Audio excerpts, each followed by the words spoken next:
9:01. I'd like to first do a roll call, make sure that mics and everything are working. So let me get the right paper up. So we'll do a roll call. Board Member Booth. Good morning. Thank you. Board Member Janet. Hi. Thank you. Board Member Klein. Board Member Klein. Board Member Davis. Good morning. Thank you. Board Member Earl.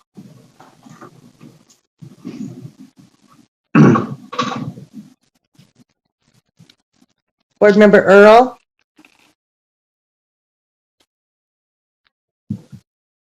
We'll come back and check on that. Board Member Hanson. Morning. Board Member Hart. Yes. Board Member Hutchings. I'm here. Board Member Lear. No, she's trying to get on. Did she text somebody? This is Lorraine. Yes, she texted me. She's trying to get on. Okay, thank you. Board Member Moss. Here, good morning. Good morning. Board Member Norton. Here. Good morning. Thank you. Board Member Straight. Here. Okay. Board Member Earl. I'm here. Sorry, I stepped away for a minute. Thank you. Board Member Klein. Good morning. Okay, so sorry, hold on. Okay, so I'm here. It's Board Member Lear. oh, thank you, Carol. Thank you. So first of all, I'd like to read a statement that as authorized by Utah Code 52-4, this meeting is being held electronically without an anchor location due to safety risks at the location where the public body would normally meet. We'd like to excuse today Chair Huntsman, Board Member Hymas, and Deputy Superintendent Scott Jones. So we will move right into our board member message. Board Member Norton. Yes, that's me. Do we have a driver on that end? Is Jeff driving? I think so. Okay, my name is Kristen Norton, and I am a board member who represents District 15, which includes Iron and Washington counties.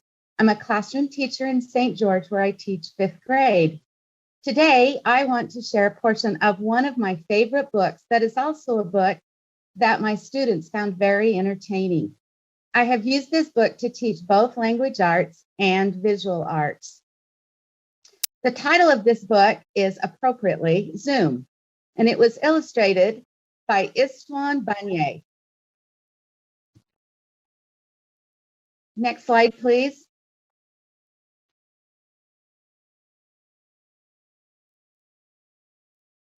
As we quickly look through each of these slides, be thinking about the elements of a story, character, setting, and plot.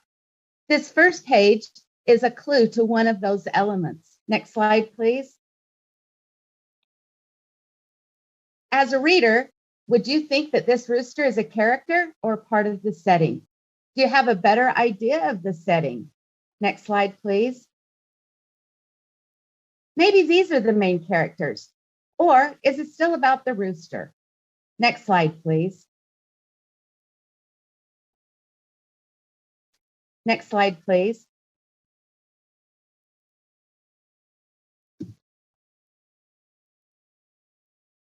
Next slide, please. Are you starting to see why this book's title is Zoom? Next slide, please. Surprise! Using your background knowledge about the size of a hand and the size of a building, what can you infer? Next slide, please.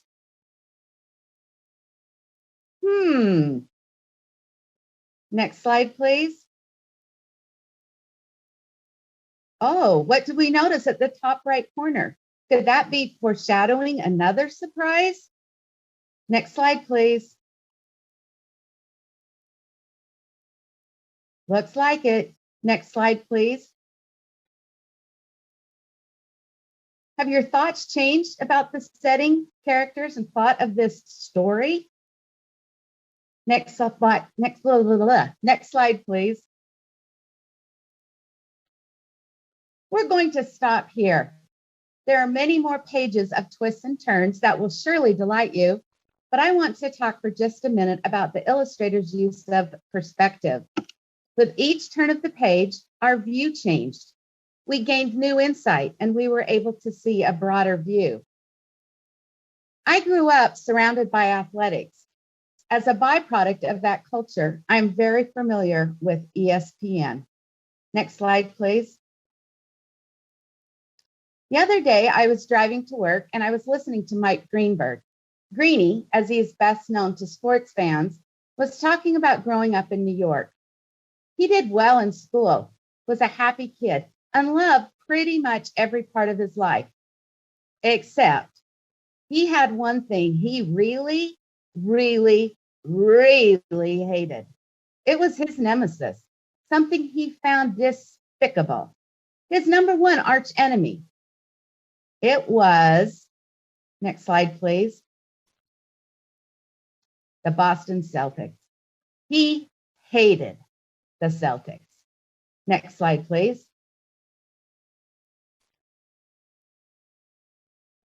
And he really hated their players. Guys like Larry Bird, Robert Parrish, Kevin McHale, Danny Ainge, and Dennis Johnson. But then, Greenie said, he grew older and he grew up. He actually got to know several of these players very well and found out what great guys they really were.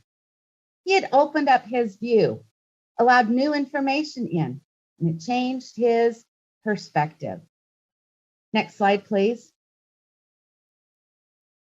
Perspective is a nimble word that can be used in a variety of different scenarios, but I especially like the definition highlighted in yellow. Perspective is the capacity to view things in their true relations or relative importance.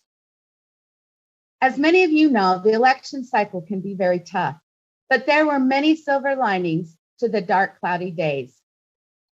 One for me was a quote from an acquaintance of mine who was also a candidate for political office. She said, "There's a reason you were given 2 ears and 1 mouth. Use them in that proportion. Listen twice as much as you talk." The last portion of my presentation was also given to me during the election cycle by a friend and advisor who also serves as a board member on a different board. It's a poem by Margaret Wheatley entitled "Turning to One Another." There is no power greater than a community discovering what it cares about.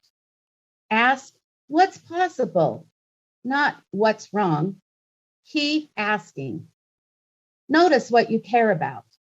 Assume that many others share your dreams. Be brave enough to start a conversation that matters. Talk to people you know.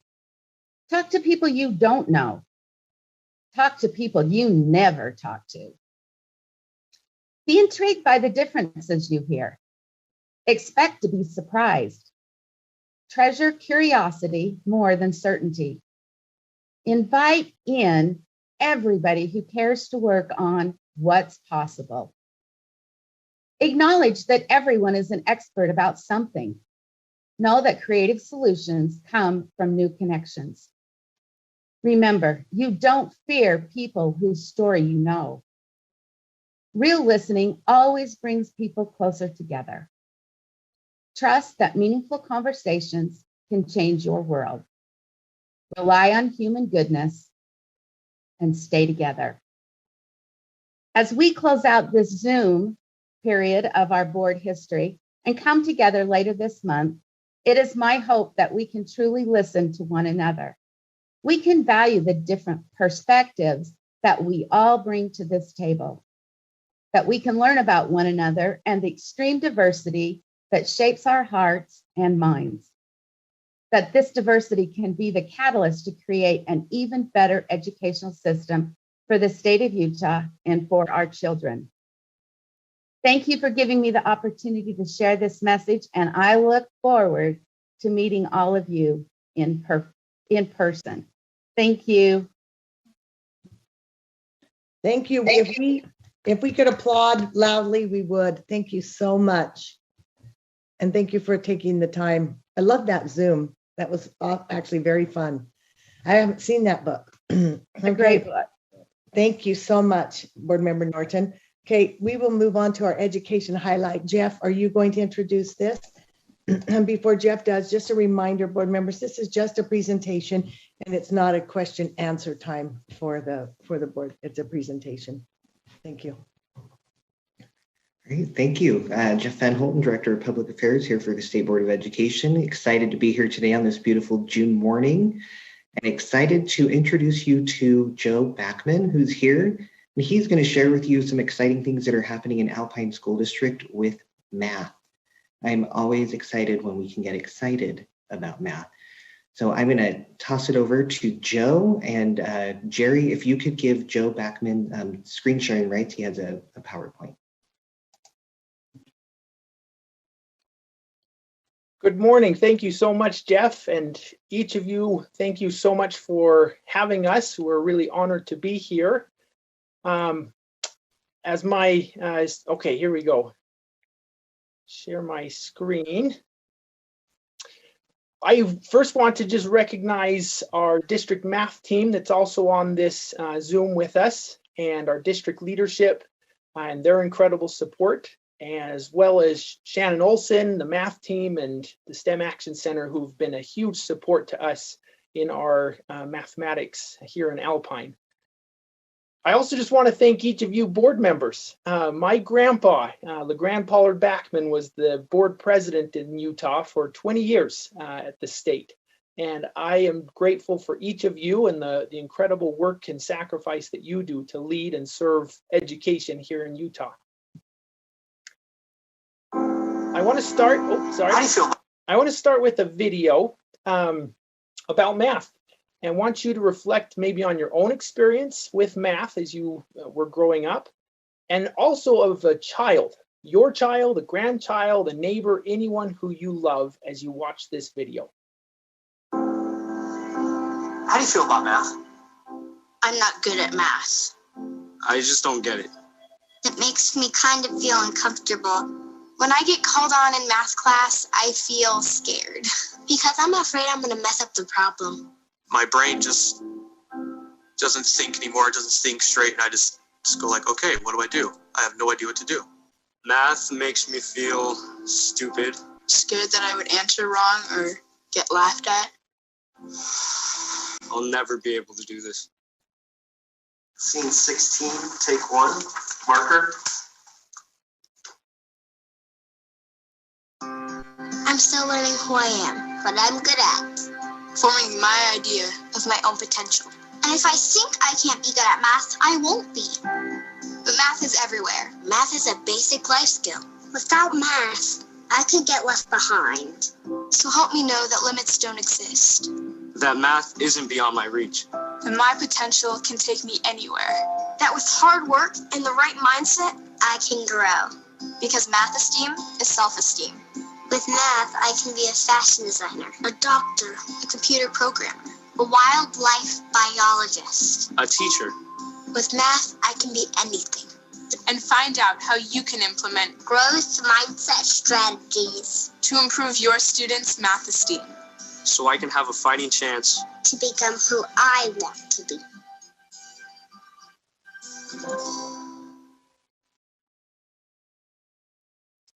I love that video. And Board Member Norton, thank you for your great message. I love what you said about perspective. I love this quote from Dr. Shelley Jones. It is time to redefine what it is that we want students to know and be able to do in mathematics. During the pandemic, we have seen and talk about a lot of the learning loss. And we've questioned here, what does that learning loss mean?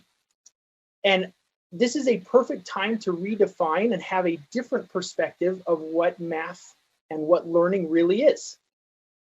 In Alpine, this is our vision for learning. We desire that all of our students acquire the essential knowledge, skills, and dispositions Those are the things we want them to know, to be able to do, and especially what we want them to be or to become. In Alpine, this is how we define that in mathematics.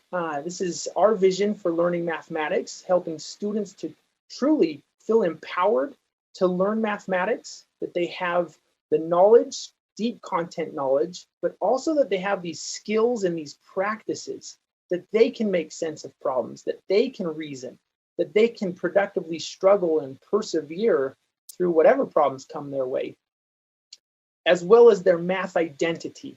I love that video of the math esteem. Students need that esteem and to be able to be successful. So the learning loss is not just the knowledge piece.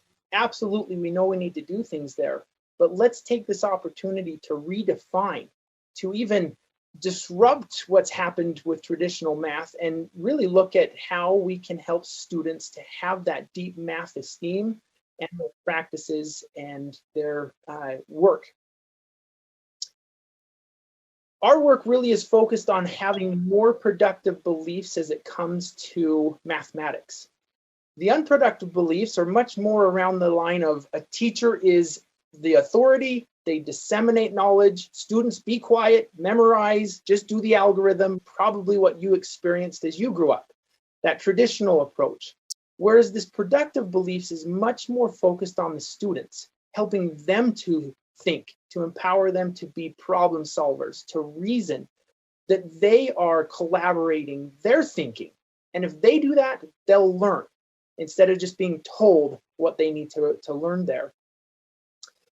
To measure our work here in our professional learning, the STEM Action Center has really helped us with a lot of the grant money to be able to pay for our summer professional learning and throughout the school years. And we did a survey last year to measure the teachers' beliefs about teaching and learning mathematics, and to see if they were more aligned with those productive beliefs, more of a student-centered focus, or if they were continuing their beliefs about more of a teacher-centered focus. We partnered with BYU and did some both statistical and qualitative analyses of these surveys. And as you can see here, we saw some pretty significant growth in teachers' beliefs about teaching and learning mathematics in much more of a student-centered way. You can see the grade level teachers, but also coaches, special ed teachers, and even our arts and PE and specialty teachers. They're significantly growing in a more productive student-centered approach to teaching mathematics. The teacher-centered, where again, that teacher's the authority, they just disseminate knowledge, you have to learn this, be quiet type thing. We want to see those decrease. And like the last slide, all of these are statistically significant, showing that they are not by chance. And seeing that those are declining significantly was incredible to see in our district, and just some of the great results that we saw. 14 of our 62 elementary schools have really gone after this vision for learning math deeply. And part of that, we've utilized the iReady, and the diagnostic here shows window 1 was back in September, the beginning of the school year, and the most recent was captured in April. And to bring this alive a little bit more, just want to highlight those students. An individual student that's in this red is either 2 or more grade levels below. Significant need. And we saw throughout this school year that 2 out of every 3 students were able to move up to higher levels of performing and understanding in mathematics. That is huge. You can just imagine what that does for an individual student to help change and even bless their life and the trajectory. On the other end, those students that are in that green, it's either grade level or above grade level, we saw that more than triple over this year as we really went after helping students to converse and to talk and to share and to learn together, and seeing great results there. This next year, all 62 of our elementary schools are really going to be pursuing our vision for learning math, and we look forward to those further results there. I want to end with one more video. These are principals, teachers, and students from our district, as well as some of our support and partnerships that we've had, and just hope you enjoy These are the proof in the pudding, the people that have been on the ground running with this incredible work.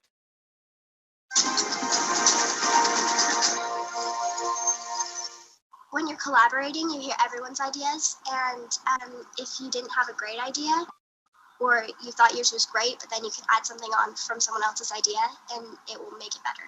If there's like a little problem that I don't get, I can collaborate with my friends to solve it.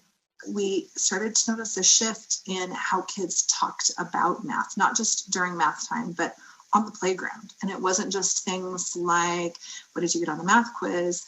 It was in-depth discussion about what a student's answer had been, or why maybe they disagreed with something that had happened, especially in our language learners.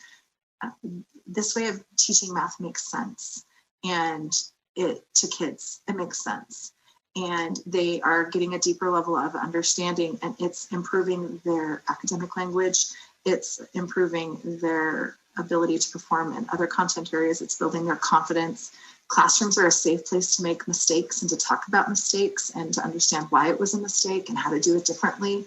And we have loved it. And we're seeing huge growth. As a school, we averaged over 104% typical growth. We saw in our second year, sixth grade has more than doubled. They have 210% of their students reaching that adequate growth. We have a language learner who began the year on the diagnostic at a second grade math level. He is now at an end of year fifth grade math level. So huge. He's had an IEP since he was in first grade. And he sees himself as a math learner now. I didn't understand something, and I got in a group and they helped me out, and I understand it now.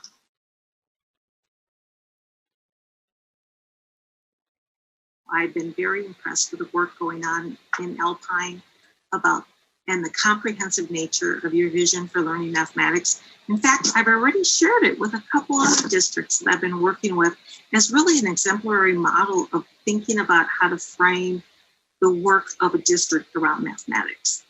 So all I can say is the work you're doing is really exciting, and it's really important work for your students, and I only wish you the best. Even though if the problem might be hard, you got to persevere and keep thinking about it. So one of the things I am excited about happened just last week as I was out on bus duty at the end of the day. Kids are all over and walking, and I overheard these two sixth graders walking towards me. And one of them said something about, math, I didn't used to like math, but I really like it now. Something about just the way our teacher does it, I'm just really liking it. And they were just having this informal conversation, and I overheard it as they passed me, but it made my heart so happy because here's these sixth grade boys talking about math and liking it at the end of the day. So that was really exciting. That was a big win. I would invite everyone to really examine their beliefs of what they think kids are capable of doing. Kids are capable of doing a lot more than you think.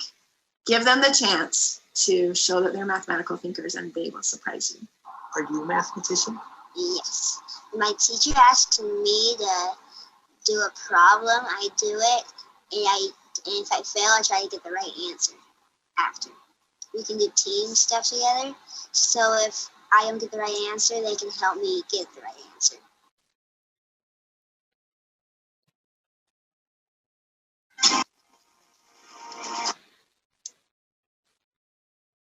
I hope that this message has been compelling to you. This is my baby girl. She's 1.5 years old, graduating in 2038. Can you imagine the opportunities that she'll have, as well as the challenges that she may face in her lifetime? I hope that we continue to help students across our state to really learn that they are capable of learning the knowledge, the skills, and the dispositions. I love the work that's happening with the portrait of a graduate that captures the whole child. And I love the work happening here in Utah, and we thank you for your support. Thank you for the STEM Action Center and the monies that come to us for professional learning, for the personalized learning grants, and so forth. We just really appreciate all of your support, and thank you for this time. Thank you, Dr. Backman or Director Backman. We really appreciate it. And if there was applause to be had, you would be hearing it now. So thank you so much for your efforts. So, yep, you see the hands that they're doing their best. It's not loud. So thank you so much. We will move on now to employee recognition and turn the time over to Dr. Dixon. Good morning, everybody. I think we will start with Michelle Watts and introduce our wonderful new employees. Good morning. I'm Michelle Watts. Can you hear me okay? Yes. Great. Well, I will be introducing the new employees for the month of May 2021. First new employee, Rachel Coolidge. She's an education leadership specialist from Mill Creek, Utah, and her previous work was special ed literacy specialist for Granite School District. Katie Krumholtz, she's an office specialist, early learning. She's from Denver, Colorado, and previously was a BYU student. Dejana Karabajovic from Bosnia-Herzegovina. She's a financial aid advisor, previously from the University of Utah, and now is an office specialist with us. And Jessica Kajar, CARES Administrative Assistant from Tennessee, and previously worked as a judicial assistant to Judge Nieder at the Utah State Courts. Welcome to these new employees. Thank you. Thank you, Michelle, and welcome to our new employees. Dr. Dixon? Yes, thank you, Vice Chair Belknap. And I'm always so impressed with these great employees who come during a pandemic, and it's nice to be back in the office and meet them face to face. So welcome to our wonderful new employees. This month, we are highlighting Laura Lee Gillespie as our Employee of the Month. I loved her nomination so much. Laura Lee is a new coordinator over the UPIPS program, which stands for it's Utah Special Education, but Utah Program Improvement Planning System. And you hear us refer to it as UPIPS all the time, so I want to make sure everybody knows what it is. And this is a program where it involves a lot of monitoring and a lot of technical assistance and support. So it's all hands on deck and really time intensive. And Laura Lee has been nominated by her employees. It's a beautiful nomination form, but I want to just pop out one thing. The employee who nominated her said, "I've grown more personally and professionally while working for Utah State Board of Education the last 2 years than I have almost my whole career. And working feels fun, exciting, and enjoyable. Under Laura Lee's leadership, we've made a lot of changes to monitoring with a lot more work to do, but all of the changes made me feel like we're moving in the right direction, and it's exciting. Monitoring with LEAs has been extremely positive this year, even in the light of COVID-19, and we have a lot of LEAs who have expressed excitement to learn through the process. This is a big accomplishment, and it's not easy to get LEAs excited about having our team in their buildings doing monitoring." So there's a whole list of things that Laura Lee has been working on, but I want to punctuate one because I've noticed this about Laura Lee. Her communication skills are fantastic. If there are things that are discussed that will impact our team or require action, then the expectations are very clear. Why it's expected, what is expected, how it will impact the work we do and the work of the LEAs. So Laura Lee is a new coordinator, and she has just leaned in with enthusiasm and grace and kindness. And I want to be like Laura Lee when I grow up. She's an awesome employee. We're really thrilled to be able to highlight her. And I don't know if she is on this morning to wave to you, but if not, I hope you will get to know Laura Lee, our coordinator over UPIPS. Congratulations, Laura Lee. Thank you, Dr. Dixon. I'm just wondering if you still give a parking spot because there are no parking spots. Just kidding. That's well, we do. It's closer to the building, but it's dug up right now. So she has a good dirt parking spot if she wants to four-wheel it up into her parking spot. Thank you. I also, since we're kind of under recognition for a minute, I just wanted to take a minute and say that Sybil and Lorraine will be working together today. This will be Sybil's first time working on taking all the notes, and Lorraine will remain our parliamentarian for today. So we thank them for working together. We will go ahead and move into our public comment. Public comments today will be limited to 2 minutes. I will read 3 names, and that's the order we'll go in, and I will come back and then repeat them. I have practiced these names. but I probably practiced them wrong. So I will do my very best. So the first person up is Allison Cook, then Tony Zani, and then Deborah Gatrell. So go ahead, Allison. Hi, good morning. I'm speaking today to express concerns regarding critical race theory and its introduction into our schools' curricula under the guise of diversity, equity, and inclusion. My children were first exposed to this hateful ideology about a decade ago. My family's multi-ethnic, and this racist propaganda is not only divisive, but also harmful, especially to families like ours. My kids were being divided into affinity groups by immutable characteristics and forced to eat lunch several times a week in a segregated environment. A diversity coordinator was brought in to teach about implicit bias and showed visual presentations straight out of the Marxist playbook. Students who expressed concerns were given diversity detentions. The final straw was when my third grader came home upset because, in his words, his teacher said that his deceased father's parents were racist oppressors, given that they were of European descent and lived in a southern state. My children were being taught that one side of the family was evil and the other side was virtuous based upon immutable characteristics. We moved to Utah to escape the identity politics, the harmful effects of CRT, and the school district's systemic dilution of parental rights. I'm horrified to learn that it is now here. In Park City, an AP English teacher assigned an essay exploring literature through a CRT lens. Students were forced to acknowledge their white privilege in an AP government assignment entitled White Like Me. The AP psychology class was shown a word association chart which matched the term Black males with violent criminals under the auspices of implicit bias training. Our family came from impoverished conditions to achieve the type of success only possible in our country. Family members served in the military to protect and defend our country's ideals, which makes such triumphs possible to anyone, regardless of race, gender, sexual orientation, socioeconomic status, etc. CRT teaches our children to be victims, to hate this country, and pits us against each other. To quote Vivek Ramaswamy, it's time to replace diversity, equity, inclusion with excellence, opportunity, and civility. Your time Thank you for your time and attention. Thank you, Allison. Okay, we'll go to Tony and then Deborah Gatrell and then Jimmy May. So Tony. Hi, thank you for the time to share. We have some fifth graders at Rose Park Elementary that have a presentation for you. So I am very proud to introduce Kimberly, Jesus, Stephanie, and Adziris.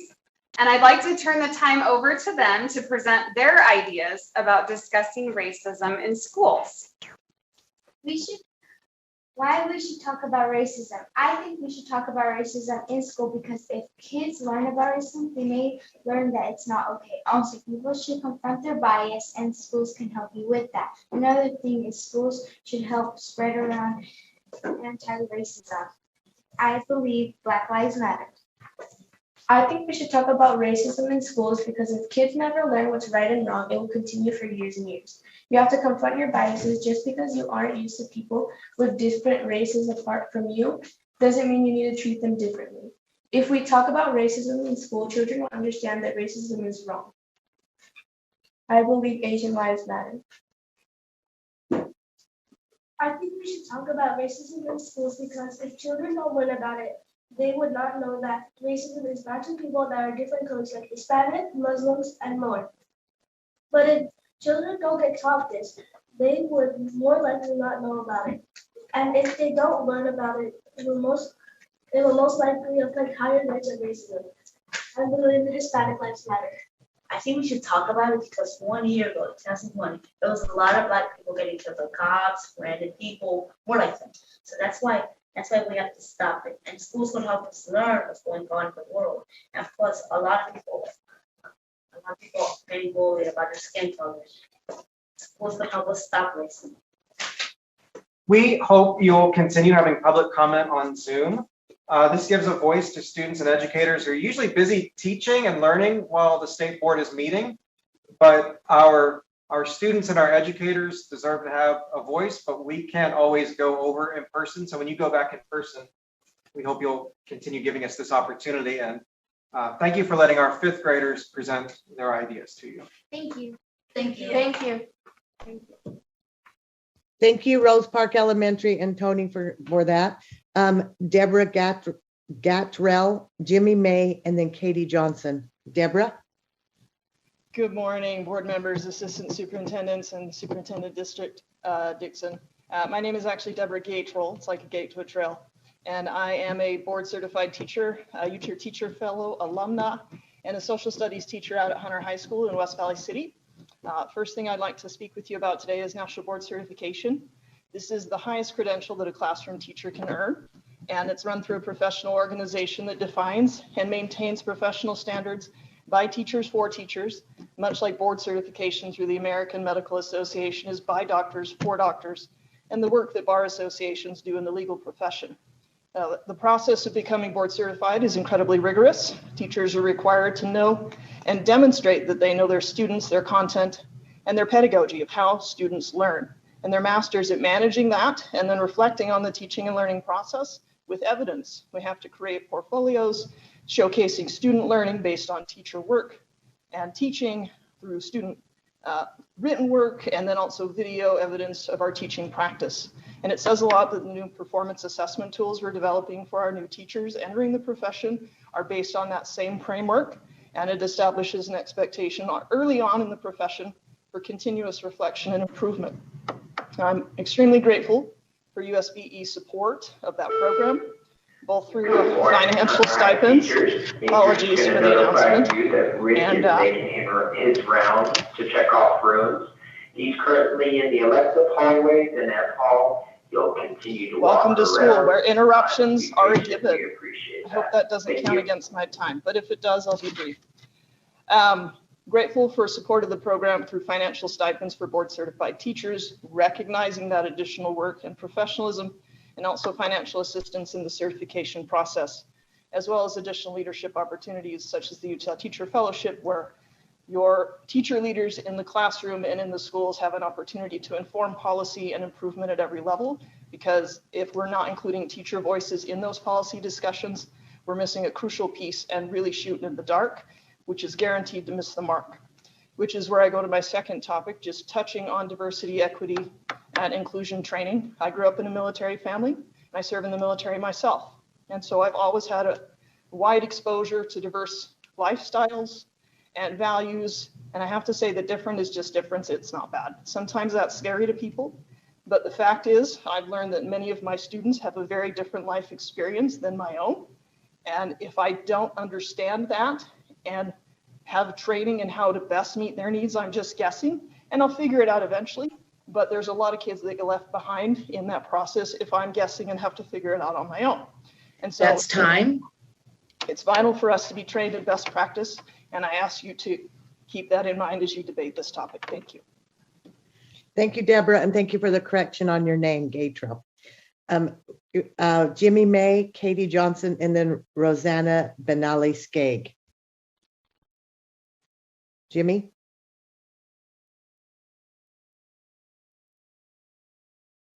Jimmy?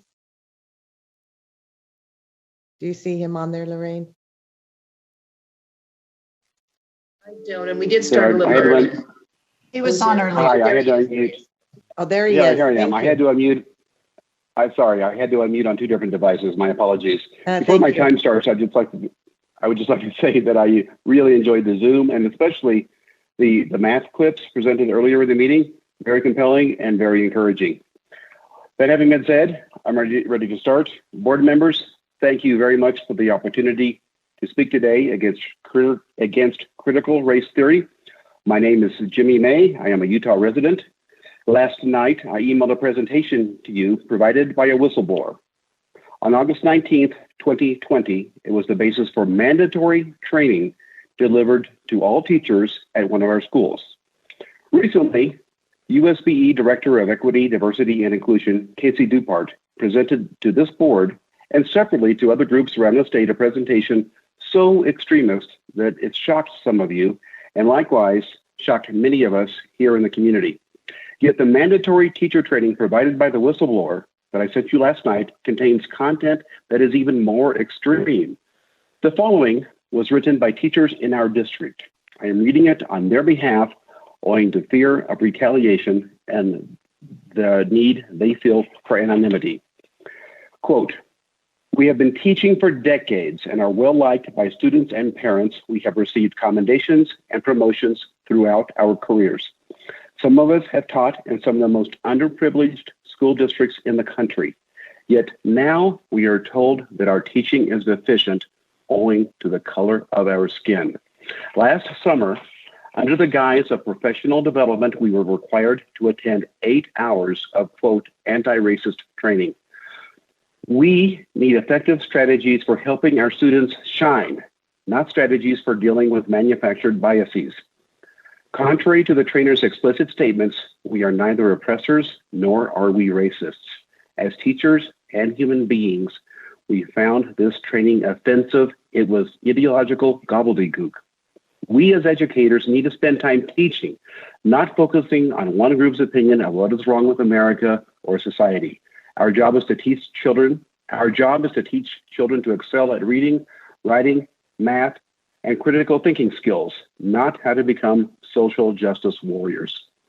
We speak for many in our profession and asking that you eliminate guidance for any teacher training related to, quote, equity, diversity, and inclusion based on the toxic racist tenets of critical race theory. Thank you very much. Close quote. And board members, thank you very much. Thank you, Jimmy. We'll move on to Katie Johnson and then Rosanna Benali Skagg and then Anna Bassena. I give up. Hi, board members. My name is Katie Johnson. Thanks for letting me speak today. Also in our battle against critical race theory and related concepts of equity, diversity, and inclusivity.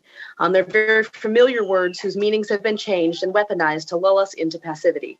CRT is an academic discipline asserting that our great nation was founded on white supremacy and oppression, and that these forces still play a critical role. Right under our noses, with few knowing about it, CRT has infiltrated many government agencies, tearing apart our military and has corrupted higher education. This cancer has now found its way into our high schools, junior highs, and grade schools, turning kids against one another, against their parents, and against their own country. The moral crime of CRT and the scorn and contempt its theorists have for the two-parent family, entry-level work, and merit-based education, dismissing them as vestiges of patriarchy, capitalist exploitation, and white supremacy. The reality, however, is that the institutions of family, work, and education are the three undisputed pillars of upward mobility across all races and all racial groups. It's dangerous and divisive. It assigns moral value to people based on their skin color. The ideology is being taught not as an alternative view that people can think about, but as truth. And if you question it, you're punished and you're condemned. Which doesn't really help critical thinking and encouraging kids to share their ideas. It's not a formula for reforming the US, it's a formula for ending it. It's not un-American, but it's anti-American. We have endless examples here in Utah, from rogue teachers to administrators to entire school districts, evangelizing their ideas, stubbornly defending their racism against parental wishes. We citizens are fighting back, and legislatures across America are decreeing that government shall not promote CRT, the principles of race essentialism, collective guilt, or segregation, whether old-style racists such as the Ku Klux Klan or neo-racists such as the critical race theorists. Board members, the Utah legislature recently empowered you guys with the privilege of protecting our kids and eliminating CRT from our schools, so please do so. Please be sure to cover weaponized language such as equity, diversity, and inclusion, and anti-racism and related words that have been hijacked by the modern racists evangelizing CRT. Thank you for all you guys do and for taking care of our kids. Thank you, Katie. We'll go to Rosanna B., Anna B., and then Audra D. Rosanna? I'm here.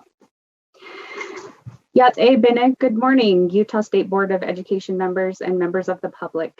My name is Rosanna Benali Skagg. I would like to take the time to thank you as the USBE board for the opportunity to serve on the Access Committee and to serve as the chair for the past 2 years. I started with the Access Committee when it was originally created in 2016 and have continued to serve within one of the Native American seats. It has been an honor to represent our Indigenous students and all underserved students in Utah. Through this experience, I couldn't have done this without the support of the current members of the Access Committee and the past Vice Chair, Brian Yazzie. I also received amazing support from my colleagues at the Utah Division of Multicultural Affairs. When Brian and I started out with our leadership responsibilities, we had a vision to bring our group together as a family, creating processes with our committee and to build and develop relationships with the USBE board members as we work towards supporting equity of educational services for our students, as it states in our committee bylaws, which was also approved by the USBE board. As of December 2020, we felt we had created immense alignment and synergy between the Access Committee and the USBE board. The recommendations we submitted were being worked on, and we were excited and proud to see our USBE board take meaningful steps to denounce racism. We were working in partnership towards the greater goal of ensuring no child was forgotten, overlooked, or denied the opportunity to succeed. Sadly, the work came to a painful pause when our efforts were halted, our intentions misunderstood, and our purpose vilified. I ask that today that we remember why we are here, the heart of why we serve on these boards and these committees, the very reason we seek to improve the state of Utah, our students. Especially within our capacity as Access Committee members, we are here to help our most vulnerable students who may not be provided equitable opportunities and access to resources. Our privilege to serve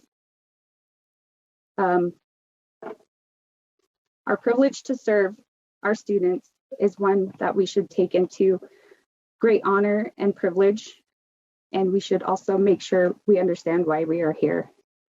And I also want to make sure that we understand that as we work towards greater service and equity for our students, that we continue to work as a team. And as we move forward, again, That's time. Our privilege to serve these roles holds us to higher standards. And so I ask that as we as board members continue to work, so we work as a team and we don't make, that we continue to work with local education agencies. Remember why we're here. It is not for personal gain. You are here to serve our children, create safe, brave, and empowering and equitable spaces. I always wonder what our children think when grown adults are targeting and mistreating others. I hope that is not the legacy we leave, but instead I urge us to leave a legacy of compassion, grace, justice, collaboration, and courage. Equity is not a bad word, as some may portray. It is an opportunity for us to reimagine the way we serve, educate, engage, and drive policies that help our most vulnerable students who need the support, who need you to see them. Let's be welcoming. Rosanna, will you wrap it up? Thank you for the opportunity to speak. Ekehat, and may we all walk and talk in beauty as we help our children of Utah. Thank you, Rosanna. Okay, Anna B, Audra D, and Marilee R. Anna?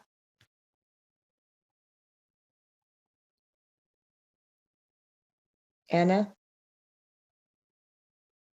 Okay, we'll go on. Audra D, Damron.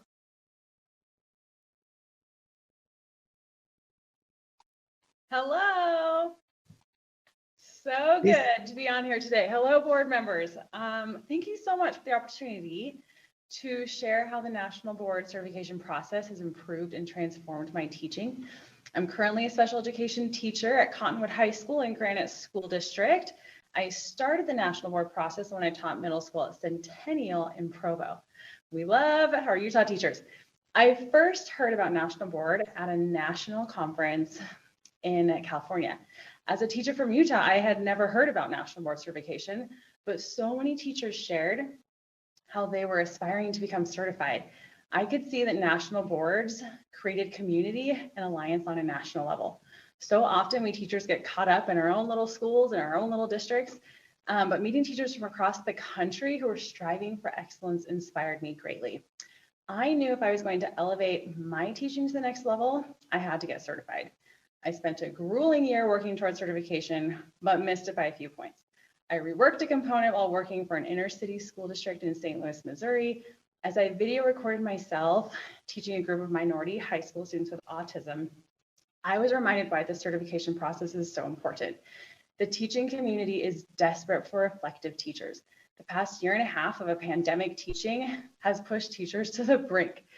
But we will gain nothing from the hardships we've endured if we don't reflect on our current practices and become more. And that is what becoming National Board Certified is about. If I'm going to be the best teacher that I'm going to be, I have to learn how to reflect. And that's what the National Board Certification process does. I'm so grateful I attended that conference because I may have never heard about the process being in Utah. But as a Utah teacher, I want to encourage others to become certified so that we can really build a strong teacher foundation. A few things that board members can do is encourage National Board. And I'm so grateful for the reimbursement program going right now and for the stipends that teachers get for different districts. That is a huge incentive for teachers, okay? So we're very grateful for that. We need That's time. Thank you so much. Oh, thank you. Thank you so much. Okay, so we have Marilee and Nicole and then Elise. So Marilee. Good morning. I think it's Marilee Colts-Ritchie, right? Yes. Yeah, okay, I wanted to make sure that was me. First of all, I want to thank you for all your work addressing the importance of diversity, equity, and inclusion. I was able to listen to the committee meeting and read the board rule. I think you've done a commendable job of demonstrating that you realize the work of DEI is crucial and that educators do need ongoing professional development.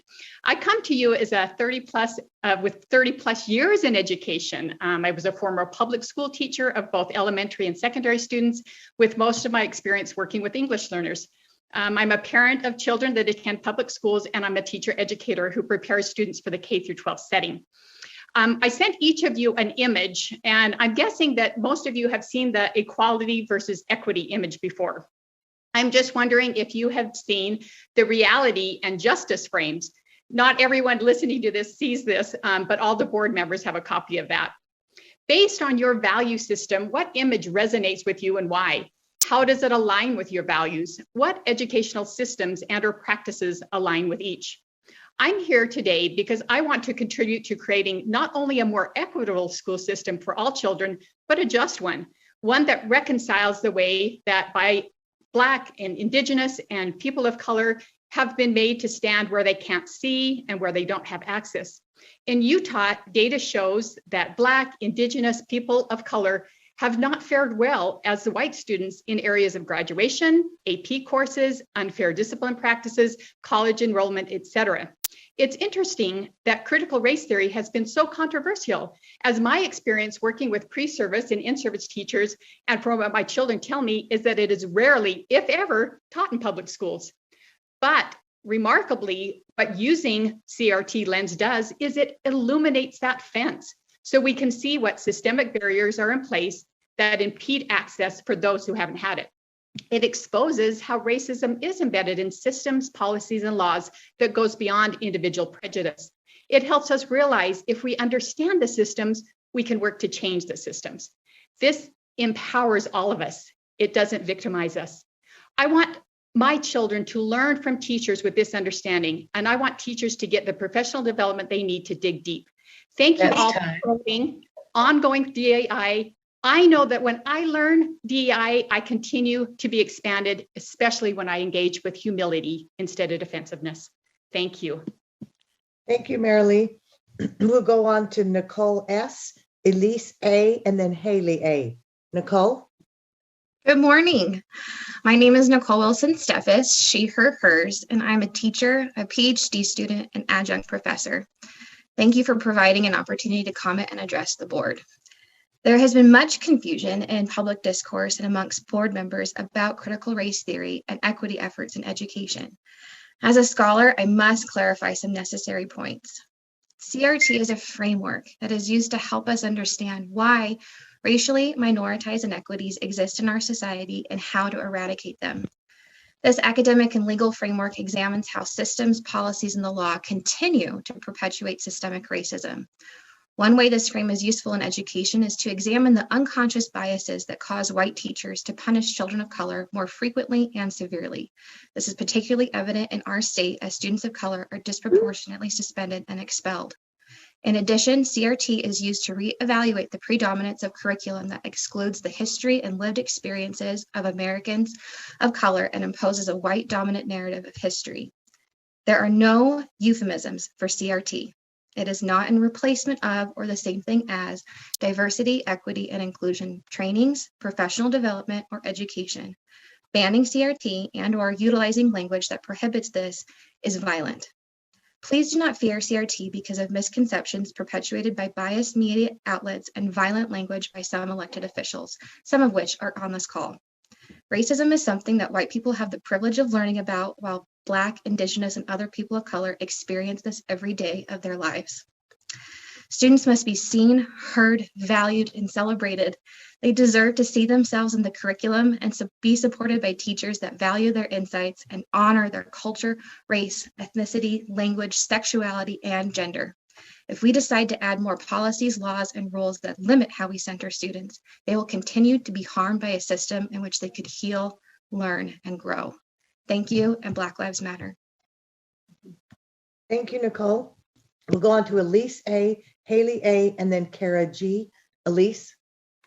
Hi, I appreciate your genuine consideration of my perspective and of those others who are advocating for programs, professional development, and curriculum that centers equity and reflects and honors each student's identity. There are many layers to this discussion. So many angles one could take to try to clarify the confusion and dismantle the lies that have already been shared in order to refocus the conversation on our students and, the truth. However, I wanted to remind this board, perhaps even rather superficially, and those listening across the state of the great disadvantage we would be putting our students at if we stubbornly dig in our heels and refuse to teach them a true and complete history of our country and the power structures that exist today that benefit some and continue oppressing others. Refusing sounds bad, but straight up banning the discussion of these topics because we fear it doesn't look or feel good is not only unconstitutional, it's delusional. And I'll tell you why. As a graduate of Utah K-12 schools myself, I remember feeling like a complete idiot in my very first class at Columbia University. I had never been taught about privilege, let alone anything having to do with systemic racism. I'm not sure if that was due to a lack of understanding on my teacher's part or certain rules and stipulations that barred them from doing so. Regardless, I felt like I was emerging from a time capsule buried 40 years prior, like I had escaped a strange commune that read books upside down or something. That very day, I made a book list and I got to work. But that feeling sucked. It sucked to feel left out of the truth and ignorant because of other people's decisions about what I could or should learn when my university peers were leaps and bounds ahead of me. What a steep learning curve we are setting our students up for. How do we expect them to get into and be successful at Ivy League and other top institutions outside of the state without ever engaging in this important material? Let's elevate Utah's outdated reputation of being behind the times and give our kids, my students, sitting right in front of me today, the best, most complete, research-backed, humanity-affirming academic foundation so they can be competitive applicants and successful graduates in this messy, complex, imperfect, but trying real hard to be better world. Thank you. Thank you, Elise. We'll go on to Haley A, then Kara G, and then John A. Haley. Hi, thank you for giving me the opportunity to speak to the board today. My name is Haley and I have 3 children in the Salt Lake City School District, and I'm here representing my community and how important equity, inclusion, and diversity is to us. I've been so impressed with Carol Lear and the Salt Lake Board's commitment to this already. It's very hurtful to hear proposed changes to the equity definition and to changes in language and curriculum. It feels like marginalized communities aren't as important and implies that marginalized kids can succeed if they simply just work harder. It discounts the struggles and challenges that they face. My daughter got diagnosed with brain cancer when she was 18 months old and has some disabilities from surgery and treatment. She isn't going to learn to talk by pulling herself up by the bootstraps and trying harder. A trans kid who is being bullied all day, a homeless kid who doesn't eat all weekend, a Black kid who is being disciplined at twice the rate, and a refugee that doesn't speak English are going to have a way harder time succeeding in school. These kids need all the support, empathy, and resources they can get at school. Studies show schools where students feel valued, supported, seen, and included, and have teachers and clubs that represent this, have decreased bullying and suicide rates. It was so nice having my kids do online school for a year where I could listen to what they were learning and all of their history lessons. They learned about Christopher Columbus, George Washington, and the Constitution. They also learned about slavery, the Trail of Tears, and Jim Crow. They still love their country and appreciate all of our history, the good and bad. Talking about racism didn't teach them that one race is better or worse than another. They didn't become insecure or feel bad about themselves because they are white. They simply got an accurate, comprehensive education and learned how to be challenged and become critical thinkers. It taught them more understanding and acceptance for people who are different from them. Black kindergartners are being called the N-word at school and having their natural hair made fun of. If Black children are old enough to experience racism, I feel my white children are old enough to learn about it. I want teachers to continue to have this freedom to teach about these issues and not be censored or silenced. I don't want schools that only work for my children. I want inclusive, equitable, diverse schools that support all children. Thank you. Thank you, Haley. We'll go on to Kara G, then John A, and then Lexi C. Kara? Kara Greenwell? Okay, we'll move on. John Arthur, then Lexi, then Emily F. Thank you, Board Member Belknap. For those of you who don't know me, my name is John Arthur. I'm the 2021 Utah Teacher of the Year. I'm a proud National Board Certified Teacher, and I teach here at Meadowlark Elementary in 6th grade. I am here to congratulate you. I haven't had a chance to yet in the resolution that you passed, denouncing racism and embracing equity in Utah schools. And I'm here to encourage you to move forward beyond just embracing it. You're holding it tight, but now that it's under attack, I'm asking you to stand up and defend it. In order to do that, the best way that I could see forward is moving along with the trainings that were in place for the Utah State Board of Education on equity, inclusion, and diversity. The best way to lead beyond just passing the rule today, 277328, which I, take it for what it's worth, wholeheartedly endorse, is to take on that learning yourself. As an educator, I look forward to the opportunity to grow in my own understandings and in my practice. And as our governing body, I would encourage you, also as an advisor on the Access Committee, to take on that learning yourselves and either allow it to inform your thought processes, your conversations, the dialogue that you have with each other and with stakeholders, or disregard it entirely.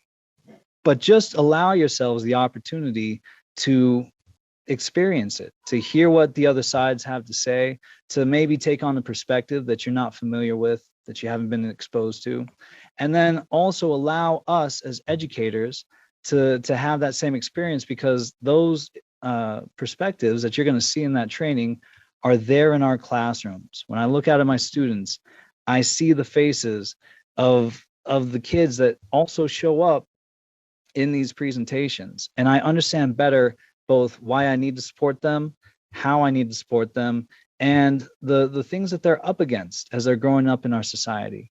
There's nothing wrong with learning. Somehow people have found a way to spoil beautiful words like equity and inclusion and diversity. And it's up to us as reasonable people to recognize that that cannot stand, that these ideas need to be upheld. Otherwise, learning for our students will suffer, and our schools and their power will be diminished.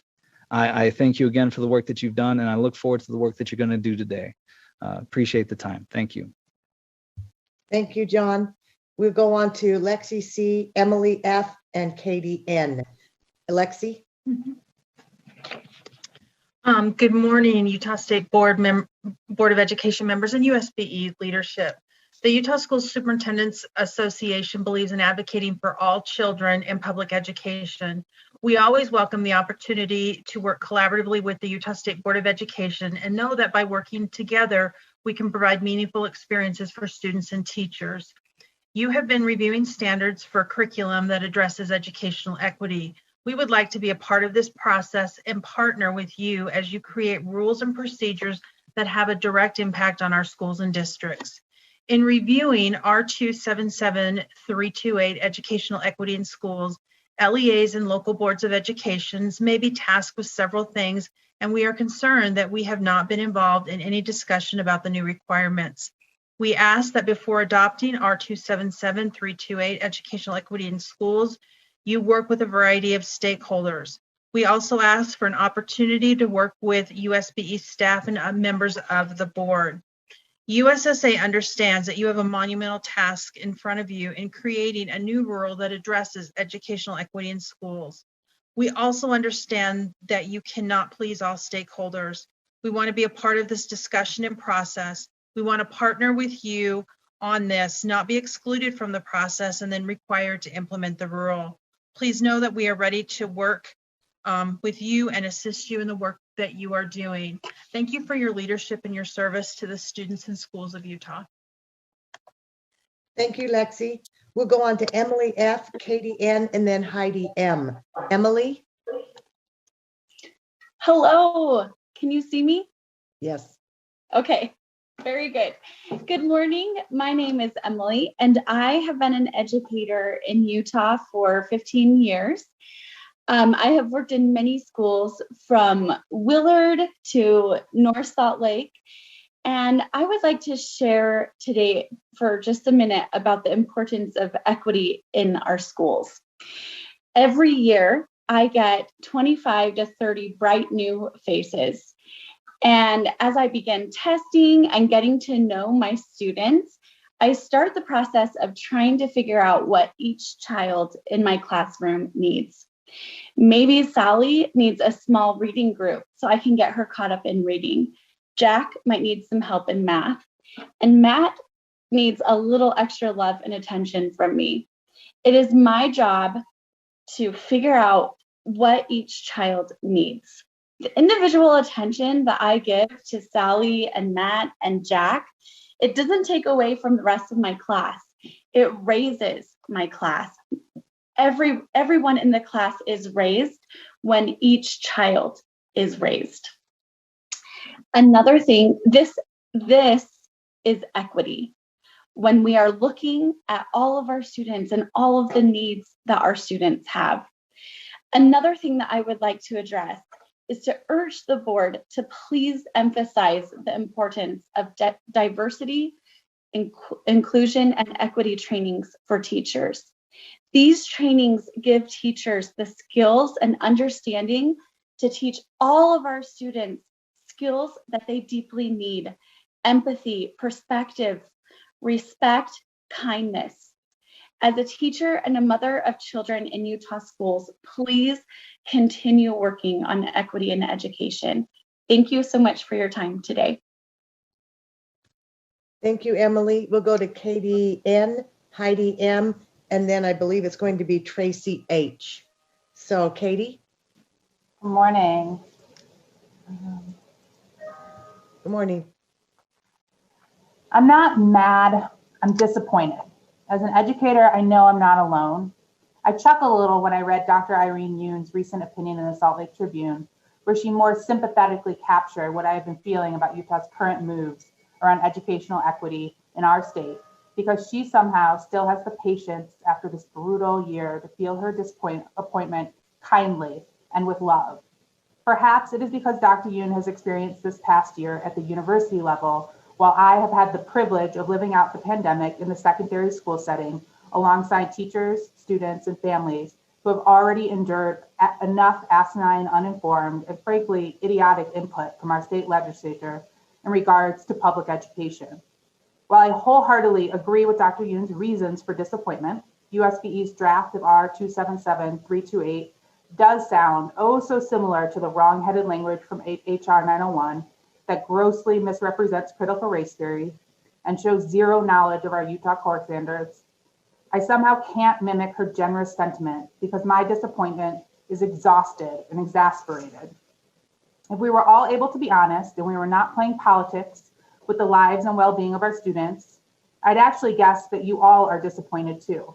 Representative Christensen has strongly recommended that you all go on a wild goose chase to find ideas that are not and have never been part of our core standards. Really, if Representative Christensen had done a simple Google or hopped on our lovely UEN website, he'd know what we all know. The Utah standards don't reference race or moral character in the context of individual students, and decisions about curriculum are mostly decided at the district level. I'm disappointed because HR 901 is wasting our time and energy and forcing this board to take time away from the amazing efforts like the Portrait of a Graduate Competencies and the Personalized Competency-Based Learning Framework that are innovative and evidence-based and show what Utah is capable of when this board is encouraged to act as the deeply informed and well-researched experts that you all are. Thank you. Thank you, Katie. We'll go on to Heidi M. and then Tracy H. Thank you and good morning. I'm Heidi Matthews, a teacher serving as the president of the Utah Education Association. And, during my 5 years serving as the UEA president, there are many times that I've felt the pressure of those conflicting voices. And I know in your positions, you feel that pressure as well, especially on days like today. So as you look to define education professional standards in R277328, I urge you to follow the advice a wise person once gave me, and that is to own your position. As president of the UEA, to own my position is to lead out on the UEA mission, to advance the cause of public education, to elevate the teaching profession, support and advocate for educators so that they can drive student success. State school board members have the responsibility for the general control and supervision of public education, and within this responsibility lies addressing concerns brought to you about issues such as race and racism and how they exist and continue to have lasting impacts. So there's so much support we have for what you are beginning to craft in this rule, but there are aspects of R277328 that I would argue have you ceding some of your authority and positions to other entities who, A, don't necessarily have the accurate terminology and information about what's actually happening in schools, especially with regards to discussions about race and racism. B, have not sought input as to the chilling impact and consequences of prohibiting the teaching of something that isn't being taught, especially lines 67 through 79, and C, ultimately ceding the constitutional authority to create not just unnecessary policy, but bad policy. And so, where does that stop? So I'd like to echo Lexi Cunningham of owning your position and include those voices of stakeholders. And I urge you to own your position by establishing professional learning standards that build our educators' understanding so that they can ensure safe, inclusive environments for discussions of race, bias, gender, and equity, and allow our educators to share accurate history through clear lenses. So please eliminate language in this rule, specifically lines 67 through 79, that cedes your authority. Own your position of general control by establishing educator training standards that assure each and every adult in our schools is prepared to lead our students through learning on diversity, equity, and inclusion. Thank you. Thank you, Heidi. Okay, our last one is from the Utah Parents United, Tracy H. Henderson.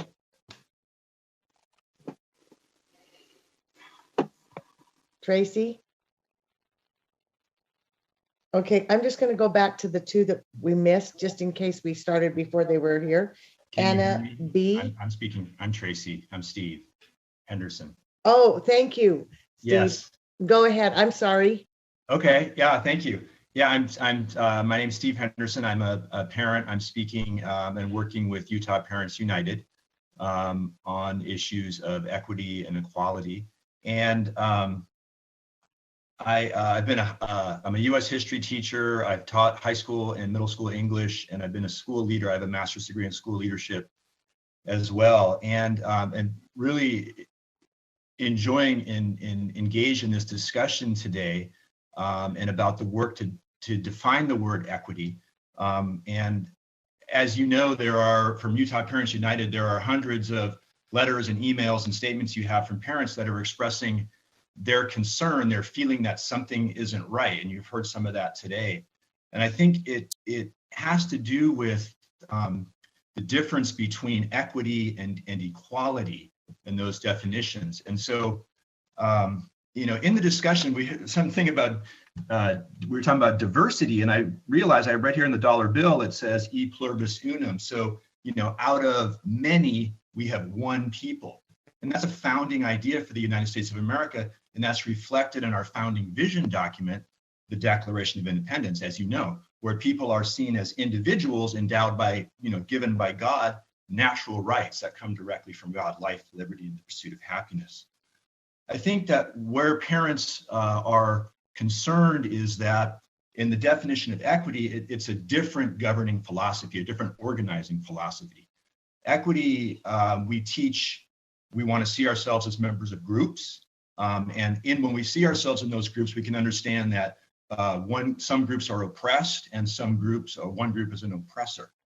And equity is to guarantee an equal outcome for all groups.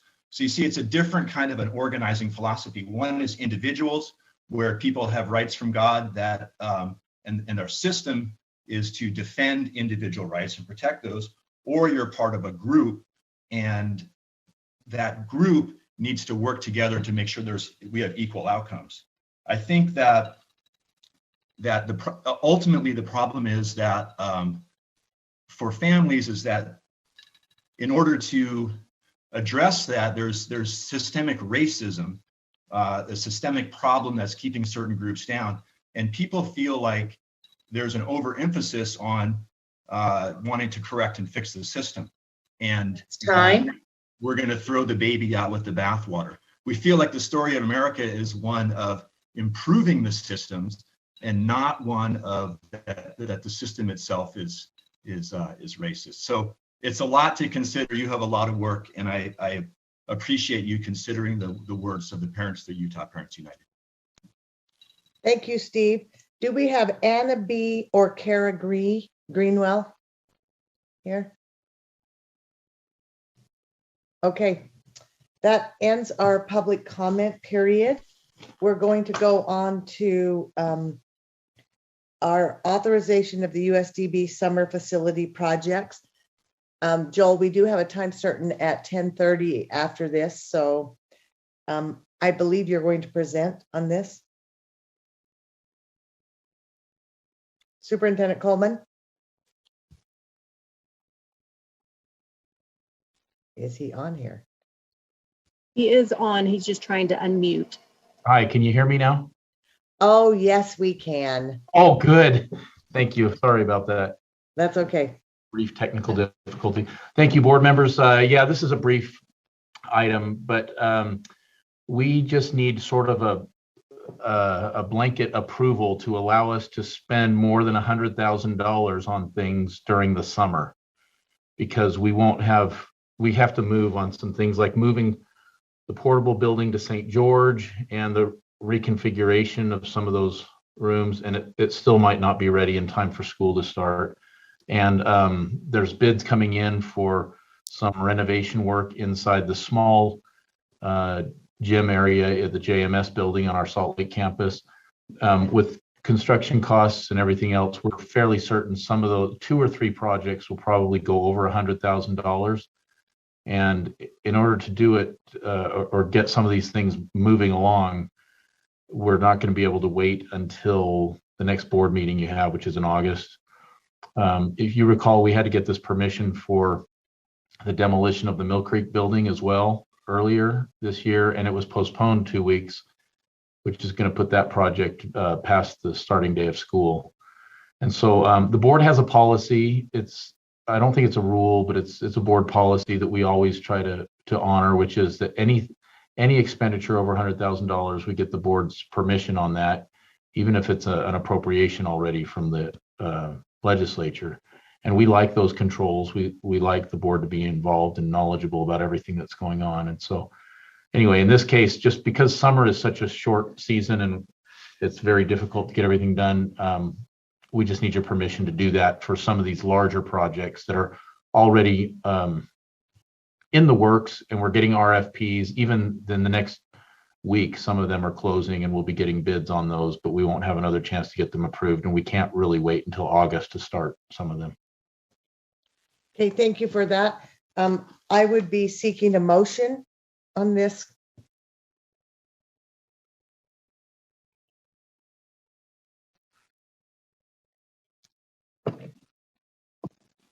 Board Member Moss here. I'll move to approve the requested expenditure.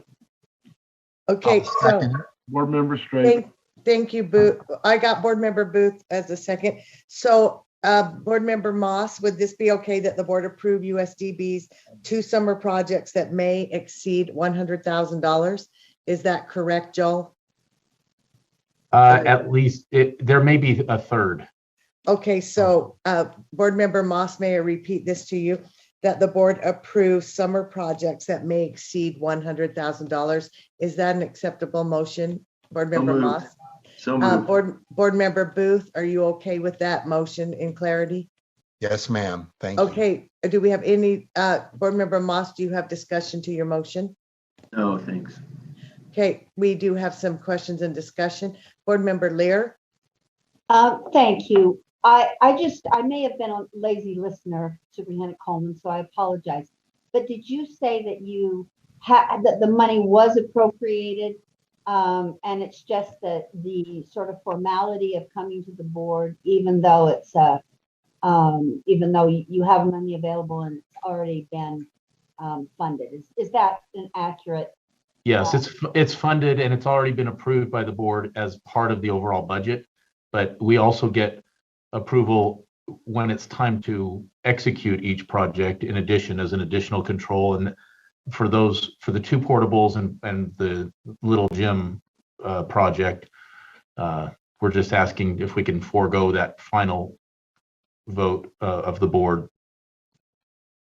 Thank you. Thank you, Superintendent Coleman. Board Member Cannon?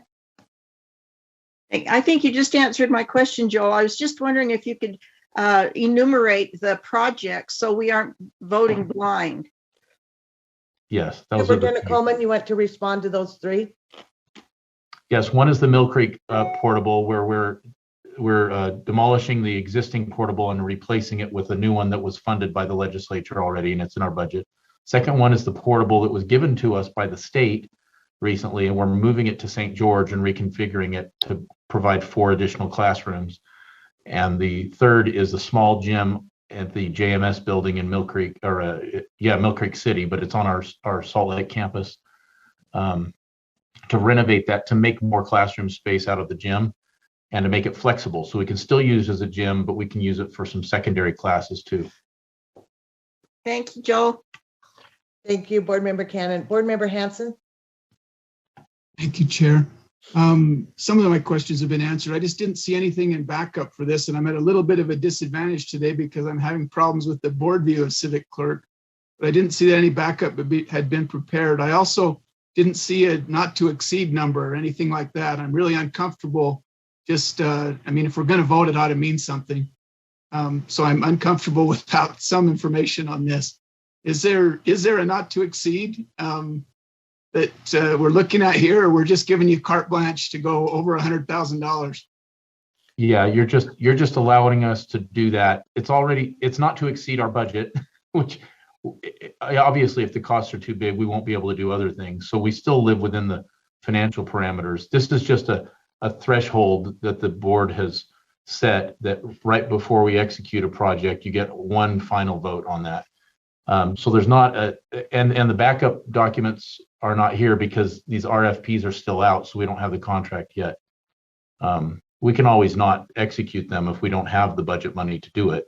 But in this case, we don't think that's it's more of a formality as a final vote. So I understand your discomfort with that, and that's why we haven't just said carte blanche. Anything you want to spend over 100,000 on, go ahead. It's only these 3 projects, which we're certain will come in over that amount. Thank you. Superintendent Coleman, I'm not sure that Board Member Hanson got a clarity. So is there a threshold? Would these go up to 500,000? What would be your threshold financially to not accept these RFPs? Oh, well, if it exceeded the amount that the legislature appropriated for it, or exceeded the amount in our carry forward money that we have budgeted for it, in the money we already have, because we can't exceed our budget. And so either we would have to shift other things around internally or just not do the project. But we've set aside money just specifically for these projects. So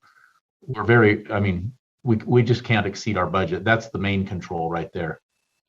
Okay, thank you. And maybe on June 22nd, we can have a little more clarity on what that budget was when we meet on the 22nd. Sure. Thank you. Seeing no more hands, the motion before the board is that the board approves USDB summer projects that may exceed $100,000. Please vote.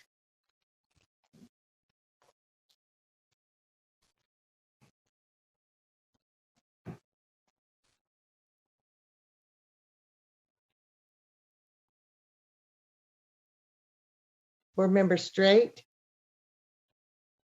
Thank you. Board Member Earl. Thank you.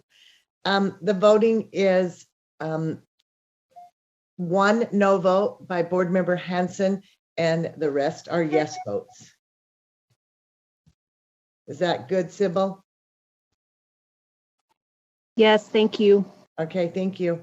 All right. Thank you, Superintendent Coleman. Nice to see you, even though we're not having board meeting today. So Yes. for you. Okay. See you soon. Thank you. Thank you so much. All right, we have a time certain at 10:30 for our turnaround schools reports. I think, well, we have 3 minutes. Let me just check and see if they're here. I'm trying to see who's doing this report. Tracy, are the people here to do this report now, even though we're a couple minutes early? Thank you. Let me just double check. I see a thumbs up right there by Aaron Wilson. He gave us a thumbs up. So Tracy, I'll go ahead and turn this over to you. Very good. Thank you so much, Board Chair. We are excited to have the turnaround school reports. And according to 53E-5-3038 and 53E-5-30411, there is a requirement that the local school board members or their designee report their progress of their turnaround school efforts. And we have 5 schools that will be presenting with us here today from various stages in their turnaround process. And that will include Redwood Elementary, James Madison Elementary, Utah International Charter School, Holt Elementary School, and Paradise Canyon Elementary School. And we'll start off then with Redwood Elementary School, and I believe Max Lang will be running our slides.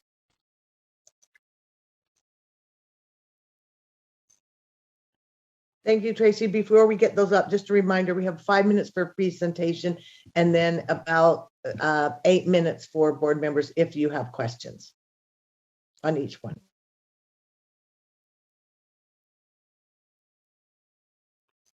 Excuse me, Board Member Belknap, I just need to be given permission to share my screen. I think you were just made a co-host.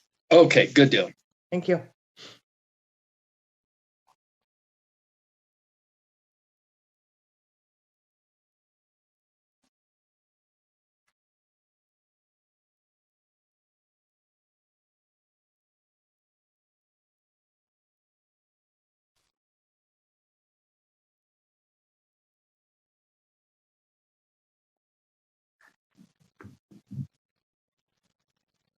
Okay, Max, your screen is black, so.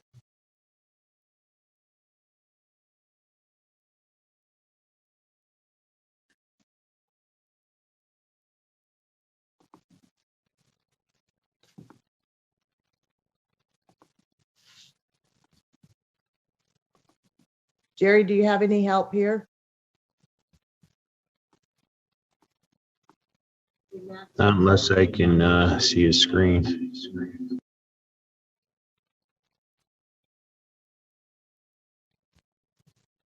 Max, are you in the building?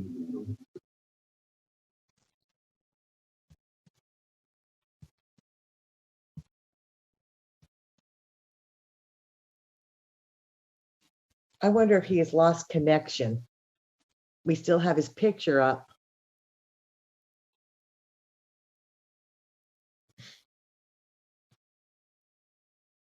Tracy, would it be possible to go to Paradise Canyon if they have their presentation ready? Or is Max running that too? Yeah, we have scheduled for Max to be able to present all of those shows from one computer. I apologize. I will see if I can get a backup copy here. Okay, so why don't we work on that? And while we're doing that, why don't we just take a quick 5-minute break so everyone can just take 5 minutes. We will come back at 10:36. Thank you.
and do whatever we needed. So that was actually a good little break, and appreciate Jeff and Tracy and the rest of you figuring this out.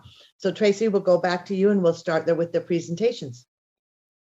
Very good. Jeff Van Holten has been able to access the slides. However, we still need Max to jump on. He's got James Madison and Paradise Canyon. Those are videos that I don't know have been uploaded. So he's continuing to restart and reconnect. He had kind of a freeze out on his machine. We apologize. But we'll start off then with Redwood Elementary. And I know that we have Aaron Wilson here to help lead us through that process. Thank you. Thank you, board. And thank you, whoever is running the slides. I think I'll do what my 8th grade history teacher did in junior high. There is a beep before you advance the slide. So I'll make some sound, I suppose. But board, thank you for the opportunity to present on Redwood Elementary. I'd like to send our regrets from our board president, Granite Board President Winder. She and other board members were unable to attend this meeting. All 8 of our high schools are having their high school graduation today, which is very exciting, but made their schedules unable. So I'm the designee for our LEA. I'm Aaron Wilson. I oversee Title I schools and turnaround. And thank you for this time. We could go ahead and advance to the next slide. The goals that were set when Redwood Elementary was designated as a turnaround school was, in essence, to increase the proficiency of students that would make us eligible for exit, which recall at the time was to increase student proficiency on summative assessments so that the school improves by 1 letter grade. Our anchor strategies, or Redwood's anchor strategies you see below, is having 75% of students make average growth on the DIBELS assessment. Second, having 75% of students show proficiency on their 3rd formative assessment and in mathematics, but for designated math priority standards. And then the 3rd anchor strategy was that Redwood would implement a school-wide expectations for its positive behavior intervention and supports plan and training teachers on trauma-informed practices. And so we'll go ahead and advance to the next slide. Thank you. And speaking to progress on their goals, I'll do so, and each column speaks to, in blue, some achievement data that's represented in a graph or other specific information on the next slide. So I'll allude to that graph and then we'll show you in the next slide. And then in the black text, I've described some implementation data, which we go into further depth on slide 5. So speaking to the growth in DIBELS, you'll see some comparative data comparing the middle of the year from last year to this year. And among 6th grade levels, 5 of the DIBELS scores went up, and many of that, the growth in the grade levels was significant. And it's measured by percent of students in each grade level who showed typical or above typical growth in their pathways to progress. Kindergarten, for example, went up from 16% to 39%, 1st grade from 33 to 53, 2nd from 29 to 48. So there were some impressive gains. The 3rd grade, as we know, went down, but I speak to that as that scenario more in their implementation successes. It's impressive to see some implementation data that speaks to sustaining DIBELS growth, targeted interventions for students not meeting their average typical growth, summer remediation, and then fidelity to research-based practices. Some of those are named below. Speaking to their progress in their math priority standards, the math preliminary RISE data, district-wide and I assume statewide, we see some effects of the pandemic on particularly math. And we believe that had not such good things been in place, we would have seen a sharper decline. And so I'll show you some of the scale score growth and where we're at there on the next slide. But speaking now to some implementation strengths, the teachers were well trained in identifying and building instruction and assessment around priority math standards, using some instructional design to incorporate flexible student grouping for targeted still instruction and remediation. And then 3rd, some impressive vertical teaming supports that provide continuity of priority standards as students progress throughout the school. And then in terms of their how they're increasing systems to support positive behaviors, we've seen a significant decrease in major and minor behavior referrals. Teachers are well trained on student-centered approaches for learning and supporting behavior. and then their behavioral expectations are set consistently and taught reinforced school-wide. Well, let's please advance to the next slide, and I'll show you some visualizations of these data.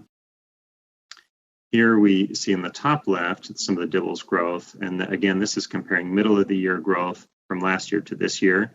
And then in the implementation, I'll speak to we've seen third grade go down, but then after some concerted targeted effort based on these data, we see them having the greatest POP score from middle of year to this end of year. Talking about the math priority standards, what I think is noteworthy is charting student growth by student by standard. And then you see here preliminary RISE results showing scaled score from the last time it was measured, 2019 to this spring. And the scale scores did go down, and those tend to go up after house rules are applied with students, after the state applies some house rules.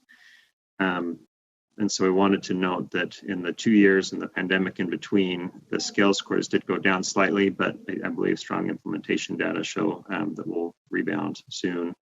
And then you see the effect of positive behavior interventions in place by decreasing both major and minor referrals. So let's go ahead and advance to the next slide, and I'll speak to some implementation strengths, knowing that my time is almost up. So implementation successes, first, I note an alignment between the identified power standards in each grade level and the family engagement efforts.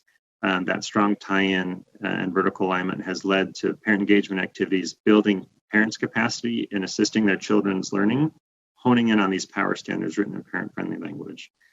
Second, a data-driven approach to intervention and alignment of resources.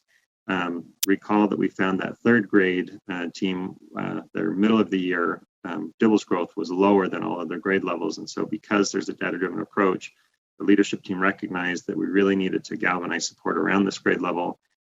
Coaches provided additional support facilitating targeted instruction groups. And as a result, the student group went from low 20s for POP growth and ended and closed that much of that gap from middle to the end of the year, from 20s to the 50s on POP score. So that's reflective of the data-driven approach to intervention and alignment of resources. And then you can see other implementation strengths, which I'll read as third, the administration engaging in monthly observation protocols with teachers, providing coaching to build their capacity, shift in leadership team practices to build capacity of team leaders. And that was reflected in them incorporating implementation science in those meetings that are data-driven, tracking progress of school goals and making adjustments as needed. I've attended a majority of the school's leadership team meetings and seen a lot of growth even within this year. Fifth is professional development taking place based on student data, being teacher-led in many instances, and focused on teachers' instructional needs based off of observation data that the principals and coaches collect. Next, school-wide morning routines embed practicing and reinforcing student behavioral expectations, leading to the decrease in referrals. And then the lower grade teachers train in the evidence-based practices with fidelity, helping especially the younger grades meet their goals. Teacher PLCs being instructionally focused, centered on priority standards, and monitored by administrations, and then the outcomes measured by CFAs. And then the last implementation success to highlight is the instructional coaches, where once they weren't integrated into the PLC process and systems, now they are helping teacher teams review data, identify interventions, and assist in implementation of desired outcomes. Let's go ahead and advance to the last slide. Thank you. There were little implementation challenges before the onset of the pandemic, and you'll note, board, that the implementation challenges we are facing now are fairly specific and a result in some way or another to COVID, where PLCs were very high functioning. We've had pandemic-related constraints that have reduced PLC time, affecting their PLC's abilities to jointly review students' data by student by standards and CFAs. Second, we note that administrators' monthly observation protocols with teachers have been hindered due to COVID-related issues. Third, and then in spite of every reasonable effort being made, some distance learners have disengaged in the learning process and widening learning gaps in that student, that population that's selected to do distance learning. Fourth and finally, board, is the pandemic loss. We found that's especially hit our younger grades, where they didn't have the same modality of instruction from March to May 2020. And that's the time allotted. Those are the things I wanted to highlight, and thank you for that time, and very happy to answer questions. Aaron, thank you so much for your presentation. Let me just see. I don't see any hands at this time. Oh, I do. Board Member Cannon. Thank you. I believe I've been in contact with Mr. Wilson before. He was formerly an outstanding principal at Granite Park Junior High School. Did a great job there. I have just a couple of questions. I believe that turnaround schools have an expert that they hire to come in and help them. Can you tell us who that expert is and what kind of help you've gotten from them? Good, thank you. And so the vendor chosen for Redwood Elementary was Ed Direction, and the designee that especially helping that school is Katie DeWald. The school has felt very positively about the support that they have received through Ed Direction, and particularly in terms of providing an outside lens to kind of marry the audit findings of ways to instructionally improve and to operationalize that within a school system. The feedback I've received from the administration staff and teachers is the approach has been helpful in building on current strengths and then taking gradually to continual improvement. So in summary, I would say a very helpful outside system lens, being a critical thought partner in improving practices and changing the way that the principal supports teachers, the ways that they look at PLCs and leadership teams, and other facets as well. But those are, I think, some high level areas that Ed Direction is assisted with the school. Okay. Follow up, please. Yes. And how, so Redwood Elementary has been in turnaround since cohort 1.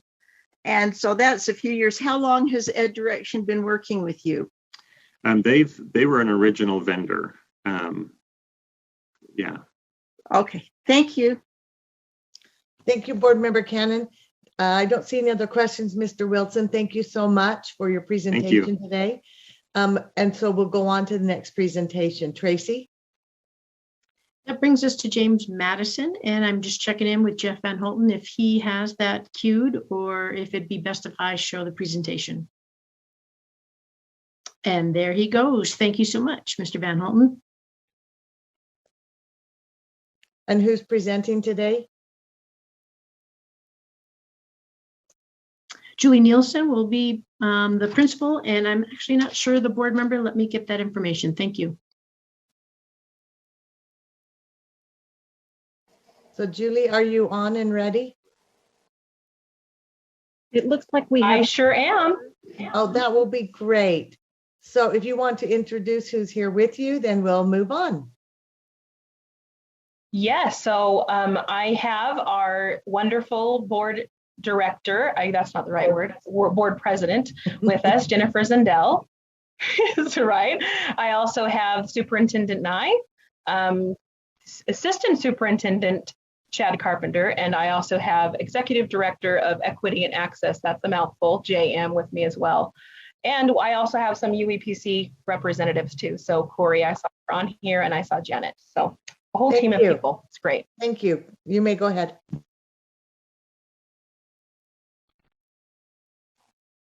I can begin? Sorry, I'm just hearing people getting cut off. So, oh, yes, all right, please. So go ahead and all right, you can go ahead and move to the next slide if you can.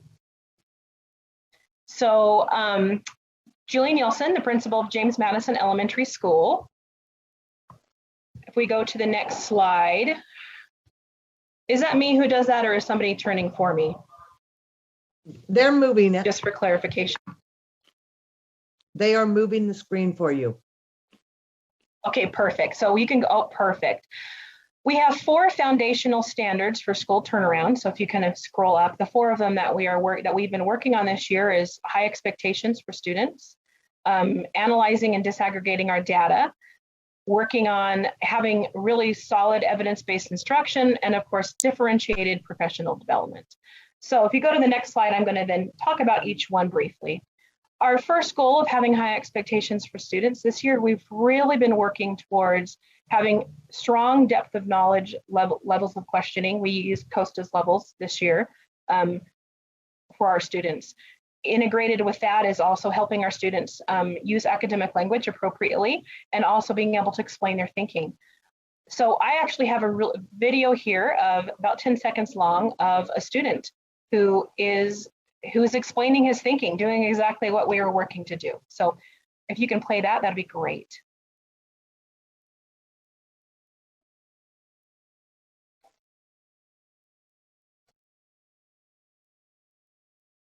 Are you able, if not, we can just move on. I don't Okay, see a link here, Julie.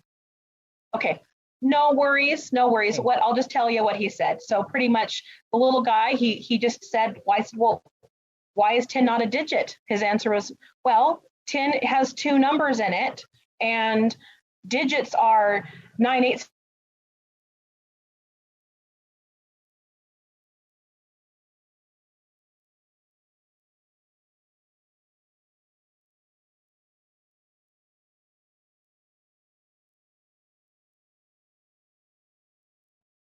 I believe we have lost Julie. I am so sorry. I'm glad I'm back on. So I'm back. So we move on to this is our second slide. So our second goal, of course, was working on data-informed instruction. So disaggregating or using data to inform our instruction. With that, the biggest thing that we really was working towards, we really changed our collaborative team meeting structures. And in our collaborative team meetings, we worked on improving, looking at having daily exit tickets that informed our instruction. Every day after looking at that, teachers would then the next day do some reteaching. And then of course, we were also looking at reading for our younger grade students, getting our students to be able to be fluent readers. And you can kind of see some data there. You can see our first and second grade teachers in that picture. And I asked them, so what was your experience with doing this? And they said, focusing on the big rocks is like really helped them to create better lessons. So you can see the growth that we've made with those based on that decision.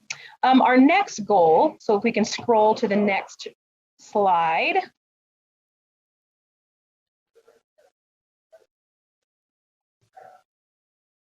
There we go. Yep. Okay.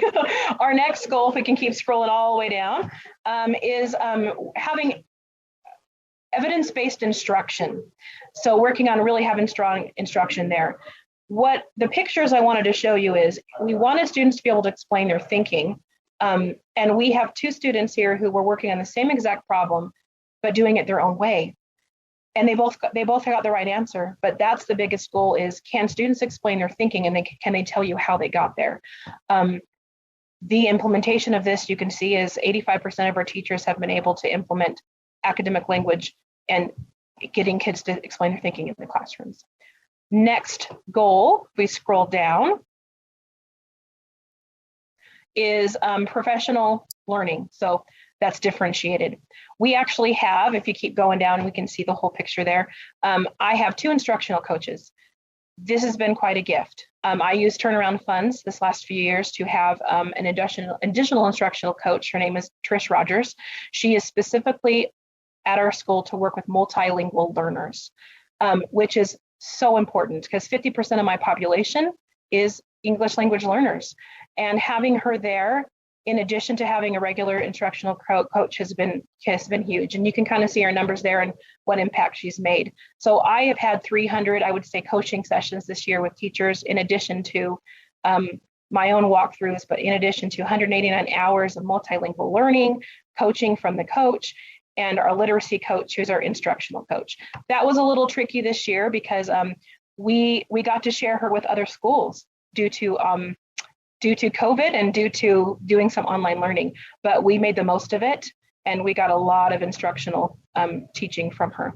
Our next slide is shows you a graph of last year versus this year when it comes to our assessments and how we did. And you can see beginning of last year, we started off low in the mid 20s in language arts and math. You can see the differentiation there. This school year, we started off due to COVID in the single digits.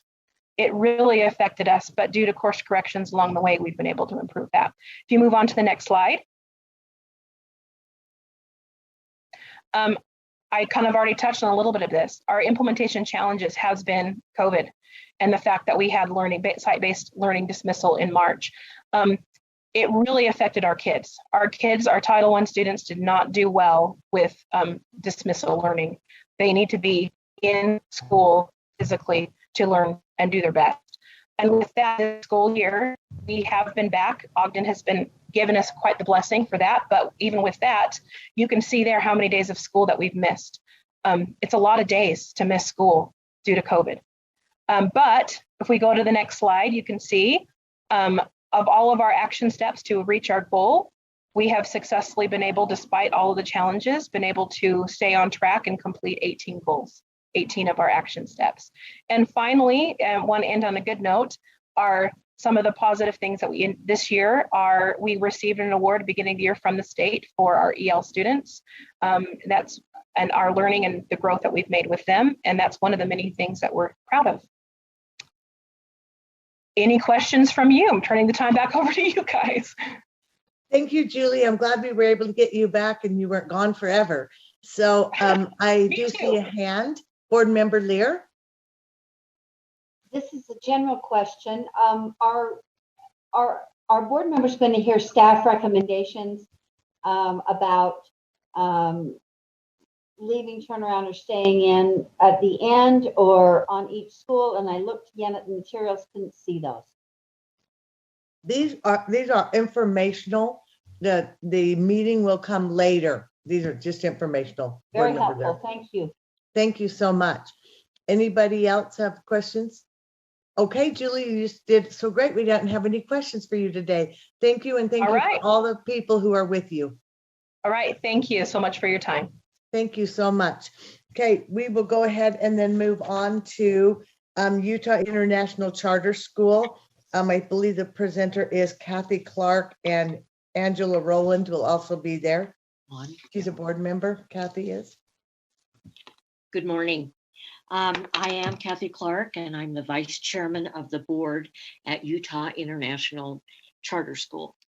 As you can tell from our mission, we were founded specifically to meet the needs of English learners, especially refugees. We serve grades 8 through 12, 6 through 12, and we are finishing our 8th year. Please advance the slide.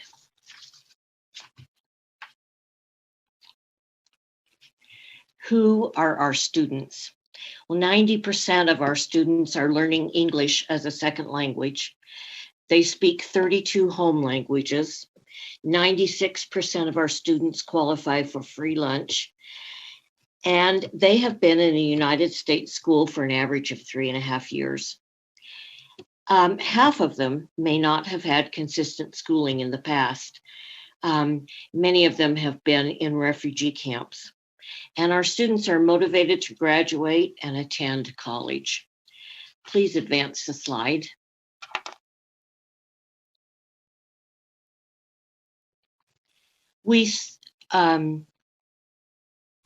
There we are. We serve mostly new arrivals to the United States who are not well served by other schools. And as long as we are serving these students, we will have low standardized test scores and a low 4-year graduation rate.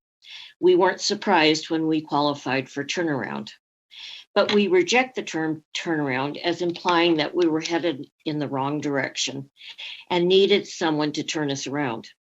We have always worked with a consultant to help us improve our instruction and our school culture. But it was great to have a new team to work with at UEPC and to have the state pick up the cost. What has been our progress on school improvement goals? If you would advance to the next slide. Our goal of improving English speaking abilities of our students was very good. Our goal of increasing students' independent reading practice and to incentivize improvement in reading was good. The goal of improving learning in all content areas by increasing feedback to students, clarifying learning objectives, and improving the use of formative assessment was good. Our goal of improving staff communication with protocols for team meetings resulted in better meetings, and the progress was very good.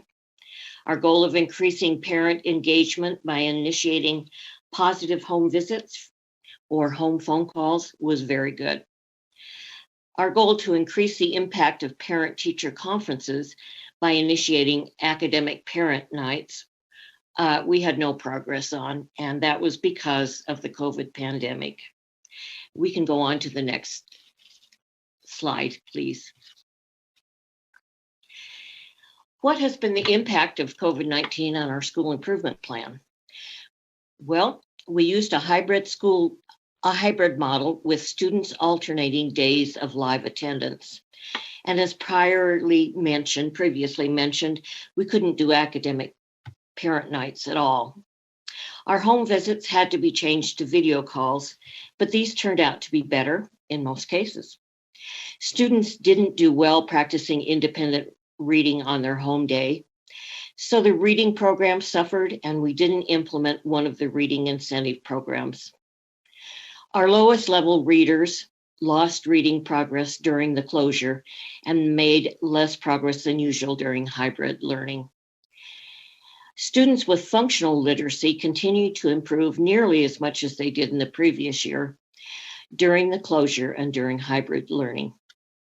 Teachers made significant progress in improving their objectives and feedback to students, but with the school closure and the need to rethink teaching in the hybrid model, this slowed the progress down.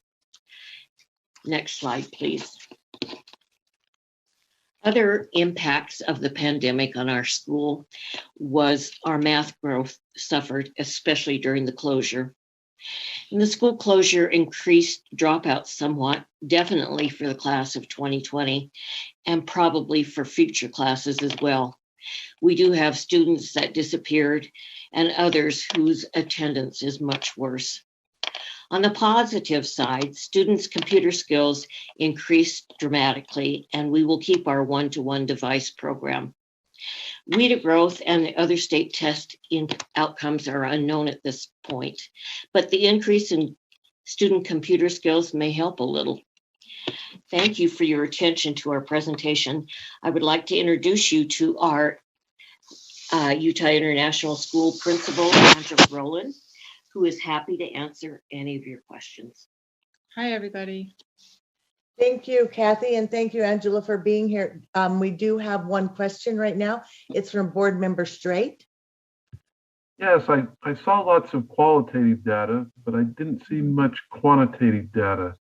We watched, yeah, thank you. That's a great question. We watched the two previous presentations, and I realized I have saved all my quantitative data for the big meeting at the end of June. Partly because I don't have some, I'm really wanting to get, I want the WIDA results from this year.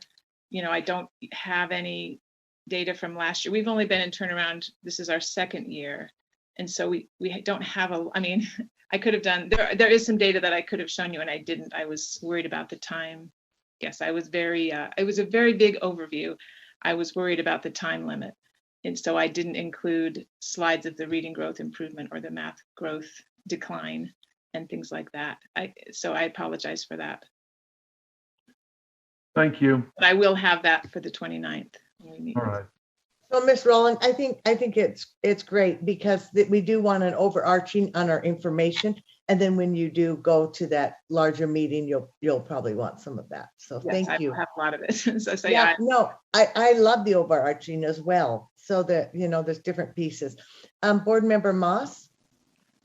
Just a very quick comment. I just wanted to say thanks. I was able to visit the school and to watch some of these refugee kids, Somali, Congolese, Vietnamese, Nepalese, working through math problems with a Rwandan teacher who himself was a longtime refugee.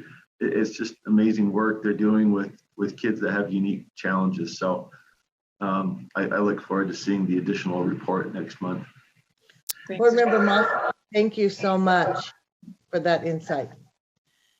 Okay, I don't see any other questions, Kathy or Angela. Thank you so much for being here. Thank you for inviting us. Thanks. Thank you. Thank you so much. Okay, we will move on to Holt Elementary. The presenter will be John Robinson from Davis School District. He's the board president. And there will be Daryl and John, the elementary director and the principal. So, John? Good morning. I am Logan Toon, Assistant Superintendent, not John Robinson. Like John. I don't look like John, nor do I sound much like him. And he will be joining us shortly. We're a little bit ahead of our schedule here. Would you like us to try something else, or if the school that follows us is ready? I mean, we can move on with the presentation as it is, or we can have the other school go next if they're prepared. We were planning on an 11:15 start time. Okay, let's just look and see. Tracy, do you know if Susan Hara is ready at Paradise? I do know for Paradise Canyon, we have a video, and then I will also scroll and see if Susan is going to be able to join us. That wasn't clear. She was going to try her best, but she was struggling with some internet connectivity. So we'll queue up that video and check and see if Susan's here. Okay, so what we're going to do, Logan, is we'll go ahead and go to Paradise Canyon if they are ready. If not, we'll come back to you. Okay, I'll be ready to go if we need to go right away. Okay, thank you, Logan. No problem. Tracy, have you checked with Susan? I keep calling her Sarah. Is Amy Mitchell here?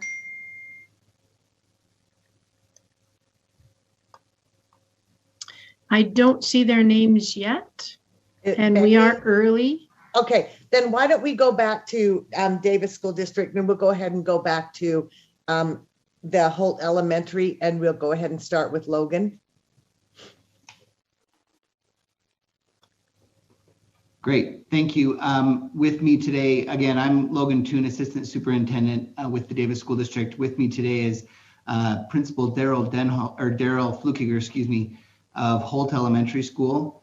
Also, John Sheffield, who is our elementary school director administrator, and Miss Ruth Ann Keller, who is also, she'll be replacing Mr. Sheffield, who'll be retiring this coming year. I want to first just commend Principal Flukiger for the work that's been done so far in a kind of an interrupted and sporadic type of an implementation year for the first planning cycle, as well as the first sort of implementation year, as we've been interrupted throughout the process of our initial. We're in cohort 4 at Holt Elementary School, which means we were identified at the end of based on 2019 test data, notified and began the planning cycle right at the beginning of the pandemic closure, and have pursued that through our evaluation vendors relationships with Innovations, and come up with a completed plan that is now being presented to the state board for approval this year. If you could go to the next slide for us. You'll see the turnaround goals here, and I won't read those because they're made available to you as board members, but we have language arts goals, one for EL students and one for economically disadvantaged students. That's EDA on that slide. And then we have an improvement goal for parent engagement and an improvement goal for student attendance. All 4 of those we believe will have a general effect on academic outcomes across the curriculum. If you could go to the next slide, please. As is noted in these slides, these goals have yet to be formally approved by the state board, and that's one of the things we're anticipating here. And we've begun our initial work with our Catapult Learning, who's our implementation vendor. And so we're looking now at kind of some of the changes that have been made in the past couple of years, not necessarily formally part of the turnaround process as we're launching that right now, but just wanted to make the board aware of some of these changes, including tutors, change in school administration that was initiated at the district level, and Principal Flukiger there, who will be starting his 2nd year in the upcoming school year. And they've adjusted the master schedule at the school to include power hour focus on reading, literacy instruction to increase the number of minutes of instruction in those areas, collaborative teams of teachers to help develop each other and to give access points to our vendor partners as well as the behavior plan, which will increase access. And I'll introduce President John Robinson. They're a little ahead of schedule. Oh, I was in Logan's office. Oh, I didn't know you were in there. I'm sorry. We are so ahead. It's a miracle. And so if you, then the next slide, if you could just go to the next one, and then we'll let President Robinson take the remainder of the time that we have. And then Principal Flukiger is available for comments and questions. We're just looking again, we don't have a formal progress report at this point because we're initiating the process as a cohort 4 school. So President, we just basically took him through the goals. I apologize for the confusion. No, I thought, I didn't know where Logan was. I thought he was in the bathroom and I didn't want to disturb him. So sorry about that. So Laura, I see Laura. I don't know who else is on here, but first of all, Laura, I want to thank you for all the work you do on behalf of us, as well as Brent Strait. We're in good hands up here in the north with these 2 board members. Thank you, President. As I have spent some time, and certainly this has been good, the way that the state board has set this up to engage a board president, because it's not that we don't care about this stuff, but there's a lot of things that we do, and sometimes we don't dive deep enough into some of the programs that are going on or some of the processes. So for me, this has been a great opportunity to learn more about the process that we're involved in. And the one thing that stands out to me is, as I've talked with Principal Flukiger and also Dr. Toon, is our desire to not cross the finish line and have a kind of a bill of good health, but to go about this in a way that allows us to have a heavy impact, not just a short-term impact, but a long-term impact on the students in Holt Elementary. That's a desire that we all share. And to do that, as these good people have helped me gain a better understanding. To me, a key thing from my perspective as a board member that I would like to share is the importance of the funding. To not, again, and I'm not insinuating this is your perspective, but hopefully as we present more of the plan that has been put together, that you'll have a good understanding of our desire to have this be very impactful on these young people and the teachers. So there's a long-term benefit from this, and not just necessarily how do we get to the point where we're no longer classified as a turnaround school? How can we, for years to come, have a chance to really make an impact so that not only teachers today in this school, but teachers in the future as they come in, that transition of being a new teacher, that they learn what our teachers are going to be learning, what our administrators are going to be learning, what we learn as a district. So I have full confidence in our staff under the direction of Dr. Toon.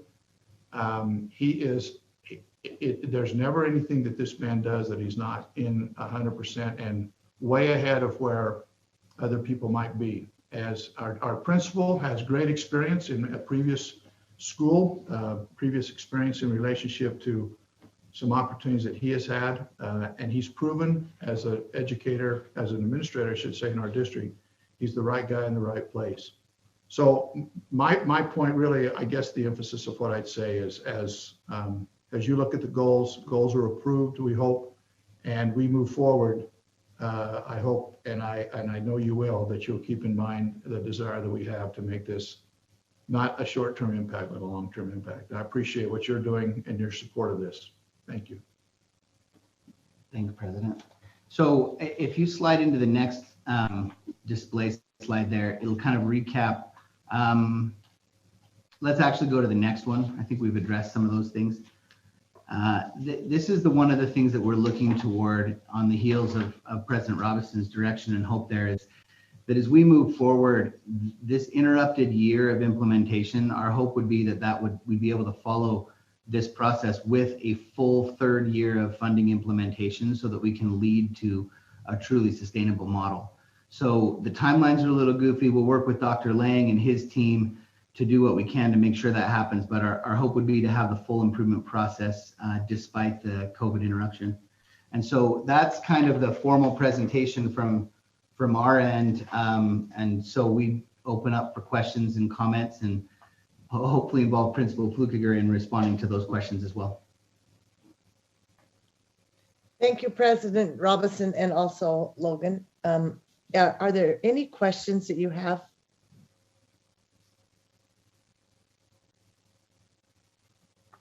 I don't see any questions at this time for any of you. I know that you'll be getting further in depth on this. And I also, it's been interesting because every presentation said, the one thing we couldn't do was parent engagement meetings. So, you know, I did appreciate that Granite tried to do those online this last year. So that was kind of an interesting piece. Okay, I don't see in any. the absence, Yes. Ms. Dunlap, in the absence of questions, can I just ask Principal Flukiger to jump on and make a note of anything that we may have missed or that he needs to add to the conversation? That would be acceptable. Thank you. Thank you. All right. Thank you for taking the time to meet with us today. We really appreciate that. It's been great hearing some of those past presentations to hear of how they've handled, obviously, with COVID and all that, knowing that the impact of having our students at school is so vital for us, because closing the gap, we need them here. And we know that the online learning and that was a challenge presented to us. Just to echo a little bit of what President Robinson and Dr. Toon had said, just the idea of how COVID's affected this in our implementation year, that it took 2 years rather than 1. And the sustainability in my mind is going to be the key of this, because not how do we just exit turnaround, but how do we create a trajectory that's ongoing and climbing and getting better and better every year with the resources made available to us by the state. So I hope that's something that's considered as we move forward, is how do we make up for that year that's kind of been left there, so that we can make sure that children are being successful and that we're training our teachers that it's a sustainable trajectory in the future to not only exit turnaround, but to be some of the model schools that the state's got as we move forward. Thank you, Daryl. I think that that'll be some questions to ask Tracy and her team moving forward about the continuation of funding and implementation. So thank you. Thank you so much for taking your time to be with us today. Okay, we will go ahead and move on to our last school. I still think we're a little bit ahead of time, but we'll see if they are available. It would be Principal Hara, the District Director Mitch, and District Director Amy Mitchell. Are they here? Yes, I'm here, Laura. Hello, Susan. How are you? Great. How are you? Yeah. Is Director Mitchell also going to be with you, or is it just going to be you today? Let me see. She's here, and so is Eliza Maravilla, our Title I coordinator. And I think you have this pre-recorded from our board member, Becky Dunn. I think we do, Becky Dunn. So do you want us to just start the presentation then, Susan? That would be great. Thank you. Okay, thank you.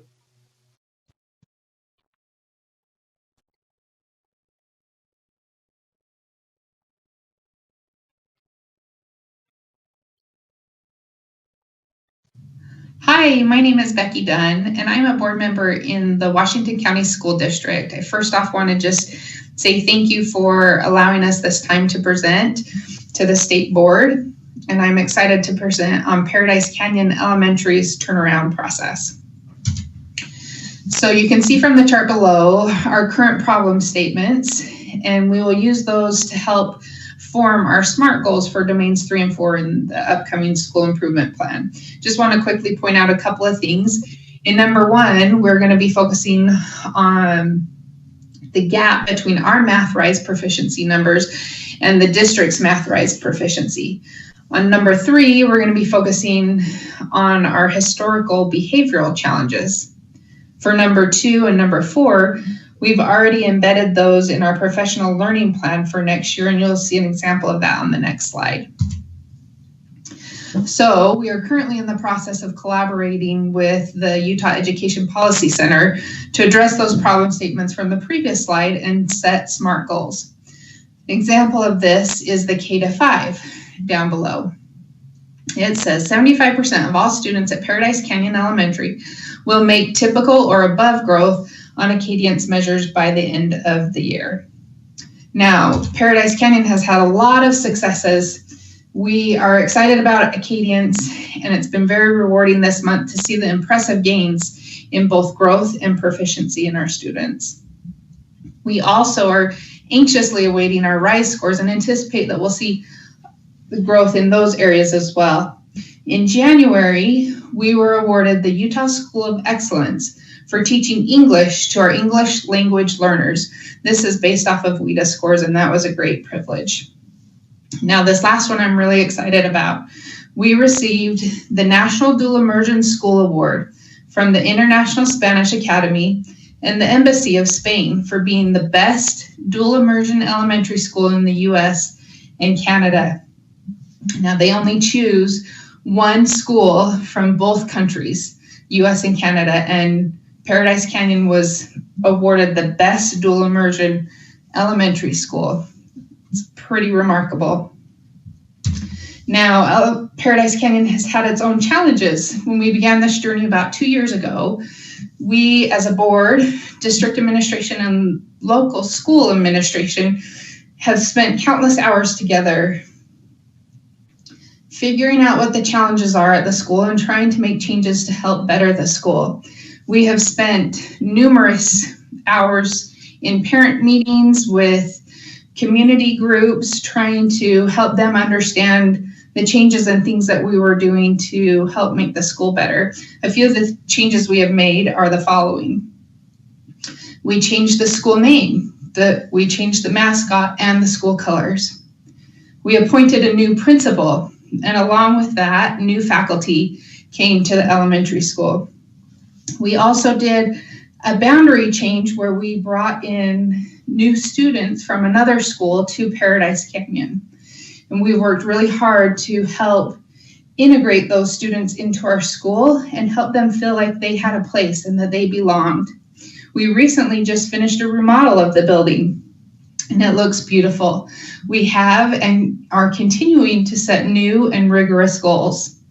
Now, this year has been a little crazy for everyone with the pandemic, and we have faced challenges at our school, like other schools, regarding face masks and the challenges that come along with those. But overall, our district has been able to stay in school and have in-person learning 5 days a week for this entire year. And that has been a remarkable blessing and asset to our school. We have had kids in the building and in-person learning happening 5 days a week. We are super grateful for that. We look forward to setting our goals for the upcoming school year and the successes that will come to Paradise Canyon in the future. Thank you for this opportunity.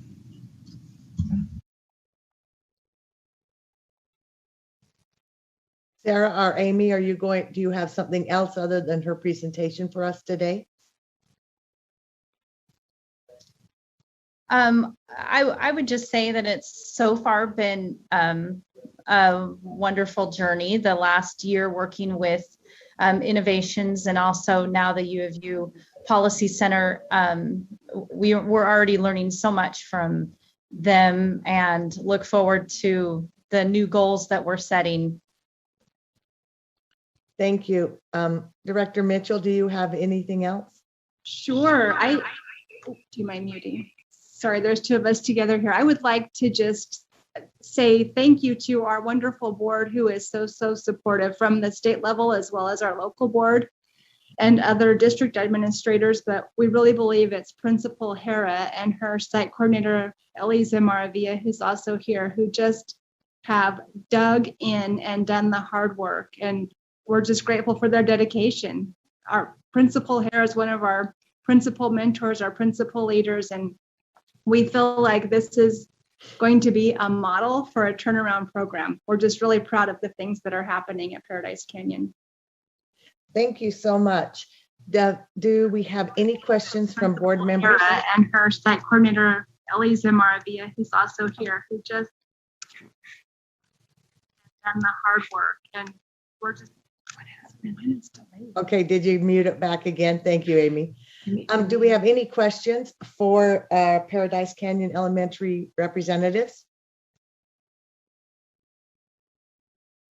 Okay, it looks like we don't today have any questions. Thank you so much for coming on and making this presentation, and for Board Member Dunn for recording that. Thank you. Thank you so much. Okay, we will go ahead and move on then. Dr. Dixon, are you ready to do the superintendent's report?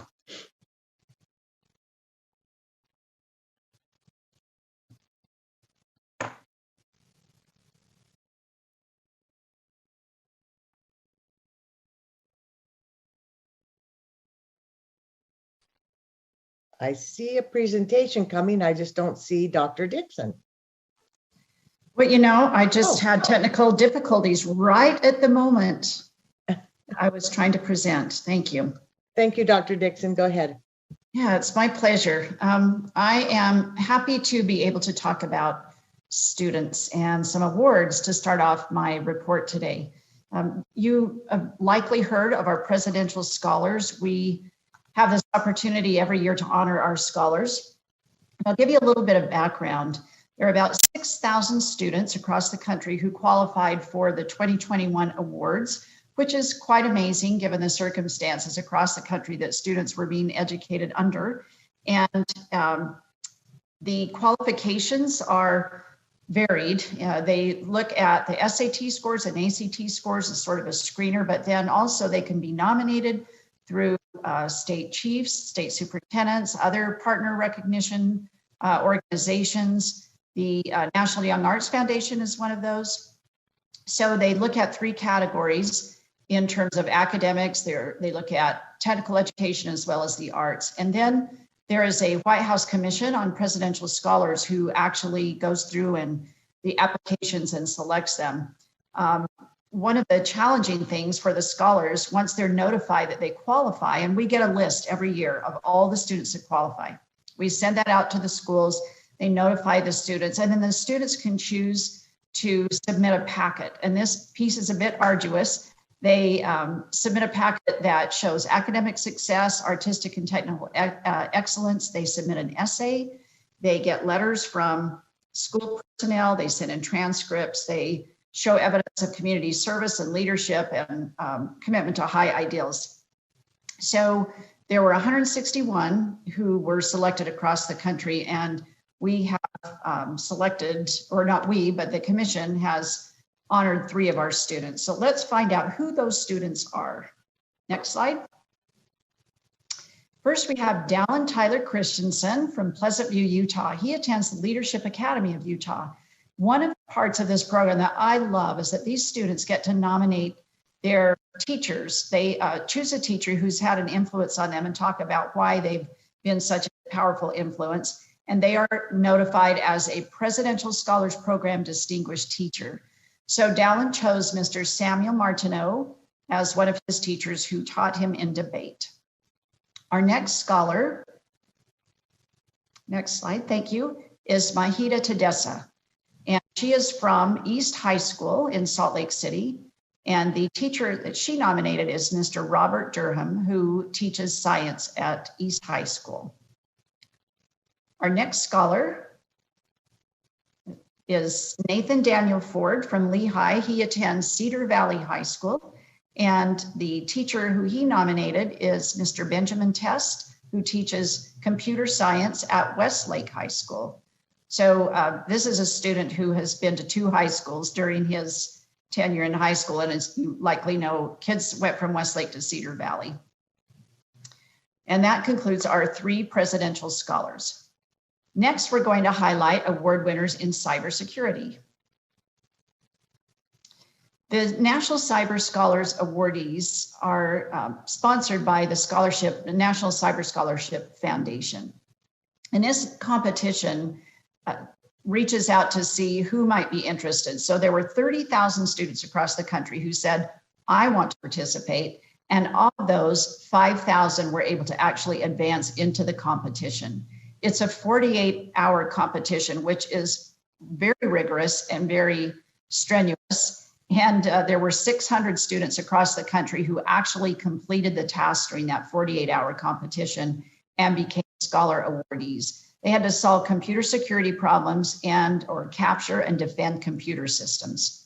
There were 4 of our Utah students who earned more than $31,500 combined in scholarships and further training opportunities. And one of the things that popped out in the Utah announcement is that we are looked at as being on the cutting edge of training the next generation of cybersecurity experts. And I know that many of our universities have picked up majors in this area, but I love that we have high school students who are also engaged in this opportunity and increasing their skills so that they can further their education in this.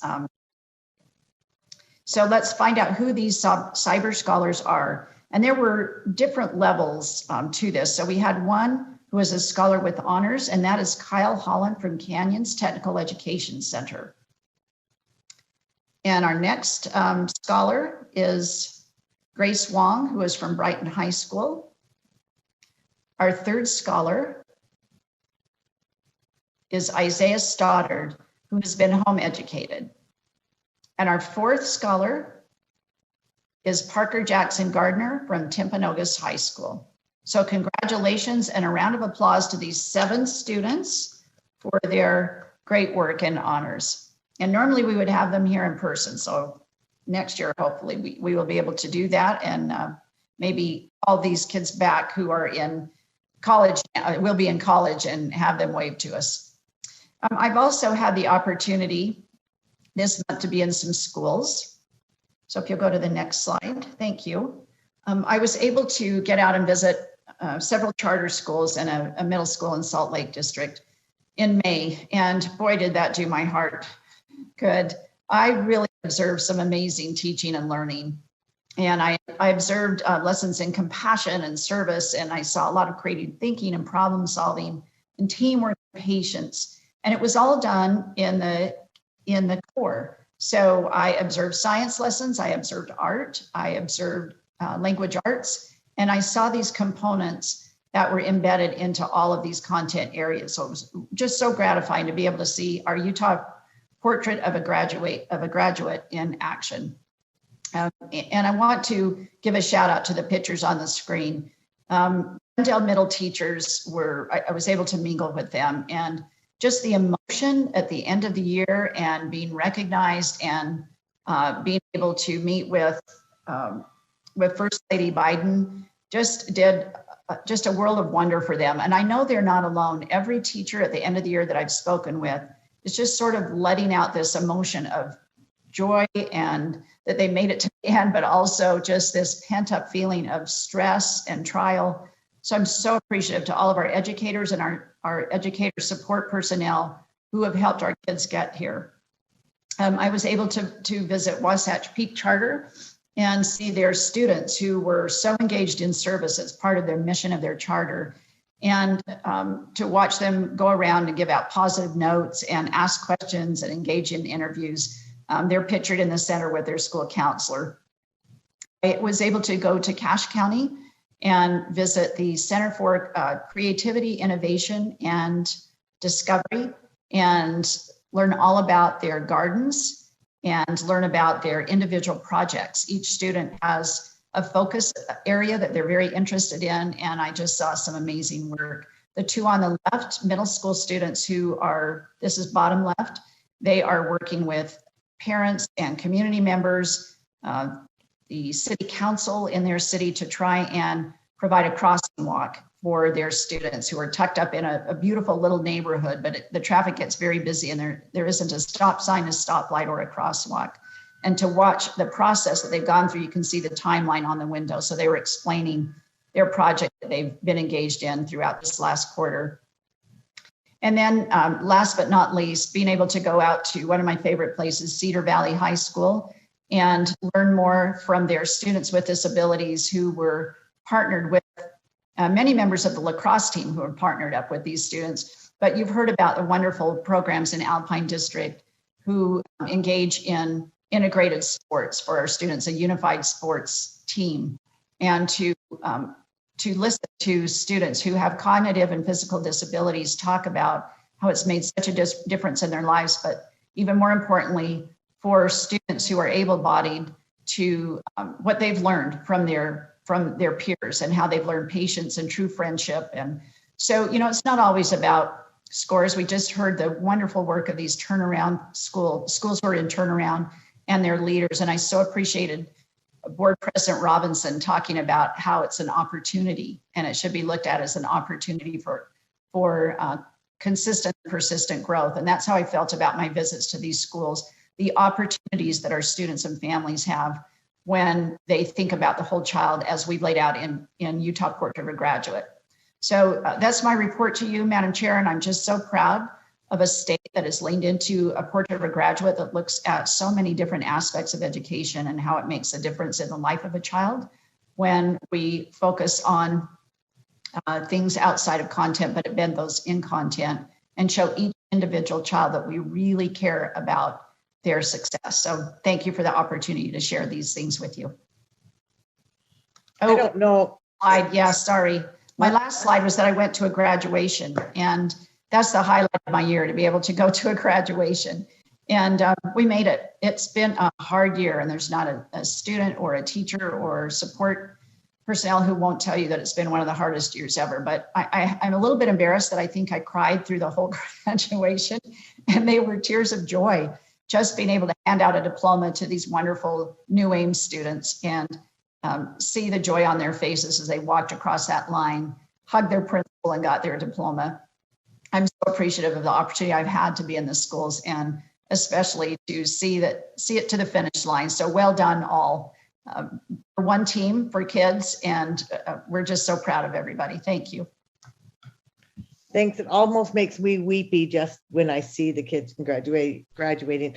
I also think they have a great appreciation of this opportunity to graduate. It's just not in the process. It was a real opportunity. So thank you, Dr. Dixon. I just loved looking at these young people who, first of all, who are willing to put 48 hours into a project, and it meant that much to them, whether they were home educated or whether they were coming out of some of our traditional schools, some of our charters. I think it's so wonderful. So thank you. All right, we will, I think it's okay. I think we can keep going. Let's go on to our general consent calendar. So if you could pull that up, Jeff. I think Jeff is still driving. Are there any agenda items that board members would like to remove from the general consent calendar at this time? I think that's Jenny. Board Member Earl? Yes, I would like number 3, the IC. I just have a question, and I apologize. I had written this down to get this answered ahead of time, and I forgot to do it. So for humoring me. That's okay, Board Member Earl. Thank you for at least considering asking ahead of time. So, all right, then I don't see any other hands or removals. I would be seeking a motion, please.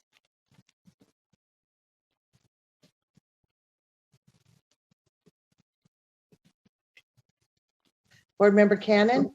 I move approval of the consent calendar minus item 3. Thank you. A second? Second, Hart. Thank you, Board Member Hart. All right, any discussion to that motion? I still see 2 hands, but I think they're just remaining up. Janet, okay, good. All right, so the motion before the board is that the board approve the general consent calendar with number 3 removed. Please vote.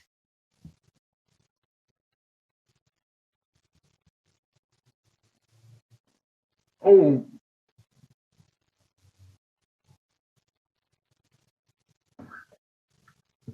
I see that that is a unanimous vote.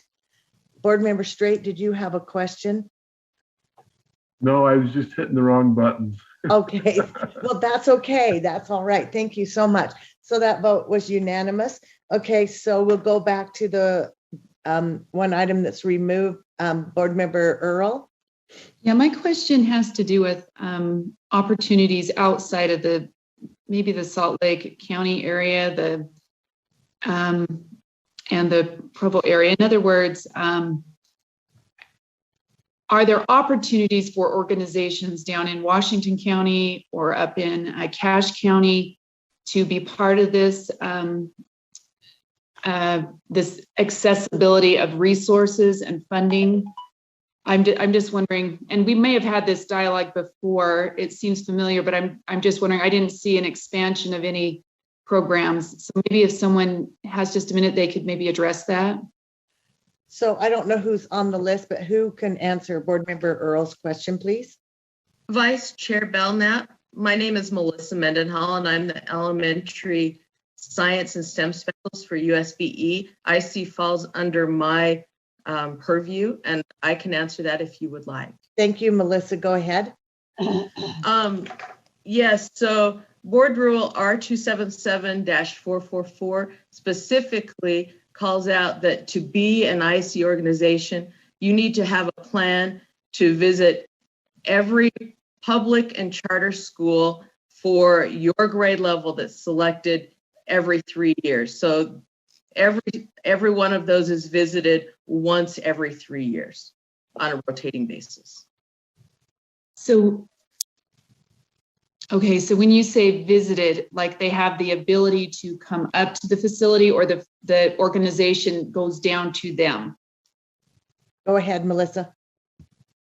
Thank you, Vice Chair. The organizations call and arrange with all of the schools, and they actually do outreach. They go to the school and provide it for every class that is in their grade level that they are servicing.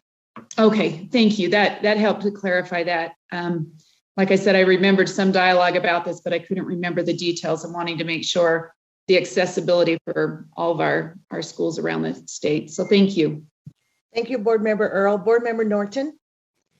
Yes, and thank you, Board Member Earl, for bringing this up, because this was a real problem that I had for many, many years. But I want to thank IC for the great job that we have seen in our public schools. Washington County is a long way away from the Wasatch Front, and yet every single year we see Discovery Gateway with the most wonderful outreach. Our students are doing hands-on science. The presenters are so well prepared. And then because of COVID, we've also had a wonderful opportunity to experience the Leonardo and Hogel Zoo through their outreach. They are not assigned to our grade level, but they have done some wonderful online field trips that are just fabulous. And that's been new the last 18 months. And I am just thrilled with the great equity that we are seeing across the state with access to these wonderful resources. Utah Symphony in the Arts is also doing the same thing, and appreciate it greatly. So pass that on, please, Director Mendenhall. Thank you, Board Member Norton. I agree, because the IC and the POPs do reach all our students across the state. Okay, so Board Member Earl, I'm going to come back to you. Do you have a motion for us? Yes, I motion that we approve item number 3 on the consent calendar. A second. Booth. Thank you, Board Member Booth. So the motion is that we accept number 3 from the consent calendar. We have a motion and a second.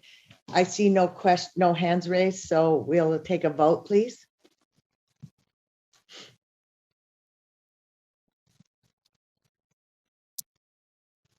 Sybil, I see that voting is unanimous. Thank you, everyone.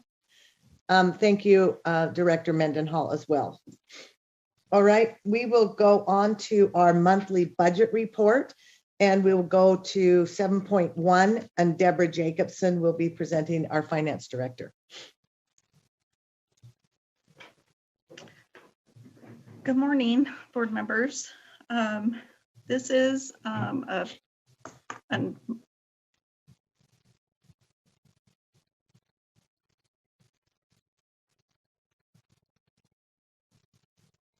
monthly right. I think you're information. frozen. I am happy to report that. Deborah, I think you might have to take your camera off because you keep freezing. Thank you. Will you start again?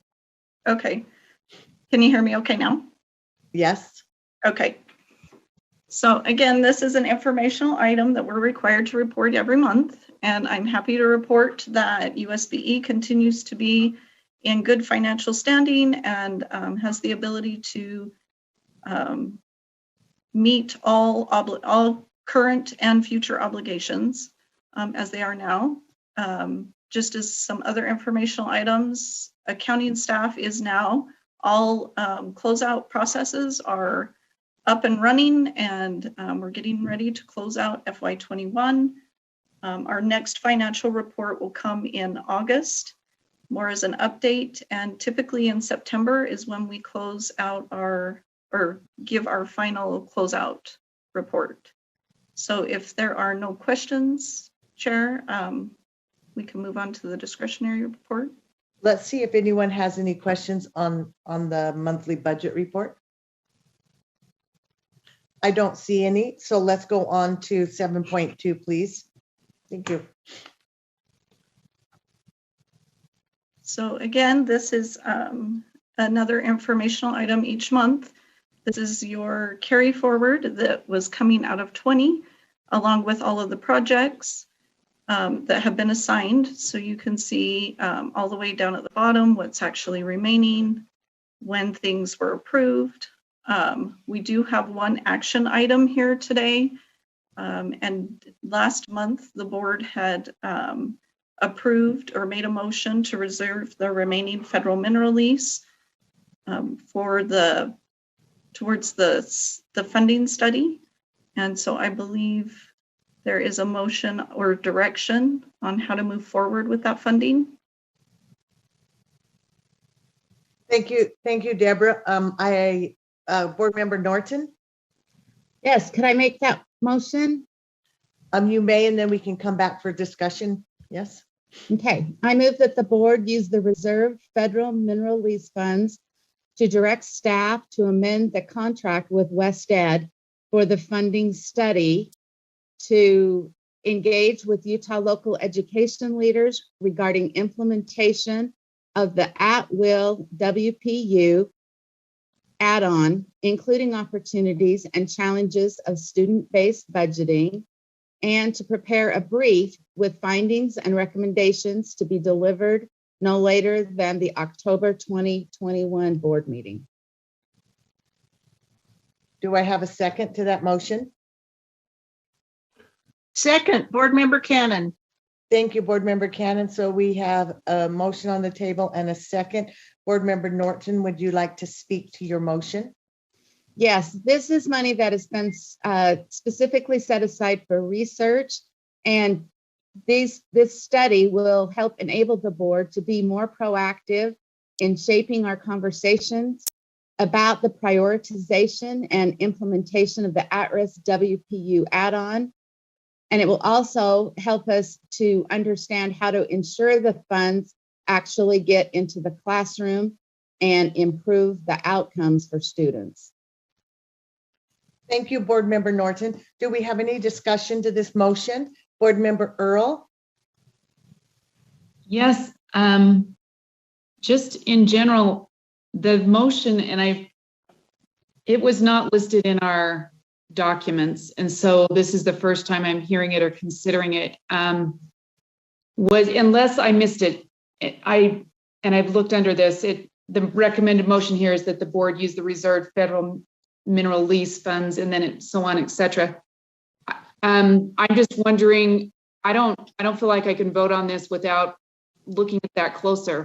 I thought we were going to get some more information about that for discussion. So that's my concern there. Anyways, those are my comments. Thank you, Board Member Earl. Board Member Hart? Is it possible that somebody typed that and put that on the screen? My listening comprehension right now isn't that great, and I think it had more than just the recommended action. So is it possible to type that out so I can reread it? Yeah, I appreciate that, Board Member Hart, because I think if we could do the recommended action, it was, I think Board Member Norton added some clarity as to what we would have in the study and the date that it would be returned. So can we get that on the screen? Is there a way to put that up, Jeff?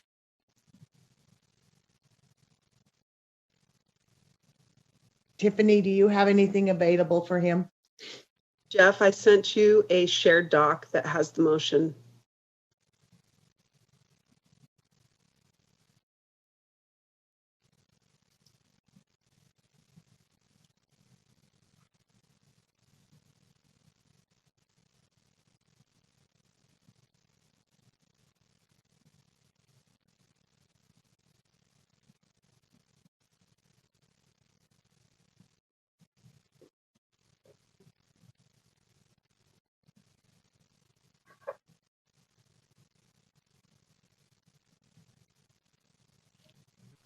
So if we can now make it big enough that we could see it, that would be helpful.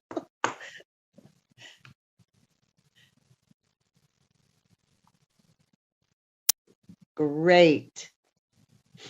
Board Member Hart, I'll let you read it, and then I don't know if you have any comments after you reread that. Nope, her hand's down. Board Member Lear?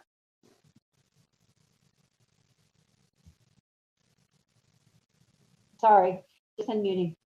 I'm wondering, and I don't want to pile on too much to this, but how much interaction has there been with local education leaders regarding the study generally? And would it be better to amend this motion to say regarding implementation of the at-risk WPU and other appropriate issues, and maybe that other appropriate issues goes after budgeting, but if somebody can you tell me that quick then- why we needed to be more specific in the motion? Question mark. If there's been Board Member Hart, your mic is on. if there's been lots of give and take already, then I feel like that has we've given the opportunity for LEAs to participate. If there hasn't been, then this motion would provide that opportunity. Thank you, Board Member Lear. Tiffany, do you have some insight on what Board Member Lear was talking about here? Sure, thank you. Tiffany Stanley, Chief of Staff, USBE. There has been some engagement with, the Superintendent's Association, the BAs, charter leaders, but I think the question here is around scope of the brief and scope of this request and support specifically from WestEd. So I think there's definitely room for further engagement with local education leaders on other issues related to the funding study. No question. The question really for this motion is whether the brief and the specific ask and support from WestEd should also address those other items. I think there could be more flexibility provided by inserting the phrase that you referenced, Board Member Lear, and then those details could be worked out through the contracting process, which would be the next step after this motion. This motion would just direct the broad or the area of further study, but then the contract would need to be amended and brought before the board. So Board Member Lear, are you making a motion to add, I think, and other, I can't remember your wording, sorry. Follow up, please. I'm sorry, I was muted. Okay, yes. Yes, I'd like to ask to make an amendment that says at the end of number 1, and challenges of student-based budgeting and other related issues. Okay, that is an amendment to the motion, which is to add other related issues. Do I have a second to that motion? I'll second, Moss. Thank you. Could somebody type that in there in red so we have it, please? At the end of number 1, after and other related issues. Thank you.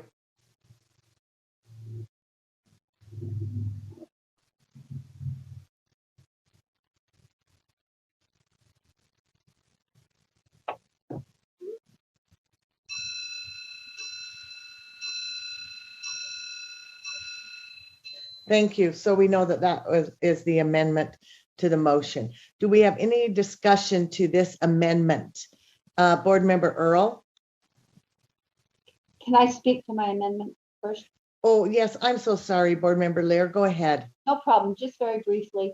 I've been a little wary of this study, and I would like LEA input. I think having it be too broad is probably challenging. But for instance, I think we need to add some discussion of geographic equity and some other issues that have come up recently. So I hope this can be relevant and narrow enough, but still helpful and engaging with LEAs. Thank you. Thank you, Board Member Lear. Board Member Earl, do you have a discussion to the amendment? Yes, and I actually would like to add exactly what Board Member Lear was saying. Other related issues, I'd like to make an amendment that says including various geographic locations, so that we are looking at those various locations. I know a lot of rural schools are very concerned about some of the issues associated with this. Okay, at this time, we can't have an amendment. You can have an amendment to the amendment. Well, Lorraine, can we amend this amendment while we're still in discussion? Yes, that would be appropriate. Okay. And you'd have to take care of that second amendment first. Okay. So what is your amendment? So it'd be other related issues, including various geographic locations. So including various geographic locations would be the addition to make sure that that is part of the study. Okay. Can someone type that in there, please? And do we have a second to that amendment? I'll second that. Board Member Straight. Thank you, Board Member Straight. I'm just waiting for someone to type that in there, please.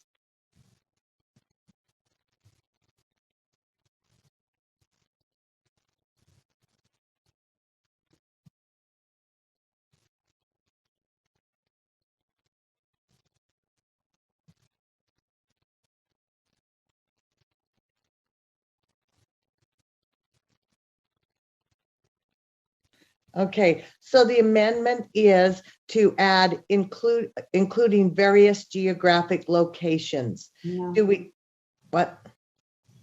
I think it was supposed to be geographic equity, including geographic equity.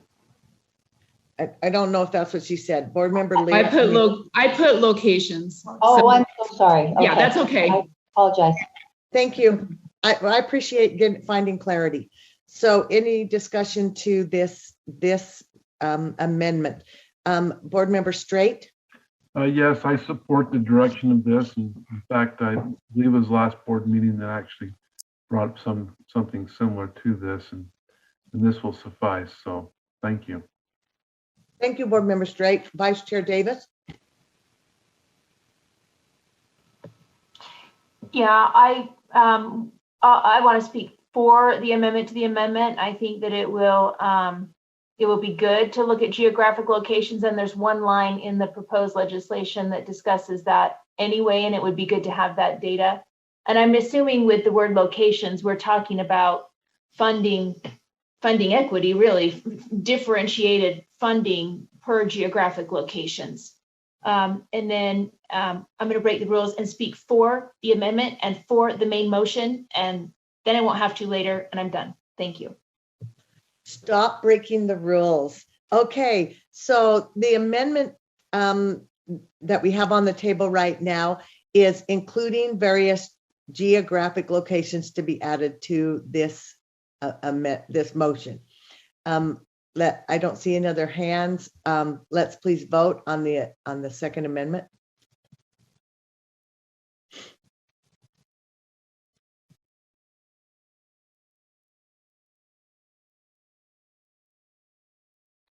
Board Member Norton? Oh, there you are. Okay. Sybil, I see that voting was unanimous. And so now will we Lorraine, we have to go back to the whole thing now, right? Or the other amendment?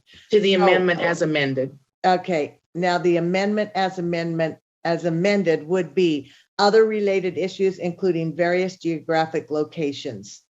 I don't see any hands.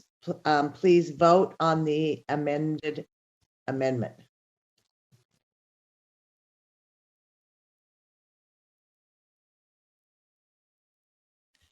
Okay, I see the voting is complete with one no vote by Natalie Klein. Okay, now we're back to the main amended motion, which is, Board Member Earl, do you have a question? I do have a comment. I don't know what the extent of this time or the funding that's required for doing this. Do they just go till the money's used? Is that what happens and then they're done? I'm just curious because there is one more component I would like to include, but I'm wondering, how do we know what that entails? Well, I'll let Tiffany Stanley speak to that, but they do have to have their briefing ready to us on October for our October board meeting. Tiffany, can you answer Board Member Earl's question? So the total amount that has been set aside for this is $55,000. And then going through the contract process, determining the scope, it's within that budget. And then the time frame, as Vice Chair Belknap referenced, would be going out until October. Okay. So just whatever we put out there, then they'll go till they're, right? Till they'll try to put it within that scope is what you're saying then, right? Okay. Yeah, I mean, I don't know if Zach is on in terms of being able to speak to the contract negotiation process in terms of cost. We have a budget, and then we'll need to work to develop a scope, and then go back and forth in terms of cost. Okay, I know so I would like to make a motion to add something to this, and it would probably need to be maybe a number 2 and then 3, and then 2's moved down to 3. And I would like to know, I know this has been based primarily on the funding coming from Utah, but I would like to know the impact of the federal funding on these equity issues as well for districts. There was a little bit of work done in the previous funding study, but I would like to know some specifics on that so that we're looking at an accurate, the accurate amount of monies that we're talking about here, and not just the local effort or the state effort, but a full picture. And it doesn't have to be an intensive thing, but some kind of so we have a thorough understanding of the fundings that are coming in and how that's impacting districts. So that was, I spoke to whatever motion I was trying to make. You didn't make one. So I'm going to ask a clarifying question, Board Member Earl. So you want to add a whole nother component, because this component right here is merely studying the at-risk WPU add-on for students, or maybe some other related pieces by geographic area, that this would be an additional study. So number 1 is one element. I'm not sure I understand what you mean by that, because isn't number 1 just that they would continue elements of the funding study? Is that accurate? Okay, so I'm sorry, I may be misunderstanding. I could be leading you astray as well, because I'm really good at that. So why don't I turn it over to Tiffany and see if she can give clarity if adding that piece of the federal piece is almost an additional study rather than the tracking on this for the at-risk WPU add-on. I see them as related. Let me see if I can explain. And I was also trying to think through how to add that into the motion. But essentially, in conducting the cost function analysis, federal funds were included. However, the the focus and scope of the recommendations is around state funds and differentiating state funds.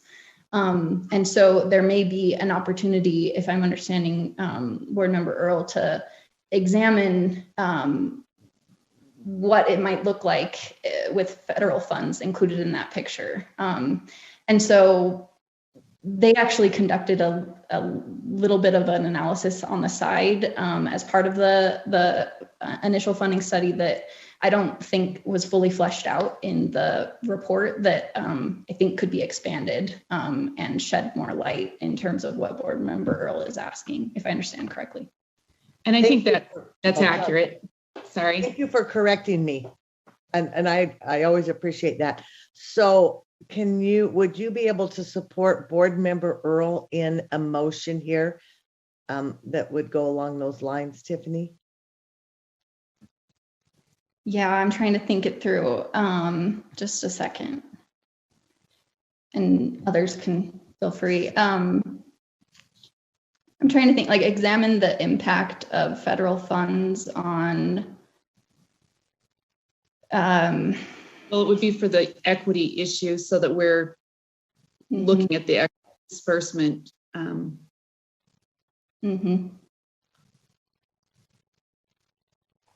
On equity of funding. I mean, it's really high level, but that could work. Let me just see. Board Member Davis, do you have a comment? Yeah, I'm just wondering, are you essentially wondering what the impact of these suggestions will have on our LEAs financially? No, I'm wondering. Including federal funding in the big picture and these potential actions? Yes. So knowing what the usage of federal funding are in terms of equity for districts, and then looking at what this add-on is in association to that. Does that make sense? Maybe I'm.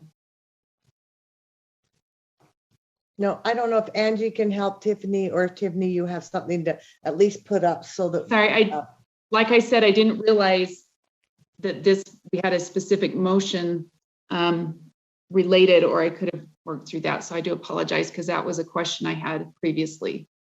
So we're okay, Board Member Earl. Can somebody help drive this for us?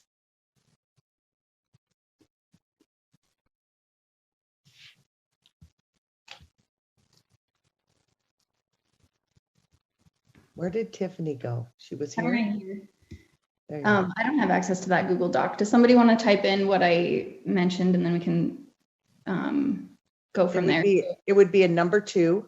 Yep. Number 2, and just add examine impact of federal funds on equity of funding. But I think it's that equity of funding that we need to get a little bit more specific about.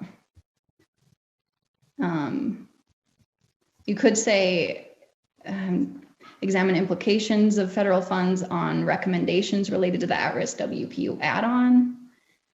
Does that get closer, Board Member Earl?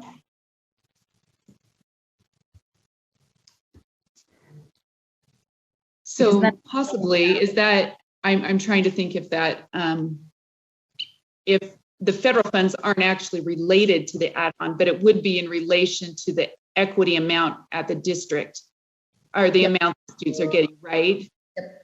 So, so it doesn't impact the add-on, but it just in relation to the funding coming, I guess in correlation to the add-on or something like that. Sound implications of federal funds on funding.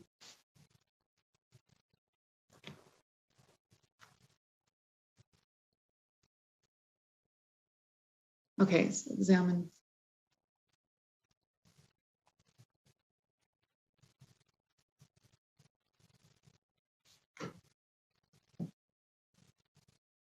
Board Member Earl, does that get to your? So I wondered if instead of state funding, it would be the local education, so LEA funding.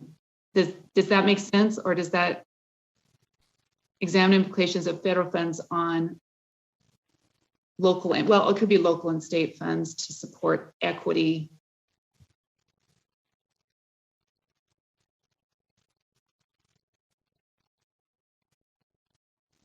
Yeah, I think that's closer. Vice Chair Belknap, this is Lorraine. Yes. This seems like this is a separate motion, not related so much to the amendment. So I would suggest voting on the first amendment first, and then having this as a separate amendment. So the first amended motion. Right, voting on the motion as amended that's already on the floor. The amended amendment is amendment, and then have this as a separate amendment. Thank you. Okay, so don't take this off the screen, or at least someone remember what it is so that we can. Okay, so our amended motion, then I appreciate our parliamentarian helping me.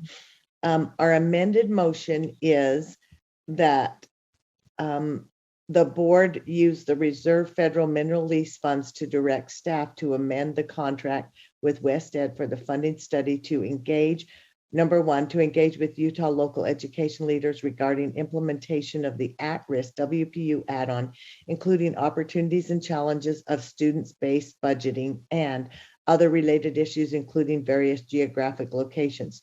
Number two, prepare a brief with findings and recommendations to be delivered no later than the October 2021 board meeting. Vice Chair Belknap? Yes. I think I was a little unclear on what I meant, and I'm sorry. The only thing you would be voting on is the amendment. So other related issues, including various geographic locations. Right. You're just voting on that amendment. Okay, sorry, you could have stopped me in the middle. Okay, so the motion before the board, the amendment is that other related issues, including various geographic locations. Do we have any discussion to that amendment? Board Member Earl? No? Okay. All right, seeing none, please vote.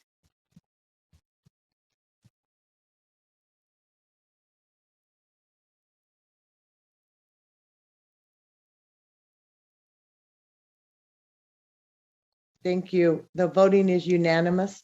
Thank you so much. Okay, so we are now back to the amended motion on the table. And we have Board Member Earl who would like to make a new amendment.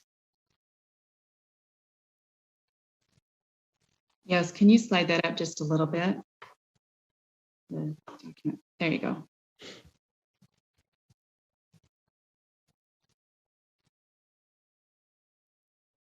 And I wondered if it's appropriate if they can get down this low, the individual equity support, individual equity of students. Tiffany, can you speak to that at all? Does that make sense? Because that's what in essence what we're doing with the at-risk WPU add-ons, right? And so I guess that's the curious thing is how does the federal funds impact that individual student equity issue? Yeah, so let me see if I'm thinking about this right, or if this will help. Okay. So one of the analyses that was conducted was to look at, okay, so the cost function analysis provides an estimated or predicted weight that to adjust for the cost factor associated with coming from an economically disadvantaged background, right? The cost function analysis produced that weight between 0.32 and 0.52. So they also looked at, all right, given that, what does the state currently provide for each student based on that? So you look at EARS and a couple of other programs ended up in there, and the implicit weight of those programs was 0.03 or something, right? Not up to the 0.3. So I guess the question is, well, with the addition of federal funds, what does that look like? Yeah, that's exactly right. That's exactly right. Did we get that in the motion? I think broadly, yes. And with that understanding, that helps a lot in working with through the contracting process. get that right. So, yeah. Thank you. Thank you. Board Member Straight. Yes, I'm wondering in regards to the West Ed study, how do we quantify what at risk is? What is it? What do they determine? What's the definition? Okay, Board Member Straight, I just kind of went out of order here because we do have a motion on the table, and then I will come right back to you in your question. We have an amendment on the table, and I didn't do it right, so hold on. The amendment on the table is to examine implications of federal funds on local and state funding to support the individual equity of students. Do I have a second to that motion? Second, Board Member. Thank you, Board Member Straight. Do we have now discussion to this motion? So, Board Member Straight.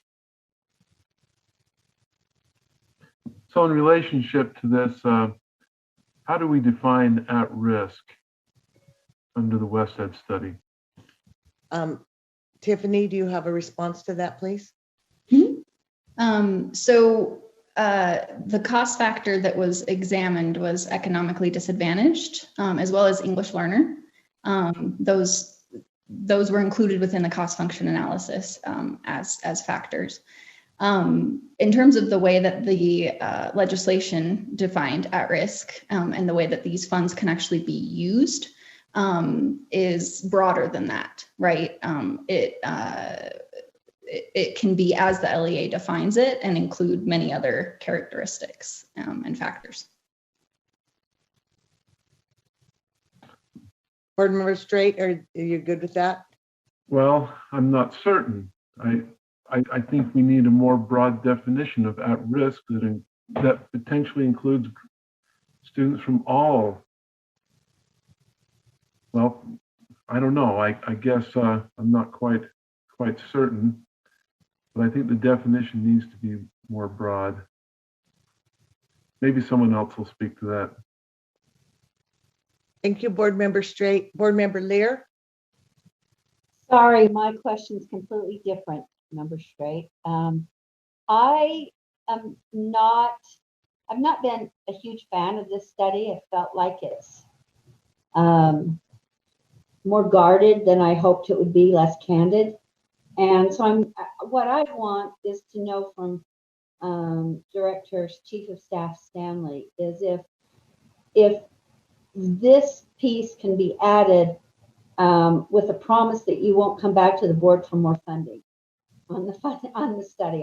I'm kind of personally committed as much as I want to commit. So if you can assure me that this is close enough to the other purposes of the study that there won't be a need for more money, then I'm supportive. If you're uncertain, then I don't want any more money spent on this than what you originally asked today. Is that a clear enough question? You know what, I'm going to respond to that. I'm not sure that she can, because our federal mineral lease money can only be used for research. And at this time, this seems to be a logical place to do some of our research. So unless Tiffany has a definitive answer, I don't want to put her on the spot like that, Board Member Lear. Oh, well, okay. Then it makes it hard for board members to vote.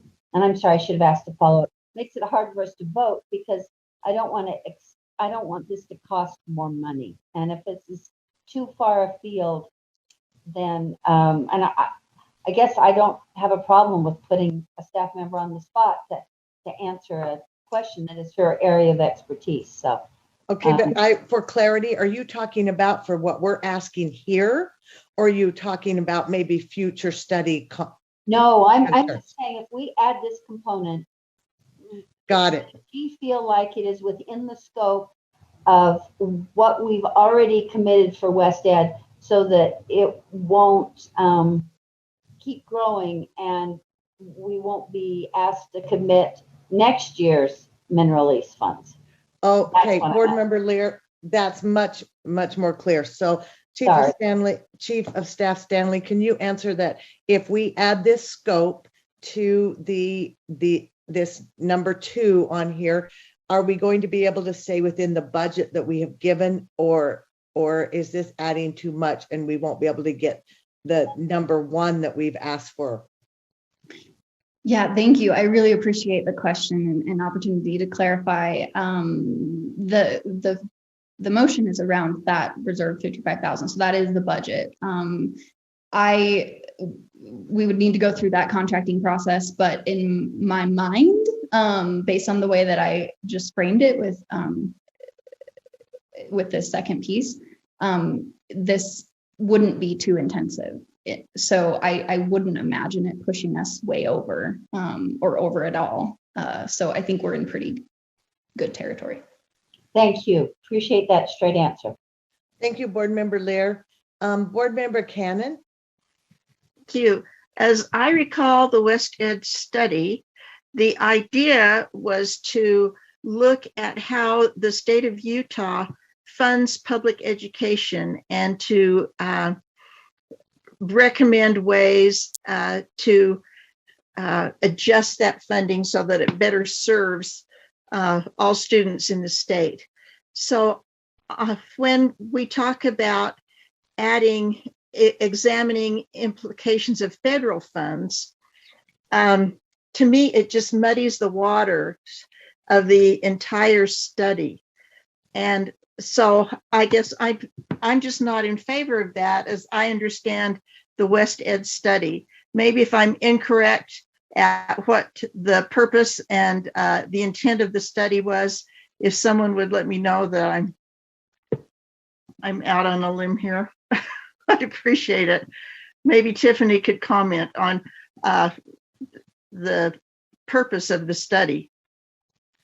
Thank you, Board Member Cannon. Chief of Staff Stanley, do you have any comment on what was the beginning purposes for this study? Yeah, I think Board Member Cannon captured that well. It is really, the scope is around the minimum school program and state funding and what we at the state level have,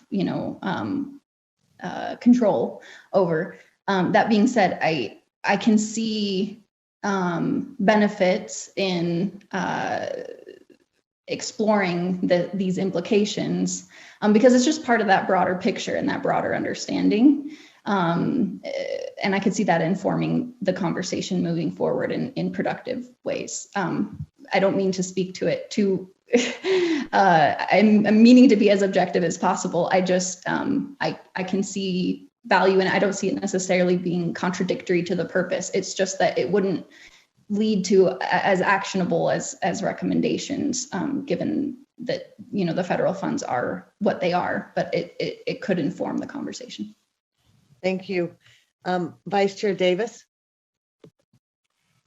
Yeah, this is a question for Tiffany. I thought I remembered that they have already included federal funds in this study and the impacts that they have across equity across the board in our state for funding. But maybe I'm remembering that wrong. But if they have already done that study in their in-depth study and included those funds, then perhaps this number 2 would be better suited to be up in the report where it says they report on number 2, prepare a brief with findings, including federal funds on local and state funding to support it, yada, yada. Because I don't remember them talking to us a lot about it, but I remember them saying they had already done it. Am I remembering that right? Do we need this again for them to do it again, or have they already done it? Chief of Staff Stanley. So federal funds were included in the revenues that were part of the cost function analysis and many of the different analyses. However, that piece that I mentioned earlier with Board Member Earl around, how to think about it in terms of the implicit weight of what is currently provided for students at risk, that piece wasn't really fully fleshed out. So I think the analyses it would be quick to conduct, and it would be more of a reporting feature and something to come back to the board on in terms of how to think about that component of it, and low on the analysis side. Thank you. Board Member Hutchings. Yeah, thank you. I have some, I thought I'd weigh in with some possibly helpful information relative to Member Straight's question. But I know that as school leaders and LEAs, we've had to adopt, and as the school boards have had to adopt, an at-risk definition. And so I'm curious, since the LEAs have had to adopt their own definition of what an at-risk student is in their LEA, is that being used in any way in this study, or are they using their own definition? And then I had another question, but I think Member Davis kind of cleared that up for me. So. Thank you, Board Member Hutchins. Tiffany, your title is just too long, and two S's together are just terrible. Go ahead. So the cost function analysis really just looked at those elements that drive cost in terms of, like I mentioned, economically disadvantaged and English learner.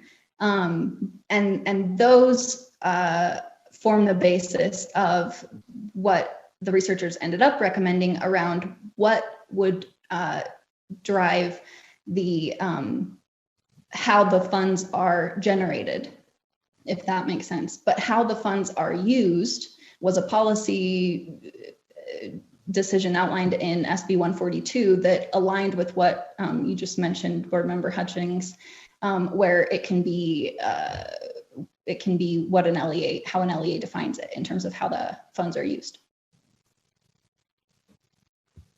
Thank you. Thank you for that response. Board Member Straight. Yes, as I'm looking at this, it says individual equity of students.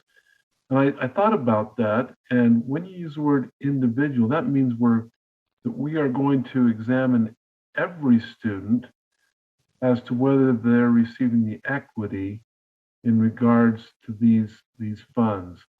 And the only thing I can think of that would bind all students together individually within equity is their proficiency on their learning.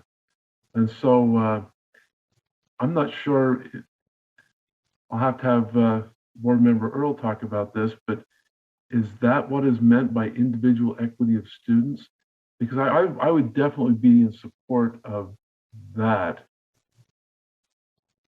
Okay, thank you, Board Member Straight. Board Member Earl?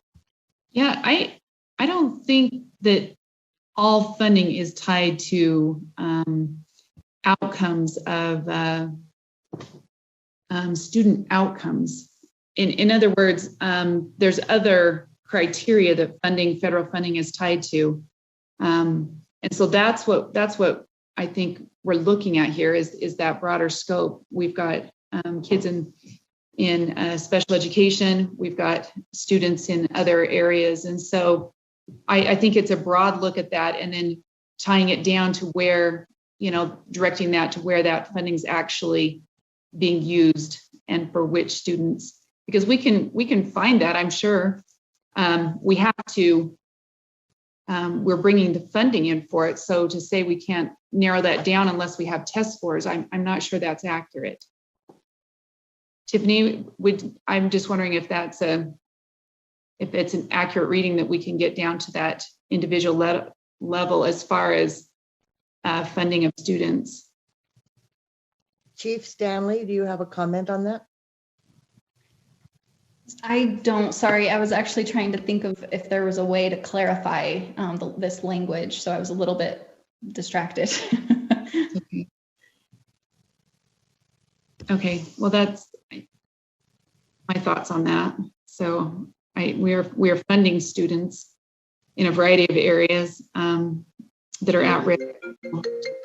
Be able to actually identify that funding in localities, I would think that wouldn't be impossible. Dr. Dixon? See if I can get my hand and face working here.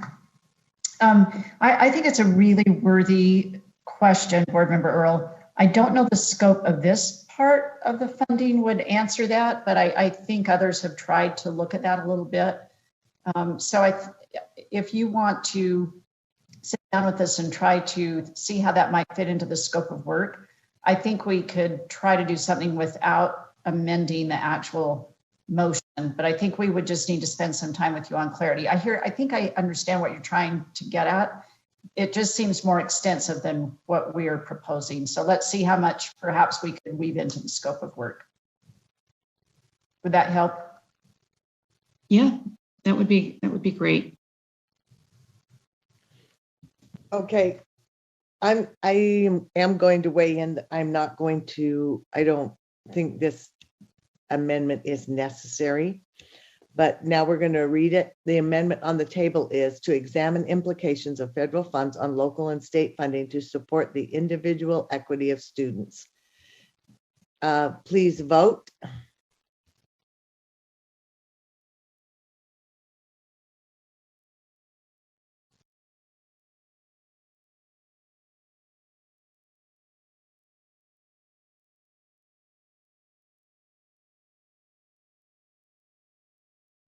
Okay, there's so many changes here. I'm going to do a quick roll call vote so that we don't have any errors here.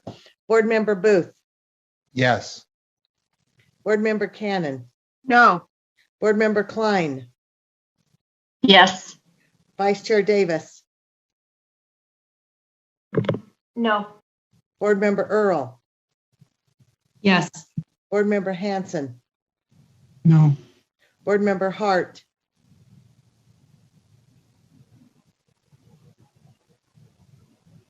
Board Member Hart. I'll come back. Board Member Hutchings. No. Board Member Lear. No. Board Member Moss. Yes. Board Member Norton. No. Board Member Straight. No. Board Member Hart.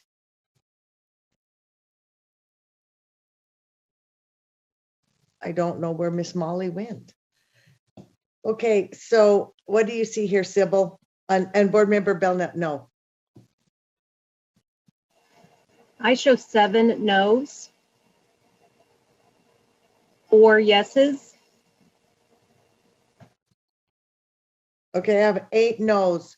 No's, Belknap, Cannon, Davis, Hanson, Hutchings, Lear, Norton, Straight. The yeses are Booth, Klein, Earl, Moss. And I don't know what happened to Molly.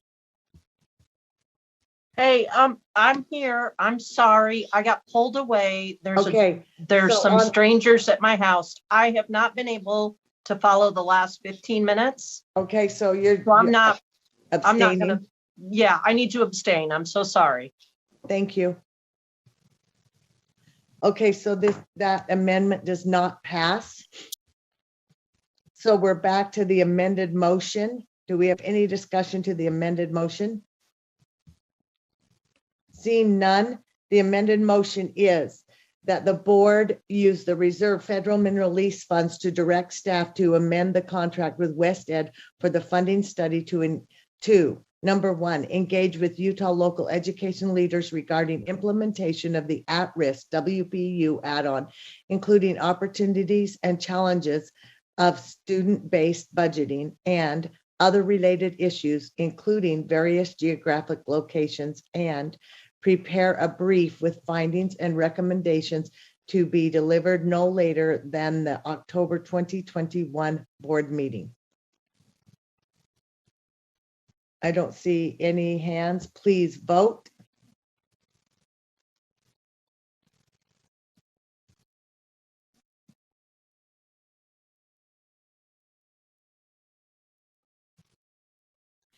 I see that Board Member Hart has abstained again, and the rest is unanimous, Sybil. Thank you. Thank you. Okay, so we are now on to, I have to move all my papers,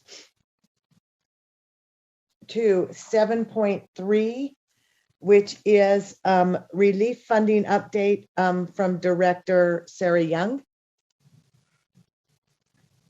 Thank you. Sarah Young, Director of Strategic Initiatives for the State Board of Education. I am wondering if I can share my screen.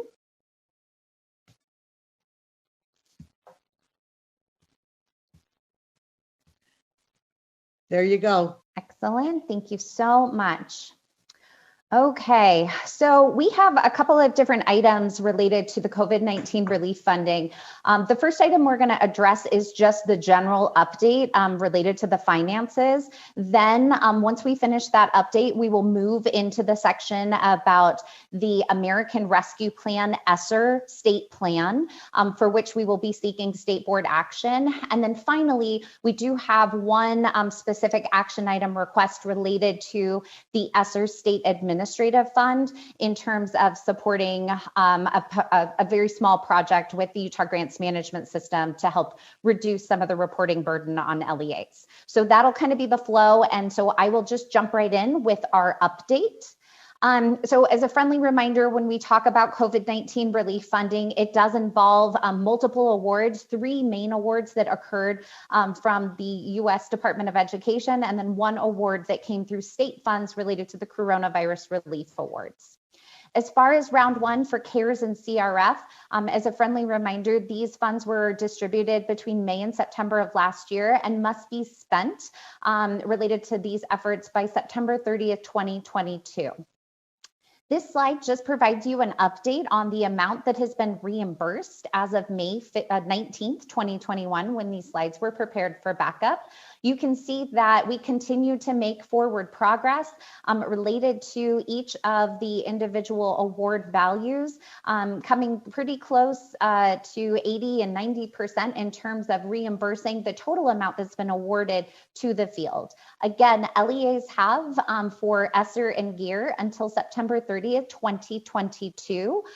Related to these funds. For those in green, those are the CRF funds. They have until June 30th or end of the state fiscal year to be able to make those expenditures and then request reimbursement related to those efforts as well. In terms of round 2 for the coronavirus relief supplemental act, these are funds that were awarded through December of 2020 through February 2021. And for these awards, both ESSER 2 and GEAR 2 must be spent by September 30th, 2023. As a friendly reminder, so over 90% of the ESSER 2 awards were distributed directly to our LEAs. The majority of those plans focus on the 3 categories when we presented the more in-depth overview of the LEA plans last month, and that we do also see some of our LEAs seeking opportunities related to building and climate control for summer learning issues, which we'll touch on here momentarily.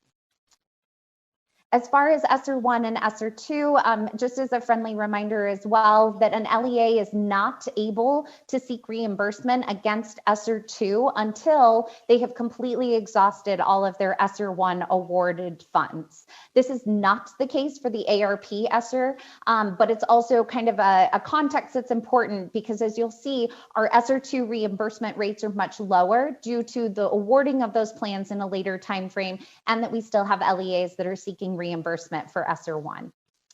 So as far as the reflections related to the needs for climate control, we do want to call to your attention this particular piece of language from Special Session Senate Bill 1001, which was that the legislature did provide some additional flexibility related to ESSER 2 awards. So for the LEAs that are listed here from Tintic, North Sanpete, Sevier, Wayne, Garfield, Paiute, and Emory, they do have an opportunity to apply for flexibility to be able to use their ESSER 2 funds to support opportunities related to facilities such as HVAC needs for the summer disrupted learning. So these lines were incredibly helpful in terms of addressing some of the feedback we've gotten from leaders from these districts about their desire to want to offer summer school, but not necessarily having having the climate control in their buildings to make that feasible. So this provides one additional opportunity for them related to their existing ESSER 2 awards that we did not have prior to special session. In terms of the reimbursement values, like I said, we do expect these to be a bit lower, just noting we still have LEA spending ESSER 1 and that the ESSER 2 plans were officially awarded and approved by mid-April of 2021 for most of our LEAs. So you can see those items are reflected here, noting that Gear 2 has not been released yet. We continue to partner with the governor's office, who has authority related to the use case for that award, and hope to kind of reach a conclusion soon, which we would share with the board once the governor's office has decided how they intend to use those funds to address needs in K through 16. The other additional award that we'll call out is the emergency assistance for non-public schools. So again, this is a required part of our efforts in terms of the shifting of equitable services from the LEA to the SEA as part of this second kind of tranche of awards that happened in December of last year. So we have received 21 applications from non-public schools in round 1, and we currently have round 2 that is open to the field for application. And we continue to work through those applications and opportunities related to the allowable use cases with these non-public schools.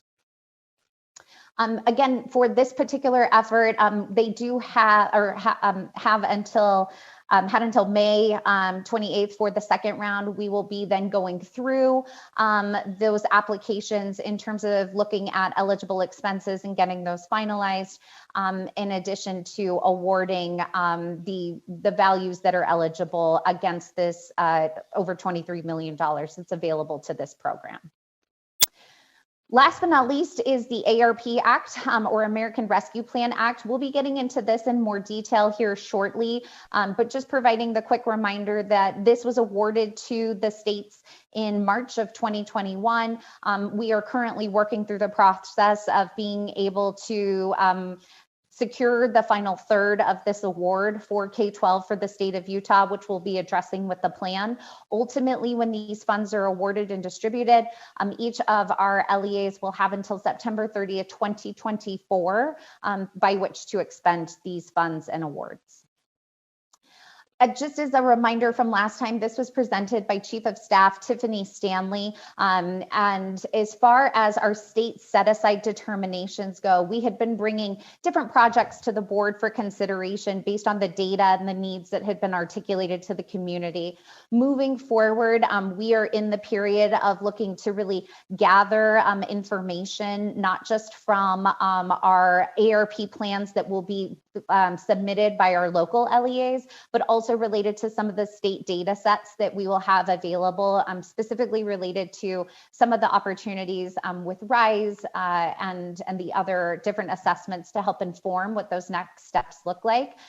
You'll see that the only use case that we have brought to your attention is really kind of an administrative component. We're not looking to really authorize any of these additional state funds until we can bring that data to the board so that you have more context in the space of PPE, because we could buy in bulk at quantities that were not accessible at the local level. Looking at the most critical and widespread issues, which is a component of our state plan that we'll be discussing, providing sizable payoff net benefits and incentivizing systems change related to our efforts moving forward. As far as action steps that your staff have taken over the past month since we last presented, we have been heavily engaged in the preparation of the state application for ARP ESSER and the creation of that document, the facilitation of public comment and feedback, and then as well drafting revisions related to those comments. The Utah Grants Management System, we are looking at a potential revision to be able to collect reimbursement by use case, and that is the consideration that we'll present as the second of the two action items moving forward. And then last but not least, meeting with stakeholders in terms of getting feedback about the different components of ARP ESSER that we released. So I'm going to pause because that ends my informational update item to see if there were any questions about our current state before we get into the ARP ESSER state plan.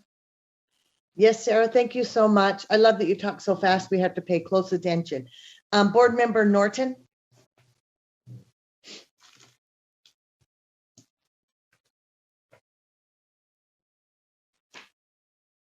Wait a minute, you're still on mute.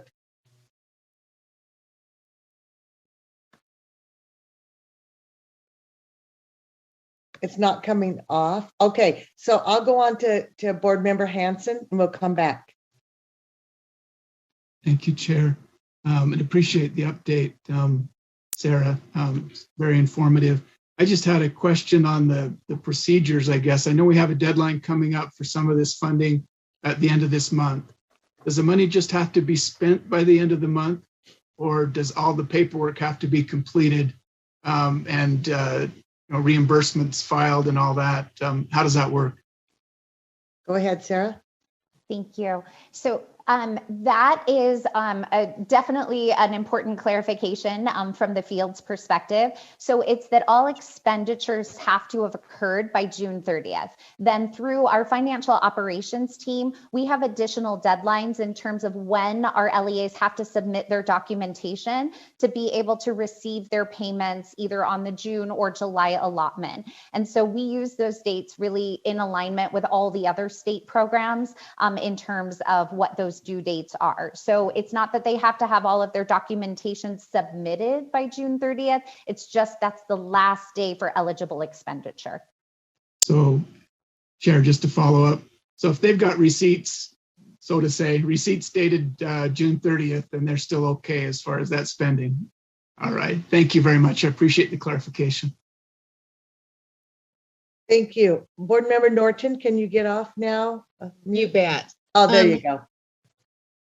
I understand that a great deal of the funding or the request is to have after school and summer school programs. And I had a concern about the after school programs with the 10-hour minimum per week. On the elementary level, that seems like an awful long time to add on to a school day for those little people. Is there any flexibility on that 10-hour requirement based on age appropriateness? Sarah? Thank you. So Board Member Norton, that is a component of the ARP state ESSER plan that we were going to address in the next section.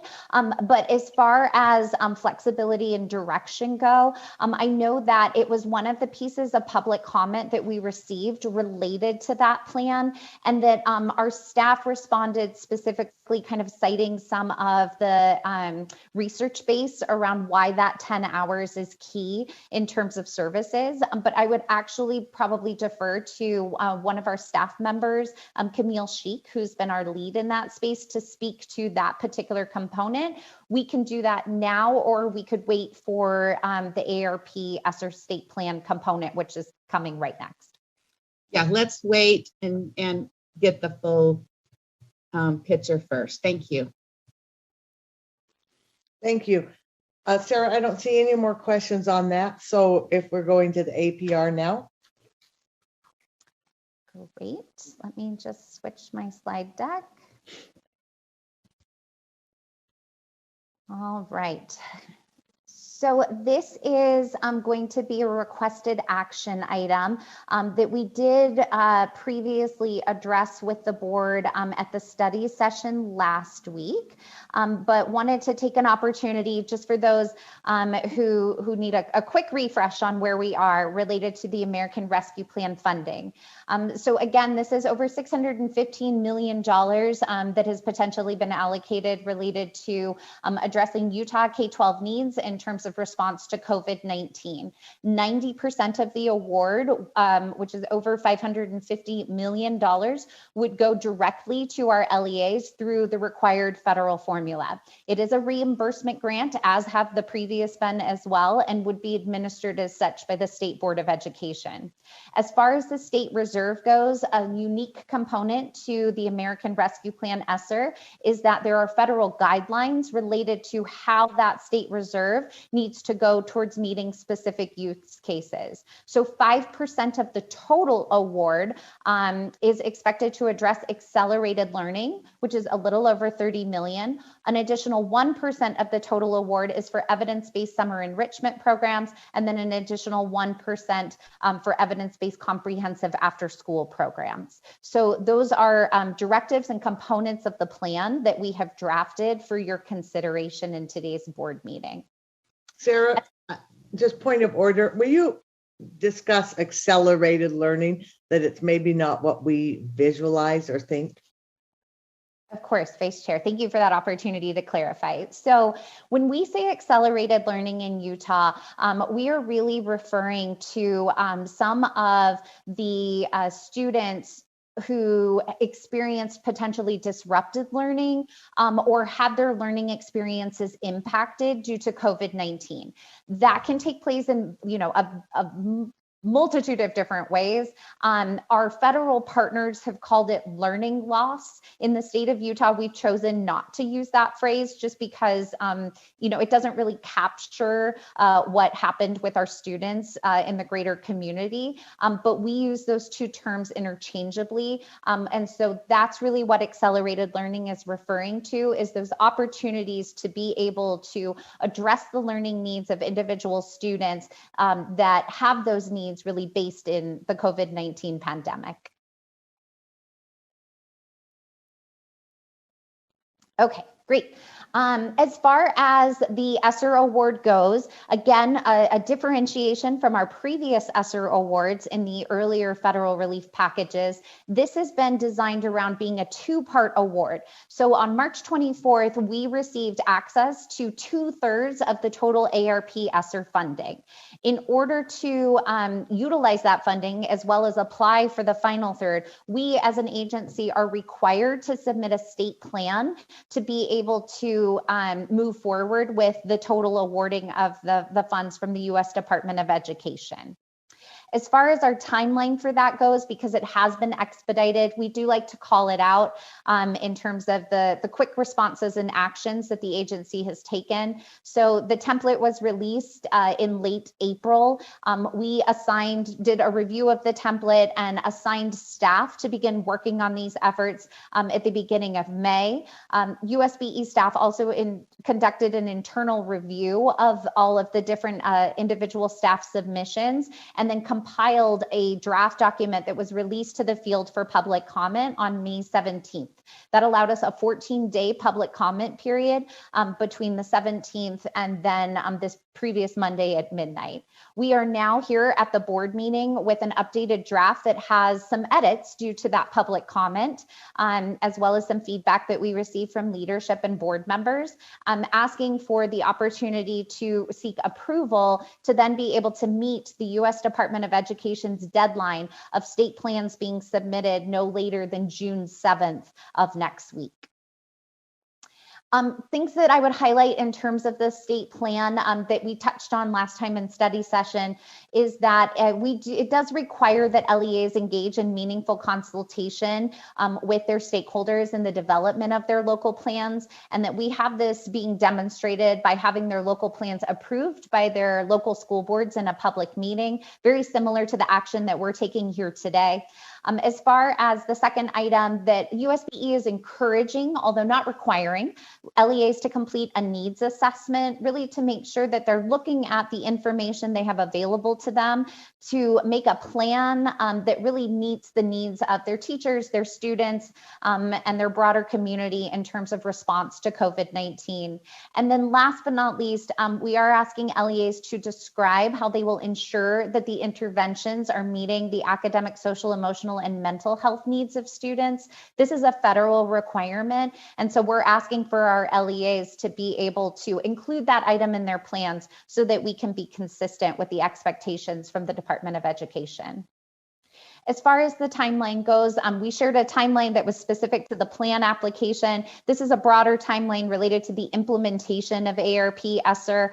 So highlighting the grant award notification, meeting our legislative requirements with LFA, GO, and PB, and then the award appropriation that occurred from the state legislature during special session. We are now here at step 4 in terms of working to meet the deadline of June 7th for the submission of our state plan. At that point, it is our plan to move forward with the LEA application and then providing an opportunity to formally award those awards to the larger community and allow them to seek reimbursement.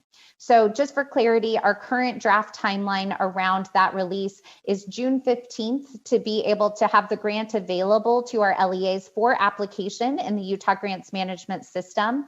We have a tentative due date of August 20th, 2021, but I would note that our process is that we review them on a rolling application basis. So for an LEA that submits their plan, let's say at the end of June, they can expect to receive an outcome within 2 to 3 business days related to that submission. And so although we do have a final due date, it's not necessary to wait until that moment.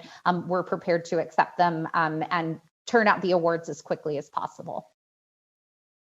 As far as the role of the ARP ESSER state plan, so this is kind of a new piece of information that we thought we'd lay as context before we got to the review of the state plan itself. So in terms of kind of being clear about the what and the why behind the state plan.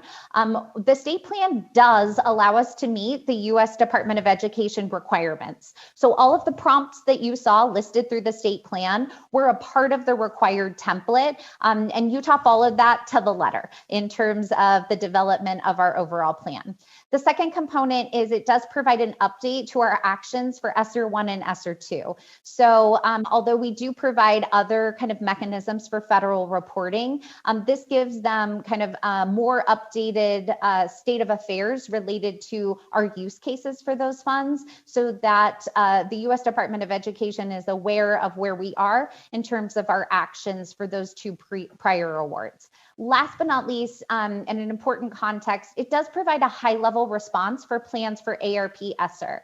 So in many cases related to the prompts, we could have probably provided additional details, additional information, and additional logistics. As staff, we felt like that those additional details and logistics could potentially limit us in terms of being able to have flexibility in our response as we move forward with this award. So we really designed our responses to meet the requirements that were articulated and not really anything more than that. So we really tried to stay within the parameters of responding to the prompt without providing excess information that could ultimately be limiting in the future. As far as the state plan does not, just to be clear, it does not limit the SEA response. So nothing that's in there requires us to take action towards the priorities or towards those other components. It just frames the current state of the state related to COVID-19. The U.S. Department of Education and our technical supports have reflected that they view this plan as a living document, and as such that they note that states will most likely have updates to those efforts as we move further along into the process of our response to COVID-19. The second clarification is also important. There is nothing in our state plan that limits LEAs on their allowable expenditures. So we are actualizing the full suite of options that were provided to us through the federal authorization. And that's what you see represented in both our state plan as well as the plan draft templates that we presented for our LEA certification and application. As far as public comment goes, we had 66 visits to our public comment site and 44 respondents. The feedback has been responded to and is primarily captured within the documents that are available for backup. We created a first page that has the public comment and then the USBE response next to it. So you can see how we responded, where we were intending to make changes, and where maybe the changes suggested weren't actionable and kind of what the justification was behind that. Last but not least, we did receive feedback from USEEP that was submitted to us via email, and we included that component in the backup as well, since it was separate from the public comment tool, and we wanted to be sure board members had access to that. So with that, I do not have any other context to be laid, aside from then the opportunity to seek feedback and hopefully approval related to our state ARP ESSER plan for submission to the U.S. Department of Education. So Director Stanley, Director Young, do you have an answer to Board Member Norton's question about the 10 hours requirement for after school? I do. Thank you for the opportunity. So Board Member Norton, if it's okay, I'm just going to share on the screen what the response was. And then I'm not sure if Camille or Becky Donaldson or Leah, Assistant Superintendent Leah Voorhees is on to respond as well. But let me just share with you what we had in response to that public comment for your consideration.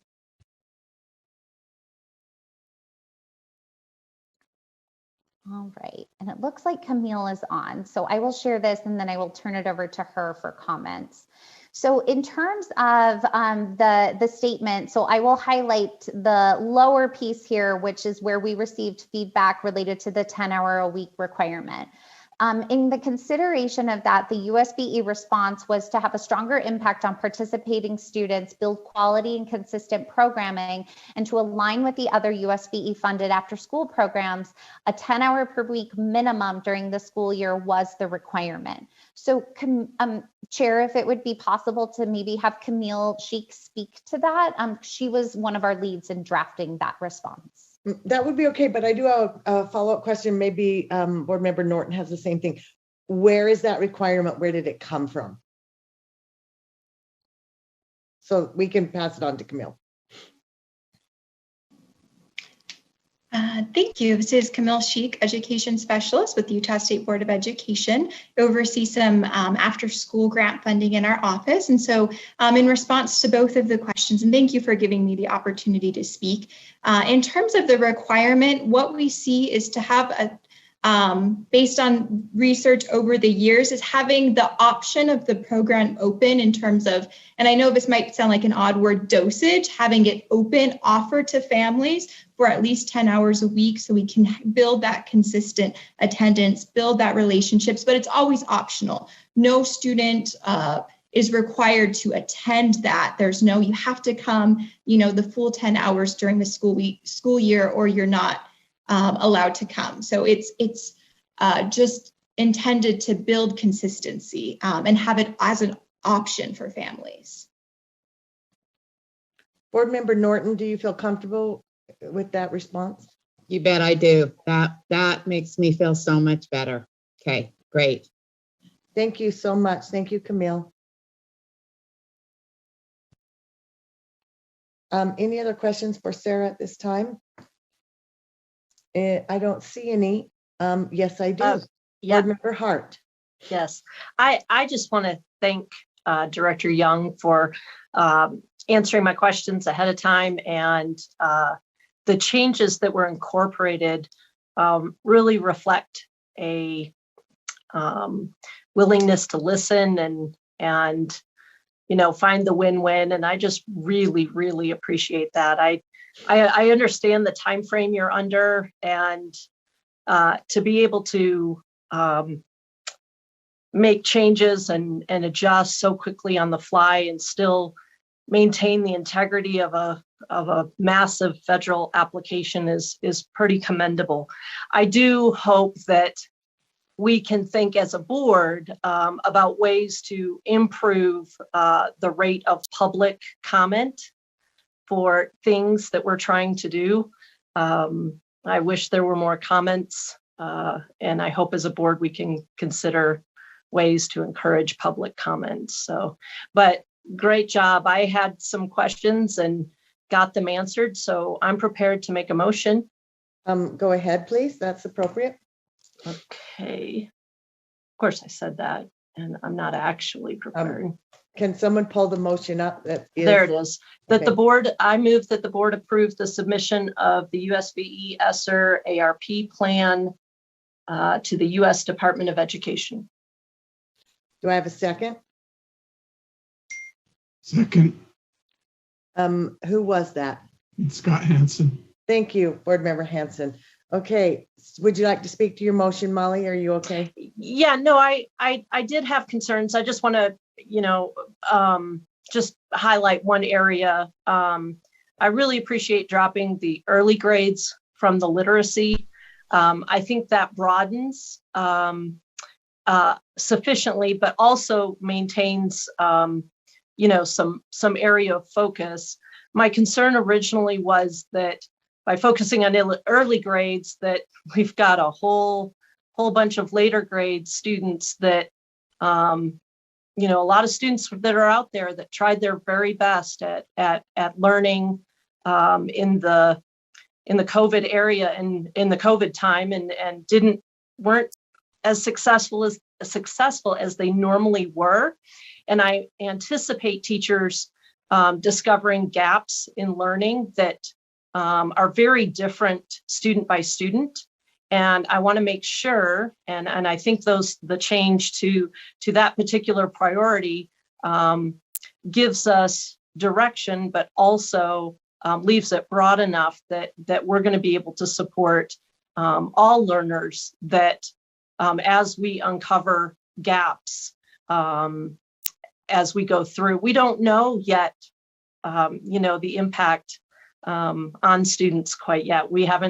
I'm excited to get them back into school and in the fall and start addressing those needs. And I feel like this is a more agile document with the changes made. So I'm extremely pleased. Thank you, Board Member Hart. I do see some other hands up, but I just want to remind you, we were supposed to have a hard stop at 1 o'clock. We have a 45-minute lunch period, and we have an absolute hard stop after that as well. So I think that we at least need to give us a half an hour. That just gives us a little bit longer to finish up these two motions. So Board Member Earl. Yeah, just real quick, and I appreciate answering of my questions too, and mine were related to a couple of items. One of those being having to the mitigation of COVID-19 in a way that is different from what Utah has been moving towards. And I appreciate the answers to those and the help with LEAs to respond in a way that reflects what's been happening in Utah and not nationally or other states. So I do appreciate that, some feedback on that. And then additionally, helping to expand some of the wording out so it was inclusive of things like protective factors and things that were broader, that were more on the protection kind of a thing, instead of just simply helping kids after there's an issue or a problem. So I am so grateful for the work of our staff in looking at those kind of things, and hope the LEAs will look at this and find ways to proactively help students. And I think they will. So thank you. That's my comment. Thank you, Board Member Earl. I don't see any other hands. So the motion on the table is that the board approve the submission of the USBE ESSER ARP plan to the U.S. Department of Education. Please vote.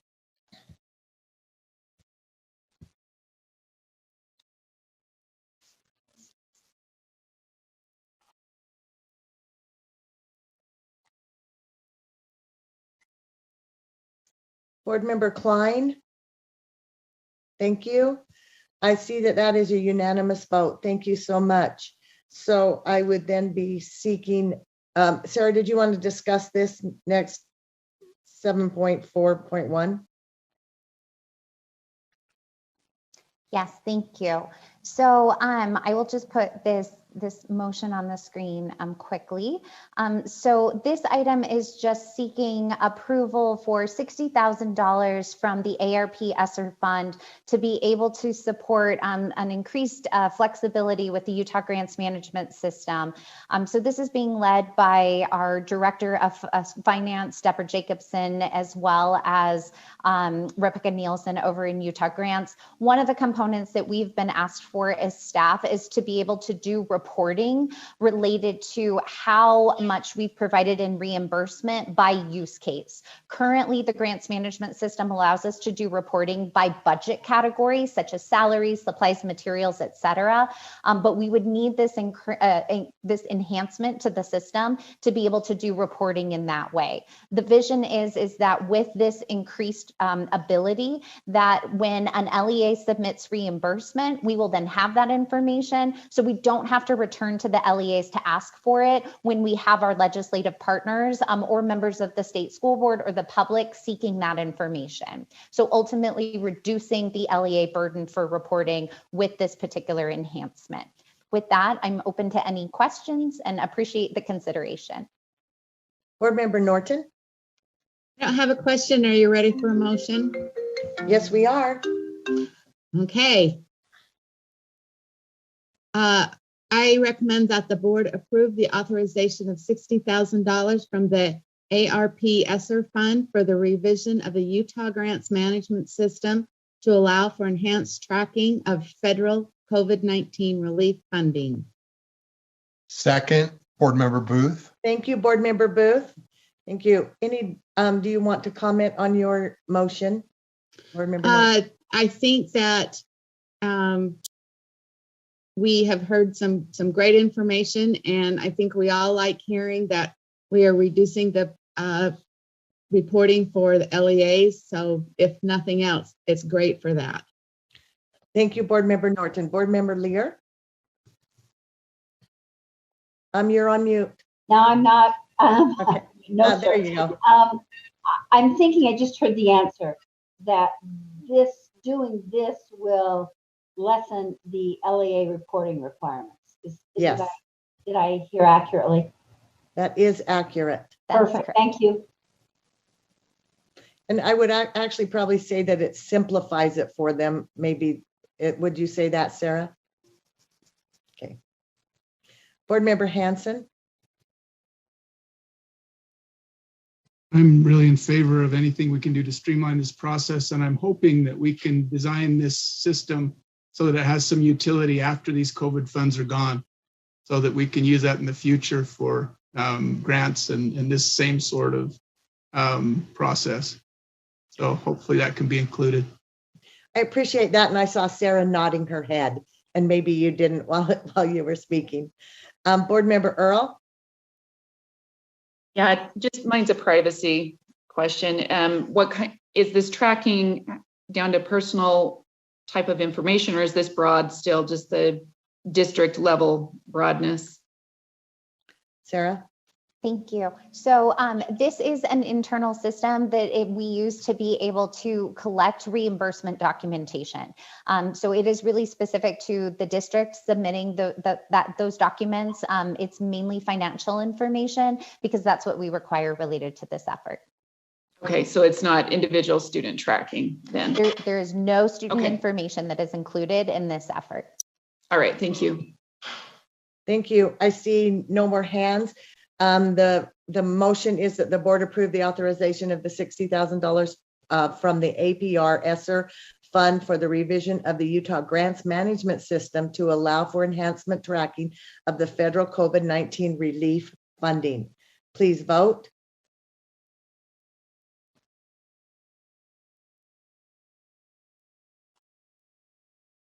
The voting is complete with one no vote by Board Member Klein and yes votes by everyone else.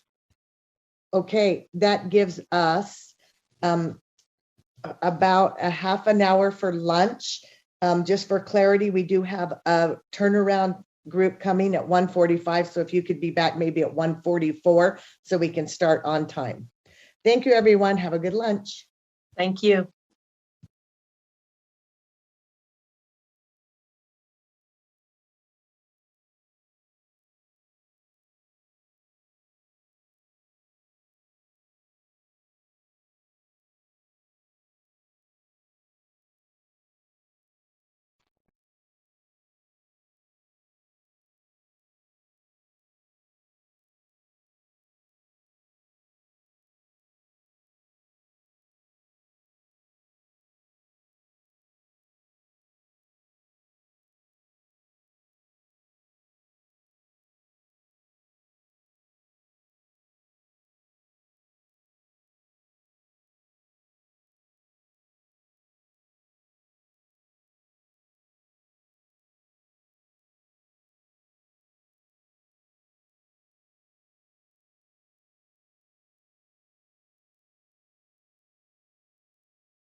Okay, I believe that Vice Chair Davis is now going to chair the meeting. Vice Chair? Yes, thank you. I think I will take a quick roll call vote since we're reconvening. Not a vote, but a roll call. We just heard from Vice Chair Belknap. Board Member Booth. I'm here. Board Member Cannon.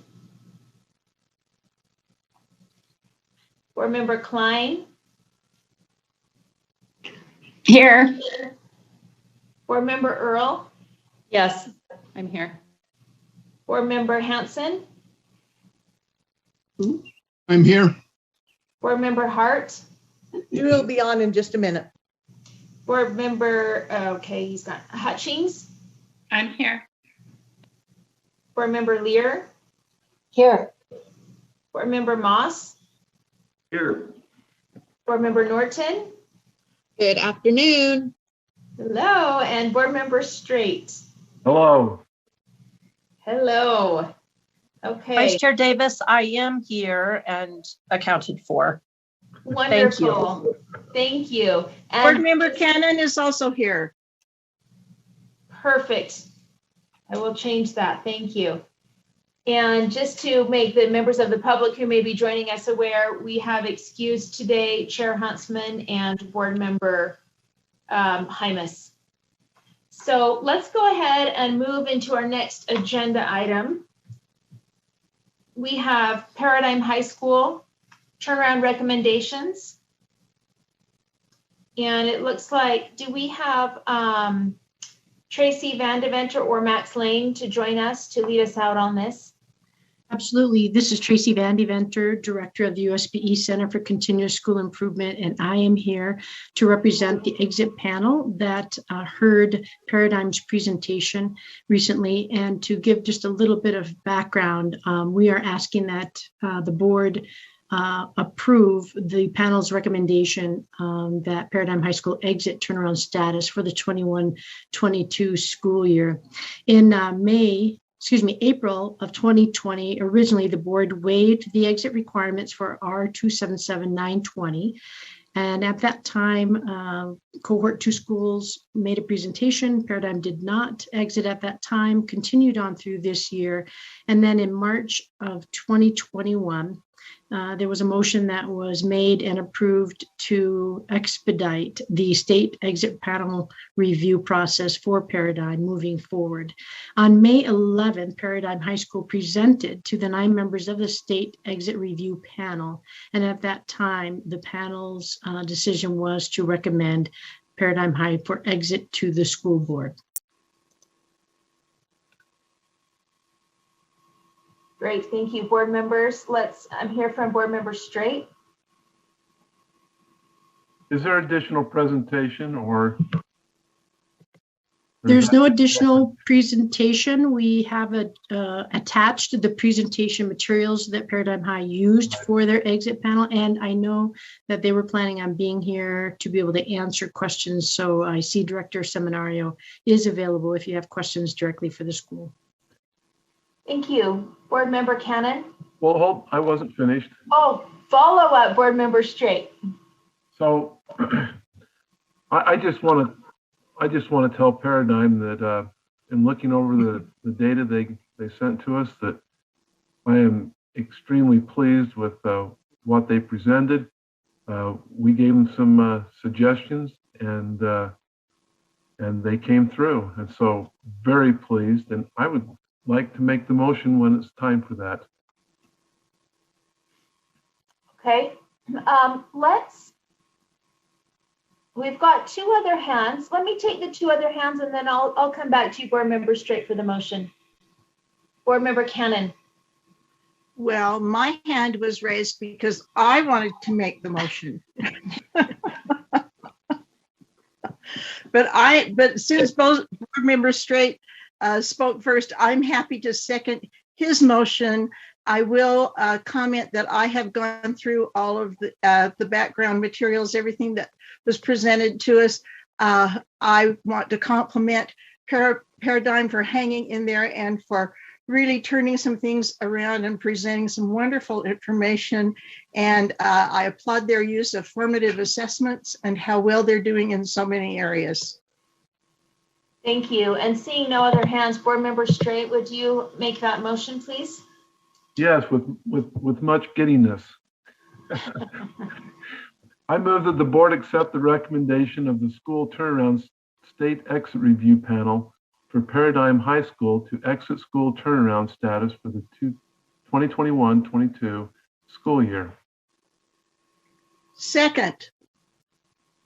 Thank you. And would you like to speak again to your motion, or looks like I just was so pleased with the way they presented their material.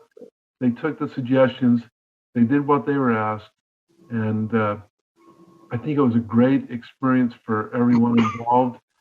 I think they saw it as an opportunity to improve, much like what we heard from the board president from Davis today.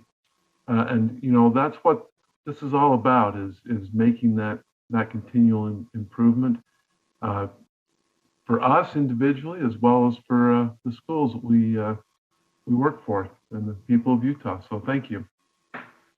Thank you. Board Member Hart. I would have loved to have made that motion as well, for much of the same reasons that have already been articulated.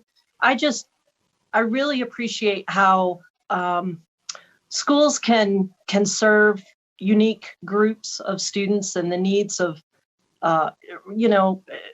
groups of individuals in different schools. Can be different, but we still need to be transparent. And I love how they were able to keep their uniqueness and let that shine through the data that they shared. And it just makes it so much easier to say that to make sure that we are doing our due diligence, but also helping a school grow and be able to share their wins to a larger population.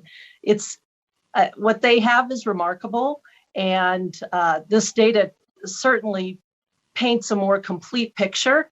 And I'm just really excited for what they're forward facing with to their constituents and potential students in the community. So good on you, Fernando. Would you like to respond to that, Mr. Seminario? Thank you. All I want to say is thank you. The second time around for us has been a very, we had a better experience. We had a lot of support. I want to just personally thank Tracy and William. They guided us through the way. They really prepared us for the presentation. We have had just a great opportunity extended to us through Turnaround to really face our challenges and find solutions for them that do fit with our unique mission. Our mission is very important to us, and there was always a little fear that we would lose ourselves. I don't feel that we've lost ourselves. I feel like we've strengthened ourselves and have improved in all the areas that have been identified. So just a big thank you to everyone and for your support and your help. Thank you. I have a follow-up too, Vice Chair. Sure, go ahead. I just hope that USBE staff take the opportunity to really maybe even reach out and have a little bit more dialogue about what might have been helpful from the very beginning, and really problem solve or reflect on the whole experience as an opportunity for both sides to just improve communication and hopefully make betterments.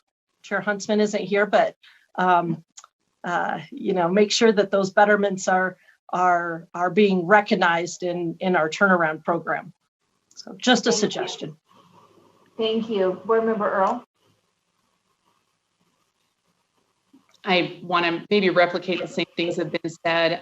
I have a child that does the oral exams as well at the end of certain semesters, and there is some incredible growth that comes from doing those that is different from taking a written assessment. And so I'm very pleased to see others that are using that type of a format to assess student learning. Anyways, those are my comments. Thank you for all your hard work. I'm glad that you've been able to quantify it in a way that we can measure it and see it, and good luck as you move forward.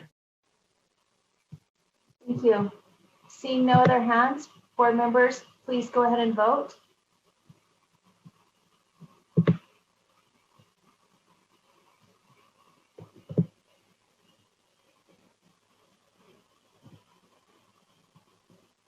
It looks to me that vote is unanimous.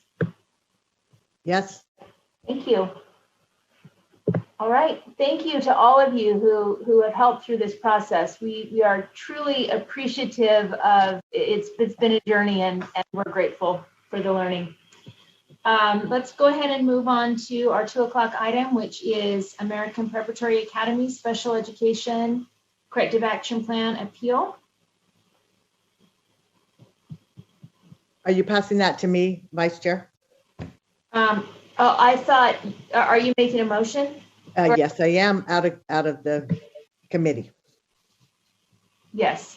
Yes, thank you. Okay, the audit committee acting as the hearing panel moves that the board approve the recommendations of the hearing panel that the American Preparatory Academy Special Education Corrective Action Plan, or CAP, be affirmed, and that APA be required to comply with the plan. Thank you. Do we need a second coming out of committee? Can't remember. No. No. Do we? I'm not seeing any hands. Seeing no hands, please vote.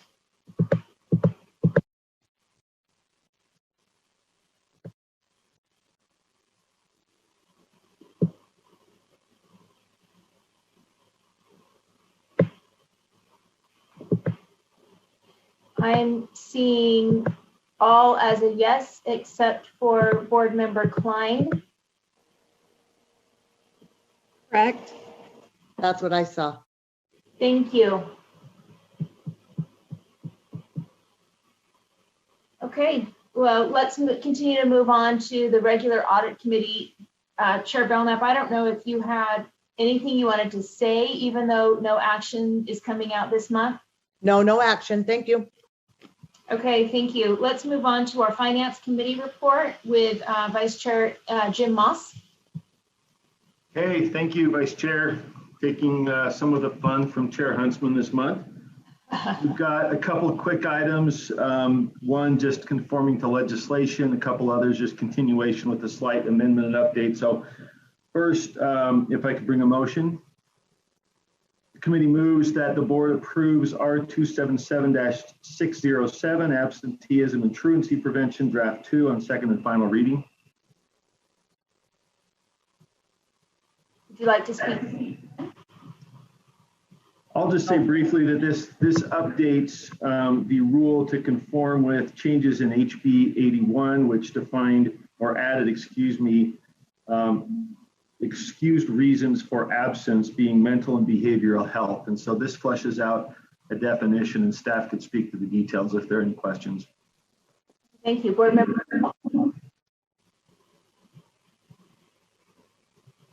Yes, my question is, they've added the term behavior analyst. Can someone tell me what a behavior analyst is? I'm seeing psychiatrists, psychologists, counselors, social workers, neurologists, and then behavior. I just am wondering if there's someone that can add some clarification to what that role is. We have AAG Buse with her hand up. That is actually a licensed individual that's licensed by the Department of Professional Licensing, DOPL, that analyzes the impact of their environment around a student on their behavior when they have behavior problems, to help identify triggers for behaviors and help create solutions for problem behaviors. So they're actually licensed by DOPL for that. Okay, and do you know what's the frequency of a behavior analyst in a district, or do they contract with districts? They would have to either contract with them or hire them as an employee. They could do it either way. But I don't know the frequency of them. Okay. Now. I'm sorry. I wish I knew the answer to that for you. I don't know the answer to that. That's okay. That's okay. I was curious about what the impact, what the frequency is and the usage. So if someone knows that, that'd be great. If not, we move on to other questions. Thank you. Thank you. Let's go to Dr. Voorhees. Thank you, Vice Chair. I can respond quickly to a board member Earl's question. Not all LEAs in the state of Utah have on-staff or contracts with BCBAs, but many do. And our regional service centers also have contracts with BCBAs so that they can provide that service to the LEAs in their regional areas. So I would say we're pretty close to the majority of LEAs in the state that now have access to those types of services, either with an FTE or with a contract. Okay. Okay, thank you. Board Member Lear. There, thank you. I don't like this rule. I only like it a little bit less than the law that was passed. I don't know that we have anything that we can do anything as a board, even if I were to convince you all to change this now. I just know that I've heard from several LEAs that the board is the legislation was misnamed, as is the rule, and it's really a pro-truancy, not an anti-truancy situation, where it's making it very easy for students who somehow became aware of this to just walk away from the SROs and not attend school. And I'm sort of the old school approach that we can't teach children unless they're there, or unless they're connected, whether it's literally there or figuratively there. So I am really troubled by this rule, and I hope as this moratorium goes forward, and maybe even during, we can look for ways to help LEAs to enforce attendance requirements. Don't want to hurt anybody's behavioral or mental health. I know that children it's been a difficult time for everyone, but I am just strongly in favor of giving LEAs some tools that are reasonable and fair to get children in school and keep them in school. So I'll be voting no, just because I philosophically disagree with this, although I understand there's nothing we can do except implement a bill that was passed. Thank you. I'm going to take Board Member Klein and then Board Member Hanson, and maybe Dr. Voorhees could take some notes to address questions or concern as we move along. Board Member Klein. Okay, I just had a question on just a clarification. Is this saying that they need to have a doctor's note, or it needs to be excused for them to take the day as a mental health day? Can you just clarify? That is a good question. Maybe we'll pop back to Dr. Voorhees quickly and then go to Board Member Hanson. Thank you, Vice Chair. So no, the this rule, the purpose of the legislation is that so students can be excused for behavioral health issues. And behavioral health, the definition is right here in 2, the impact,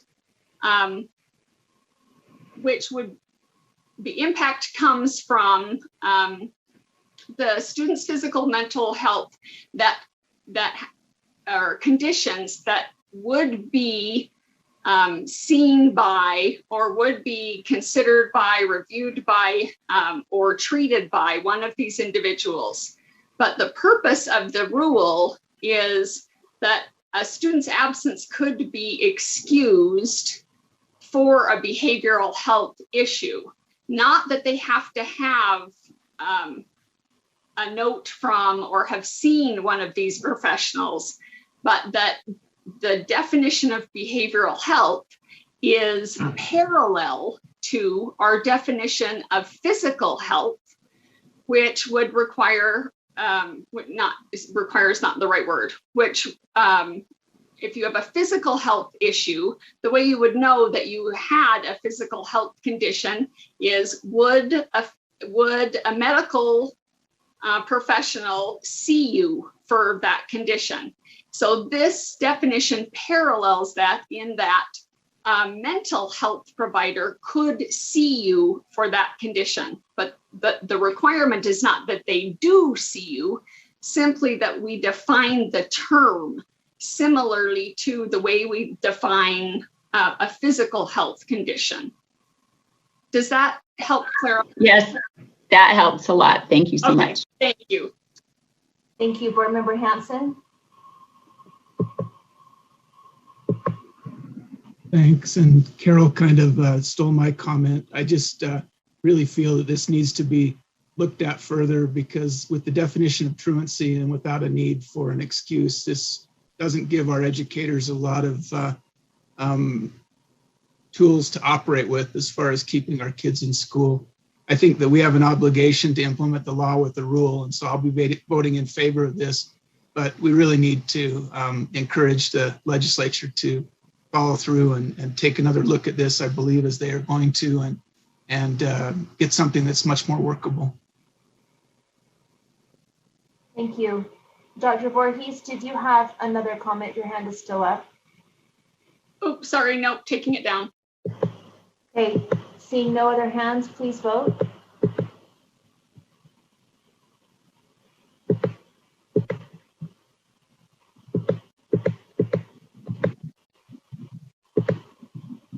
I am seeing that all have voted in favor except for there is a no vote from Board Member Lear. Correct. Okay, Board Member Vice Chair Moss, you want to continue? Yes, thanks. Second is student transportation standards and procedures.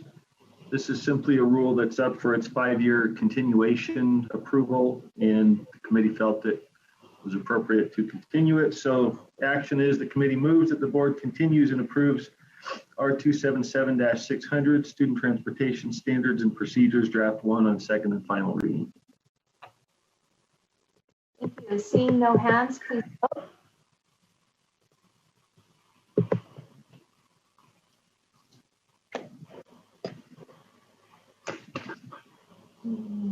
Board Member Hart, Board Member Klein. Have you voted? I've now seen them all. Yes, that looks unanimous. Thank you. Go ahead, Vice Chair Moss. All right, last one, standards for Utah school buses and operations. This is another continuation with a slight amendment, simply to update a reference to an updated operations manual related to school buses. So the recommended action is the committee moves that the board continues and approves R277-601, standard for Utah school buses and operations, draft 1 on second and final reading. And I will say that I cannot say I've read the entire new manual, but I'm sure our staff can answer questions. I'm sure these are lengthy. Seeing no, Board Member Hart. Yeah, I do want to add to that. just want to point out to the full board that they shortened that manual considerably. I think Finance Committee, remind me, I think it was almost half of what it used to be. I think it's now down to like, I don't know, 12 to 20 pages, something, and it was almost double that, if not more. Just want to give a shout out to the folks there for making things more concise and easier to follow. So thank you so much. Thank you. Go ahead and vote.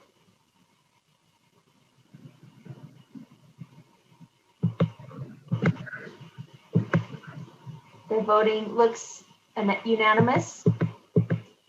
And we'll go ahead and move on to Chair Lear of our Law and Licensing Committee. Vice Chair Davis, point of order. Yes. I did not see Kristen Norton's vote. Oh. Thank you.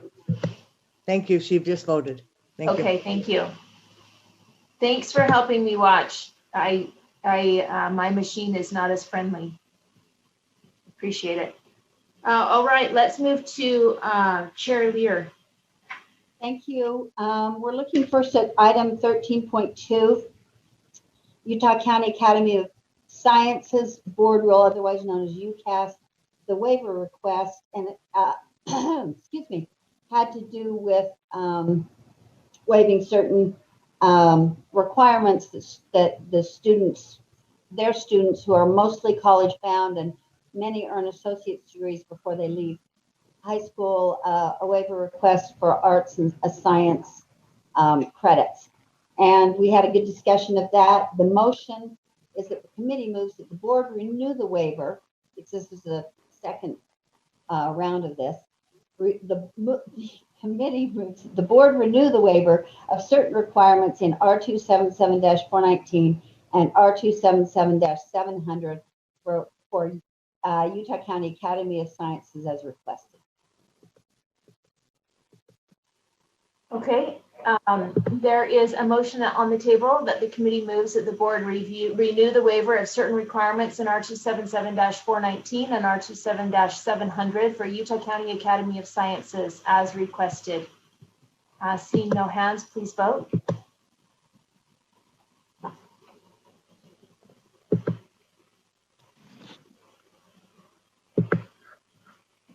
It looks as if it is unanimous also. Thank you. Go ahead, Chair Lear. Next item is item 13.3. Tooele School District is also requesting a waiver, this time for a 4-day school week for 5 of its small remote schools. A good discussion and also a very compelling explanation for why that would be a good thing for Tooele. The committee moves that the board approve the request from Tooele School District to extend the waiver from R277-419 for an additional 2 years and merge the waiver with that of its Wendover schools so that all will be subject to renewal at the same time. Thank you. Board Member Cannon. Thank you. Just a quick question for Chair Lear. I went through and looked up some of the academic performances of some of these schools and found that their performances were fairly low. And I personally feel better about voting in favor of this type of waiver if the student performance is very good, as it is for the previous school that we granted a waiver. So was there discussion about the academic sufficiency of these kids that we're voting on in Tooele that are getting a 4-day week in terms of academic performance? Chair, may I answer? Yes. Give my non-answer. I don't recall a lot of discussion. Maybe other committee members can help me. I know that these are very rural schools with very limited resources and a single teacher. And so I know that doesn't necessarily mean that the children should underperform, but I know that much about it. And that's the only thing that I remember related to that. Other committee members, I'd love to hear your recollections. Board Member Earl.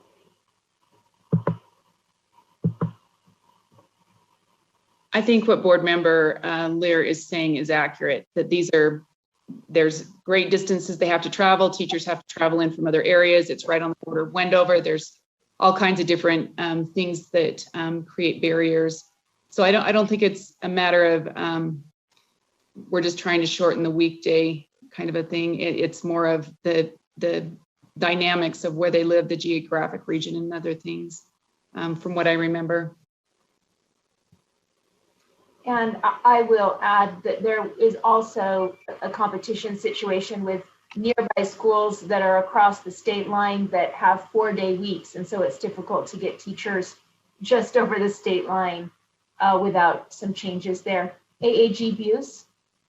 Yes, it actually reduces absenteeism, Board Member Cannon, because they are so rural that whenever something happened with a family member that they needed to go, for example, to a doctor's or a dentist appointment, it takes a whole day for them to do that, for them to go shopping somewhere besides just the small little store that is in their rural community. It takes a whole day for them to do that. And so they would have more absenteeism in participation of extracurricular activities as well, any sort of thing like that. When a parent has a junior high or high school student that participates, they'll take the younger children out of school for the entire day to commute to that. And so doing this in those rural schools actually reduced absenteeism, and they extended the school day so that they weren't missing any instructional time, but they compressed the instructional time into 4 days rather than 5 days. Thank you. Board Member Moss? Quick, curious question. Some schools have been using that day off for additional PLC kind of activity, and that can be tough, an extra burden on teachers. I'm just curious whether that's part of the plan here, if they've already been doing that and found success, or if that's part of the proposal. I can answer that if you would like me to. Please. Okay, no, they don't here because they extend the day already. So the teacher's work day is extended already. And so they don't do that in those particular schools. I know that there are ones who have requested waivers that do that, but that was not a part of this request. Thanks, got it. Chair, before we vote, can I add something? Yes. I just wanted to say we really appreciate AAG Buse's attention to these waivers. She's been an excellent resource for us, for the committee, and also a really great liaison between the school districts and the schools and the committee, and provided us really helpful information that I've got to say we didn't used to receive. We didn't have the staff or resource for that, and Michelle's really stepped up. So thank you. Thank you. Thank you for those comments and questions. Seeing no other hands, we have a motion before the board that the committee moves that the board approve the request from Tooele School District to extend the waiver from R277-419 for an additional 2 years and merge the waiver with that of its Wendover school so that all will be subject to renewal at the same time. Please vote.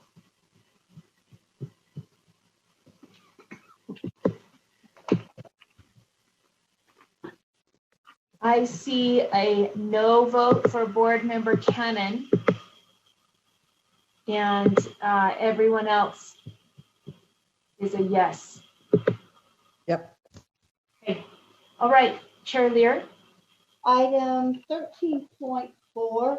This was a discussion of the Utah Special Education Advisory Panel recommendation, systems change for meaningful inclusion.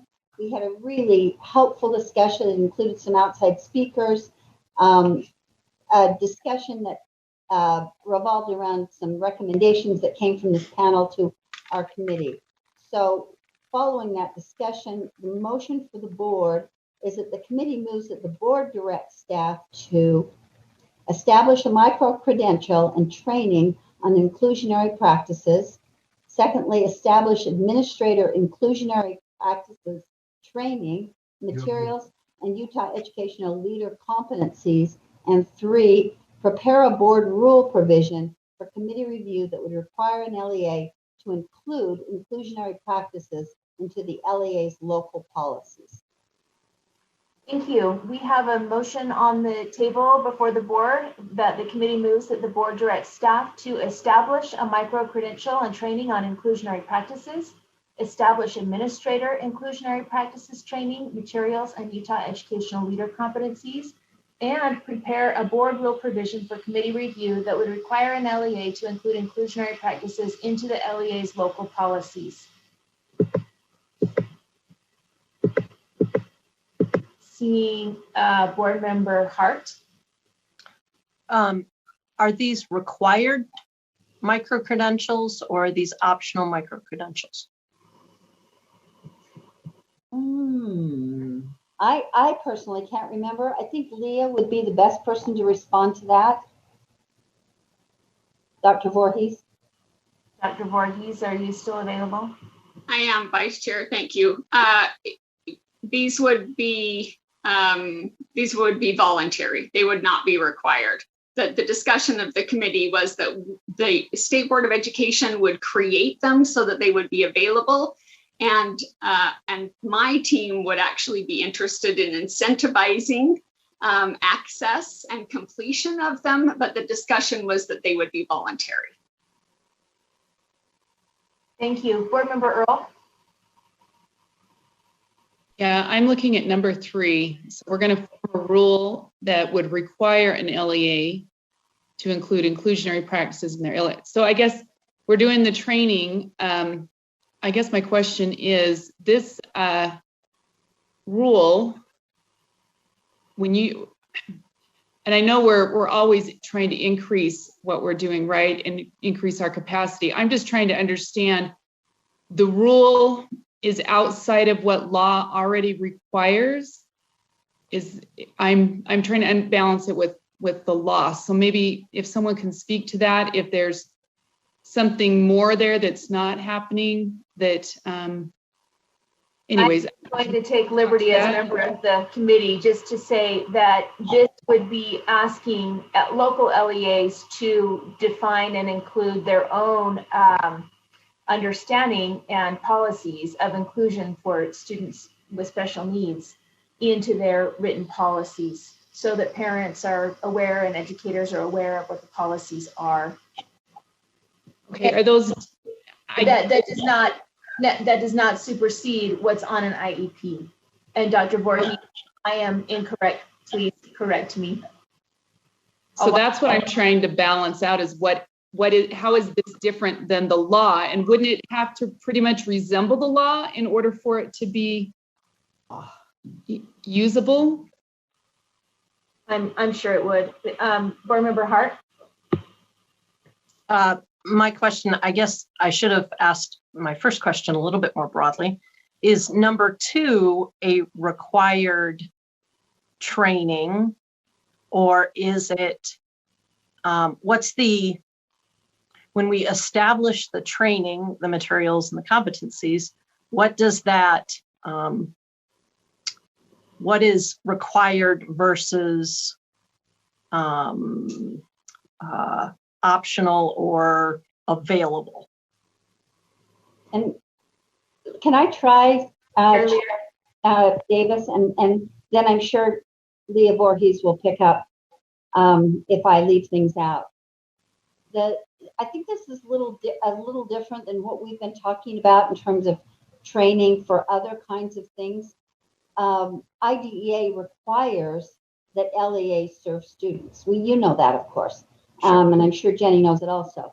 And so how that service looks has some flexibility, and reminding the training I see would be helping LEA employees understand how that those inclusionary practices take place, reminding them that they're required, and again, the USBE would establish the training and materials so that would be a resource for LEAs who could choose to use them or not. Leah, can you add anything else there? Vice Chair, should I respond? Yes, exactly, Board Member Lair. And then I would also add that the the discussion related to the educational leader competencies, the standards for Utah educational leaders are being updated, and Director Thronson actually was part of the discussion in committee and recommended that if it was the committee's desire that they include this in the motion, as the standards are being updated to include the fact that educational leaders do know about the law, but also about the evidence base related to inclusionary practices, so that they can demonstrate competency in designing school level systems and LEA level systems that promote the inclusion of students with disabilities. So yes, and to Board Member Lear and Board Member Earl's question and comments, yes, the IEP team determines the placement of the student, and the student has to be in the least restrictive environment. But schools and school systems, districts, LEAs, can implement specific strategies and practices that not only meet the requirements, the placement and the least restrictive environment requirements of the IEP, but actually promote inclusion and promote success and better outcomes for students with disabilities.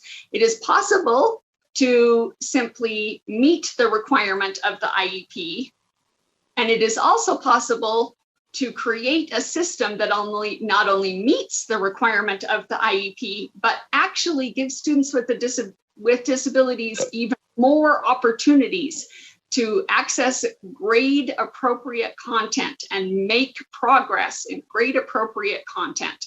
So it's not just the legal responsibility, but it's also then implementing best, most recent current evidence-based practices for inclusion.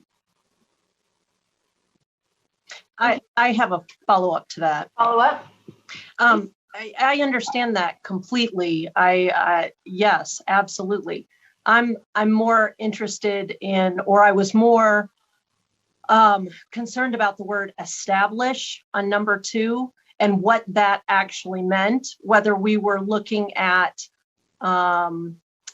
allowing flexibility, and because a lot of things go together, right? So you don't have to have, and in fact, it may not even be best practice to have a standalone training on inclusionary practices for the very reason that you described. It may be part of another training or other items, intervention versus accommodations, et cetera. If this was going in the direction of a 6-hour module-based training simply on exclusionary practices, that's not going to get us what you described, which is a very systemic approach. So if it was just a standalone, a module-based, here's inclusion and some information that you need, that's not something that I would support. If it can be worked into and included with other items that address those systemic kinds of barriers and putting together a working system, then that's training that I can support. So I was just looking for more clarity in establishing training materials and the resulting competencies that would be in the leader that would be created as part of number 2. So I think that answers it. I'm not supportive of standalone trainings that get delivered, and then there's not really any follow-up that allows for that customization that creates a systemic response and actually builds what you describe. So thank you. Thank you. Board Member Earl, and then we're going to vote. Okay, and I guess I'm coming back to my question because we just had a school that we're saying their inclusionary practices were not adequate. Are we, because they needed to meet law? My question with this is, in them forming their own policies, right? That's what we're saying. Do we not have law that already spells this out, or do we have to form a policy that spells this out? So I guess that's where my question's going, because otherwise it could be not fully aligned with the law or adequately documented or people fully trained, or I mean, we could go on and on, but it could be their policy. So I guess that's what I'm looking at. Is this, maybe what's the full scope of this, if that makes sense? And does this accomplish what we want it to accomplish, or is it just a matter of properly, and maybe 1 and 2 can accomplish that by adequately addressing what's in the law for educators and for administrators, that we can accomplish that without having to create more bureaucracy, so to speak, at an LEA. That's my concern. Board Member Straight. I'm good at this point. I've made my mind. It's just another thing in my view. Board Member Hart. Oh, my hand is not up any longer. Okay. Seeing no more hands, there is a motion before the board that the committee moves that the board direct staff to establish a micro-credential and training on inclusionary practices, establish administrator inclusionary practices training materials and Utah educational leader competencies, and prepare a board rule provision for committee review that would require an LEA to include inclusionary practices into the LEA's local policies. Please vote.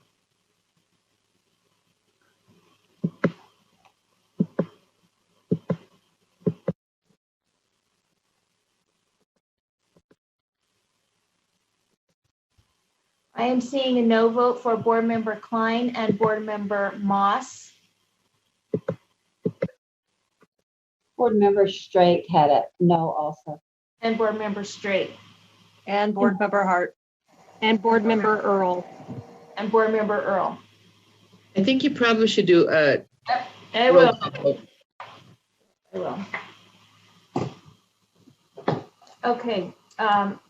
Vice Chair Belknap? Yes. Board Member Booth? Yes. Board Member Cannon? Yes. Board Member Klein? No.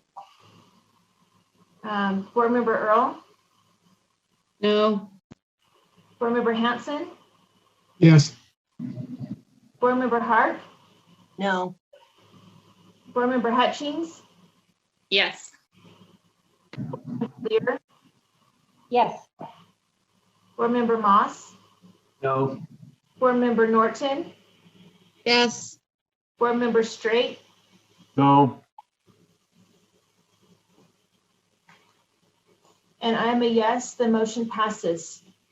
Chair Lear? Thank you. The next item is item 13.5, R277-309, appropriate licensing and assignment of teachers. It's an amendment and a continuation request having to do with appropriate licensing and teachers. So the committee moves that the board approve and continue R277-309, appropriate licensing and assignment of teachers, draft 4 on second and final reading. Thank you. We have a motion before the board that the committee moves that the board approve and continue R277-309, appropriate licensing and assignment of teachers, draft 4 on second and final reading. Seeing no hands, please vote.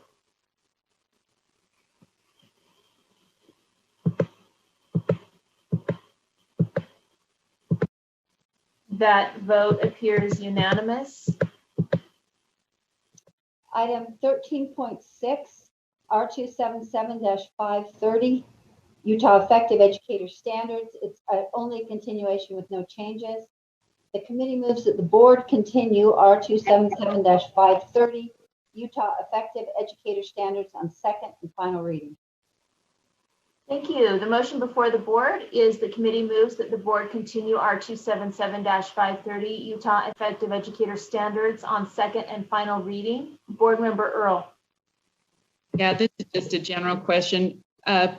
Professional learning standards, is this, who comes up with these? In other words, is it the board, is it the field, is it higher education, or is it a combination of all those, or is it more nationally led? Is someone? I could attempt an answer, but I think a better answer would come from Jennifer Thronson.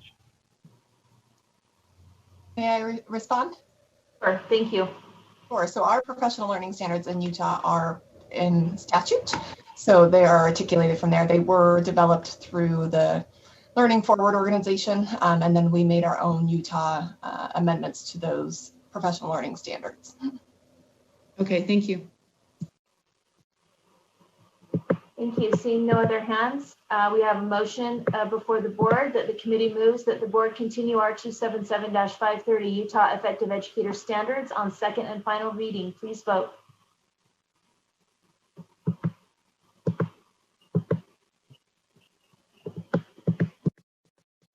Voting appears unanimous.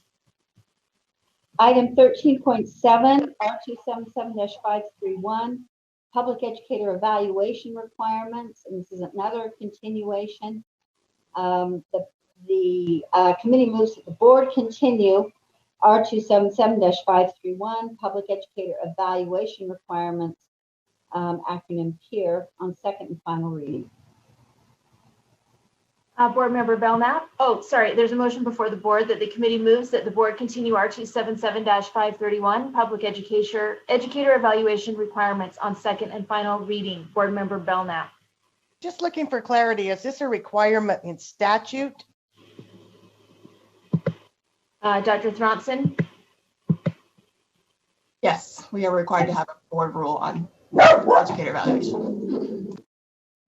Okay, look, okay. Board Member Hart? Yeah, I just want to, from what I understand, the reason that we're looking to continue these is because they're coming back before us with major rewrites. Can I get some idea of the time frame for those? And I can respond to that if you'd like, Chair Davis or Angie Stallings, whichever. I heard we are getting a rewrite on that. I see Dr. Thronson's head nodding. Chair Lear, do you want to answer that, or do you want Dr. Thronson to? I can add part of it. Every 5 years, rules have to be continued or they sunset. So that's one piece of it. As to the rewrite, I'll let Director Thronson speak to that. Thank you.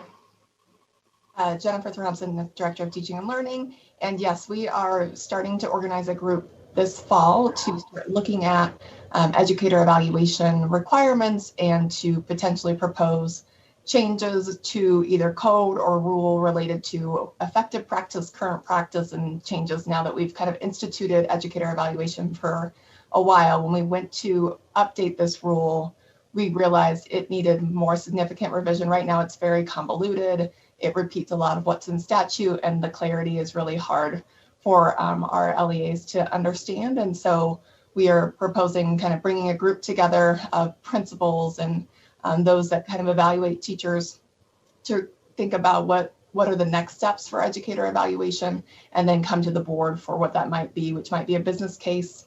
And that's would have, if it's a legislative change, that would be a January of 2023, as we don't expect that the group will be ready for this coming session, that if there is statutory changes that would be required, it'd be January 2023, which means it wouldn't go into effect until school year of either 2023, 2024, or if we ask for a delay for a year to allow people to adjust their systems, which is likely what would need to happen as an overhaul to educator evaluation takes time. Optimally, more likely to be 2024 or 2025 if any changes were to occur. So you're not looking, so the time frame is you're not looking at this calendar year in order to have those kinds of recommendations back to the board. Yeah, not unless that committee thinks what our current practice is working. But kind of feedback from the field and our data having 98% of teachers effective indicates that maybe our system isn't great at really measuring teacher skills and knowledge. And so looking at that opportunity, if the stakeholder group says, no, we're good with how it is, then we'll just revise the rule. But the feedback from the community is there's some opportunity to improve. And I don't know that we can make those improvements quick enough for kind of the 2022 session, given we would need to come to you all in the fall, and that's unlikely to be ready. Okay. Okay, thanks. Board Member Earl. Yeah, my question has to do with the annually monitoring of 25% of the schools. Is that that information is just a general, are you doing it? Is that what that evaluation is or monitoring? Or Dr. Johnson? Yeah. So it is a combination of things. One, we kind of monitor all in terms of the reporting. Did they report their data as required by law? If so, awesome. And then 25%, so we do 25% of the districts and 25% of the charters to make it doable for staff. And it's a brief conversation with them that we actually meet with them, with our staff and the LEA representatives to have the conversation around the requirements in both statute and rule and to ensure that they're meeting those. And if not, we provide technical assistance to help them meet the expectations. So, and I'm going to say this wrong. I'm not, oh, sorry. Yeah, I apologize. So how does it play in with it's not credentialing. What do we do with schools periodically? I'm sorry. Accreditation. What? Accreditation. Yeah. How does this play in with that at all? Or is this a separately run system? It's separate. The accreditation doesn't look at educator evaluation in this way in terms of does it meet the law, because we have an outside provider, so they're not necessarily looking at all the requirements of Utah. Okay, thank you. Thank you. Board Member Straight? Yes. With 30 years of evaluations, I just have to say that I think that it's untrue that it's the instrument. It's not the tool. The 98% effective rating does not have anything to do with the tool. Do I agree that that number is problematic, especially from a growth standpoint? I think it comes from a long misunderstanding on what evaluations actually are. I think that's what needs to change. And yeah, I don't think any rewrite of this is the problem. I find the evaluation product to be very, very good, very insightful. And if you study and look at it and apply it, it's highly effective to improve our education. So anyway, that's all I have to say. Thank you. Board Member Hart? Nope. Okay, seeing no other hands, please. Oh, we have a motion on the before the board. The committee moves that the board continue R277-531, public educator evaluation requirements on second and final reading. Please vote.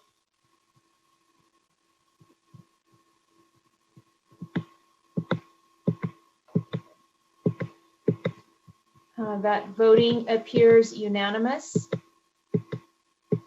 Chair Lee. Board Member Moss vote. I thought I saw a vote. Board Member Moss, could you put your vote up one more time?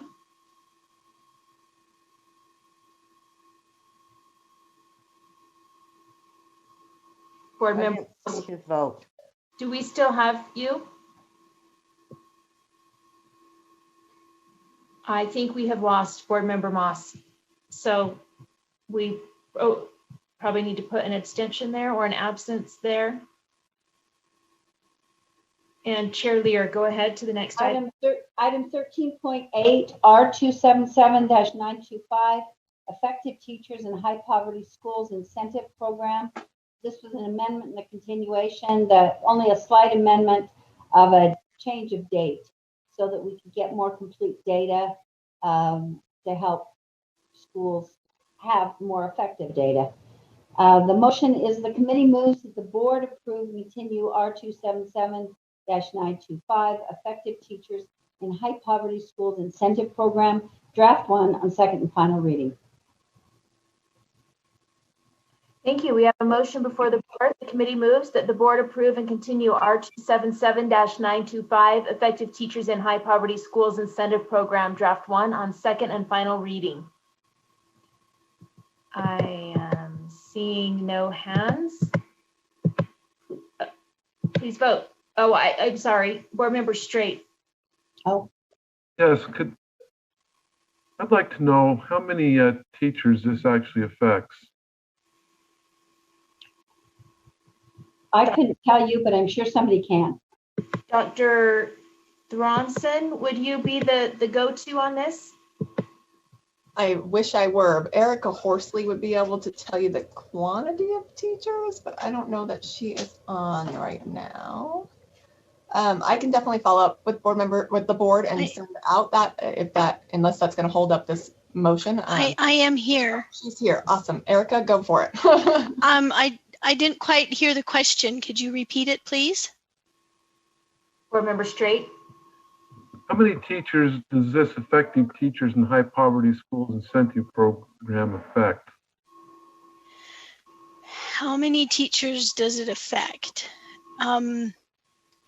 What do you mean by that? How many receive it? How many receive it? Question. That's a better question because it could affect all of them, right? So. In the last couple of years that I have been over this program, I've seen about, it's been anywhere between 100 and 110 teachers that have been eligible. I can quickly check my data if you hold on just a minute, if my computer will cooperate. Nope, it's not cooperating. There we go. Sorry for this. So this year I had, sorry, my computer's been really acting really slow lately. I don't know why.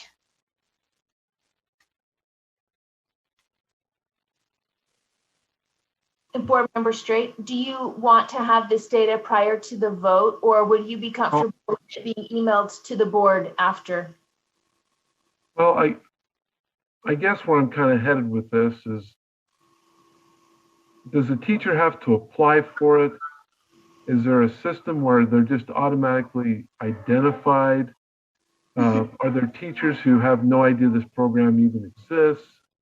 I mean, I've seen this discussion before on this, and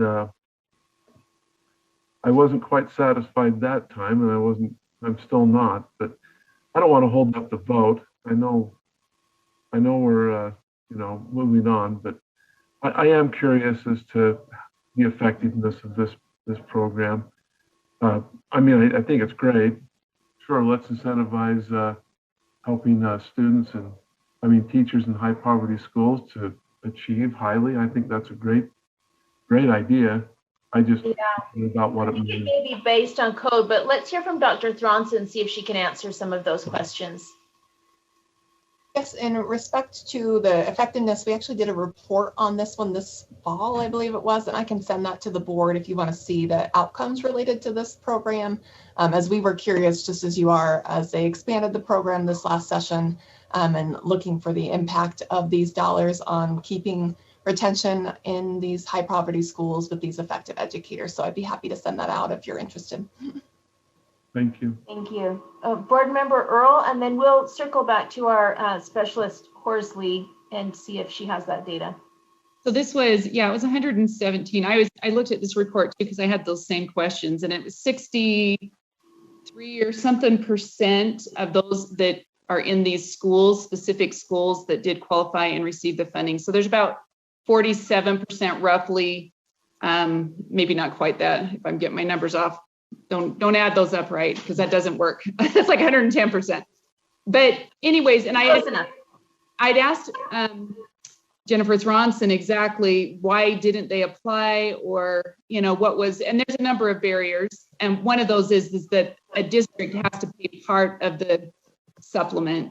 So there are some nuances to it, but it was interesting. I read the report real quick a couple of days ago, but it did say in there that the reason why these educators are here isn't for the bonus or the extra funding. It's just that this is a benefit to be in these impacted schools, is that they very much enjoy seeing the progress and the helping students who are recipients of excellent teaching. So it was a nice report. I think you should send it on to everyone because it was enjoyable to read. And it sounded like they would continue to do this even if the money wasn't there, but it does sound like it's a nice reward for hard work in some of these impacted areas. Anyways, those are what I had read just real quick this week. Thank you. Let's take one last quick comment from Dr. Thronson, and then let's go to a vote.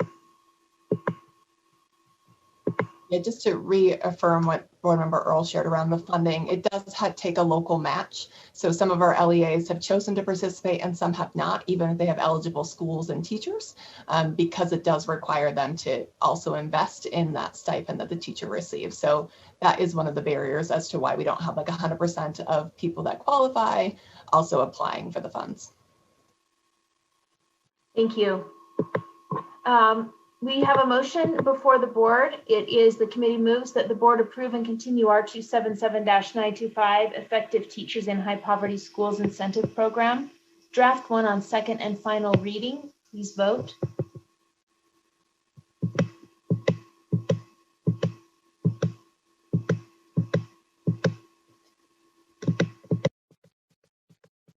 Appears unanimous.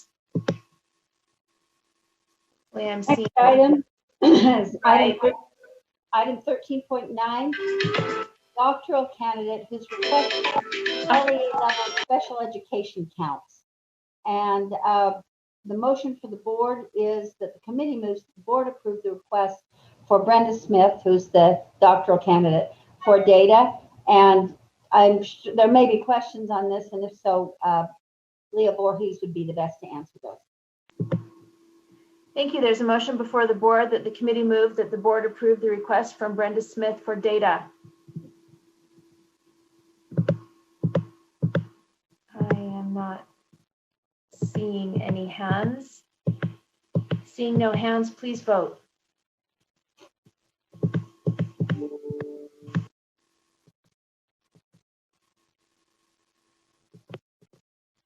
This appears unanimous. Thank you, Chair Lear. The final item is item 13.10, and this was a resolution brought to us by two board members, members Earl and Klein, and it was a resolution supporting individual health decisions in Utah schools. We had a very good discussion of this issue, and multiple ideas were aired. The final motion is the committee moves that the board direct staff to work with the sponsors of HB 308 from the 2021 legislative session to prohibit LEAs from coercing or providing incentives for or against vaccinations.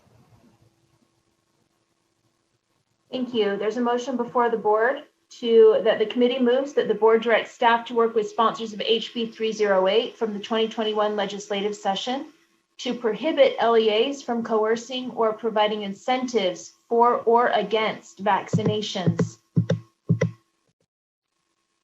Seeing no hands. Oh, Vice Chair Belknap. I'm sorry to interject. I just need to also go back to the last vote. Board Member Earl was not in and did not vote on the last one. Sorry. Thank you. Can we take a moment to ask our parliamentarian, Ms. Austin, do we need to go back and do that, or can we record that as such that she was absent? No, we don't have to redo that. Just it's a clarification. We'll make sure that's in the minutes. Thank you. Thank you. Thanks, Vice Chair Belknap. Okay, I think I already read this, but I will read it one more time. The committee moves that the board directs staff to work with sponsors of HB 308 from the 2021 legislative session to prohibit LEAs from coercing or providing incentives for or against vaccinations. Seeing no hands, please vote.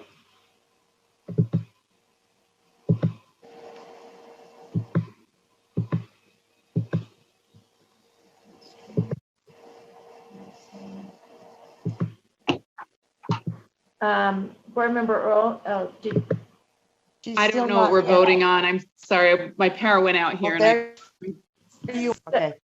Board Member Earl, we're voting that the committee moves that the board directs staff to work with sponsors of HB 308 from the 2021 legislative session to prohibit LEAs from coercing or providing incentives for or against vaccinations. Thank you.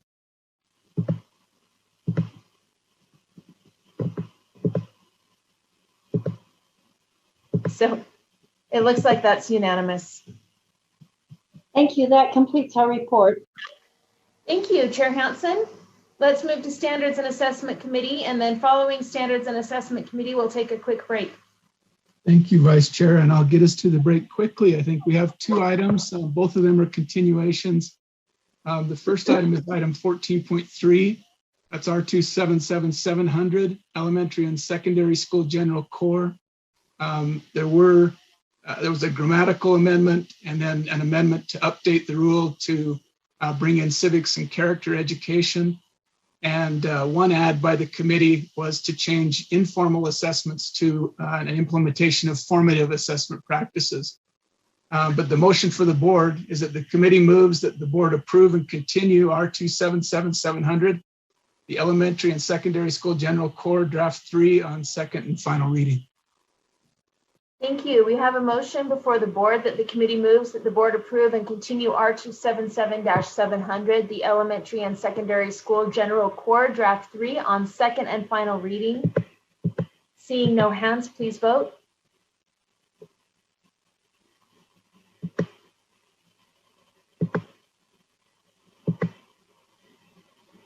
Board Member Earl.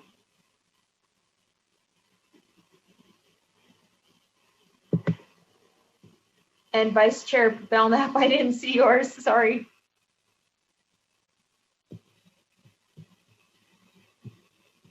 I'm used to it coming off automatically, so I'm leaving it.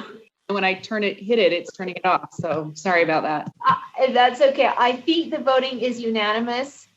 Vice Chair Belknap, is that what you saw? Yes. Thank you. Okay, go ahead. Next item from the committee is item 14.5, R277920, that's school turnaround, amendments and continuation. The amendments relate to allowing schools to opt for an extra year in turnaround and giving the superintendent the option to fund that extra year. So the motion for the board is that the committee moves that the board approve and continue R277920, School Turnaround Draft 2 on second and final reading. Thank you. There's a motion before the board that the committee moves that the board approve and continue R277-920 School Turnaround Draft 2 on second and final reading. And let's go to Board Member Moss. Question about the use of the funding. If the superintendent approves, do they need to follow the limitations that would apply during the first 2-3 years of turnaround, or can they use that in other ways? I am going to refer that one to staff, and I believe, Tracy, are you on with this? Would you be the best one to handle that? This is Tracy Van Deventer, Director of the USP Center for Continuous School Improvement, but I have to have the question repeated. I'm sorry, I don't understand. Go ahead, Sure. If, as I understand it, if the superintendent approves the funding to continue in turnaround for another year, the school can do that. My question is, if they make that choice and self-fund it, are they still required to stay within the limits and options available in normal turnaround in terms of the consultants they can hire, the process, or can they stay in turnaround but have additional flexibility in how they go about it? My understanding is, Board Member Moss, that they are in that contract directly, and USBE is not involved. So they have that contract with that specialist, and then their contract would be for the years that they are originally, set up to be part of that turnaround process. So if they are extending, either because they choose to or they're not allowed to exit at that point, they would have to make the decision, would they want to continue that contract or would they like to contract with somebody else? And that would be up to the school and their LEA to make that decision, but they are not obligated to continue on with that vendor that they've been working with. Okay, thank you. And yeah, the follow-up, Chair? Please. Would they still need to go back to the approved pool of vendors, or do they have broader discretion now to go outside of that if they've chosen to self-fund that additional year? Understanding they could leave the relationship, right? Do they still follow the restrictions of normal turnaround? The funding that would be set aside for state turnaround needs to be directly selected from the list that has been approved. That doesn't preclude a school from also reaching out to additional vendors if they so choose, but they would not be considered the expert vendor that has been listed for them to be able to select from. Because of the process that's been defined, we need to initially select from that vendor list. Chair, if I could add to that. Please. Yeah, looking at what we added, Jim, to the rule, the very last, it's 452 to 454. In the section, it says that the school, if they elect to remain, they shall provide a request for resources to the superintendent, including the proposed uses of resources for the school's additional year in turnaround. So they're still in the turnaround program hasn't changed, but the superintendent, I believe, has some flexibility as to what resources to approve and how to deal with that. Thank you. Got it. Okay. Thank you. Seeing no other hands, we have a motion before the board that the committee moves that the board approve and continue R277-920 school turnaround. Draft 2 on second and final reading. Please vote.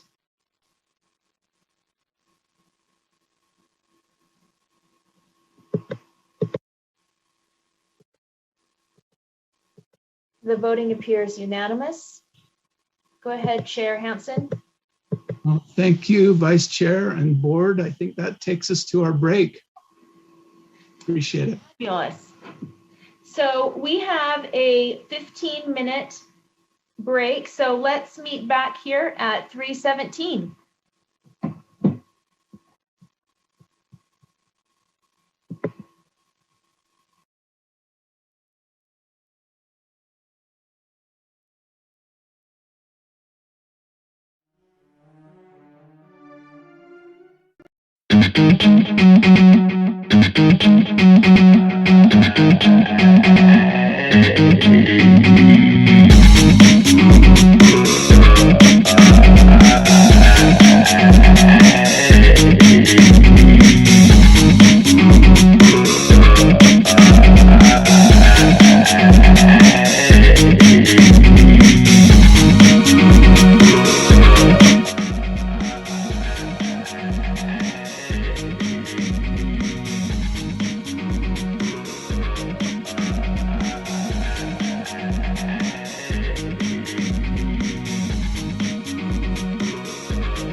Okay, we are at 3:18. I will take back over the chair duties at this time.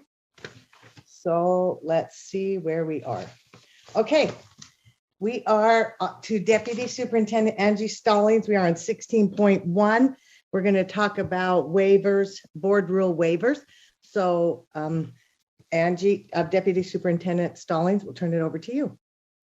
Great. Thank you, Chair Belknap. Angie Stallings, Deputy Superintendent of Policy. And as Vice Chair Belknap mentioned, we're going to be discussing 2 rule waivers today.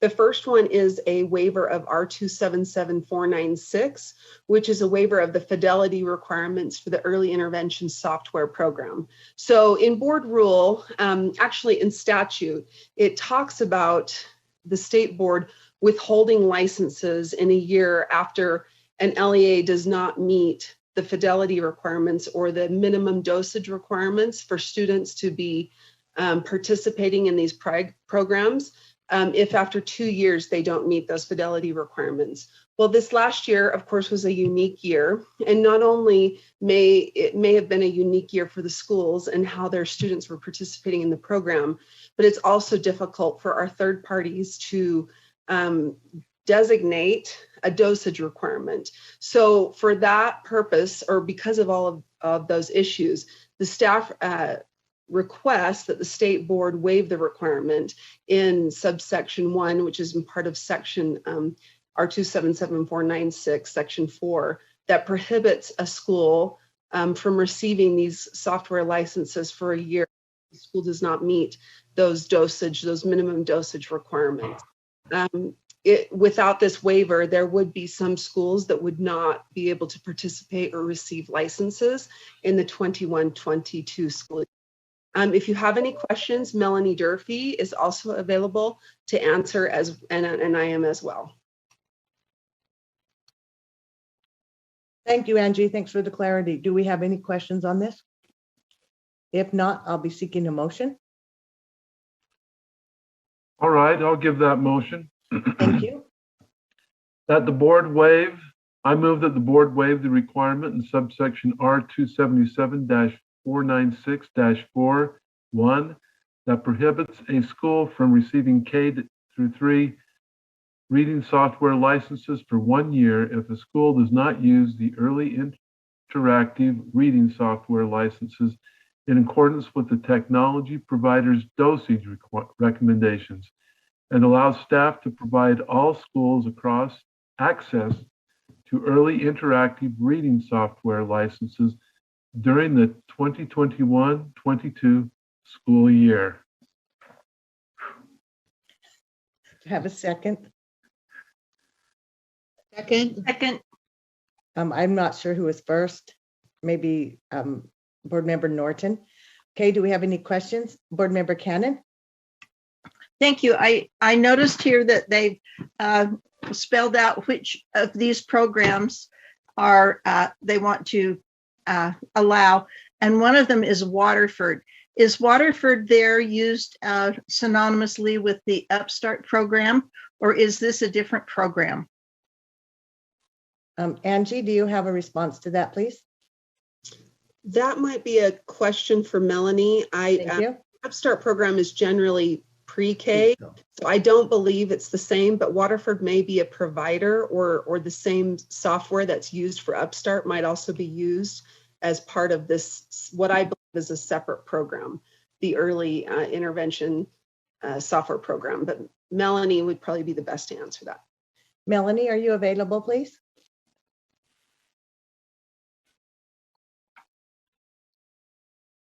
I don't see her on, so if you don't mind, I'd be happy to answer that, Vice Chair. That would be acceptable, Dr. Thronson. Thank you. So Waterford is the K-3 product, where Upstart is the preschool product. So they are 2 separate platforms, but softwares. Software. Thank you very much. Okay, thank you so much. Seeing no other hands, the motion before the board is that the board waive the requirement in subsection R277-493-41 that prohibits a school from receiving K-3 reading software licenses for 1 year if a school does not use the early interactive reading software licenses in accordance with the technology provider's dosage recommendations and allow staff to provide all schools access to early interactive reading software licenses during the 21-22 school year. Please vote.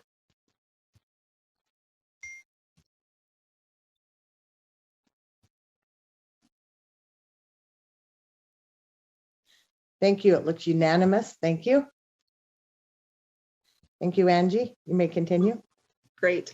The second waiver is a waiver of R277708. This is the EARS program, the Enhancement for At-Risk Student line item that is going away after this year. As you'll remember, in SB 142 and in part related to the board's funding study, the legislature has now created an add-on for students at risk, or WPU add-on. So this program will be going away. But the specific requirement, there are two things that staff are asking that you consider waiving today. First, board rule prohibits or allows LEAs to carry forward a maximum of 10% of their carry forward amounts. And this year we have approximately 15 who have more carry forward than 10% of their allocation. And so staff recommend allowing our LEAs to be able to carry forward more than 10% of those funds. And you can see that we've provided, or staff have recommended, some conditions related to that. And the reason we're attaching that to the rule waiver versus putting it into a board rule is that technically this program is done or being repealed as of June 30th, 2021. So another option would have been for staff to just simply sweep all of those funds or require the funds to be returned to the state. But staff felt it would be more appropriate to give LEAs another year opportunity to use those funds before what will likely happen at the end of the next fiscal year, June 30th of 2022. Those funds would need to be returned, if there's any left, back to the state. And so you can see the first portion of the rule is to recommend that you waive that 10% maximum and allow them to carry forward all of those funds, subject to them submitting a plan, which is what is required even for those who say only have 5% carry forward. They're currently, according to the rule, required to submit a plan of how they're going to use those funds, and it's approved by the superintendent.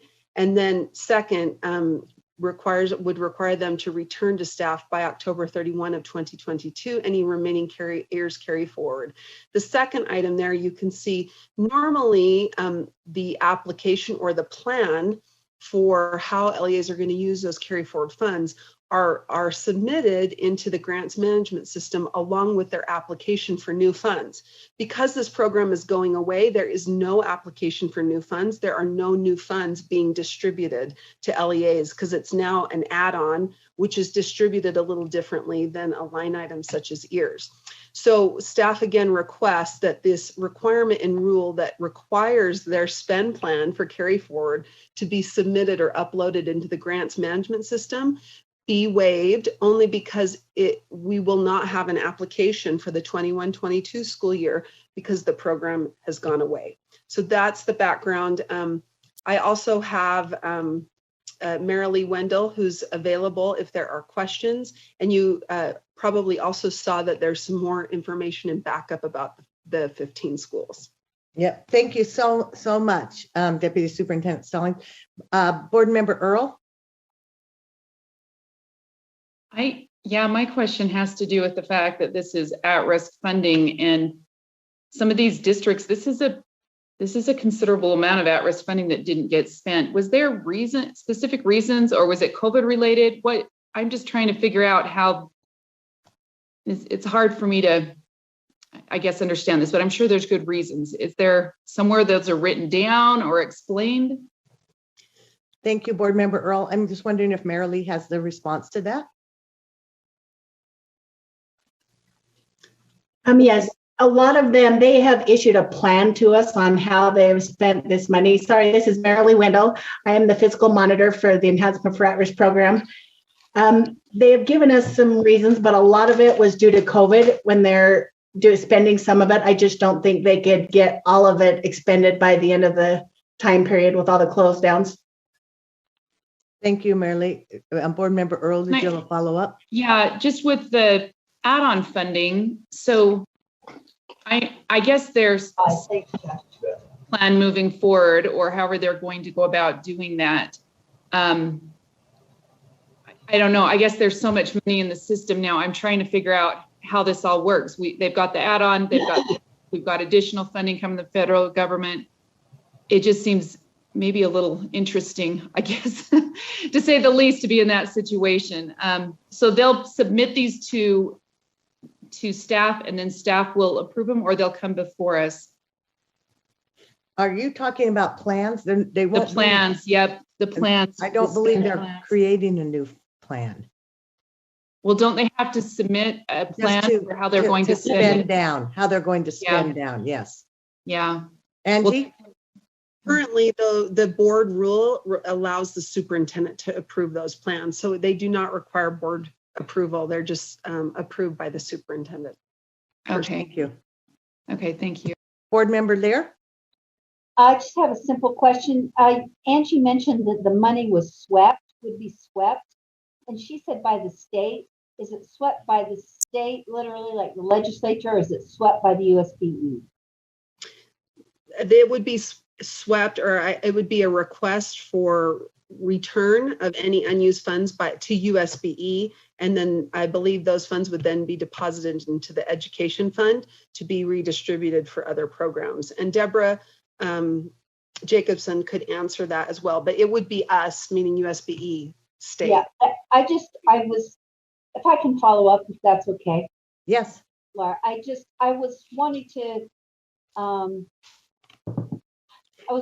take the money back and use it where it could be used rather than have it stockpiled, but I didn't want it just to go back to the state. So that helps. Thank you. Thank you, Board Member Lear. Board Member Booth, do you have a motion you want to make?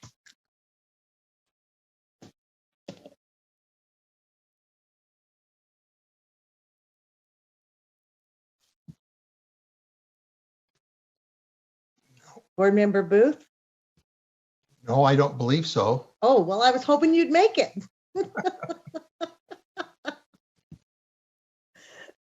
Okay, Board Member Lear has her hand up.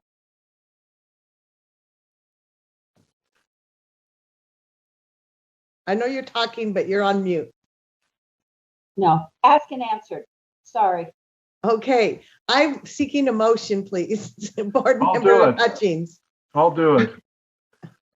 Board Member Hutchins has her hand up. Oh, good. Okay. I move that the board waives the 10% maximum enhancement for at-risk students, carry forward amount described in subsection R277-708-45A for an LEA if the LEA submits a plan to staff by July 31st, 2021 on how the LEA plans to spend down all the LEA's years carry forward funds by June 30th, 2022, and returns to staff by October 31st, 2022, any remaining years carry forward funds not spent by June 30th, 2022, and for an LEA's 2020 to 21 closing years balances waives the requirement in R2770845C for an LEA to submit the LEA's detailed spend plan and revised budget through the board's grant management system. Second, Hart. Thank you. Second by Board Member Hart and Board Member Straight, I believe. So the Member Hutchins, would you like to comment on this? I think I said enough. Okay, your hand was still up. So, all right. So the motion before the board is that the board waives the 10% max. The motion is that the board waives the 10% maximum enhancement for at-risk students carry forward amount described in subsection R277-708-45A for an LEA if the LEA A submits a plan to staff by July 31st, 2020 on how the LEA plans to spend down all the LEA's years carry forward funds by June 30th, 2022, and B, returns to staff by October 31st, 2022, any remaining years carry forward funds not spent by June 30th, 2022, and Number two, for an LEA's 2021 closing ears balance waives the requirement in R 277708-4 5C for an LEA to submit the LEA's detailed spend plan and revised budget through the board's grant management system. Please vote.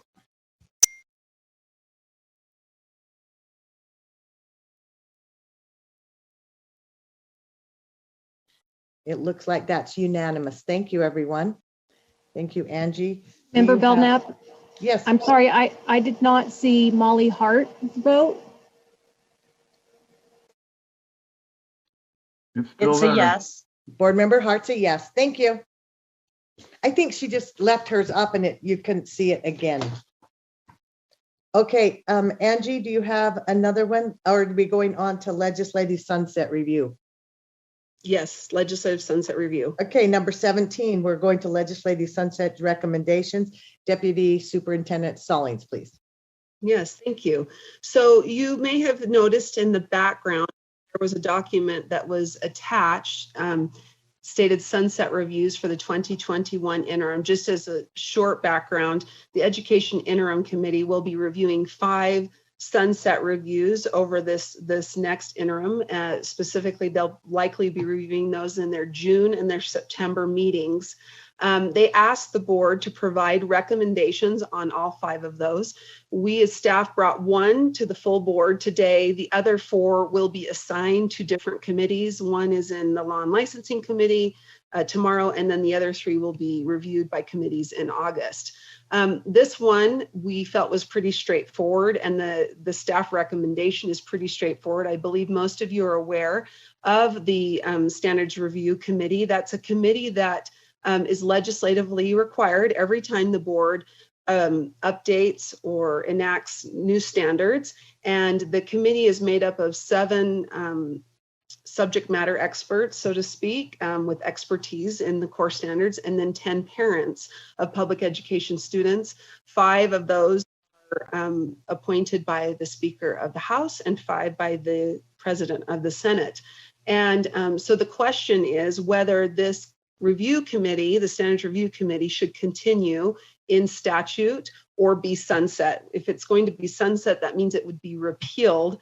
And in this case, it would be repealed as of January 1, 2023. And as stated in the background, staff made a recommendation to not allow it to sunset, but for the legislature to maintain this requirement in code.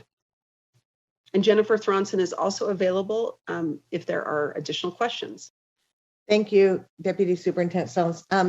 Vice Chair Davis, did you have something? I have a motion if you're ready for it. Yeah, let me go to Board Member Booth because he hasn't had opportunity today. Board Member Booth.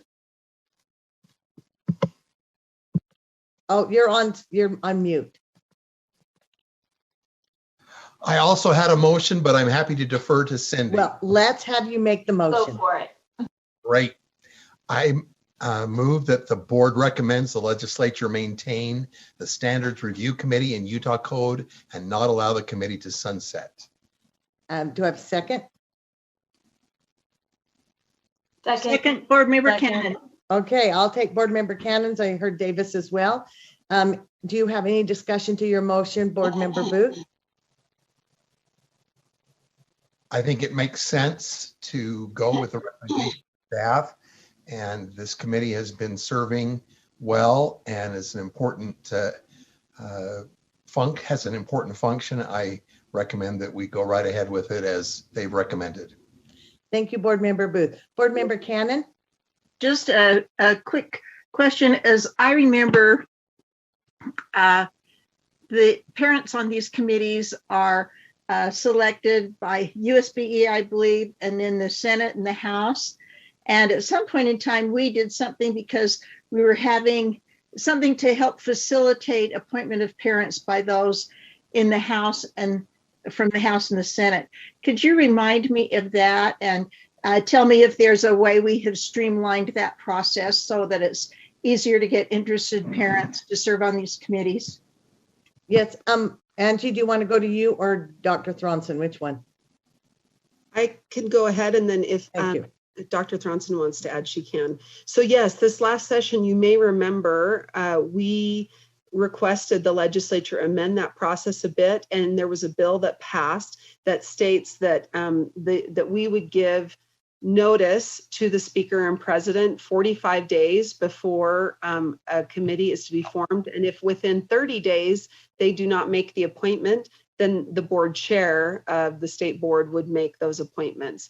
And we have a plan to notify members of the public of that opportunity kind of as a backup in case one, either the speaker or president us for recommendations, or two, if they don't make those appointments, we'll have those ready for the board chair. Thank you for reminding me. Appreciate that. Thank you so much. Okay, so the motion before the board is that the board recommends the legislature maintain the standards review committee in Utah code and not allow the committee to sunset. Please vote.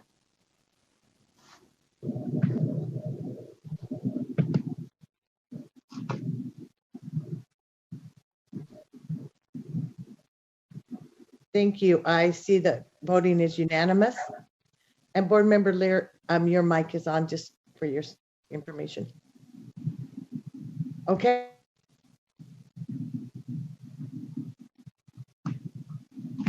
You're muted, Chair.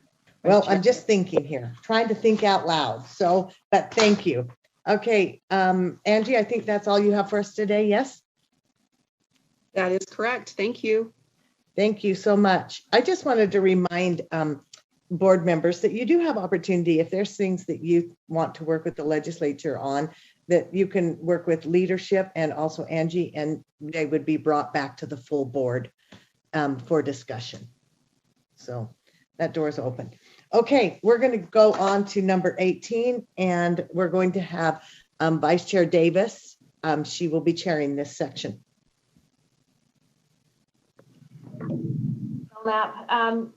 Before I turn the time over to Committee Chair Scott Hansen on this, I just want to thank this board. You know, this rule that we're about to discuss, we may have some varied opinions on, and just I'm grateful for the ability that the board members of this board has to discuss different ideas really professionally and thoughtfully, and I look forward to the discussion ahead.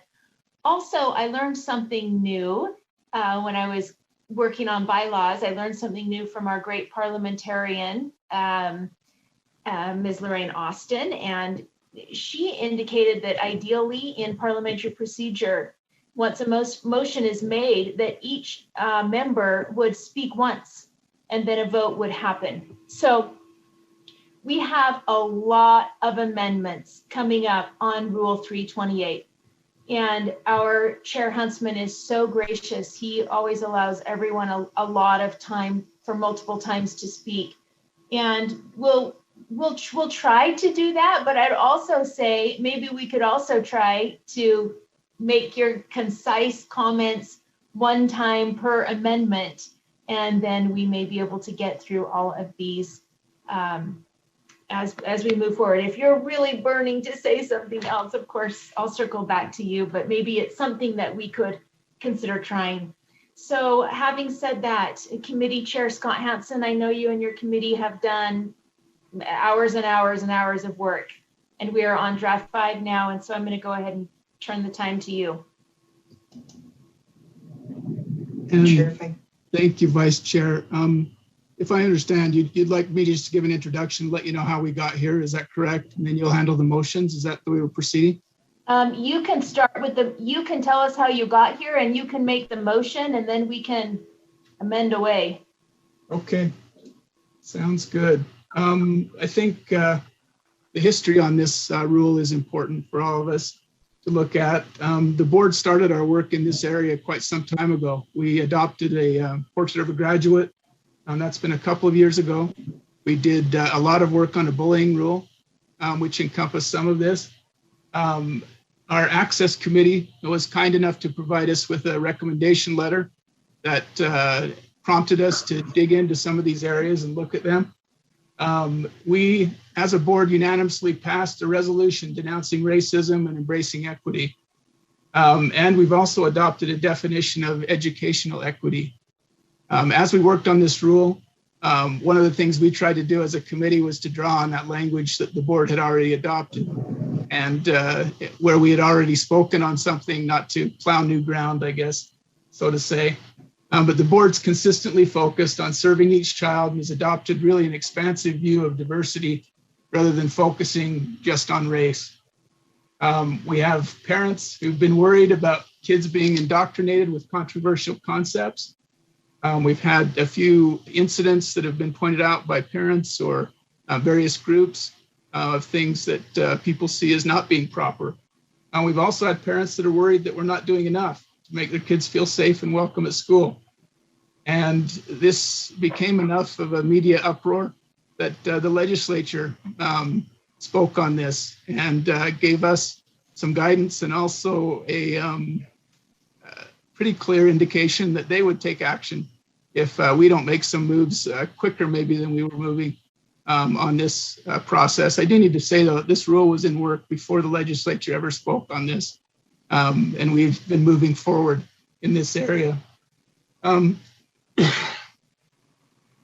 I think the purpose of the rule is important. It's to provide standards, guidelines, requirements for professional learning and curriculum and classroom instruction related to educational equity. One of the things that's different about this rule compared to core standards is core standards deal with a specific topic or a specific class in the classroom, and we define what's to be taught at different grade levels on that area.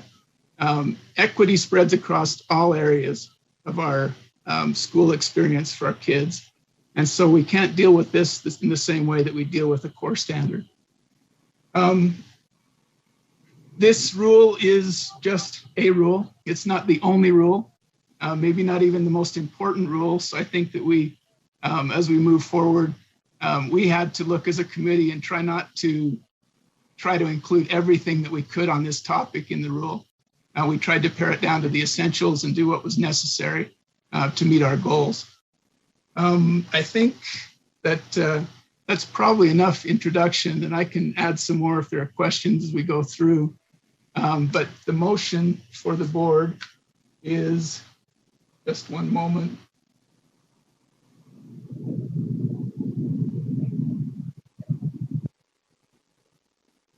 Let's see if I can get there.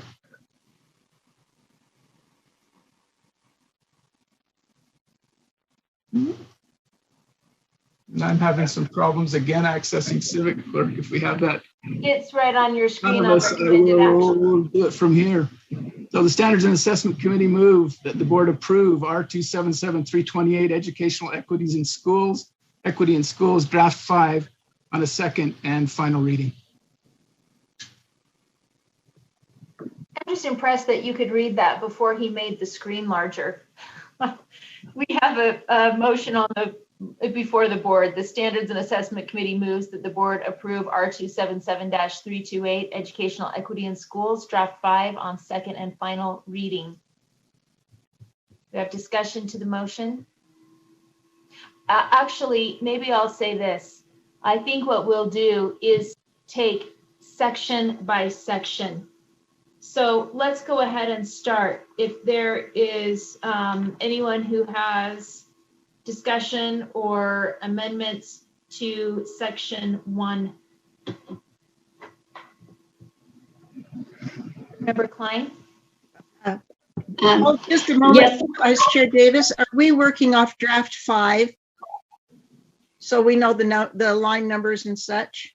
We are working off of draft 5 that was emailed at 10:30 last night with the final contributions of board members.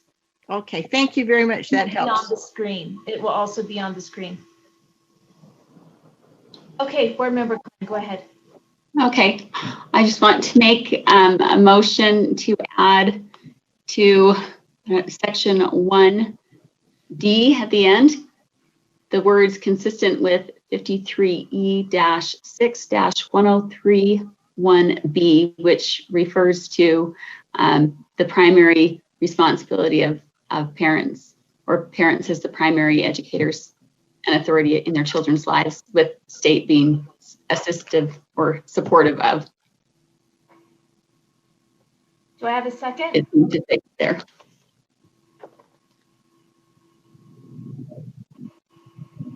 Board I'll Member second Pearl? that. Yeah, Okay. I'll second that. Okay, Board Member Klein, would you like to speak to your motion?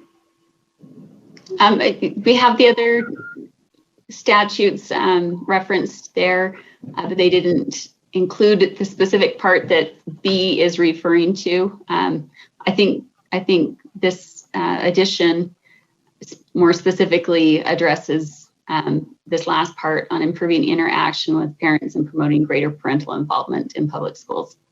So I thought it was appropriate to include that.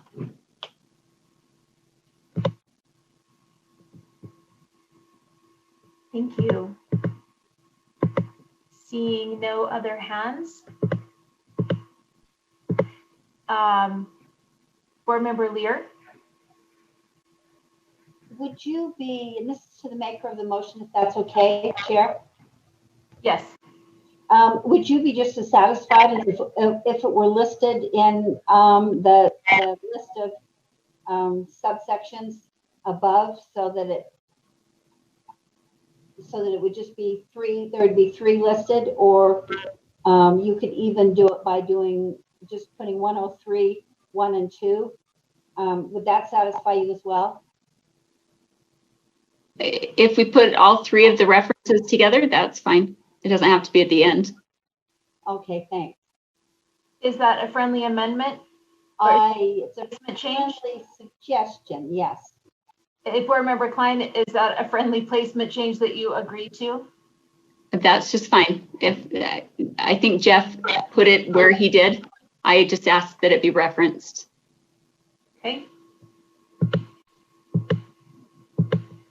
Seeing no other hands, please vote.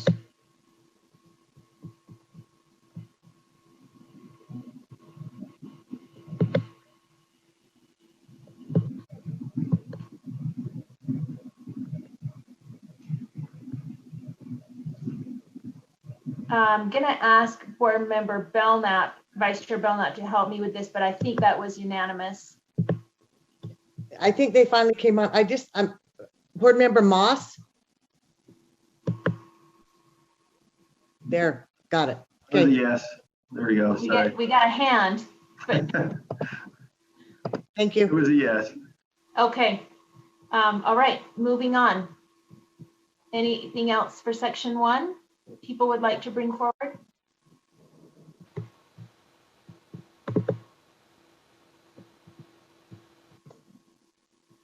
Board Member, are you speaking? I am. Sorry. Thank you. I didn't see a hand, but I saw a mouth. Yes. So I would like to make a motion to add number 3 to that first section, which states nothing in this rule is intended to nor should conflict with Title VI. That should say or other relevant aspects of the Civil Rights Act of 1964. If it is determined that there are conflicts between this rule and the Civil Rights Act of 1964, the latter should prevail and this rule should be amended. And I think it's self-explanatory. Do we have a second? I'll second Moss with the comment if I can. Yes, please go ahead, Board Member Moss. Or am I out of line? Does the maker speak first? She said she feels it's self-explanatory. Okay. My only question here, I agree. I think it's important to tie this to law, and especially Title VI. My only question there is, if it is determined that there are conflicts, I assume you mean by an authority competent to make that determination, like a court or something to that effect, and not, some other body. Was that the intent, and is there perhaps language that could help clarify that? So I think, may I speak to that? Yes, please. I think that regardless of who figures it out, if it's brought to our attention that there's a misalignment, that then we fix it. And if we need to consult with our attorney generals or or whoever to solidify that determination that there is a conflict, then I think that would be appropriate.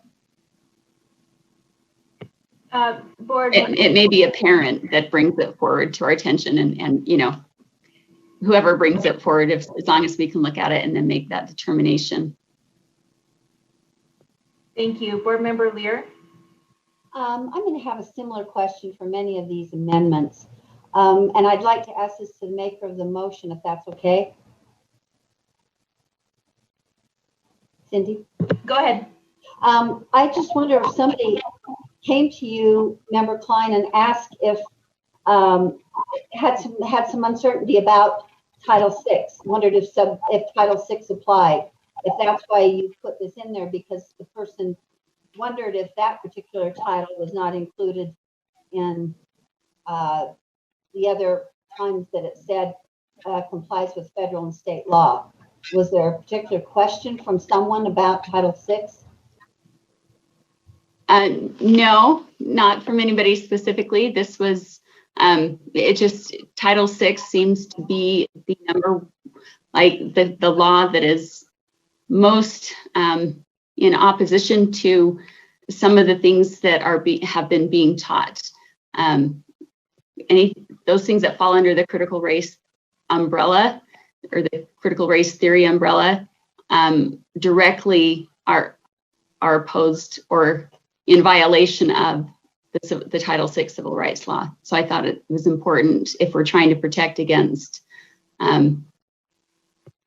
those kind of issues, that Title VI be an integral part in that. Thank you. Vice Chair Belknap. I think maybe we should hear from Angie, if that would be okay first. Sure. Deputy Superintendent Stallings. Thank you. I was just going to mention, and one of our AAGs may want to pipe in, but legally the board doesn't have the authority to trump federal law anyway. And so really the statement is probably, well, it's unnecessary legally, and arguably the board doesn't have the authority to dictate or state which one trumps or supersedes. So I just wanted to raise that. It already goes without saying that Title VI would be the overarching rule or law of the land. Thank you. Shall we come back to you, Vice Chair Belknap? That would be great. That was my consensus, that I don't think that number 3 is necessary. Thank you. Okay, I saw a hand from Board Member Straight, but it's gone. Did you want to, are we good? Everything that I was going to talk about has just been addressed, so. Okay, Board Member Earl? And I guess that's my questions too, because on my proposed amendment, I referenced the specific civil rights title, the Title VI part. And the reason why is just to draw attention to the fact that please know what this information is, right? And I guess what you're saying, Angie, if I'm understanding you correctly, is that this is understood. It doesn't need to be spelled out in any way for individuals reading the rule. Is that accurate in saying that? So board, is it all right if I respond? Please do. So I guess that's a little different. If what you're saying is you'd like to memorialize it so that those reading this understand it, versus what I read in the second sentence is something similar that you would see in contract law. Oftentimes you might have 2 laws, and they'll say if there's 2 laws that are competing, this is the one that is kind of the winner, right? And so if you wanted this to be more of a purpose statement and send a message, I would definitely delete the second sentence, again, because it's kind of implying that the board has the authority to determine that, where you don't. If the purpose for bringing this or putting it in the purpose statement, maybe just leave it as the first sentence. Usually we include statements like that at the end of a rule and not in the purpose of the rule, because the purpose of the rule is to say, why are you enacting this rule? If you wanted it to be kind of an overarching statement, just to remind people of that, You could put it at the very end of the rule. Again, I don't think legally it's necessary, but it sounds like Board Member Earl, you're hoping to send a message or send more of a nod or memorialize something to let the reader know versus trying to actually control. We usually try to stay away from those things in board rule because rules are meant to be laws or anything that's actually binding. But I understand. So my recommendation is, if you'd like to keep this, if the board would like to keep this, is to maybe only keep that first sentence and to put it at the very end of the rule. Can I ask? Yeah, follow up, Board Member Earl? Yeah, okay, so I think I understand what you're saying. This is actually speaking more of legal terms, where the intent, I guess, that I'm interested in is just to draw attention and make sure you're aware of the premise around it. So that would be okay, I understand. Board Member Klein? Would it be appropriate to put it at the end in the compliance section? You can amend your amendment to put it at the end and shorten it to whatever you wanted to shorten it to and put it at the end, if that's something that an amendment you'd like to make to your amendment. I will make that amendment to my amendment. Okay. Angie has a comment. Please, Deputy Superintendent Stallings.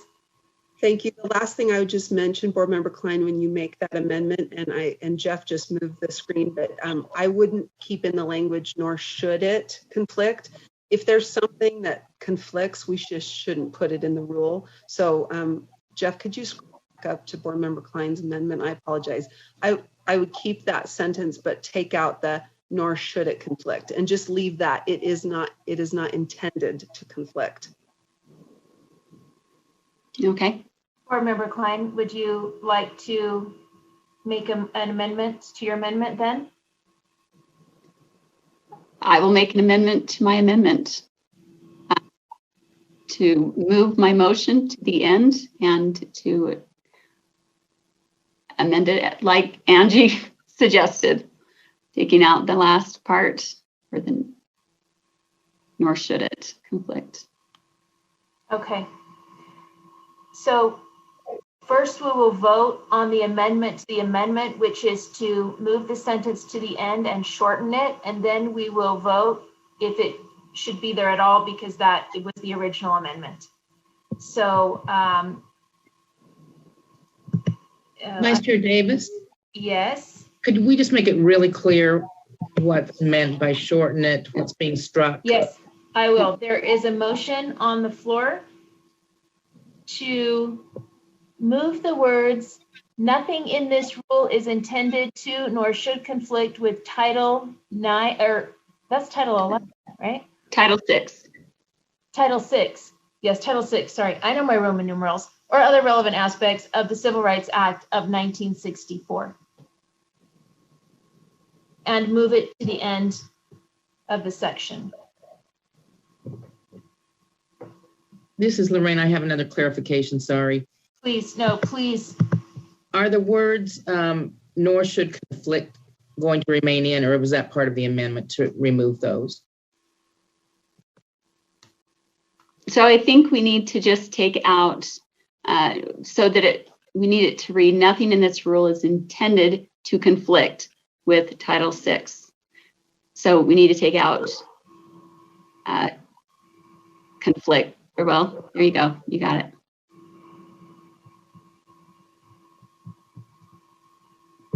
Thank you. Seeing no other hands, please vote on this amendment to the amendment.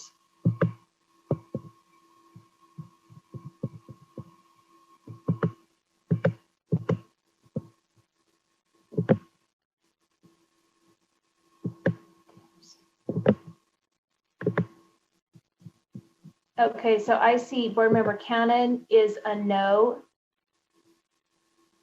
Board Member Norton is a no. Board Member Lear is a no. Thank you. This amendment passes. Now, Lorraine, I may need you to help me, but I think that then do we need to vote on keeping it in the rule as amended in its new place and shortened? Yes, you vote on the amendment as amended. Okay. So now what we are voting on is including nothing in this rule is intended to conflict with Title VI or other relevant aspects of the Civil Rights Act of 1964 in lines 152 and 153. Would anyone like to speak to the amendment as amended? Board Member Hutchings. I just have a point of, I don't know if it's a point of order or information, but have we just moved something to a section that doesn't exist yet? Or am I confused? I believe we've just moved it to the bottom. Okay. So there was a section added with the verbiage above number 3 that created a new section. So we haven't gotten to that part yet. So it may look like there's no section there on whatever you're looking at. It is in a section. We're adding it to line 152 and 153. Or that's the hope, which is at the end of section 5. Is that right, Jeff Van Holten? Yes, however, section 5 is a motion as well to add in, so it's a non-existent section. Board Member Hutchins is correct. We could move this down to the very end of the rule in what is right now section 6, because that does exist from what the Standards and Assessment Committee passed. But what I had heard is we wanted to move this to the section that Board Member Klein was moving to add in as well. We can Can we clarify with Deputy Superintendent Stallings? I thought she was saying to move it to the end of the whole rule. Deputy Superintendent Stallings, can you clarify? So yes, thank you. I was looking at the sections. I would probably put it in the rule interpretation section. I agree.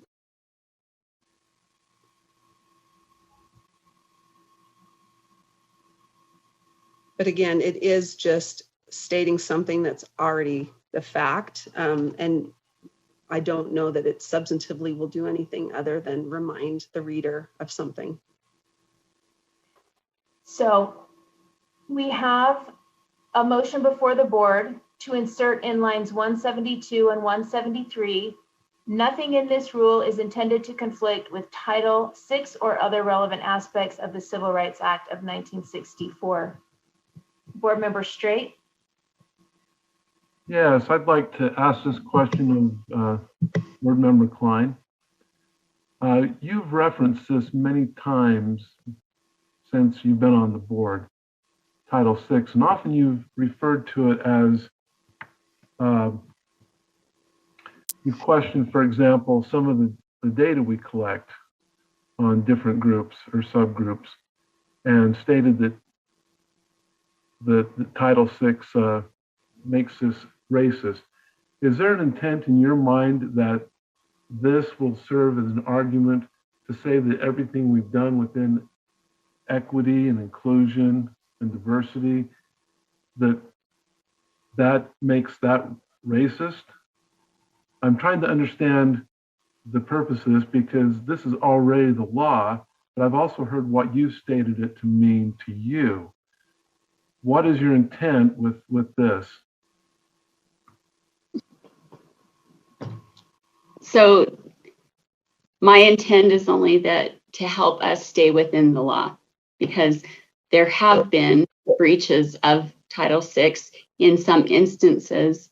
Not necessarily, I'm not going to point to anything specific, but as far as what's happening in classrooms or in trainings, certainly I guess I could point to the diversity training that we as a board sat. That there was definitely things in there that go against Title VI, and so this is an effort to rein some of that in where we are out of compliance. Thank you. Would you have a follow-up, Board Member Straight? Yes, which I really thought the idea that as determined by a court of law, I feel much more comfortable with that as compared to as interpreted by a group of individuals or this organization or that organization. Do you have a response to that? I think the law speaks for itself. I don't think we have to go by any particular group. We look at what has been done or said or taught or trainings, and we say, does it work within the law or doesn't it? Thank you. Board Member Earl? I think we just removed that comparison piece. So this is merely saying, to me, this is saying, be aware of this law because this is where some violations are taking place and this is where it needs to be within this realm. So is it more as what Angie has said, more of a reminder or memorializing, if I can get the word out, of that intent. So, and that speaks to the intent of the rule or the interpretation. Thank you. Board Member Straight, and then we're going to vote. Mm-hmm. And then Board Member Straight, Deputy Superintendent Stallings, and then we're going to vote. Okay. So here's what I'm hearing. We have Title VI. We have the Civil Rights Act of 1964. And it applies regardless of whether it's in here or not. It's just a place marker as a reference to say that this is our intent. And I'm just not certain that it's necessary. Thank you. For Deputy Superintendent Stallings. I apologize. I should have brought this up before. I do wonder also what the phrase or other relevant aspects means. I'm not quite sure of that term of art. Plus, we don't usually use parens. So I would either use commas. But the second thing, I wonder if you would rather broaden it to say nothing in this rule is intended to conflict with federal law. That's another option. But if you're, again, that's just another recommendation I might make is to cut the or other relevant aspects because it's not quite clear what that means, or maybe to clarify what that is. And then another option might be just to refer to federal law in general. So we've already amended the amendment. If you feel that that's something that's friendly, Board Member Klein, and you want to take out the words other relevant aspects, we can, or if not, let's vote. I say let's vote. Okay. We have a motion on the table in lines 172 and 173 to add the words, nothing in this rule is intended to conflict with Title VI or other relevant aspects of the Civil Rights Act of 1964. Please vote.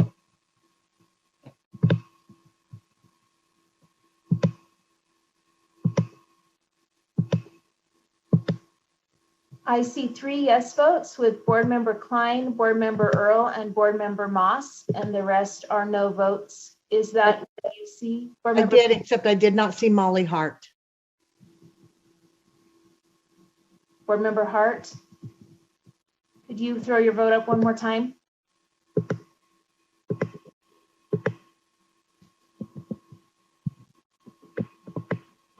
Mine's a no. Okay. Sybil, do you have that? Are we okay to move on? Yes, thank you. Okay, let's move on to section 2. And I'll entertain motions for amendments.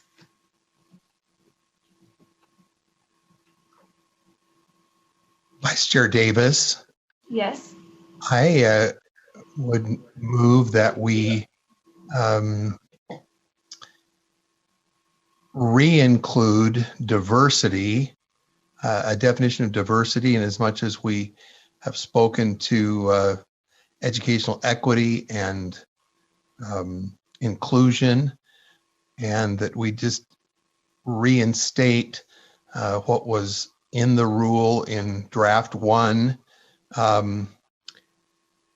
I have 3 options here, just because I've had many constituents contact me even through the day today.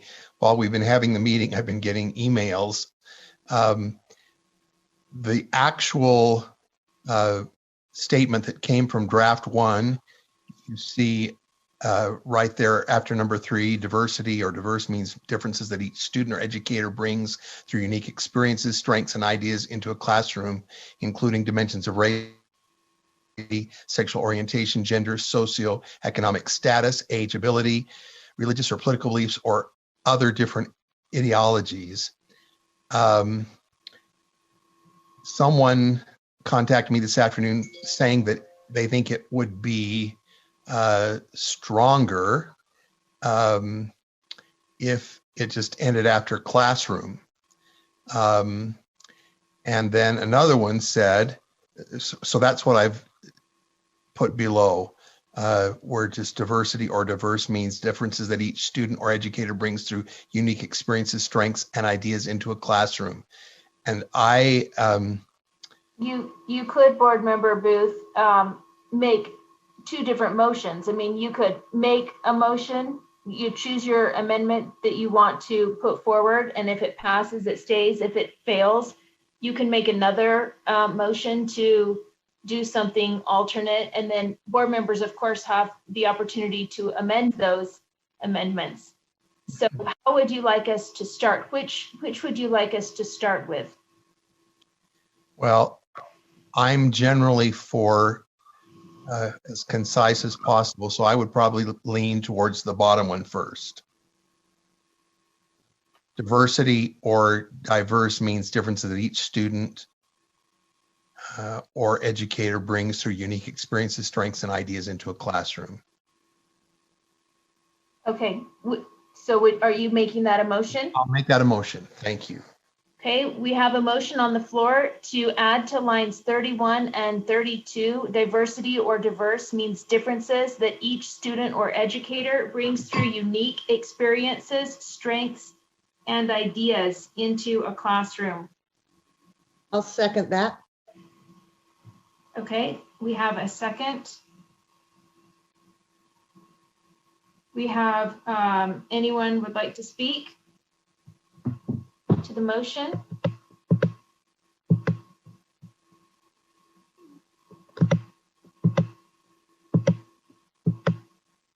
Yes, board member Earl.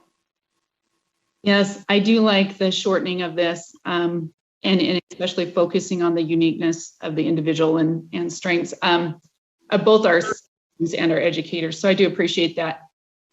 My comment is this: if we do approve this definition, I think we need to expect that this definition is used. Many definitions of diversity out there focus merely on race as the deciding factor, and they don't go into this particular definition, which I think is valuable and needed in society, that we understand the differences of one another and appreciate those and the strengths and experiences. And so I'm just asking, if we pass this, that we have that high expectation out. This is the definition we expect our LEAs and others to be using and using appropriately. So those are my comments. Okay, thank you. I think I'll just make one note that if we define this, this is our definition, our working definition in this, in this context and for their professional trainings, but we can't necessarily mandate that every time they say this word, it's going to mean this in the larger context of their everyday work, but certainly within the context of this board rule and what this board rule is addressing. And we can hope. Board member Lear. I had a sort of a rule writing question. Usually we don't use a definition that is not in the rule. So diverse is used in the rule, but not diversity. So, and that throws a big obstruction into this definition, but it seems to me we shouldn't use diversity because it's not in the rule, but we should only, if we seek to define this, we should define diverse. And there is a very simple dictionary definition of diverse that we could use and not turn this into a term of art that then needs to expand to cultures and religions and preferences and those kinds of things, because we're obviously leaving some things out. So I know that's sort of a twofold comment, that we don't need diversity and diverse. I prefer the dictionary definition, going with Webster's. Just a thought. So that's for the maker of the motion to evaluate. Thank you. Board Member Hanson. Thanks. Just to explain why there is no definition for diversity or diverse there. I think Carol touched on one of them. We don't use the word diversity. We do use the word diverse. It's in one place. It talks about collaborating with diverse community members to understand, recognize, and appreciate what we all have in common as humans, including acknowledging diverse cultures, languages, traditions, values, needs, and lived experiences. So that's lines 67 to 69. Based on that context and based on the dictionary definition, which is the default definition, I think, of words, if we use them in a special way, we define them in the rule. Otherwise, they are the dictionary definition. And the dictionary definition just says, differing from one another, unlike, people with diverse interests, composed of distinct or unlike elements or qualities, a diverse population. We thought that was adequate when we put the rule together as a definition for diverse as it's used. And there is a lot of context in the way that word is used down below. So that would be my comment. Thank you. Board Member Booth. I appreciate these good ideas. Certainly, if we don't use diversity, we shouldn't define it in the rule. So that's a really great point. And I think the dictionary is probably a really good place to start. I did neglect to say that another constituent emailed me this afternoon saying that if we were using that first version, that it should be including but not limited to, because there are hundreds of things that make us diverse from one another, and we have a laundry list there that includes some of them but not all of them. And Member Hanson just very clearly articulated the fact that we're not trying to cover everything, and we're going to be excluding in that fact. So I'm feeling that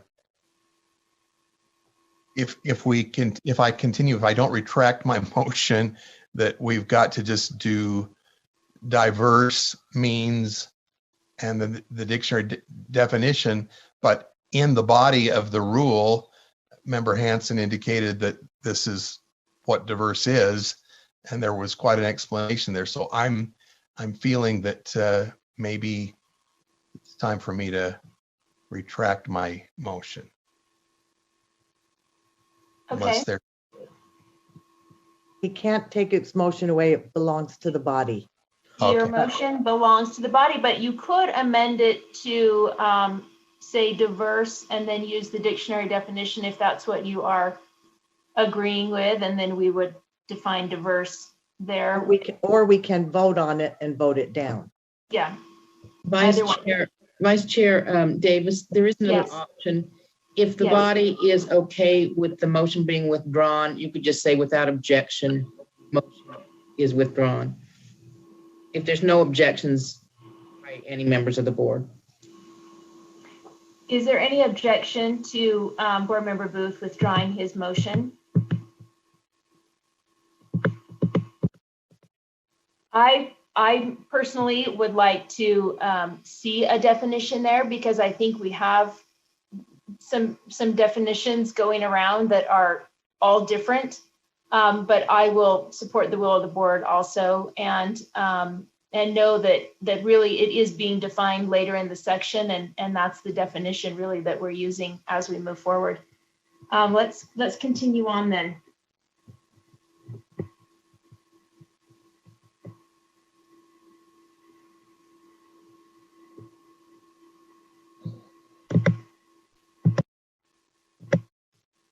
I'm looking for hands for anyone else who would like to make amendments in this section. Board Member Klein. Okay, let's see. No, I guess I'm on to, number 6. Is that in the same? Yeah, that's in section 2 under definitions. A motion to add a definition for learning communities. One that says learning communities mean the shared responsibility of parents or parent, student, and teacher working together towards successful outcomes, academic outcomes. Do we have a second? Oh, sorry, do we have a second? I think I spoke over a second. Did anyone want to second this? I'll second it. This is Board Member Earl. I just need a clarification. Are there two definitions here?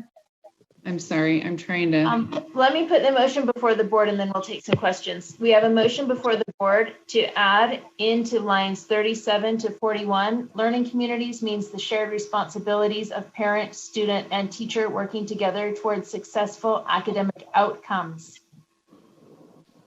Do you want the whole thing? Board Member Klein, the orange and the okay. So the blue is not mine. Someone else's. Okay. The blue is mine. The blue is yours. Okay, so we have a motion on the floor. Learning communities means the shared responsibilities of parent, student, and teacher working together towards successful academic outcomes. Do we have anyone who'd like to speak to the motion?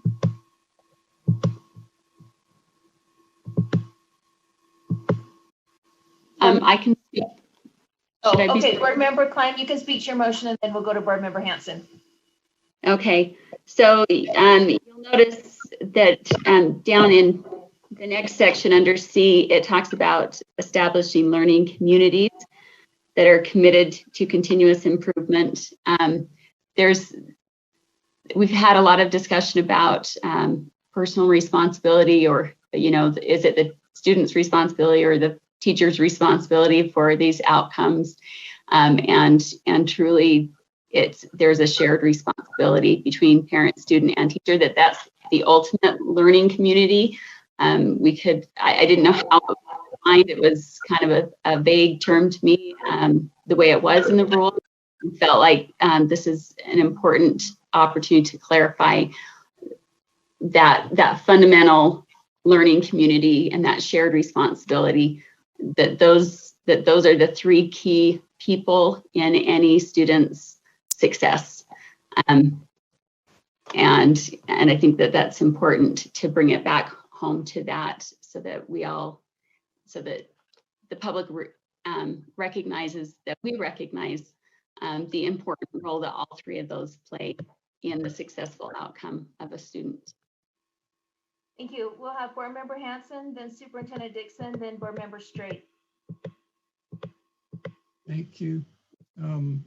I'll just provide a little bit of background. I think when we use the word professional or learning communities, the Professional Learning Standards Toolkit defines those, and maybe one of our teachers can speak with more knowledge on this than I have. But as I look at the document, it's talking about teachers and mentor teachers and instructional coaches and school administrators.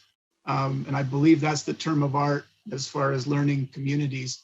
If we were to include parents in that, I think that we may run afoul of some FERPA regulations and some other issues because of the way those are run. But I'll just let you know that I think that's the context that we use that word learning communities in. And maybe some of our current or past educators can comment more fully on that. Thanks. Thank you. Superintendent Dixon.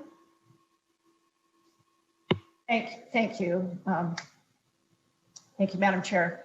I just want to punctuate what Board Member Hanson just articulated so well, and that is learning communities is actually a professional learning term. And while I agree with the sentiment of parents, teachers, and students working together, that triangulation is really important for success. I would hate to see that attached to this well-established term that connotes a very specific kind of professional learning that's happening in our schools.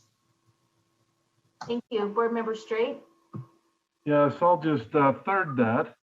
I spoke extensively about that in committee meeting, Board Member Klein, and it is very specific. It's a term of how teachers work together in order to be more effective in delivering instruction and to support one another. So, thank you. Thank you. I'm not seeing any other hands. Board Member Klein? Oh, I just wanted to respond to Brent, and I'm pretty sure that in his comment he was referring to collective responsibility when he commented on that. So that's all. Board Member Straight, did you? I didn't pick that up completely. Was there a question to me? She said that she wanted to clarify what you said, that you were talking about collective responsibility when you made the comment in committee. Oh, well, yes, we work together collectively for the betterment of delivering instruction. All of us have different levels of experience. All of us bring different skills to the table. We also have, and I'll talk a little bit more to it then. So we give assessments. Now, sometimes our assessments are formative, and sometimes they're summative. A summative test would be like the RISE or the ASPIRE or the ACT.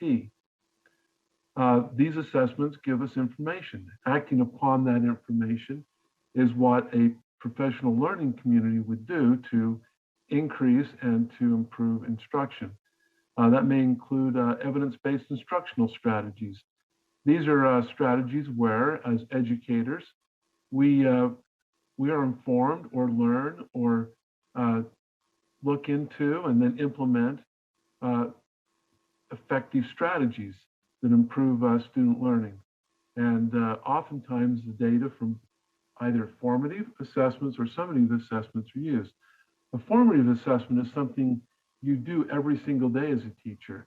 The moment you begin class, you are in a mode as a teacher of formative assessment. You are taking comments from students, you're processing those, you're leading a discussion, you're bringing effect to that. So professional learning communities within the school system is a very specific thing of how we address our teaching, and that as we do it as together. Yes. Thank you. Board Member Norton? And I think those professional learning communities are codified in state statute. That's the reason I would hate to see us muddy up the waters using that term for something that is taking place within the school and does fall under the FERPA regulations. Thank you. Seeing no other hands, we have a motion before the board. Oh, Board Member Booth. Thank you, Vice Chair Davis. I believe that in the body of the work, when it refers to learning communities, that some that read this didn't think PLCs, professional learning communities, they thought maybe this was a new term that may need to be less exclusive and more inclusive. So I had all kinds of people, as you'll see in the next little 3 lines I'm going to withdraw in a moment, you know, that people said, well, guardians need to be included and community stakeholders and staff, and they're all important in this learning community.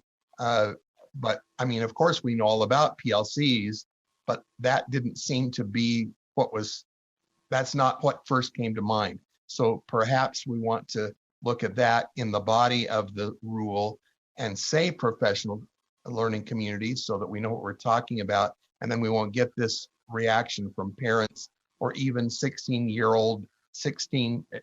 veteran board members who were thinking that this was a new way of referring to a group of people that were a learning community in support of students and educators who were doing this certain thing. So I think that's just a clarification. That's why perhaps we're responding this way, because we weren't thinking PLC, we were thinking some new fangled idea of learning community. That's a great comment. We need to go ahead and vote on the motion that's on the floor. And then if you want to withdraw your next motion, you may, and if you want to make a different amendment to clarify that above, you may do that as well.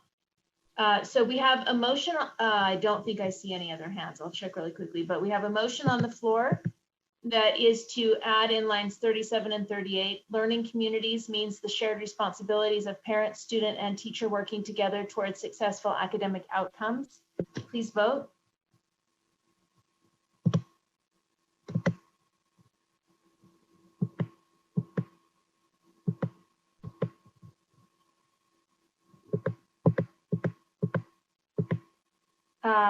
Board Member Hanson, I didn't see your vote quickly enough. I think I saw them all. One yes vote. Okay, and who was the yes vote? Board Member Klein. It looks like she's now changed it. Okay. Okay, I'll enter. It looks like the motion fails unanimously. I'll entertain motions. Or you haven't actually made this motion yet, Board Member Booth, so you can just choose not to make it and instead make your other motion that you're indicating. Okay, I won't make that one then. And I would make a motion that wherever it says learning communities down below, that we insert professional.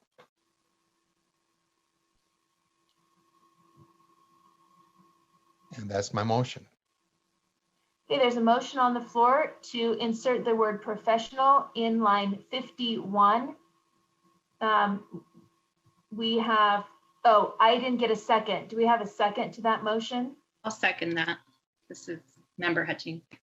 Thank you. And then Superintendent Dixon. Thank you. Many of you know my background is professional learning, and I just wanted to make everyone aware that in much of the literature, they've actually dropped the term professional just to be about learning communities. So you'll see that equated, learning communities equated with professional learning communities. I just want to put that out there. Thank you, Board Member Moss. Just a thought suggestion, would it help to just capitalize it? Typically when you have established terms, they're often capitalized, so you know it's not being used in the more common sense. Okay, Member Booth, you can think about that while we go to Board Member Straight. Yeah, that is correct. I get caught up in old phraseologies sometimes because I'm old. Board Member Booth, would you take that suggestion as capitalizing the L and the C as a learning community to help differentiate that from just a community of people who care?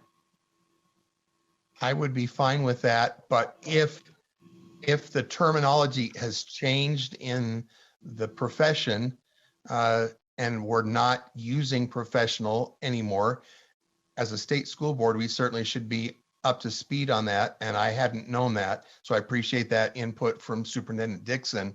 And what I don't know how to do it, we'll have to check with Lorraine, but I would prefer that maybe the learning community be capitalized, and maybe we've got to define learning community, because there's a lot of people that still are thinking, even those of us that have been in a board meeting every month for the last 16 years are still thinking PLCs is what we're talking about here.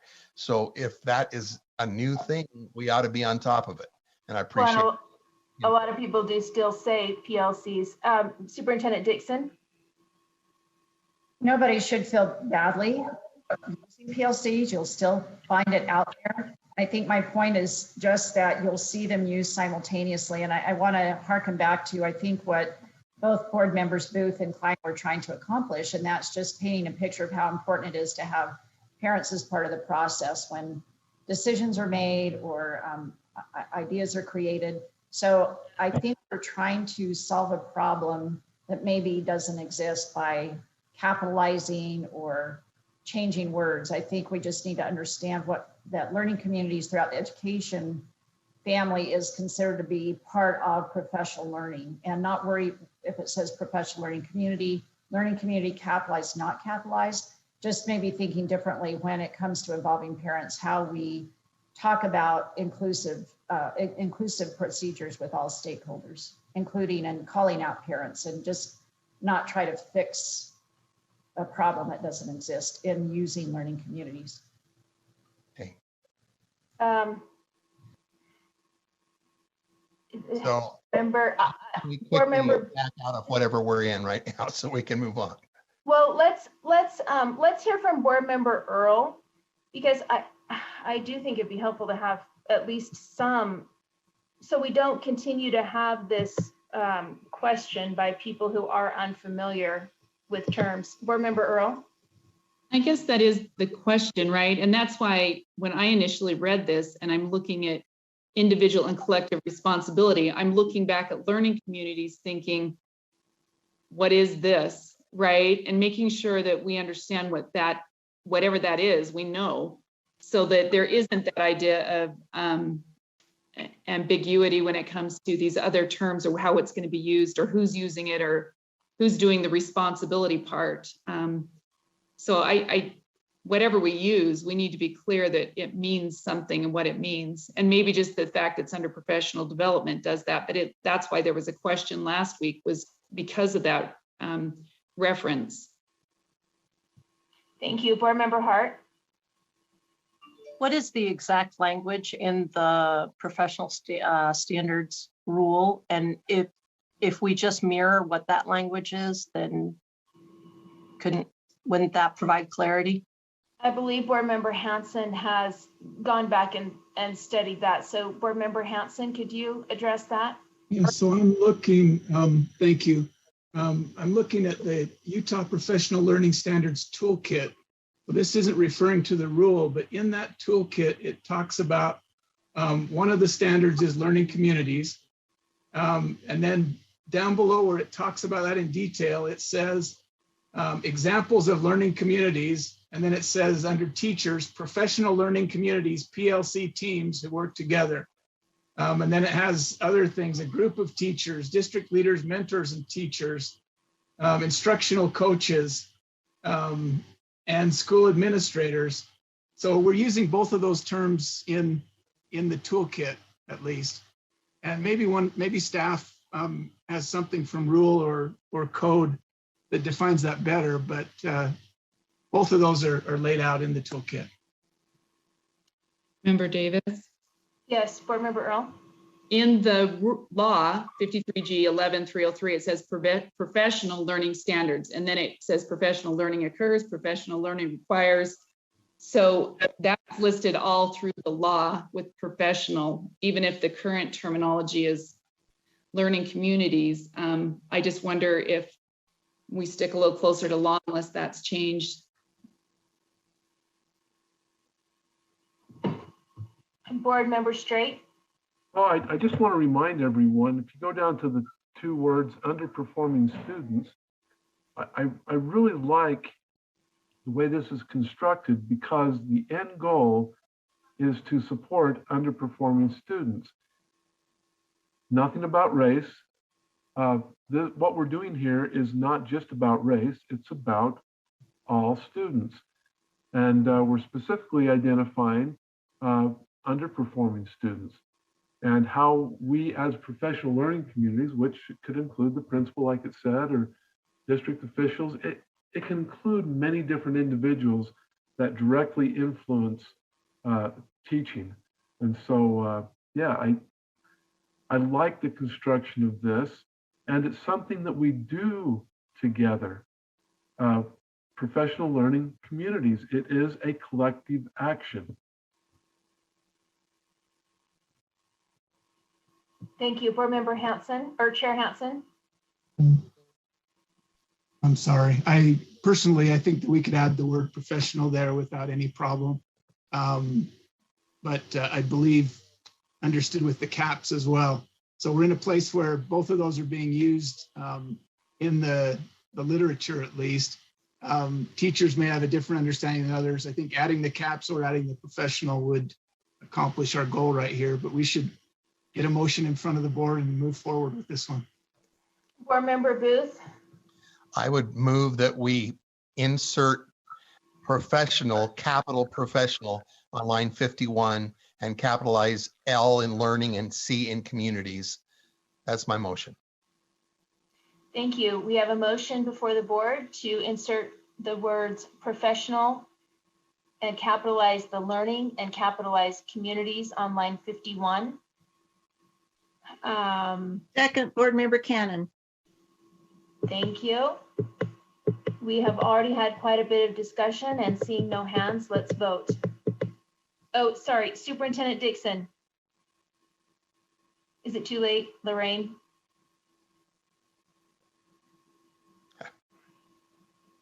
No, that's fine.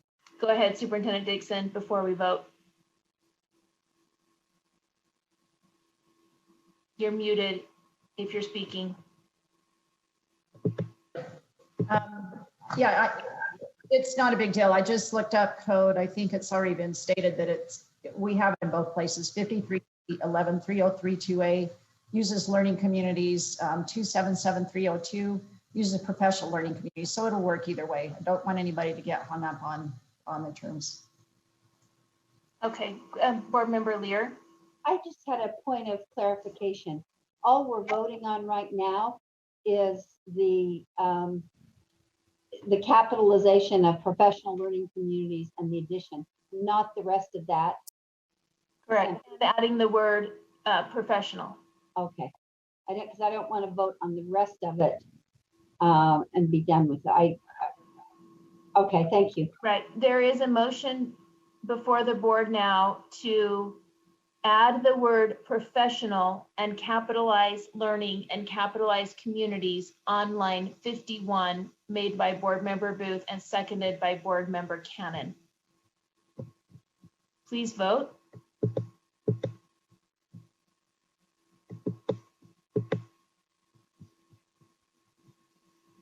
I think that is unanimous. That is unanimous. Thank you. Okay, let's move on.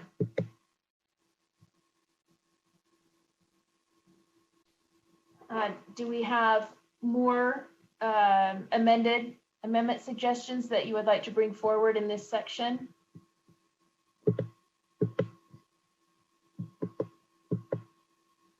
Which section are we in now? Are we up above or? Let me now see if we're done with that one. Section 3. Section 3. We're now to section 3.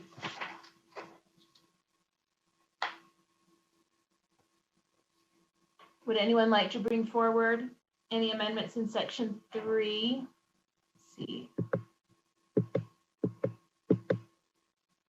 I'm scrolling for hands. As Board Member Hart was up. Okay, Board Member Hart, thank you. Yes, I'd like to make a motion to change the word shall to the word may in line currently 39. I'll second that. Board Member Straight. Okay, do we have discussion to the motion? Board Member Booth and Moss, I think you may have amendments. Do you also have discussion to this motion? No. I'll just say I support this. I do have a subsequent amendment, but I think that less dictating on what they have to do is probably better. Thank you, Vice Chair Belknap. I'm looking for clarification. This might have to come from Angie, but if we put in the word may, if they do the training, they have to follow the rules. If they don't do the training, then they don't receive it. Is that accurate?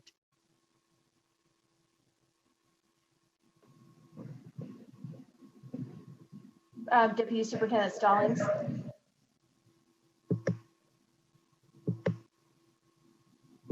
Maybe somebody else knows the answer. Jeff Van Holten. That is correct. Thank you.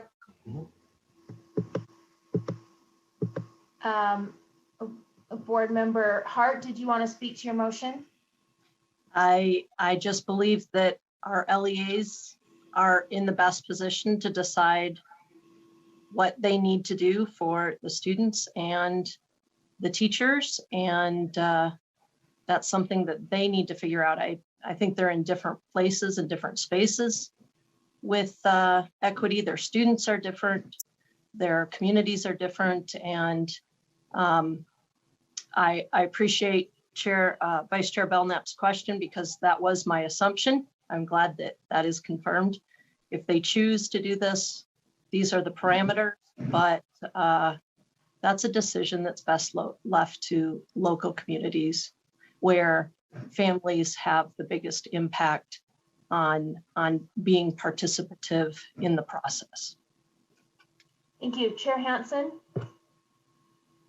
Yeah, I'll speak against this motion. I think that as a board, we've said that we are moving forward in this area. We're embracing equity. And there's a lot of discussion on both sides of this issue. Our teachers, I believe, need clarity. And if we're serious about this as a board, this needs to be a shall. I understand that will require work on the part of LEAs. I understand that may not be popular with some of the districts, but there is flexibility within the rule about what's presented. But I believe that some sort of training needs to be required for our LEAs. And with all the commotion that's going on around us, we would be doing them a disservice and not stepping up to the plate and following through with the things we've already committed to if we make this a may and allow it just to be ignored. So that's my 2 cents. Thanks. Can I respond to that? Is it appropriate for me to respond to that, or? Let's get some others. Let's Sure. get some others, and then if we can, we'll circle back. Board member, now I can't remember the order, but I know I've got Board Member Straight and Board Member Earl. Board Member Booth was actually before me, and Board Member Earl's before me as well. I think Board Member Booth is still waiting on to make an additional amendment. Is that correct, Board Member Booth? That is correct. I'll lower my hand till then. My apologies. Okay, that's okay. Board Member Earl, go ahead. Sorry, and I know Laura asked this question, which is the same. I'm just trying to, anyone that's in this space needs to follow the rule if they choose to engage in this, if it's a may. Is that accurate, Jeff and Angie?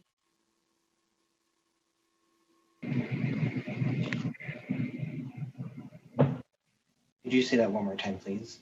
So if you're teaching anything that's within this realm, including the, if you're not calling it education equity, but you're teaching things that fall within this realm, you need to be within the rules parameters. Is that accurate? Yes. A hand up from Deputy Superintendent Stallings. Jeff, do you want to address it, or do you want, we have a hand up from Deputy Superintendent Stallings also. Either way is fine, whatever you prefer, Vice Chair. Okay. Deputy Superintendent Stallings, since your hand's up, go ahead. Sorry, since Jeff popped on, I was just taking my hand down to let him do it. But what I would say is, and Jeff, if you could scroll down again, one thing I was just mentioning to Jeff, if we turn subsection 1 into a may, you may want to change subsection 2 into if an LEA provides professional learning concerning educational equity. And then you have all of those elements in there. I think what I heard Board Member Earl ask is, would these provisions apply in any kind of professional learning? Was that your question? And I think that was also what Jeff was asking clarification on. No, it would be within the equity sphere. Does that make sense? Not any professional learning, like, is that optional? But when it touches within the equity dialogue or sphere, does that make sense? It does, Board Member Earl, and I think that's where maybe subsection 2 could use a little bit of word change, especially if you change it to may and 1, because the way it's reading now is it makes it sound like any professional learning provided by an LEA shall include instruction in. So instead, I would recommend it state, if an LEA provides professional learning to educators concerning educational equity, the learning or the instruction shall include, and then the rest. And that might help clarify or change or resolve your concern. So I'm hearing if this passes, then we may need to make an amendment in a later section. Board Member Straight. Thank you. I really wanted to have this discussion, and I really appreciate that Board Member Hart brought this forward. because I think we always ask ourselves this question, and because none of us want to overreach our authority. And I have heard complaints from LEAs concerning why you imposing this upon us. But I agree with Board Member Hanson in that we are in this direction. We are moving this way, and there's something even hanging over us, and that is that the legislature is not binding, but it is compelling. And I think that perhaps if we change this, that may be perceived as thumbing our nose at the legislature, and I kind of want to find that balance. So I'm of the feeling that in this regard, at this time, in this particular circumstance, based on the circumstances, that shall is the proper word. But I second it because I do appreciate this sentiment, and I agree with that sentiment under most circumstances. And it may have been different if it hadn't been for the direction from the legislature. Anyway, Thank you. Yeah. Yeah, thank you. Board Member Earl and then Board Member Lear.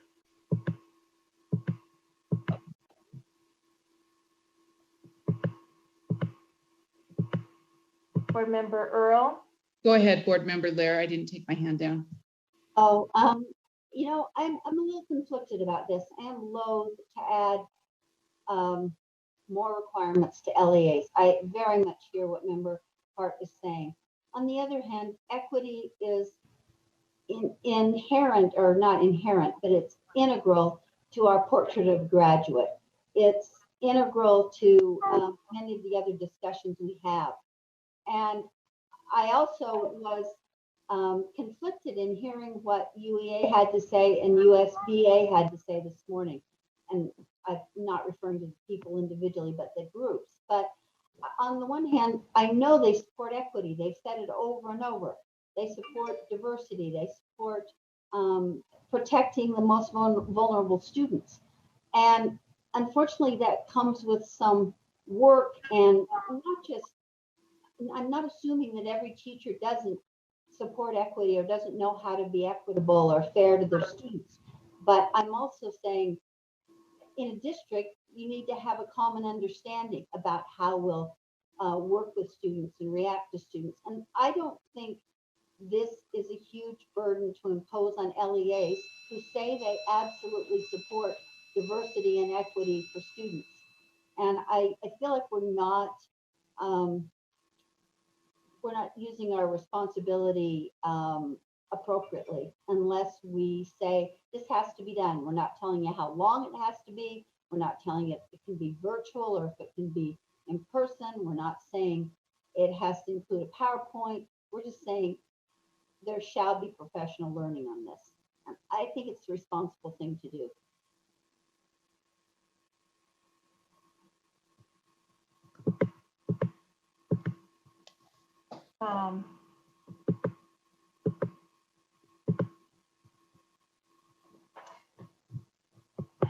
Seeing no other hands, I will quickly weigh in and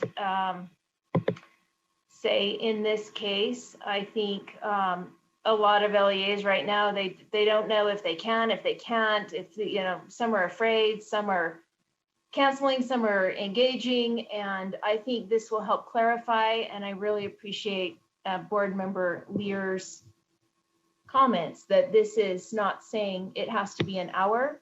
It's not saying it has to be 5 minutes. It's saying, but it needs to be addressed. So with that, seeing no other hands, we'll go ahead and vote.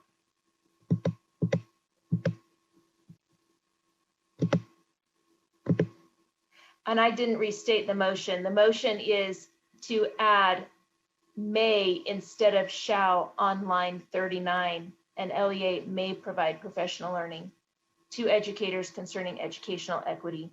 Please vote. Vice Chair Davis, I think you're going to need to do a roll call vote. Okay. It's so mixed. Yep, I'm happy to.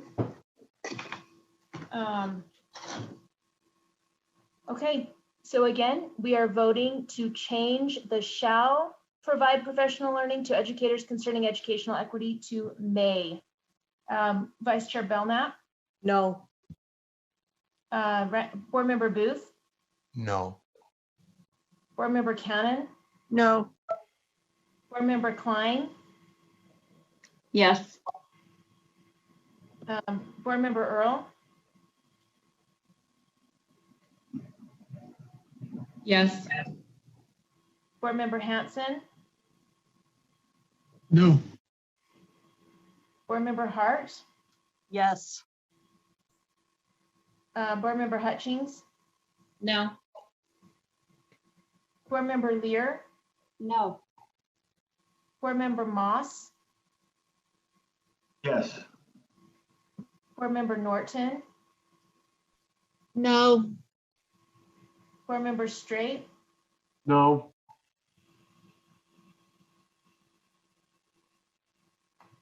and I'm a no also. That Sybil, do you need a recap of that, or do you have that? I have the motion, thank you, and all the votes. Okay, thank you. Let's continue to move on in that section.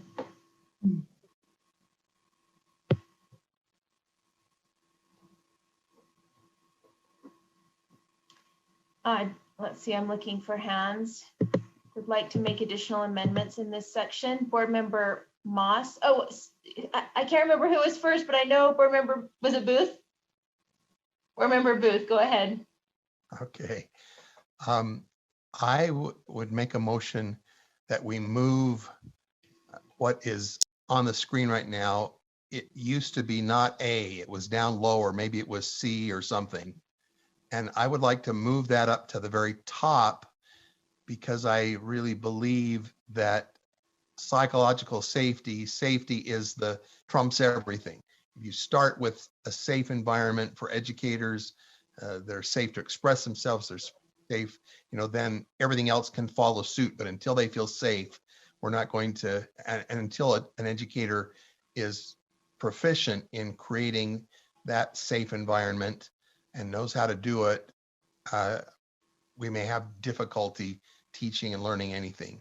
So I'd like to just move that up is the first part of the motion.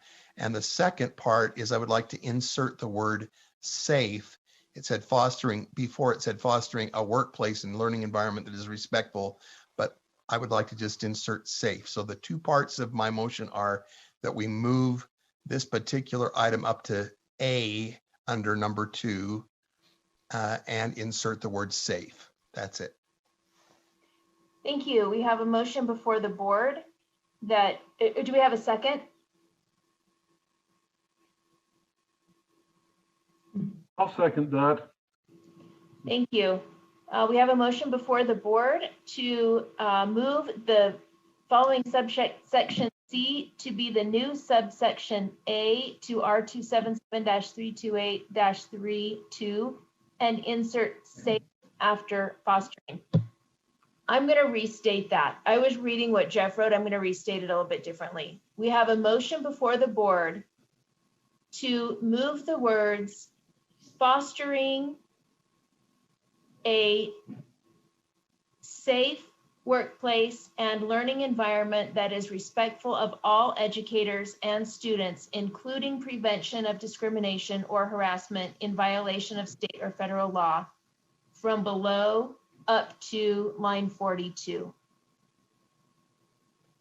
So board members, we're moving language that was down below. We're moving it up a little bit higher, I believe, to prioritize it, and adding the word safe. Yes, Board Member Moss. Sorry, I could just point out that seems to include language that I have built in there as a proposed amendment, but we haven't gotten there yet. Oh. As much as I'd love to sneak my own amendment in, I think that is perhaps premature, or at least needs to be reserved. The addition of the language, including prevention of discrimination or harassment in violation of state or federal law, is my proposed amendment. So Okay, I'd happily see it included, but it probably needs to be voted on. would you be okay, Board Member Booth, if when we get to this amendment that Board Member Moss makes, that Lorraine, help me with this, because you can only amend an amendment, and he would like to make two. Can he combine his amendment to that amendment to add the word safe and move it to to line 42? Okay. And then can someone divide the question if they have a concern with both parts? I think the best thing to do would be, and I can't see the whole thing, number C. Could you go down a little bit to C, Jeff? Whole wording of C. Okay, that's what you want to move, just what's in C, not the new prevention. So he's moving C to A and inserting the word. So just that portion, and then the including prevention is another amendment. That's right. So yeah, just take that part of it out of this motion. And I think it's also helpful not to use line numbers because they're changing so much. Section numbers, that's a little more clear maybe. Okay, so Board Member Booth, did your amendment include any of Board Member Moss's language, or did that just accidentally get captured? That just got captured. So, I mean, I Okay. like it, but mine is insert safe and move what was C, which is just right there, ends with students, up to A.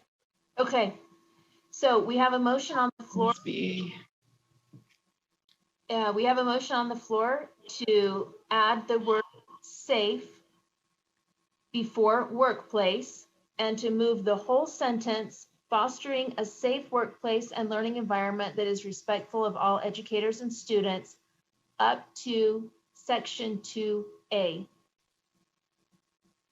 And I think we had a second, but I can't remember who it was now.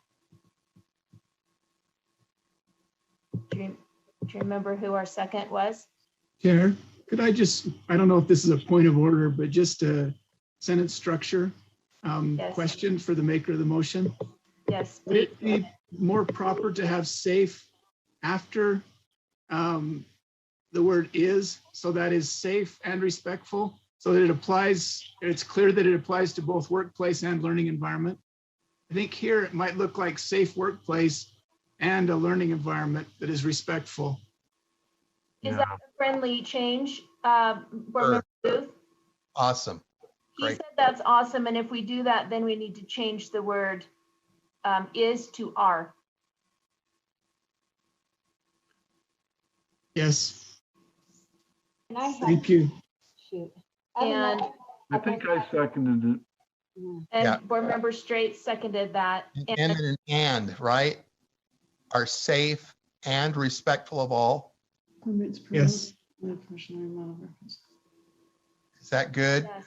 Yes. Member Moss? Board Member Moss, did you have comments on this one?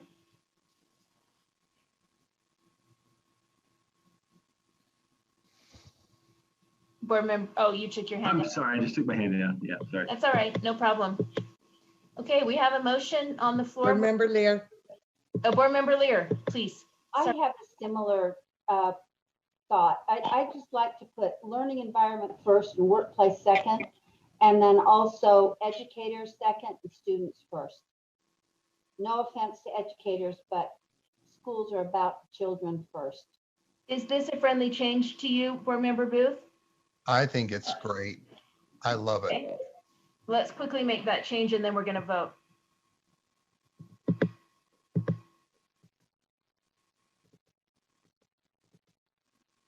There is a motion before us on the floor, before the board, that is to add the words fostering a workplace and learning environment. Oh, we're Switch those. fostering a learning environment and workplace that are safe and respectful of all students and educators. Did you tackle your email yet? Jeff, you're going to have to make a flip. Jenny, your microphone's on. What time you got to go? Jenny Earl, your microphone is on. What would change? What do you think you're talking to me? Okay, let's go ahead and vote.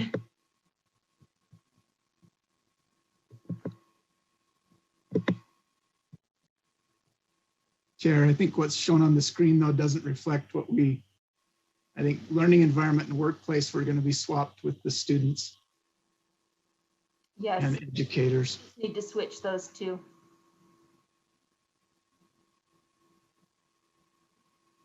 Perfect, and it looked like that vote was unanimous. Is that what you saw, Vice Chair Belknap? Yes. Okay, thank you. Zoom is so great. We get these little slices of people's lives. Jenny Earl. Not mine. I looked over here and I'm like, no, I'm muted. Clearly that couldn't have been me, but now I'm going, okay, that I'm was. glad I'm not the only one who yells over her shoulder, get ready for soccer. You're gonna be like, okay, let's move on to the next one. Board Member Moss and Vice Chair Belknap, did you have something that you wanted to add to this? I have an amendment. Okay, Board Member Moss has been waiting for a long time. Can we let him go first? He had his hand up a long time before. It doesn't matter either way. Okay, go ahead. Go ahead, Jim. Okay. The one that I was going to amend is the one that I almost snuck into member booths, but thought that was not quite Robert's rules. So this just comes from my day job. I do harassment, discrimination, counseling, and litigation, and so kind of live in this world. And if we're going to create a safe environment, I think step one there is making sure that we prevent the kind of things that are already against the law: discrimination, harassment, retaliation. So this seems to me like an opportunity to anchor that in protections that are already there and restate those while we're talking about making it safe. Thank you. Second? I second it. Okay, thank you, Board Member Klein. Board Member Belknap, did you have a comment on this or are you waiting for your amendment? No comment now. Okay, Board Member Lear. I'm trying to balance repetition and singling things out and the importance of sometimes emphasizing things versus brevity, and it already says that in obeying state and federal law. And in this case, I very much agree with you, Member Moss. This is something that is sometimes overlooked, but I also think it's not necessarily more important than anti-bullying or other kinds of things that I could add that could be in this laundry list. So my feeling is brevity is more important here rather than singling out two issues.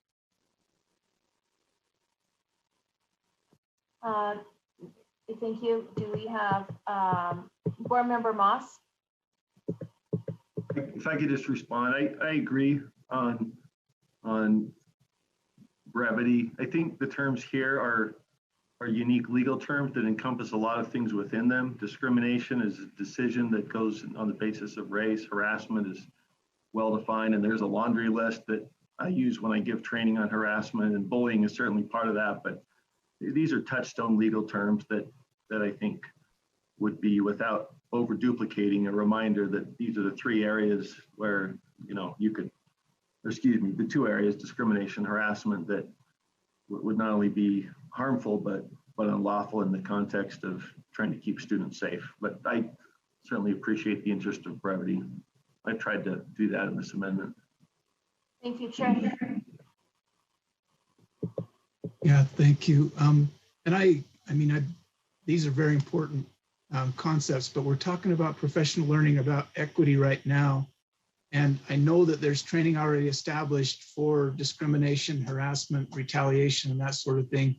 I don't know if we would now be forcing the LEAs to duplicate that training when they talk about equity by putting that in here. if so, that might be a burden that is unnecessary.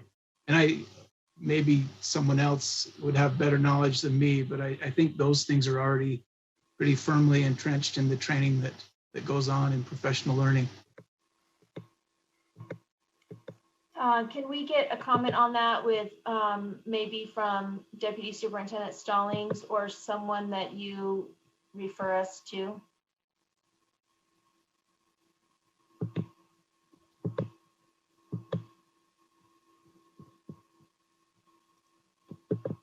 If you'd like. Thank you. I'm trying to remember, this is Angie Stallings, Deputy Superintendent of Policy.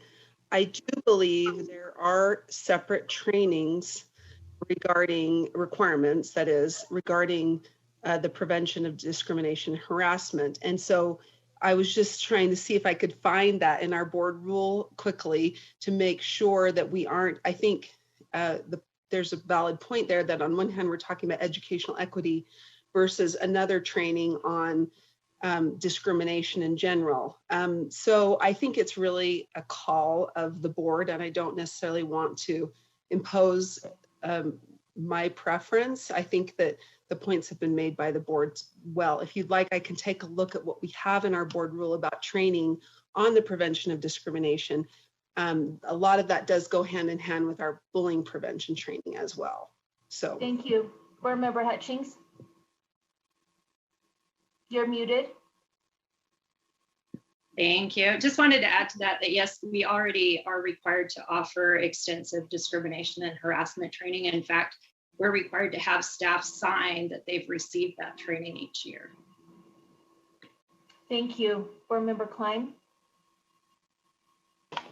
So I understand that we have, trainings and stuff on discrimination. I think the reason it's important to include here is because of the context of equity and how it's being used by many as justification for discrimination against some if it helps improve equity. There's a direct quote from Ibram Kendi on from his book, How to Be an Anti-Racist, that says that explicitly. And I think that that's, a lot of what's being brought in through these professional learning comes from him and from his book. And I'm happy to read that quote to you if you'd like, but I don't want to take too much time. It's not too long, but if you'd like. I think we're speaking to the motion right now. So are you speaking for the motion or against? I am speaking for the motion. I think it's an important thing to include specifically in this because of the confusion around the equity issue and how it's used by some. Thank you. Seeing no other hands.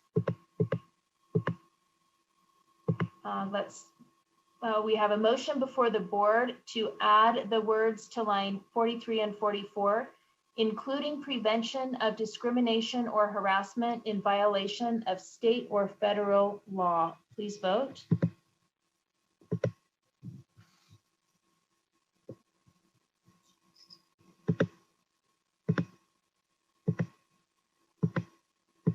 I see 3 yes votes, Board Member Earl, Board Member Moss, and Board Member Klein. Am I seeing that correctly, Board Member Belknap? I'm checking. Board Member Booth, were you also a yes? Yes. Yes, Board Member Booth was also. There you go. And Hart is also. Thank you. That motion fails. Do you have that, Sybil? Can we move on? Yes, we can move on. I've got that. Thank you. Thank you. Okay, so moving on, we're still in section 3.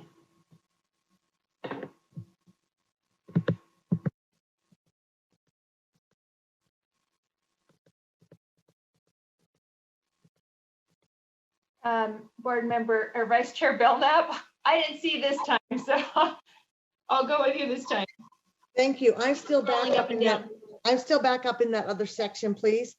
And it was on line 41. It's still on line 41. We need to change this just slightly, I think, to say that professional learning described in subsection 1 shall include instruction in, because it's a shall. We need to make sure that what we're doing is from this section. So I think that just gives some clarifying voice here. That's my amendment.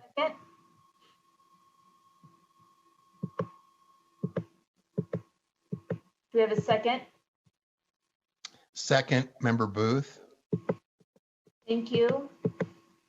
We have a motion before the board to add into R277-328-3 number 2, the words described in subsection 1 and remove provided by an LEA. Would you like to speak to your motion? I think you kind of. No. Okay, seeing no hands, please vote.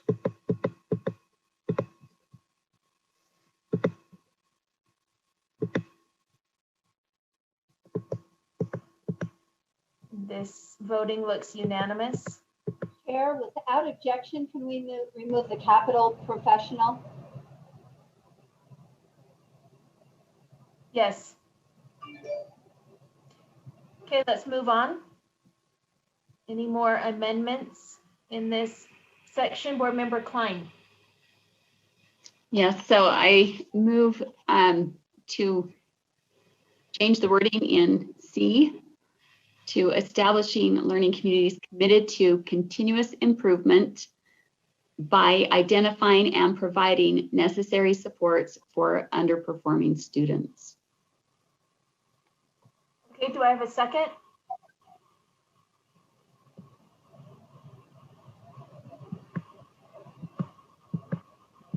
This is Board Member Earl. I'll second that. Okay, thank you. Would you like to speak to your amendment, Board Member Klein? No, that's okay. Okay. Is there any, we have a motion on the floor to inlines, or let's see. Now I can't see, in section 3, letter D, to remove the words individual and collective responsibility and in need of supports, and to include the words and providing necessary supports for.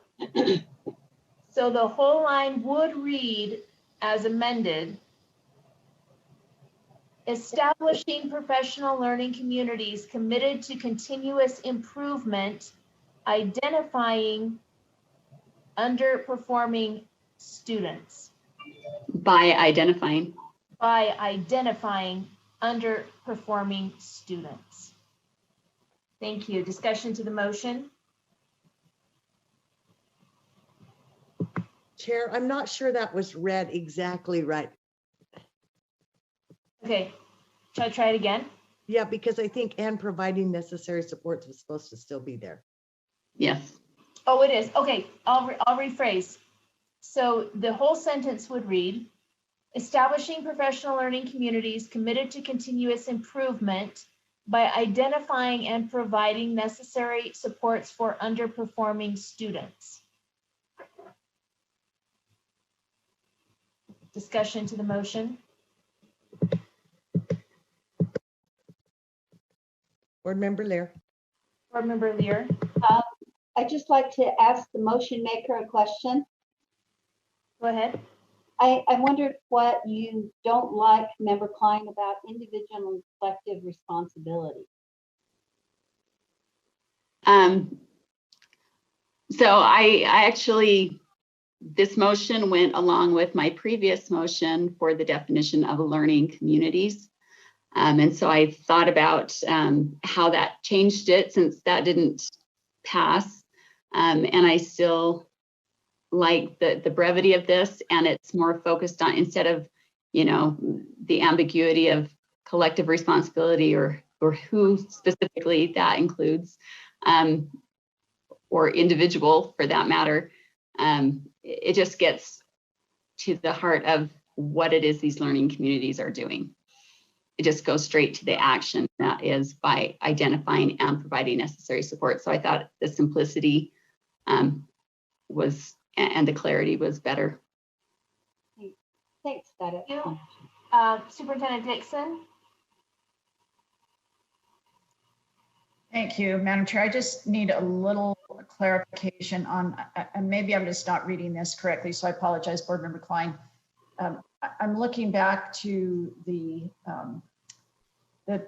term of establishing, so establishing professional learning communities by identifying the necessary support. So is that how we're establishing the learning communities? We do this, identify necessary supports in order to establish the learning communities. I'm a little confused about the verbiage, if you could help me, just so I have an understanding. I don't think that would have changed. I don't think my amendment to that line or my motion that changes that line would change what you are asking either. So maybe it's just a problem with establishing, unless I'm reading it wrong. Thank you. Board Member Straight. So professional learning communities is a process. It's not, we don't get together and identify underperforming students. We get together and we look at the whole thing as a group, and we identify trends within the group. And yes, it does become individual. Yes, it does identify students, and then we fill in the gaps. So in elementary, they talk about different instruction tiers, tier 1, tier 2, and tier 3. Within an elementary, they would be identifying those, but it's a whole process. It's also the development of curriculum. So it goes from curriculum all through the way of assessment, and then it circles back around and you continue the process. Anyway, I think I'm good with how it is. The only thing I would say is we use, well, no, I like it the way it is. We'll just go with that. Thank you, Board Member or Vice Chair Belknap. I tend to agree here with Brent in the fact that this looks like the only people we can look at are underperforming students, and it's eliminating the opportunity to look at other students and how our professional learning communities work. Thank you, Board Member Earl. So this particular piece seems to be focused on underperforming students. That is the purpose of it, it seems to me, unless I'm missing the point there, but that is identifying and preventing. Okay, so it seems to be that the underperforming students is what we're trying to identify. So underperforming was already there. Right, but that's what I'm saying is that this is focused on that. So I'm just trying to understand, and maybe there's further clarification, maybe Board Member Belknap can provide that, because it does seem to be the point of this particular one, is the underperforming students. Well, there's several commas, not to jump in, but committed to continuous improvement, individual and collective responsibility, and by identifying and providing necessary supports for underperforming students. So the way the commas are set up, we have a process, and it's a 3-stage process in this particular instance. Okay, thank you for that clarification. I can see that clear now. I think with the markings and everything, it made that harder to see. Yeah, we have lots of colors and lines and all kinds of things going on, so it's a little tricky. Board Member or Vice Chair Belknap, your hand is still up. Did you want to speak? Board Member, oh, you took your hand down as well. Board Member Booth. So just to clarify, to make sure that we're on the same page, is individual and collective responsibility in or out? It's stricken in my copy here. In this motion, individual and collective responsibility is out. So it reads, establishing professional learning communities committed to continuous improvement by identifying and providing necessary supports for underperforming students. Correct. Thank you. So we, seeing no other hands, we have a motion on the table before the board that would remove the words individual and collective responsibility and in need of supports. Then it would include the words by and providing necessary supports for. So all of section D would read, establishing professional learning communities committed to continuous improvement by identifying and providing necessary supports for underperforming students. Does that sound right, Board Member Klein? Yes. Okay, please vote.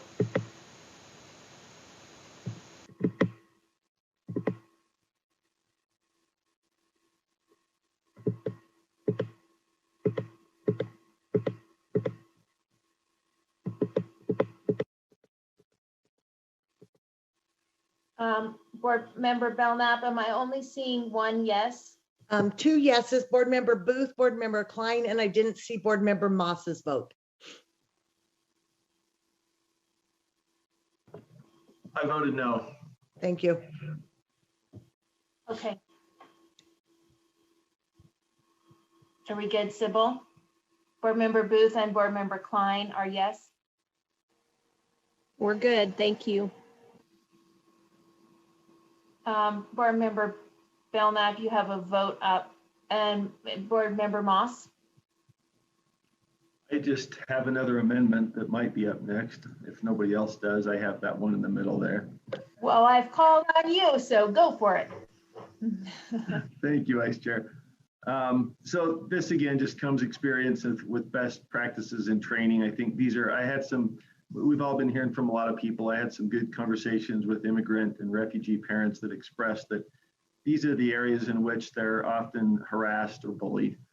And I think as we're providing guidance, it helps to provide some concrete ideas of where students are vulnerable. And so these come from that discussions. The proposed motion is that we add to the general description of feelings, rights, cultures, and traditions the words, including modes of dress, speech, or religious observance that may be related to a student's country of origin or ancestry. And again, those are tied back to Title VI, both in protection of national origin and also associated religious observance. Thank you. Do I have a second?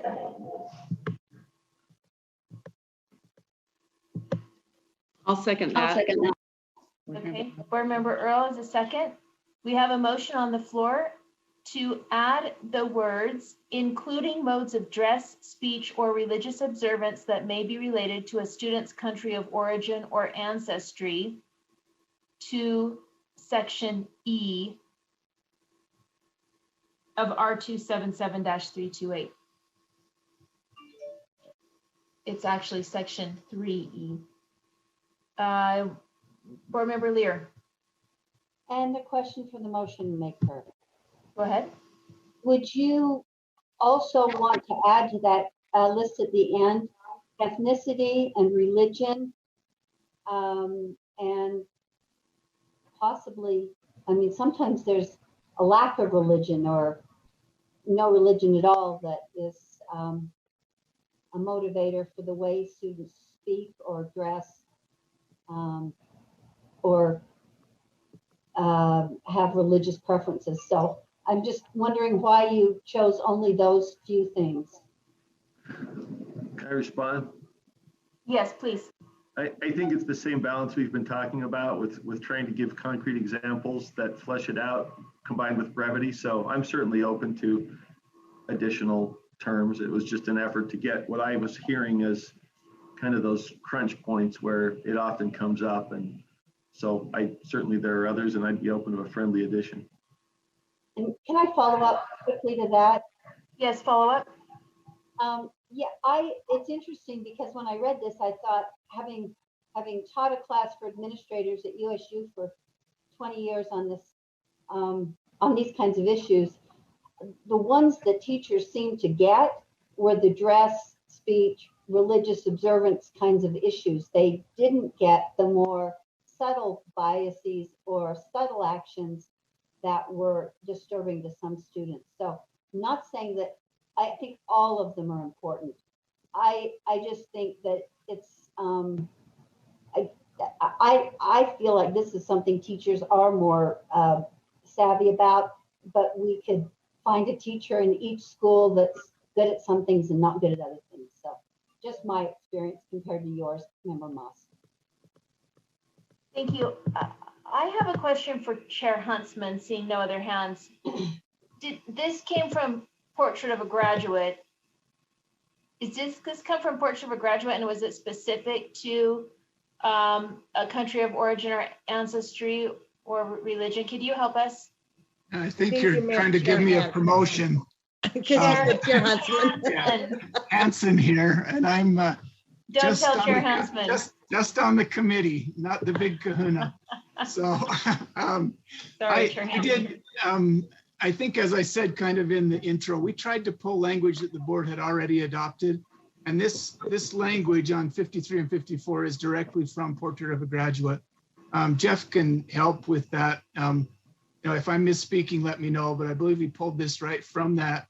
And I certainly don't disagree with the amendment that's there, but I'm not sure that it adds anything to the cultures and traditions other than some specificity, but then it says may be related, which I think adds some ambiguity too, because somebody's got to determine whether they are related or not. So again, I think that we need to leave the LEAs with the freedom to teach as much specificity here as they want, if they want to get into this, if they feel that's necessary, or just teach straight from Portrait of a Graduate.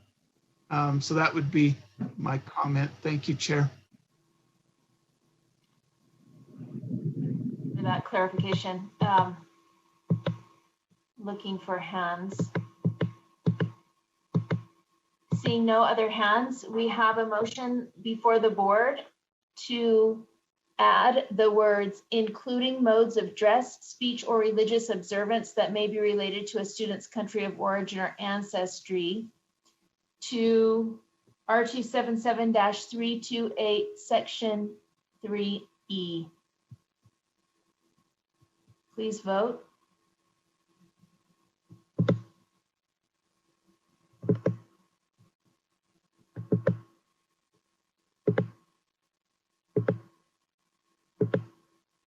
I see 4 yeses, Board Member Moss, Board Member Earl, Board Member Booth, and Board Member Klein.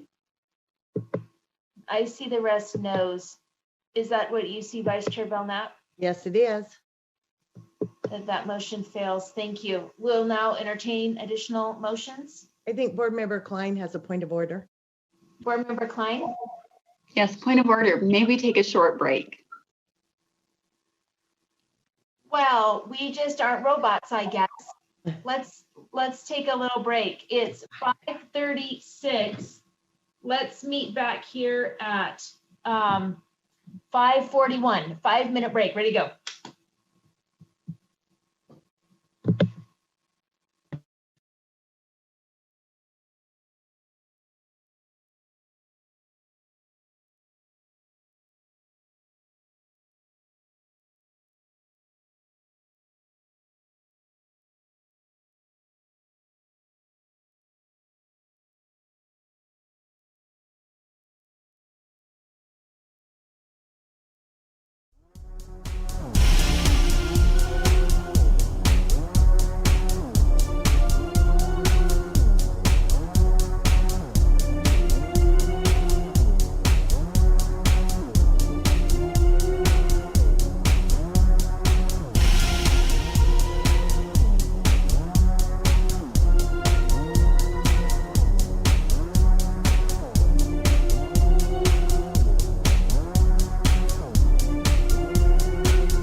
I'm seeing some cameras. Checking quickly to see if we have a quorum. Hi. Thank you, that's helpful. I think we're close. Got like 7.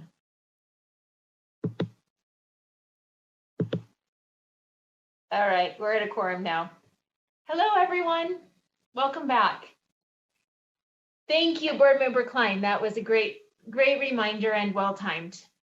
All right, let's continue to move through our amendments. I'm looking for hands.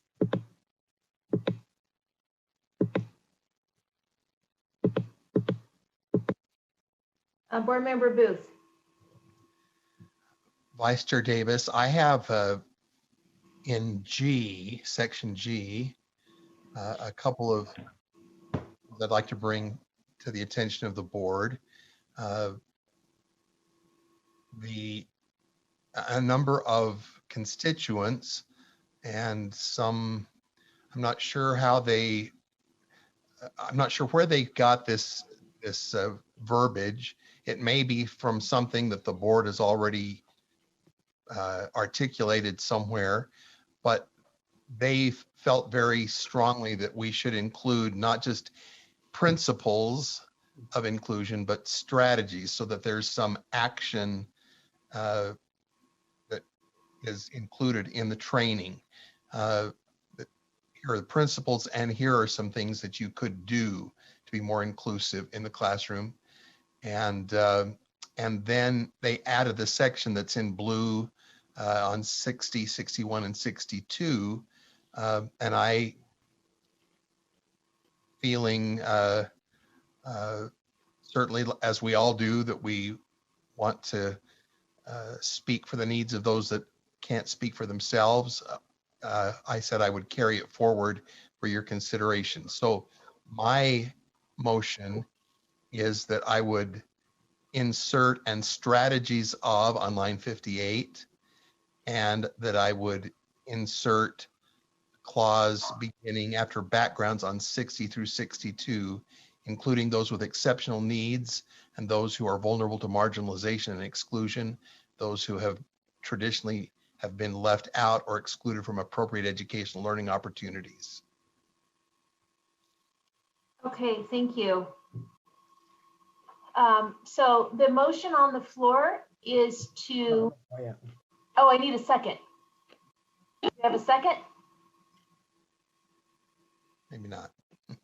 Board Member Cannon will second.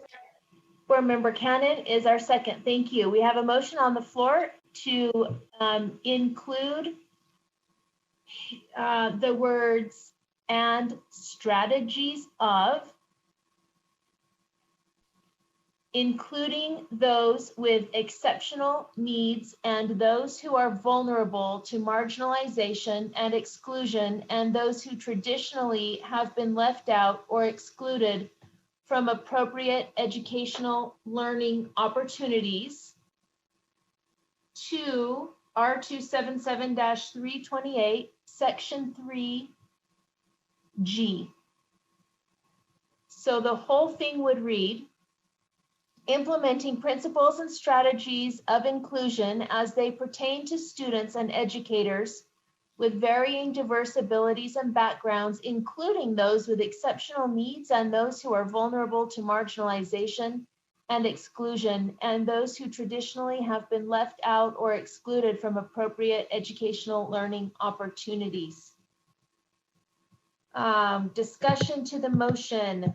Board Member Earl. I think Board Member Klein was first, so. Okay, Board Member Klein, let's hear from Lorraine Austin first.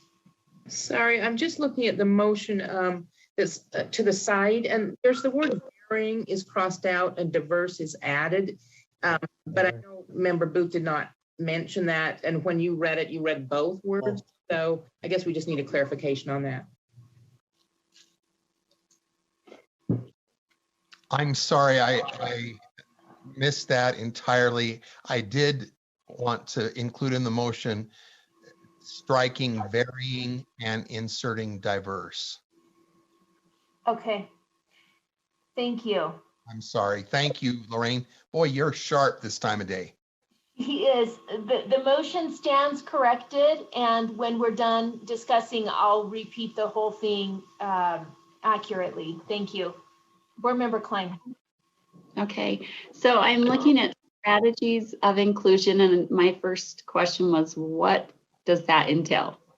If it's going to be in there, I would like it defined to say specifically what those strategies are.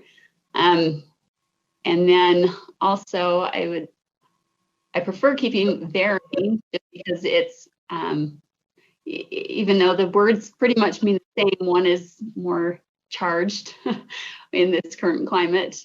Varying kind of takes that piece out of it, makes it less controversial or prone to being twisted. And then I'm looking at, let's see, marginalization, that would be a good term to define as well, since there's a lot of controversy around that. Exclusion's pretty clear, just means left out. As far as traditionally been left out, I think that that's assuming that things are that way now, and we're treating kids based on how people have acted in the past instead of looking at them as individuals and what's happening now. So that those are my thoughts as far as we need some definitions in there to take out any ambiguity. Okay, board member. Place some of those more charged words. Thank you, board member Earl. Yeah, once again, in the name of brevity, I think diverse abilities and backgrounds does cover this plus more.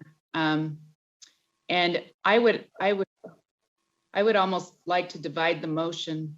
Divide the question? Divide the motion so that we have the strategies of separate from the bottom part. We can vote on those separate. Okay, there's a motion on the floor to divide the question and to divide out and strategies of from the rest of the motion. At this time, board members, we are only voting to divide the question. Do I need a second, Lorraine? Yes. Do I have a second? I'll second that. I'll second it. Okay, board member Hutchings, thank you. Please vote to divide the question.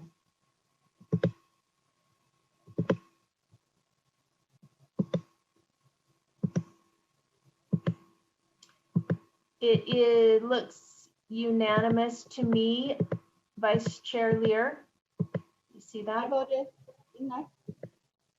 I'm a yay. Oh, sorry, I meant Belknap. Board member Cannon voted no. Looking at your name and seeing and talking to Laura. Board member Cannon was a no, thank you. Yes, thank you. Okay, so we have a motion on the floor to add the words and strategies of into let's see, let's start over. We have a motion on the floor to add the words and strategies of into R277-328, section 3G.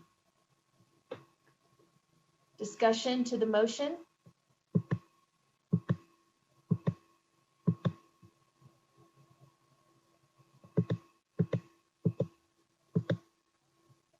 Board member Hanson?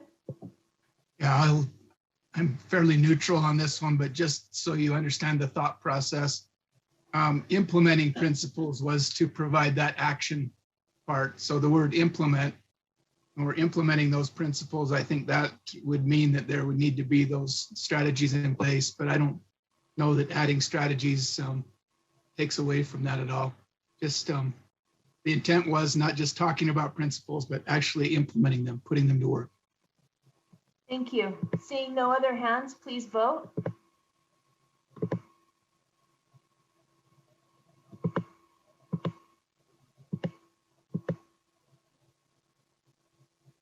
I see board member Klein, board member Hanson, and Vice Chair Belknap are no's. Sorry, board member Hart is a no. And Hart. And board member Hart. And board member Norton, I might have to do a roll call. Okay. Vice Chair Belknap? No. Board member Booth? Yes. Board member Cannon? Yes. Board member Klein? No. Board member Earl? Yes. Board member Hanson? No. Board member Hart? No. Board member Hutchings? Yes. Board member Lear? Yes. Board member Moss? Yes. Board member Norton? No. Board member Straight? Yes. And I am a yes, that motion passes. We have another motion on the floor that is to add the words, that is to out the word varying and add the words diverse, including those with exceptional needs and those who are vulnerable to marginalization and exclusion, and those who traditionally have been left out or excluded from appropriate educational learning opportunities in Rule R277-328, Section 3G. Discussion to the motion.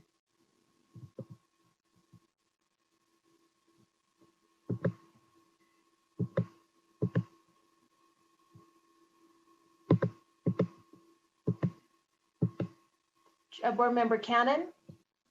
Thank you.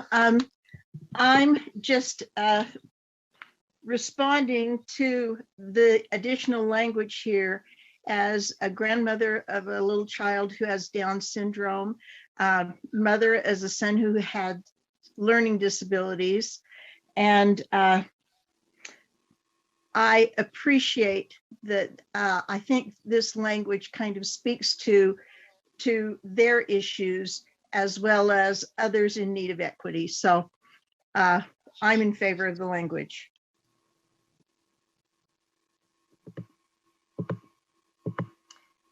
Thank you. I'm going to speak in favor of this one too. I just, my little daughter in the 2nd grade won a race. She won, she ran faster than 10 boys. And 10 boys pinned her down on the ground and wouldn't let her up because she was a girl, and she won the race. One boy stood up for her, one boy, while she was pinned to the ground. Similarly, she likes to play basketball. The boys, when she would try to play basketball in the 2nd grade, would push her and shove her. They wouldn't pass her the ball.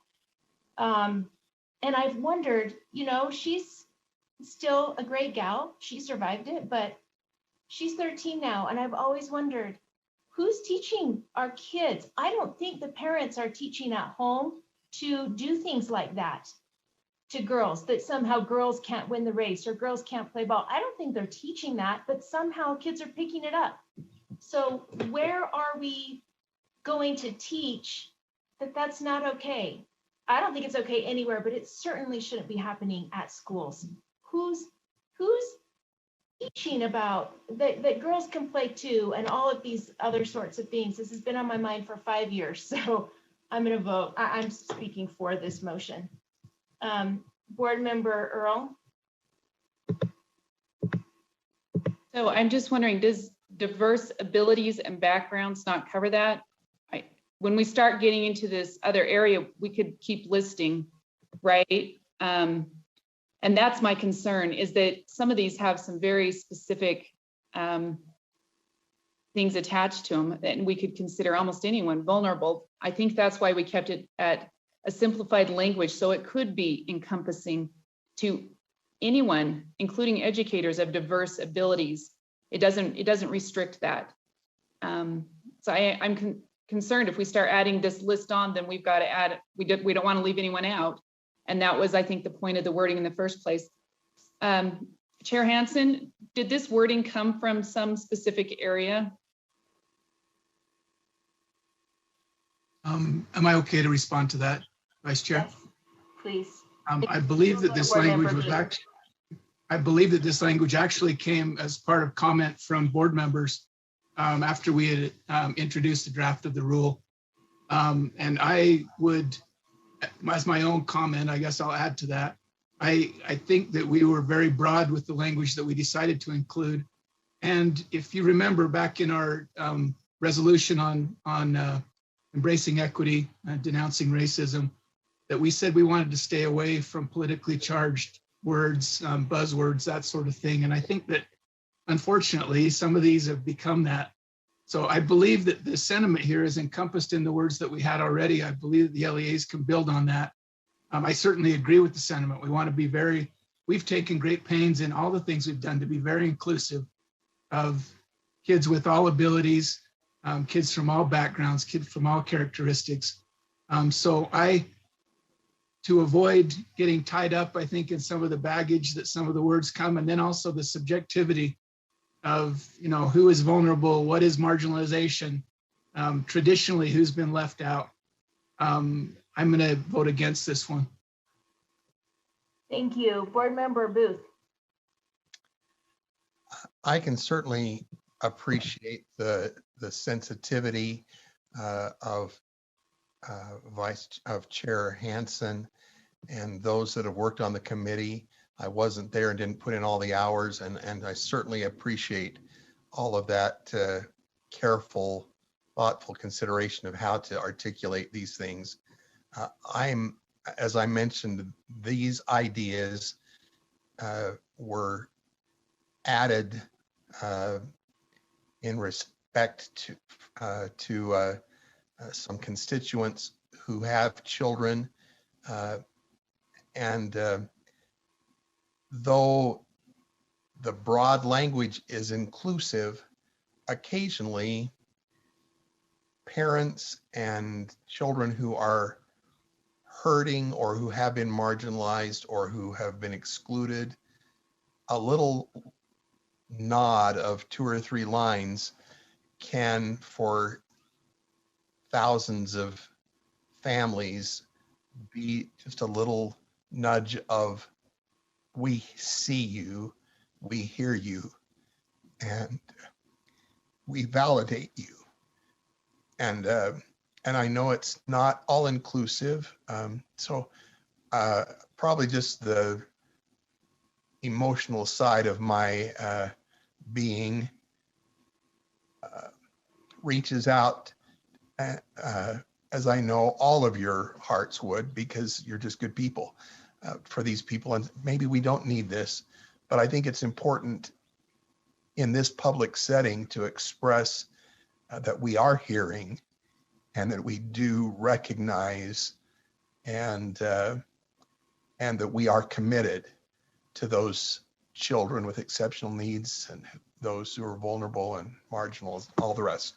So that's my comment. Thanks for the opportunity to bring this forward.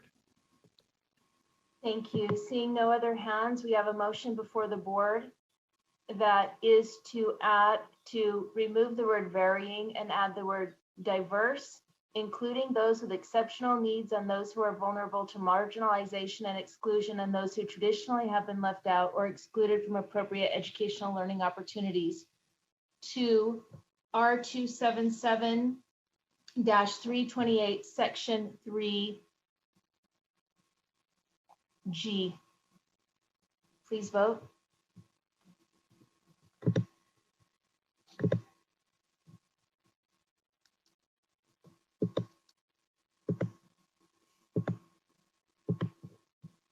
I see 3 yeses, or 4 yeses. Board Member Lear, Board Member Moss, Board Member Booth, and myself. And Board Member Cannon. And Board Member Cannon. Did I miss anyone else as a yes?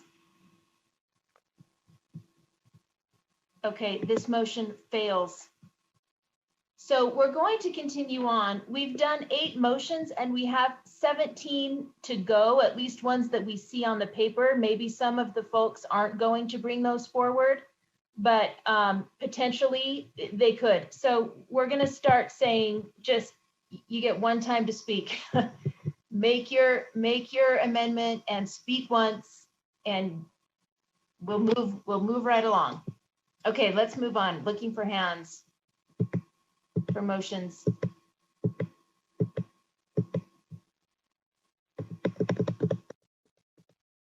Natalie, Board Member Klein. You're muted. You're muted. Sorry, I'm just noticing there was one before mine. I think that was Jim Moss's. Did he want to go first? Up in that section we were just working on. Yeah. Okay. I'm not going to bring that one, the accommodation one. Okay. Okay. I'll pass. Thank you. Okay. Okay. So my motion is to add in they're in, I don't know, what section is that? J, I guess. Is that where it is? Is that what he has on here? Okay, protecting against any form of compelled speech or thought. And then adding in K, academic before learning. L, removing barriers to learning. And M, providing open access to opportunities for growth, achievement, and needed resources. Okay, do we have a second?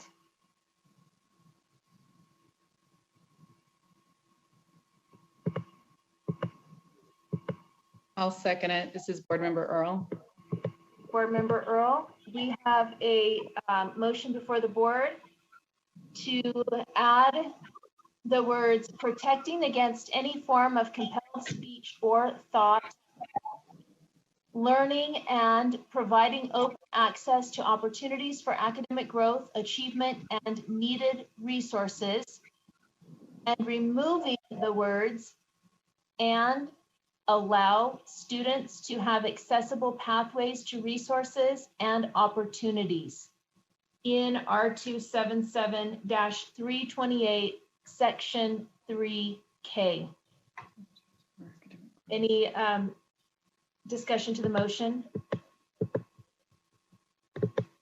So these are things that should be taught in the training, just to clarify. I think the other things on the list are great. I think these are important ones to add. Or in N, I simply changed the wording just because it seemed awkward the way it was before, just to simplify that. And I would, I don't know if you can fix this, but I would put removing instead of remove, just so that it is consistent on each of those that are listed. Yes, I think that's a technical change that can be made. Thank you. Seeing no other hands, we have a motion before the board that says that moves to add the words protecting against any form of compelled speech or thought, academic, and learning and providing open access to opportunities for academic growth, achievement, and needed resources, and removing the words allow students to have access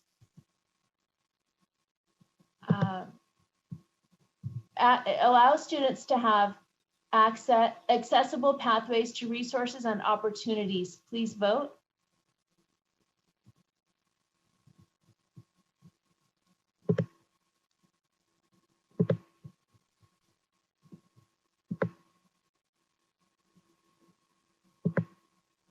I see yes as Board Member Hutchings, Board Member Moss, Board Member Klein. And I didn't see Board Member Earl. Board Member Earl's a yes? A yes. I see the rest is no's. Did I miss anyone? Sybil, did you get that? Yes, I got that the motion failed. The motion failed.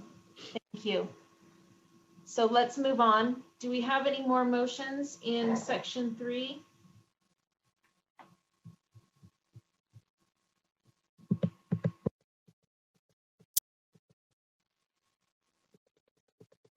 Sorry, I have another one.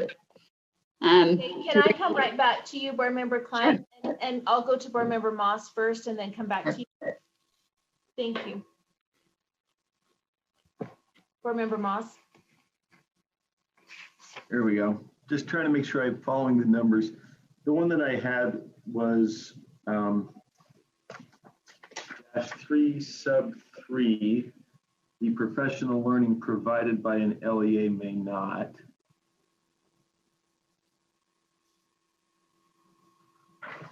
There we go. It's highlighted in green.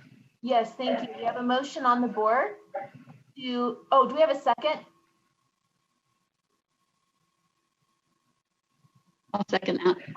Okay, thank you, Board Member Klein. We have a motion on the board to include the words or asks a student to accept in R277-328, section 3.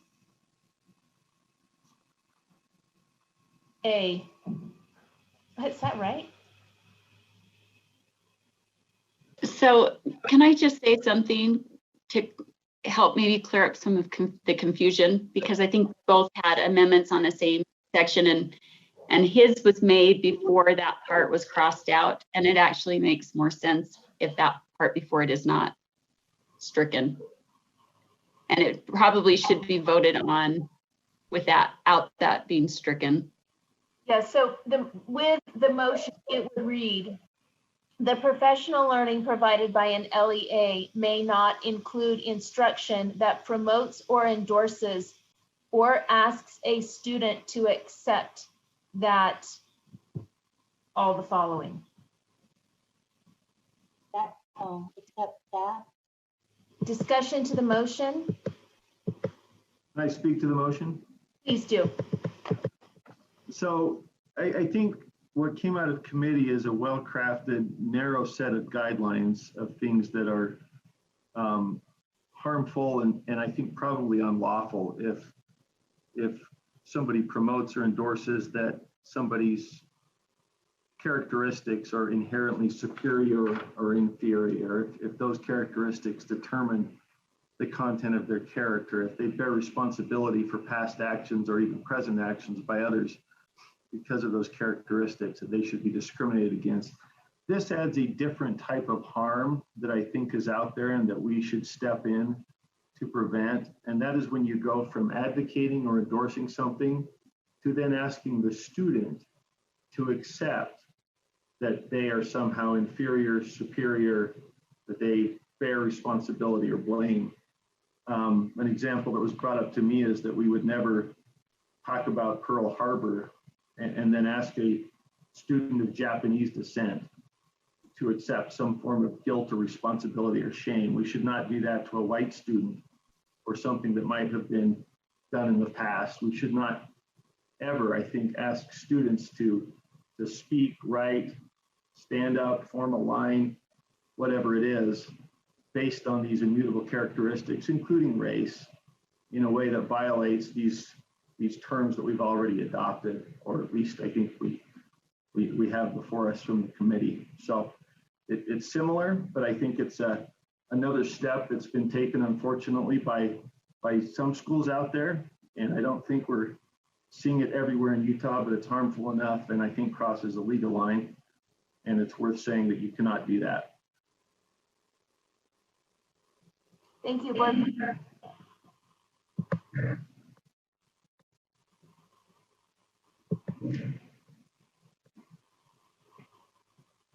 Board Member Lear. I'm just trying to understand. So this would read, the professional learning provided by an LEA may not include instruction that promotes or endorses or asks the student to accept, and then where does it go? May I speak to that? I think it would help if my motion was moved down below so the A becomes B, and then B goes up to where A is, and then it will make sense. That is students. Oh, thank you. Oh, yeah, I just wanted to understand. Thank you. You're welcome.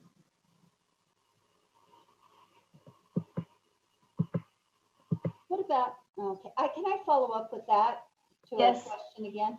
Follow up.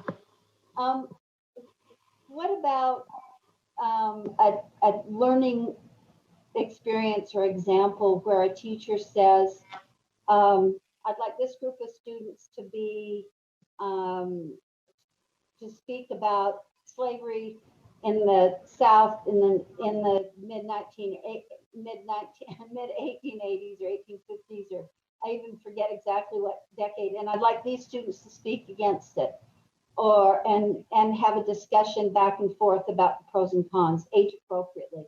Or what about a similar kind of experience where a student was that maybe the teacher asks the students to self-identify, or do you think that this would chill that really reasonable learning opportunity?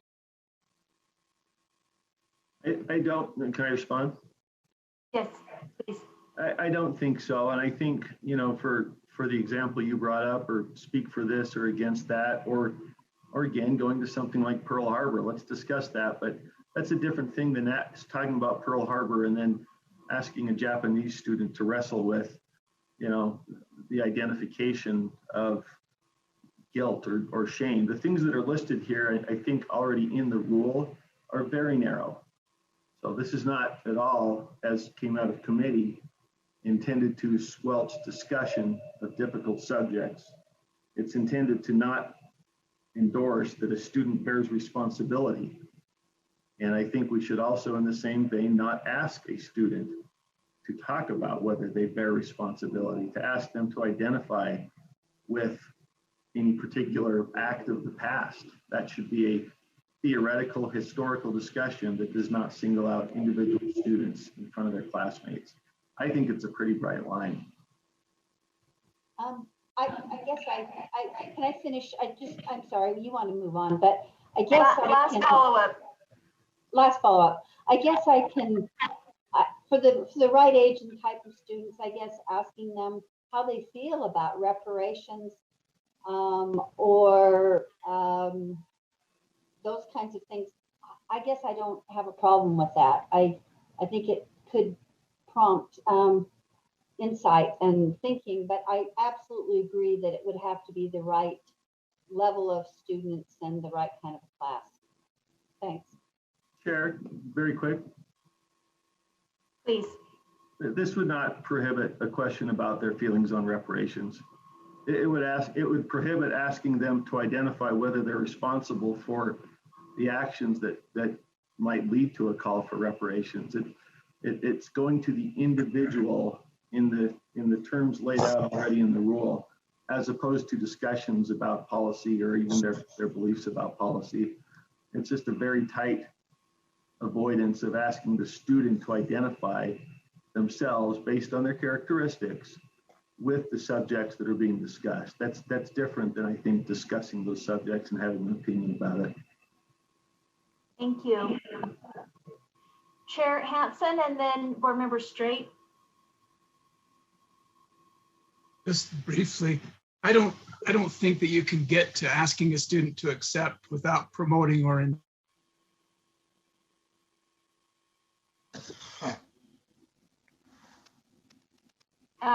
Chair Hansen, you are frozen. Together.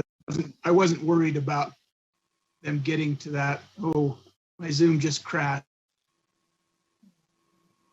Chair Hansen, I'm going to go to Board Member Straight and then come back to you. It may help if you turn your camera off. Board Member Straight, or I should say Vice Chair of this committee, Straight. All right, so I guess I'm thinking through my own mind of things that I've done instructionally. We used to always have a debate in government class, Locke versus Hobbes, and we would use that as a dividing point. And I think to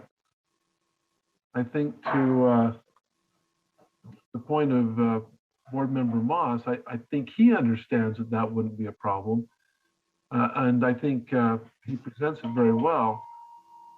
But I'm not sure the general public wouldn't see that potentially as a problem, especially if I bump it up one to a different debate, which I've also used in government class, and that is Adam Smith versus Karl Marx. And, you know, just the mention of that in some people's minds becomes a trigger point. I don't know. I don't want to belabor this too much, but I just worry what it really means to the general public when we talk about some of these terms, because teachers have been called in and raked over the coals over things like that. And I guess that's not going to change that. So I'm not sure exactly what I think of this. Thank you, Board Member Straight. Board Member Earl, and then we'll come back to Chair Hansen if he can reconnect. Sure. I just think at the end of our rule here, we put, you can't prohibit or ban discussions of events, ideas, attitudes, beliefs, or concepts. And I think there's a difference between, and that's what Board Member Straight is talking about, that idea of discussion about concepts and ideas and thoughts, and a difference between asking someone to accept or take on something.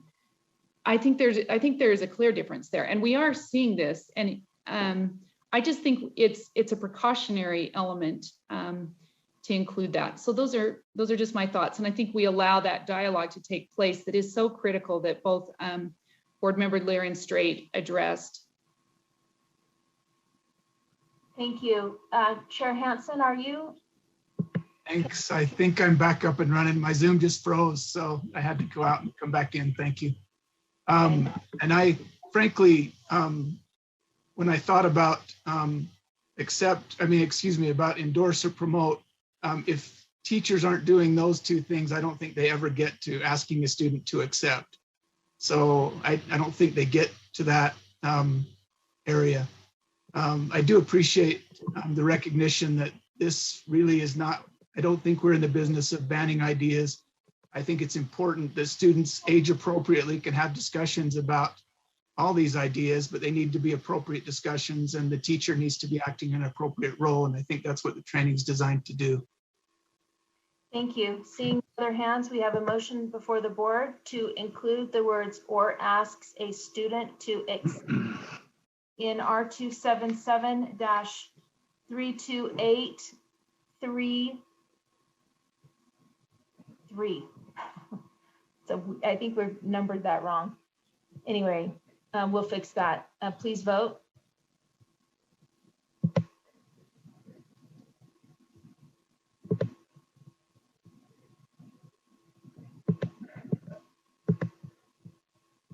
I see yes votes from Board Member Earl, Board Member Klein, and Board Member Moss.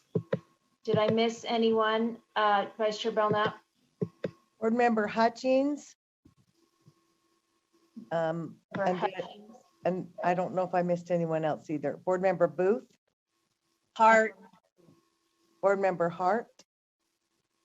May need to take a roll call. We had 4 no's. Member Belknap was a no, Member Davis, Member Norton, and Member Cannon. And then I could read off the rest of the yeses. Oh, you have Board Member Straight and you have Board Member Hansen that are no's. Let's take a quick roll call. Okay. Vice Chair Belknap? No. Board Member Booth? Yes. Board Member Cannon? No. Board Member Klein? Yes.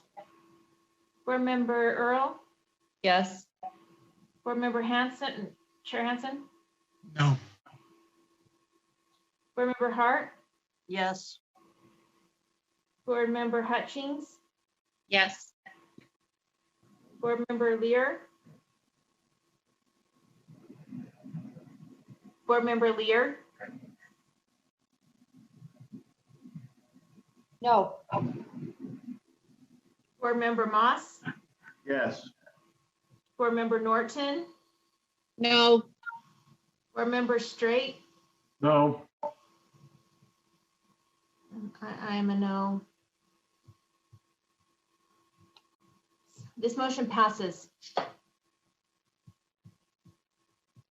So let's continue to our next amendment. Board Member Klein? Wait, Vice Chair Davis, I think that's a fail. Didn't the motion fail? I thought there were only 7 yeses. I'll recount. There needs to be 8. There's only 13 board members today. Oh, there still has to be 8.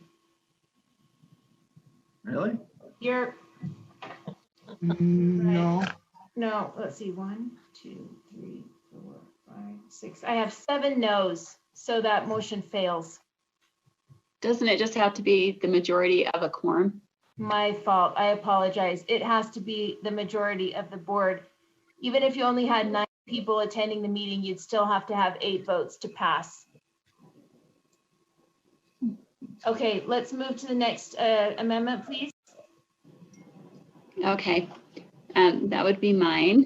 And I'm based on that not passing. Okay, so we can leave it as it is in the order it's in with A, so that it says the professional learning provided by an LEA may not direct or encourage students to identify themselves with an identity group or with any identity groups associated with oppressor or oppressed categories. And then it continues, or include instruction that promotes, endorses, or asks a student to accept that a student, and then it continues. Okay, we have a motion on the floor, or do we have a second?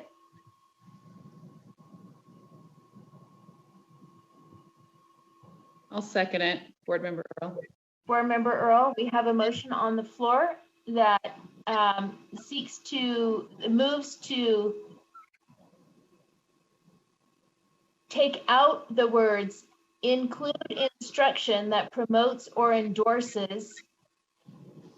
Actually, that word below, it doesn't really take it out. It's just, he's got it in there twice. Okay, so do you want me to just start on the beginning of line 75? Yep. Okay, so we have a motion before the board that moves to add the words direct or encourage students to identify themselves with any identity groups associated with oppressor or oppressed categories, or include instruction that promotes, endorses, or asks a student to accept that. That would be to R277-328 section 3 motion. So you tell us what you want in it. Well, I think that's already been voted down, so I guess we'll take that out. Okay, so there's a motion on the floor to add the words direct or encourage students to identify themselves with any identity group associated with oppressor or oppressed categories. Do we still have a second, Board Member Earl? Yes. Thank you. Discussion to the motion?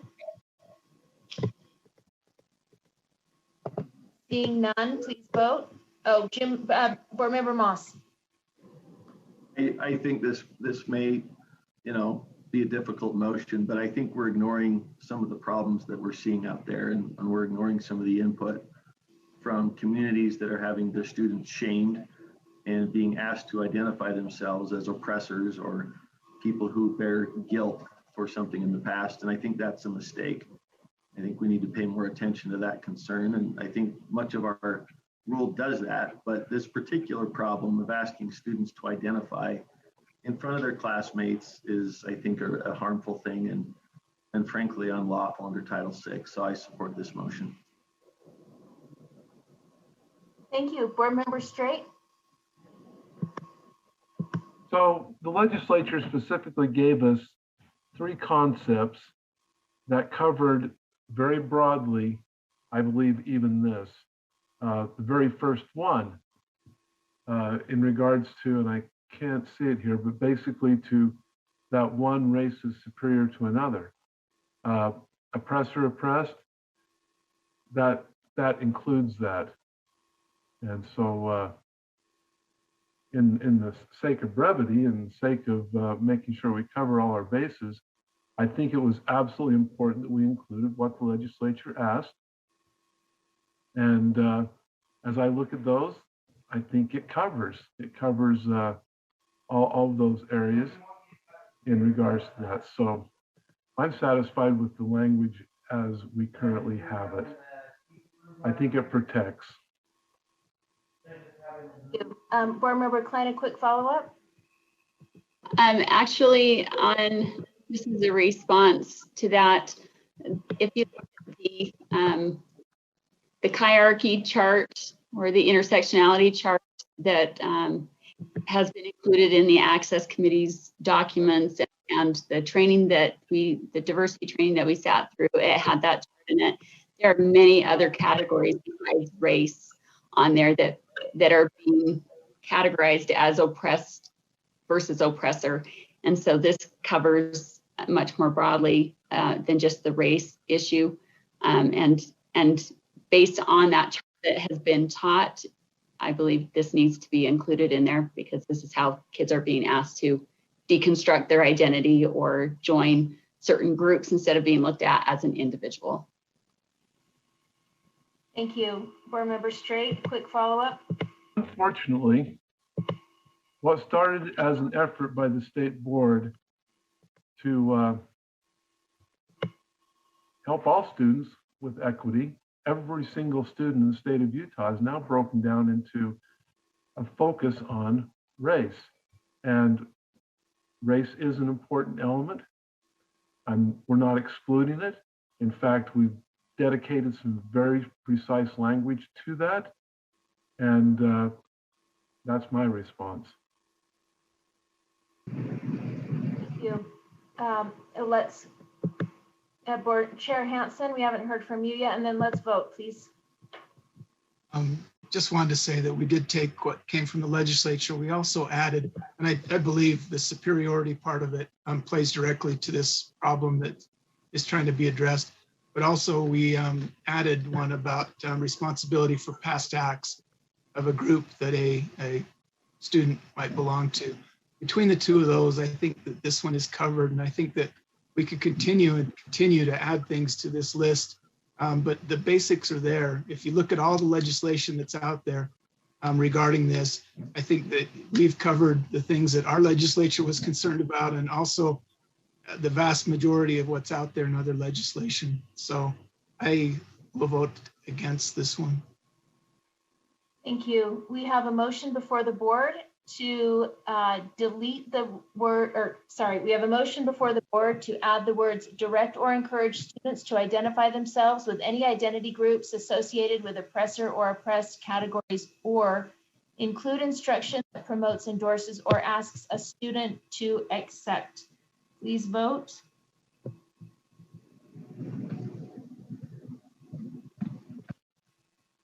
Vice Chair Davis, I'm sorry, this is Lorraine. I thought B was, the language in B was not in this motion. Sorry, you're right. We are only voting on the first half of the language. Direct or encourage students to identify themselves with any identity groups associated with oppressor or oppressed categories. Please vote again.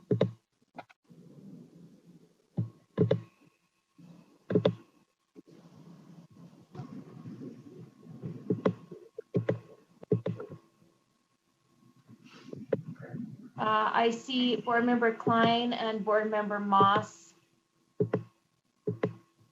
Yes votes. Board Member Earl. Board Member Earl. And everyone else, I see it. Let's move on to our next, that motion fails. Let's move to our next amendment.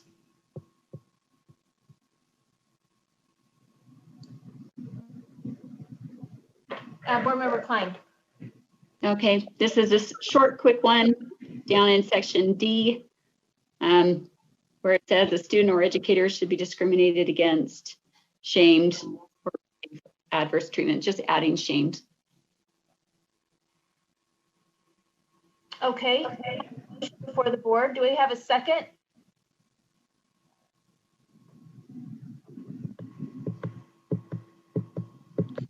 Second. Booth. Second, Board Member Booth. There's a motion before the board to add the word shamed in R277-328, section 3D. Discussion to the motion.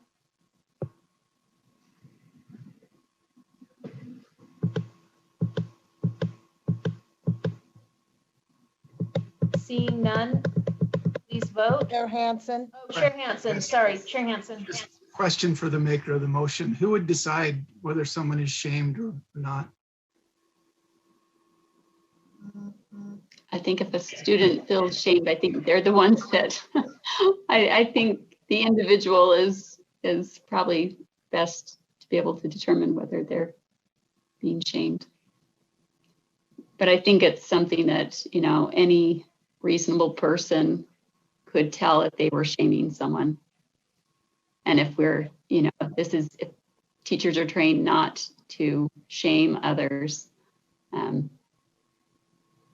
think that's, I mean, our laws even state, in fact, we should probably reference the law in here that talks about the importance of not shaming students. Thank you. I this is an add to what the legislature had in their language.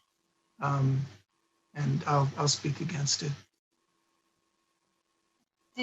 I have a quick question. Is this the language that came straight from the legislature, Chair Hansen? We added sex, religion, sexual orientation. We added some categories to it, but race was what came from the legislature. And it discriminated against or receive adverse treatment, I think, was from the legislature. Okay, thank you. Seeing no other hands, we have a motion before us to add the word shamed to R277-328, Section 3D. Please vote.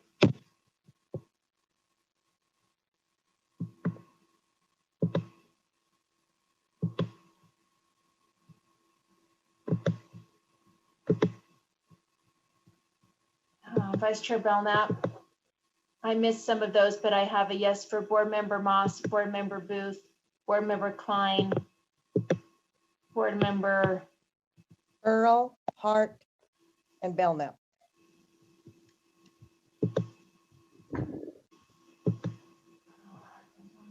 Okay, did you get that, Sybil? Was that 6 yeses? Earl, Klein, Moss, Hart, and Belknap? Yes, the motion fails. Thank you. And Board Member Booth as well. Still failed. Thank you. Do we have any more amendments that want to be brought forward for Section 3?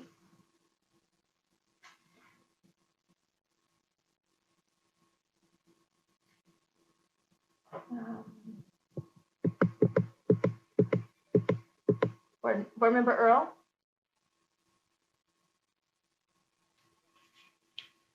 I'm hoping this is okay. I'd like to move up what Board Member Moss had, excuse me, listed under 4.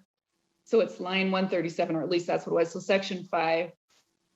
I'd like to move it up at the end of this section, Section 3. So if you go down a little bit more, right there, that 5A and B. So I think what we need to do is what we're doing on the others, and when we get to Section 5, or Section. Want me to wait to move it up to that section? Then if the language passes, to have in the well, I guess when we have the motion on the table to vote for this language, you can amendment to change the placement. You can amend it. Okay, that's fine. We were in 3, so I just thought I would. Lorraine, is that how you would suggest proceeding? Sounds good to me. Okay. So do we have any others in Section 3? And Board Member Earl, your hand. Oh, so there you go. Okay, let's move to Section 4.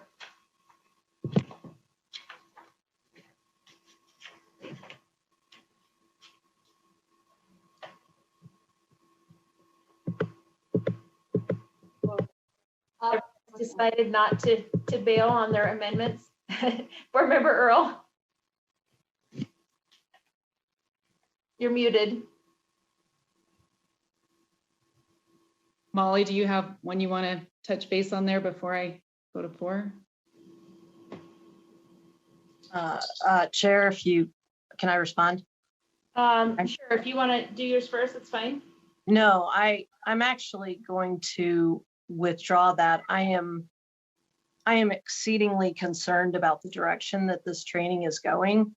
We've now covered inclusion, PLCs, discrimination, harassment, portrait of graduate, counterpoints, cultures and traditions, intellectual honesty, freedom of speech, protecting against any form of compelled speech.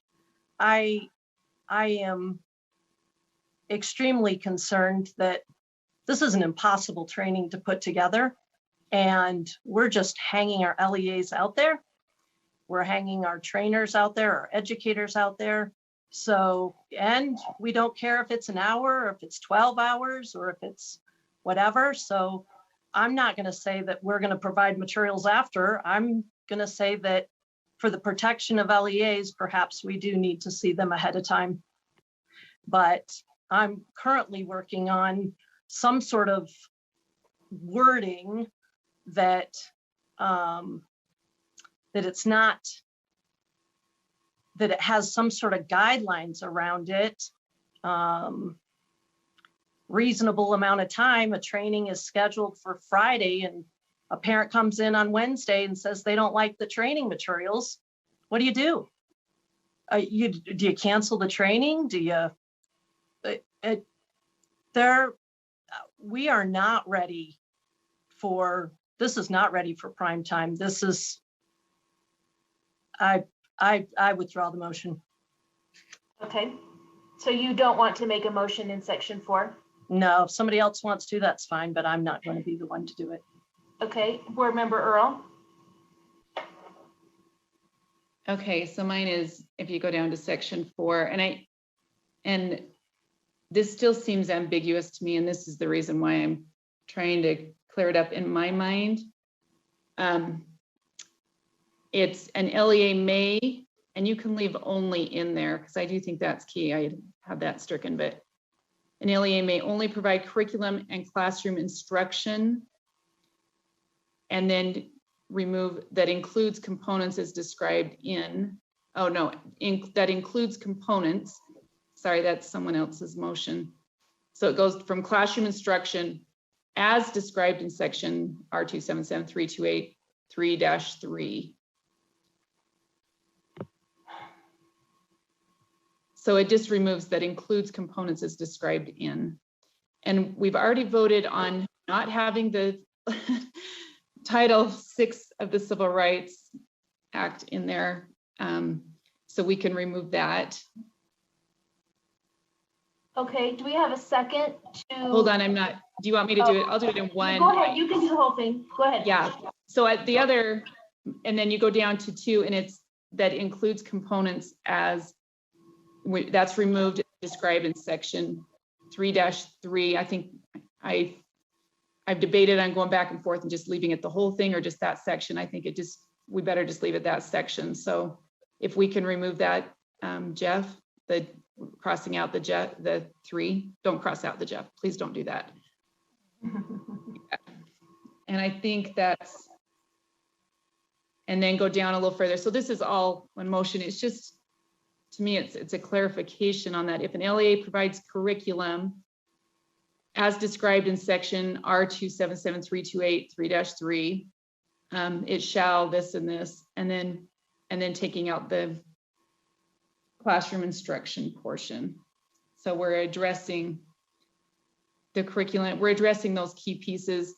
And I know that they wanted those left in, so if there was any kind of, that there was the ability to still discuss those issues, but I feel like we do that at the end of the document. We don't do it, the prohibitions. We allow for that to take place. This just references the curriculum and how it is to be used and such. Okay, so sorry, that was, yeah. Okay, so I just need a succinct motion of which words are added and which words are removed. So if you go back up, sorry, it's just taking out, includes concepts.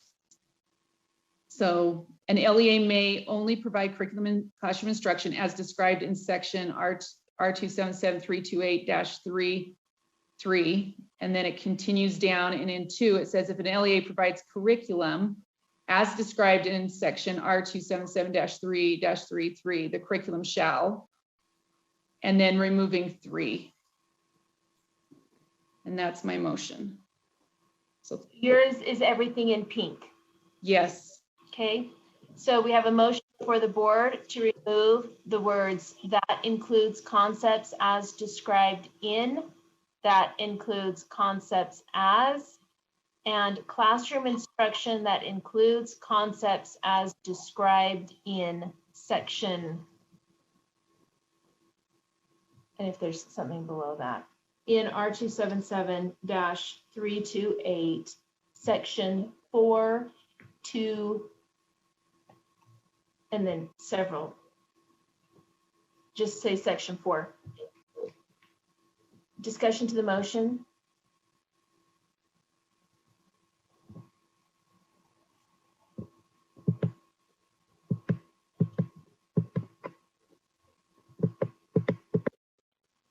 Actually, I need a second. Do we have a second? Thank you, Board Member Klein. Board Member Hanson? I will try to explain for board members what the intent was here. So we dealt with professional learning up above and specified how that needed to be done. And one of the issues that's come up is the transparency issue. And so that was to be approved. Not originally, the thought was that it would need to be approved through a public meeting for professional learning. But that, in talking to folks from the field, proved to be really unwieldy, that they would have to 3 months ahead, get that on an agenda, run it through a board meeting and get it out. So still to serve the interest of transparency and to give parents an idea of what's being taught to the teachers, which in turn would be applied to the students. That's why the information was to be posted on a public website or made publicly available. So now that's the professional learning piece. Now we're down here dealing with curriculum. Curriculum, we took as a model kind of the process that we use for sex ed, because that is another thing that the legislature has stepped into and controlled, and that is approved through a public meeting and made publicly available. And so that's what the requirements are here. If we remove, the requirements only apply if the LEA decides to have curriculum that is going to include those concepts that are listed in 3.3. So they can have equity curriculum and run it through their normal process, but if they choose to include those in curriculum, then they need to be run through this process, which would mean it needs to be approved through a public meeting and made publicly available. If we take out that includes concepts, then I think that we're really broadening this out, because that's any curriculum. The way it's worded now, that'd be any curriculum, and any classroom instruction wouldn't even be limited to this rule. I guess I don't think this rule can dictate what happens outside of it, but it would create some issues there, I think. So that's, and then for classroom instruction, teachers there wouldn't be a public process for that. They would just be on the hook to follow the tenets of this rule if they're going to present this kind of information, because teachers need to respond to current events, to current discussions, to questions. But then parents would have an ability to address that because they'd have a clear set of standards, and they would know the standards the teacher is supposed to apply when they're presenting it. So if something came up in a classroom discussion, a parent became aware of it, they'd be able to say, hey, this doesn't match up with 328 in this area, in this area, in this area, and then go through a complaint process. And we wouldn't have it would try to eliminate some of the subjectivity on what's acceptable and what's not. Hopefully a lot of that subjectivity by the guidelines and the rule that we put in place here. But hopefully that helps. I'd oppose removing that language because it would broaden this out to all curriculum and all classroom instruction, which I don't think is our intent at all. This was just a narrow set. If the LEAs decide that they want to put those 4 items into curriculum, then it needs to go through a public meeting and needs to be addressed that way. So it needs to be age appropriate and have those. So thank you. Thank you. Board Member Earl. And I so appreciate Chair Hanson. He's been thoughtful about this. We've had this discussion a couple times. It feels like a double negative to me. Even in sex ed curriculum, there's things that you can't advocate for, and you still can't bring those to a public meeting and ask that those be put into the curriculum. So I guess that's my thought process or my concern, and I do appreciate the thoughtfulness here. So this is not, I know he's explained this a few times, and I appreciate that. It feels like a double negative to me. Like you can't, or the advocating of something, but then we're saying, but you can if you do this. So, and anyways, I feel like we addressed that further down. So everybody can kind of weigh that out and decide where they fall on that. It feels double negative to me, so. Thank you. Board Member Straight? Chair, could I just respond briefly to that? Yes, quick follow-up. I'll be very, very quick. It's important to note that these are not like sex ed where these concepts cannot be discussed. They just can't be promoted or endorsed. If they are discussed, they have to be done in a way that's prescribed by the rule. And so I think there is a difference there. We're trying to balance here freedom of speech and freedom of ideas and the ability to help our kids understand what's going on in the world so they don't get hit with this cold when they graduate, and some things that have been found to be objectionable, harmful. And so we're trying to strike that balance here, and that's what the attempt was to do. I'll be quiet now, but I hope that I'm not seen as being on a soapbox. I know that this isn't a perfect rule. It's created in less than ideal conditions, but I think it's my duty to explain the thought process to the board. So that's why I'm speaking more than usual here. Thank you. Board Member Klein, and then we're going to vote. From what I'm hearing, I think we're all in agreement as far as what things, how things can be talked about and what can be talked about. And it does say it later down in the rule. We're not banning any ideas or discussions. I think it's just the way this is worded is confusing. Or the sections, maybe it's because there's too many threes. What section 3 are you talking about? This one, it looks like you're referring, it's almost like you're saying you can teach everything that it just said you can't teach. So I think it's just a matter of clarifying that. And I know there was an attempt to do that, but it's still confusing. And so if it's confusing for some of us, it's going to be confusing for others in the schools. And so I think Jenny's just attempting to make it so there's no confusion in what we're doing or what we're saying. Thank you. We have a motion before the board, which is to include the words in R277-328 section 4.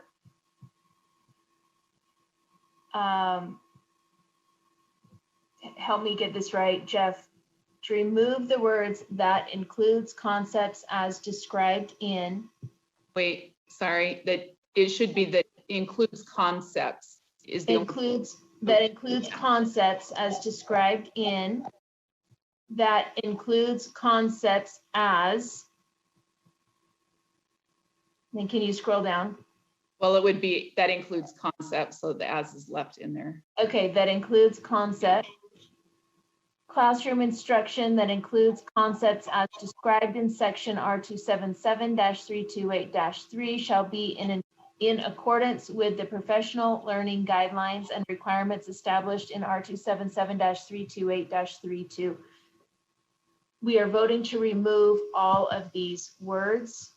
Board members, please vote. Wait, I don't understand what we're voting on still.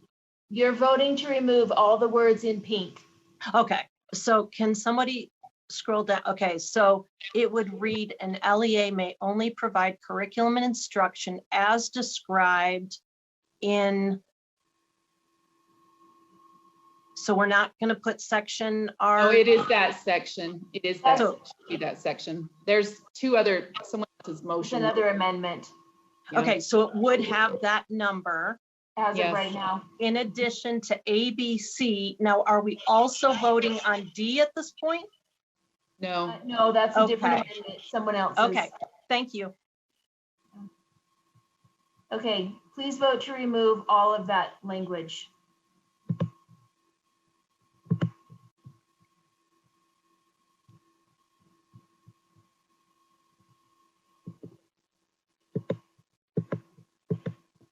I see 4 yeses from board member, 5 yeses, Moss and Hart and Hutchings and Klein and Earl. Vice Chair Belknap, did I miss any no's or yeses? That's what I saw. Okay, that motion fails. Let's go to the next one. Anyone have something else in section 4? Board Member Klein? Okay, so now I'm just looking at it the way going. So I would have taken out, yep, what he just crossed out there.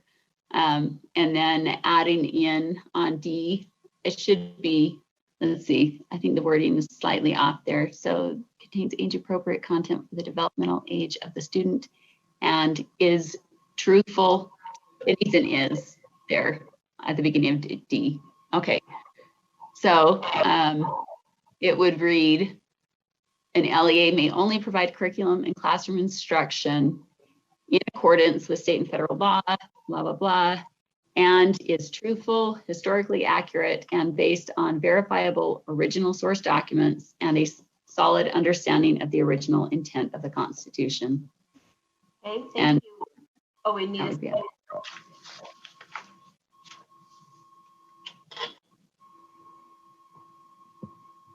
Do we have a second?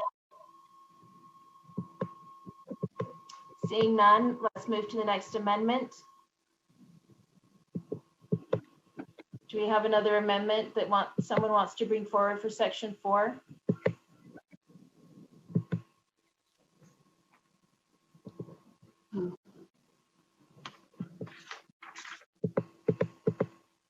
Board Member Earl?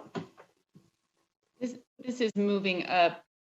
I guess, do I need to wait for that to get passed to move it up? Is that what I'm understanding? So the 5, an educator, parent, or student may bring. I have to remember Moss Green. That was clever of Jeff to color code everyone's names according to their last names.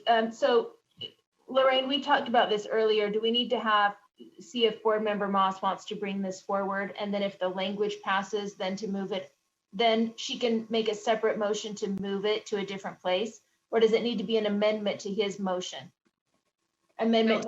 A motion needs to be made to make that change first. And it could be one person making the motion to make the change and move it up. Okay, so Board Member Moss, if he wants to bring this language in, could he make the motion to include this language and move it? This is just a suggested motion. He can make any motion he wants. Right. Okay. So either Board Member Moss or Earl, however you want to do it, if you still want to, you can seek to have this language included and then moved.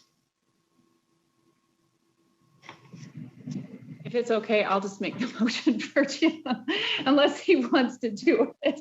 All right, Jim, are you wanting to do it? What's? Go for it. Go for it. You were already on it, so.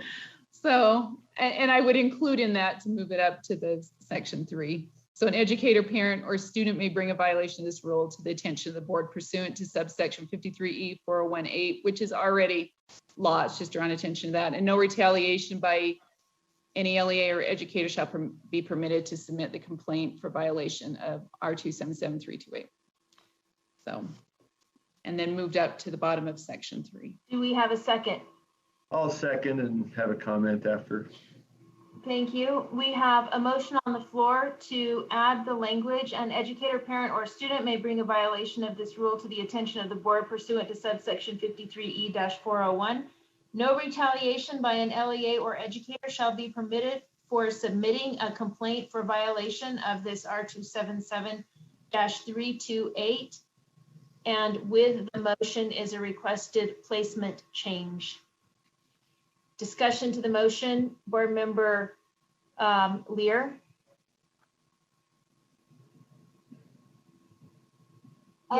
We have a rule that provides for a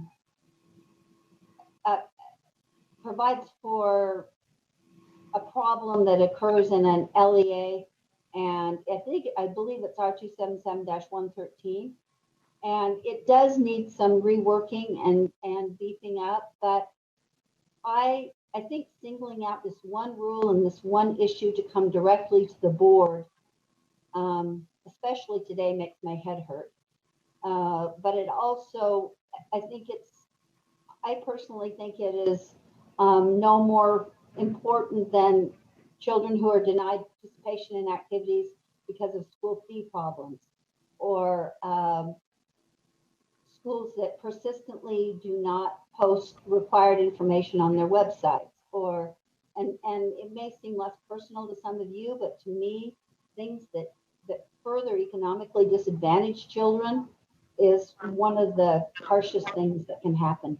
I'm going off on a tangent. I just think this rule should be addressed the way violations of all rules would be addressed. And I hope to, where that we somewhere find all those monitors to review the violations and the problems and the perceived violations. But I don't think it should come directly to the board. I do believe in the retaliation piece of it. I wish there was a good place to put that, except retaliation is always and already prohibited under state and federal law. Board Member Moss. Yeah, I was just going to suggest that perhaps we split these two. I also, when I initially drafted this, didn't intend to be a direct appeal to the board. It would be in the event that a district might not be responsive, they could raise it to the board's attention. And that again is just best practice in reporting and retaliation. And in companies, you have multiple avenues if there's an issue. But I get the point that's brought about consistency with other potential areas of harm. So maybe the suggestion is just to split the 2.5. Point of order, is that something that would be a separate motion, or would we? Yep. Are you making a motion, Board Member Moss? I will. I would move to split A and B into two separate sections for votes. I second that. Okay. Do we have discussion to the motion to divide? Board Member Belknap? Not to divide, sorry. Okay.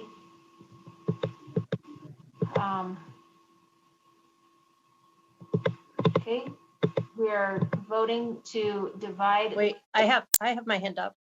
Oh, Board Member Hart. So I actually appreciate separating that, because I don't like at all the idea of an educator, parent, or student accelerating a concern to the board. I think we've got enough problems where we don't have enough parent education and community education on how to respond to concerns about what happens in a classroom. The longer the time between the educator knowing the incident and the educator knowing about the incident and able to answer to that needs to happen fairly immediately, and it needs to happen through a chain. However, I do understand and appreciate that an educator that might have concerns about a training that they participated in, that might be a little bit more of and yes, I appreciate that those safeguards do currently exist, but this is such a hot topic.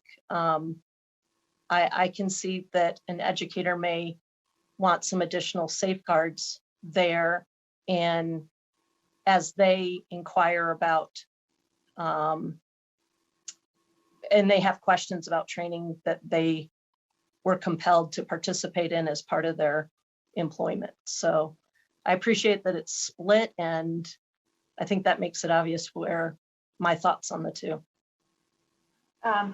Thank you. Board Member Belknap, did you want to speak on dividing the question or no? Wait, I'm going to speak against dividing the question in the interest of time, just because I think both of these rules are already inherent in laws and rules that we already have. Is there anyone else who would like to speak on dividing the question? Board Member Hart, your hand is up still. Do you have another? Okay. We have a motion before the board to divide the question. Please vote.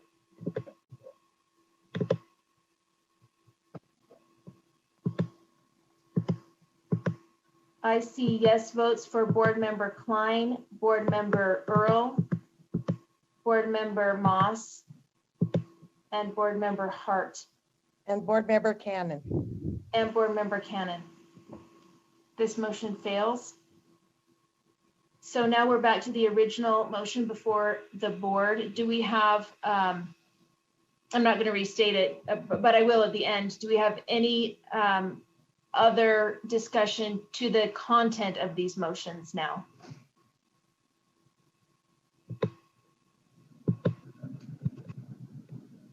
Okay, seeing none, we have a motion before the board.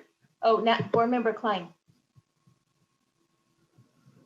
I was just going to suggest possibly changing the part to the attention of the board to maybe putting in UPAC. Would that be appropriate? No? Laura's shaking her head.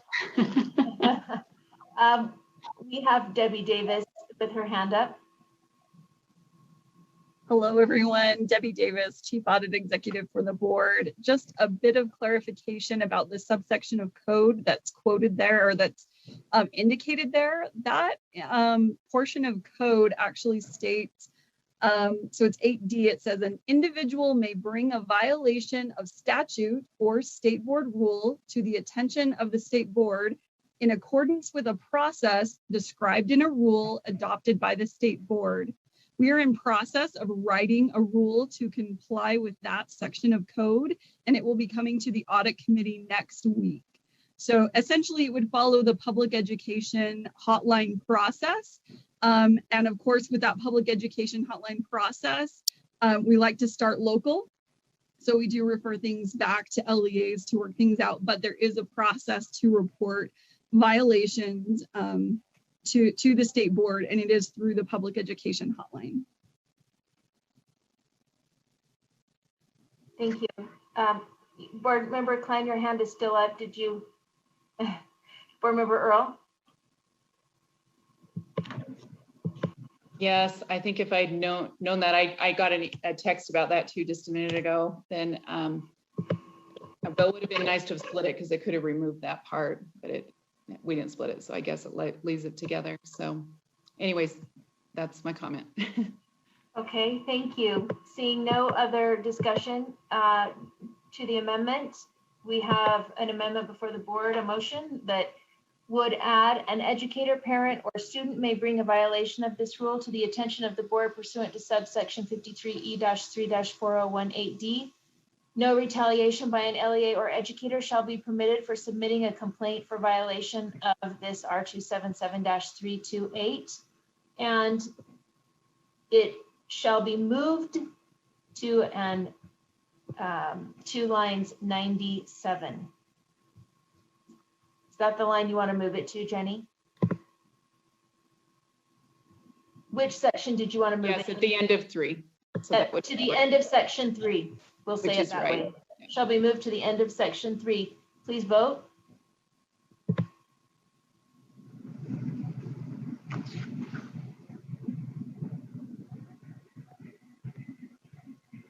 I see yeses for Board Member Klein, Board Member Earl, and Board Member Moss. Were you a yes? Yes. And Board Member Moss. I believe that motion fails. We are on section 5. Board Member Hutchings. I was hoping that while we were in section 3 that I could make a motion that pertains to 3. Do you want to go back to section 3? If I could, or I could later. Okay. Let's go ahead and do it right now. Okay. Let's do it right now. I would like to make a motion that we delete numbers 5 and 6 in section 3. Okay, we have a motion. I need a second. I second that. Okay, let's have a motion before the board, which is to delete lines 5 and 6 in section 3 of R277-328. We have a second, so discussion to the motion. Board Member Hutchings.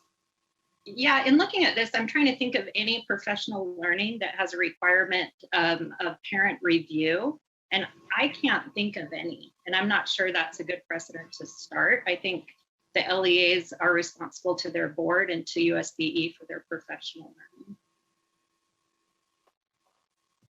Thank you. Board Member Straight.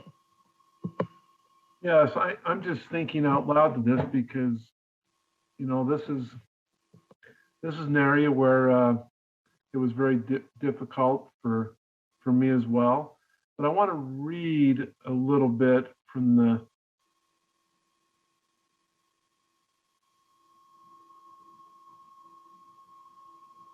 I lost it. From the resolution, excuse me. On 33, it says that, and this is relationship to the board, ensure, they use the word ensure that the following concepts are not included in the curriculum standards, and then we know what those three are. And I think we very much improved those, actually made them much more inclusive. But it also says, down on 41 and 42, be it further resolved that the Utah State Board of Education report back to the Education Interim Committee regarding the board's progress related to the resolution. I feel like this part is sort of required by that. And I do agree with Board Member Hutchings that this is unique, and it's very, very unique. Unfortunately, even though we've been working on this for several years, the legislature has intervened, and what they send us was non-binding, but it's not really non-binding because they've told us, and I've heard it directly, that if we don't take care of it, they will. And so I'm not against what you're suggesting here, and I have a lot of there's many things in my mind that support that idea, but that's all throughout much of this document. Based on the requirements of what we've been given, which I do see as requirements, I think we have to leave these. But maybe someone has a better thought, because I'm open, definitely.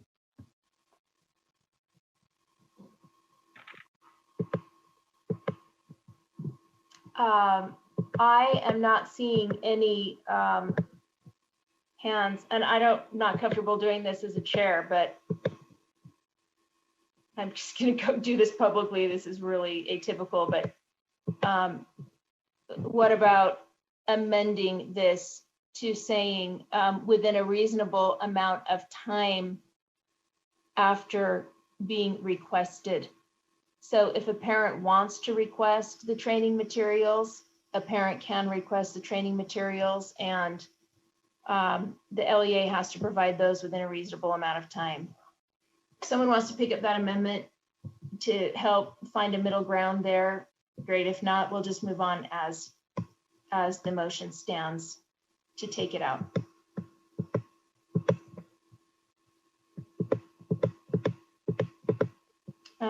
Board Member Hanson, let's hear from Chair Hanson.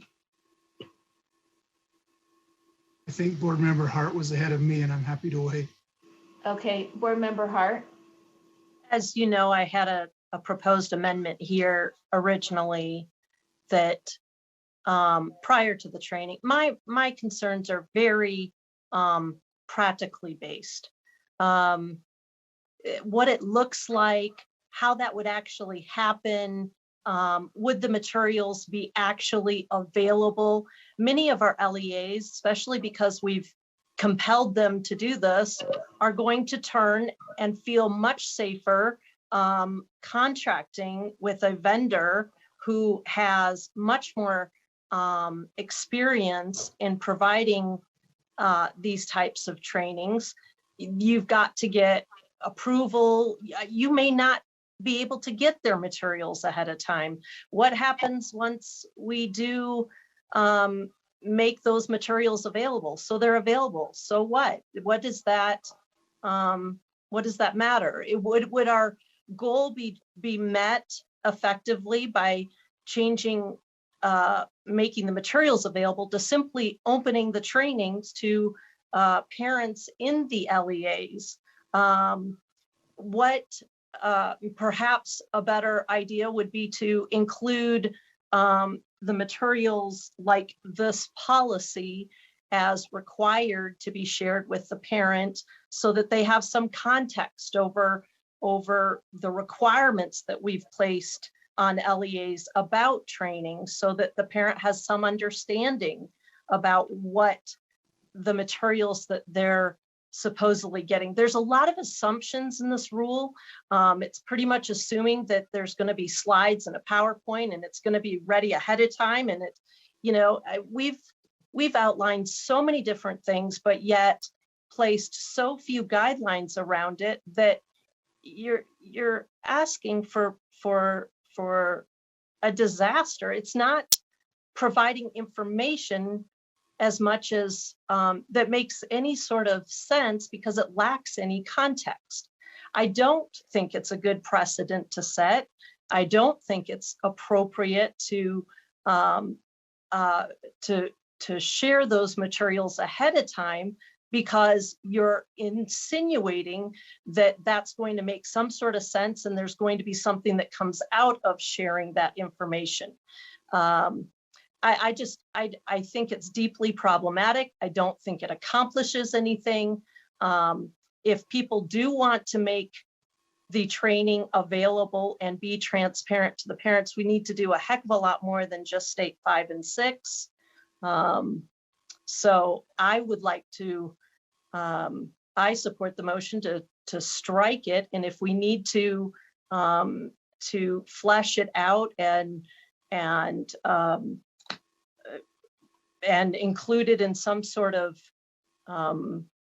supplement rule, that's fine, or revisit the rule. But as it stands right there, it is not useful, effective, or problem solving in any way. So I support the motion. Thank you. Board Member or Chair Hansen. I agree that this is a change in the process and procedures that we've used in the past, and that under our current processes that are probably being used at most LEAs, it could be seen as onerous. It's about transparency, and it's about trying to avoid some of the issues that we've already experienced, where we've had a training given and then a big uproar afterwards because the material was seen to be objectionable. I think it's on us to hit that, and on the LEAs to approach that head on. I do think that more thought will have to go into professional learning. It will have to be done more in advance maybe than we have in the past in this particular area. So I am not trying to downplay at all the fact that there will be changes, and it will, change is always difficult. It imposes new requirements on LEAs, but there also is a requirement that USBE comes up with a model training. And so that would be available to LEAs, and they could adopt that, and that would be a safe harbor for them. So that's one avenue that they could take. We thought particularly about very small LEAs who, this might be a really difficult haul for them to try to put all this together, that they could just adopt the USBE training. And we have to do that under this rule. That's down the bottom of the rule. So thank you.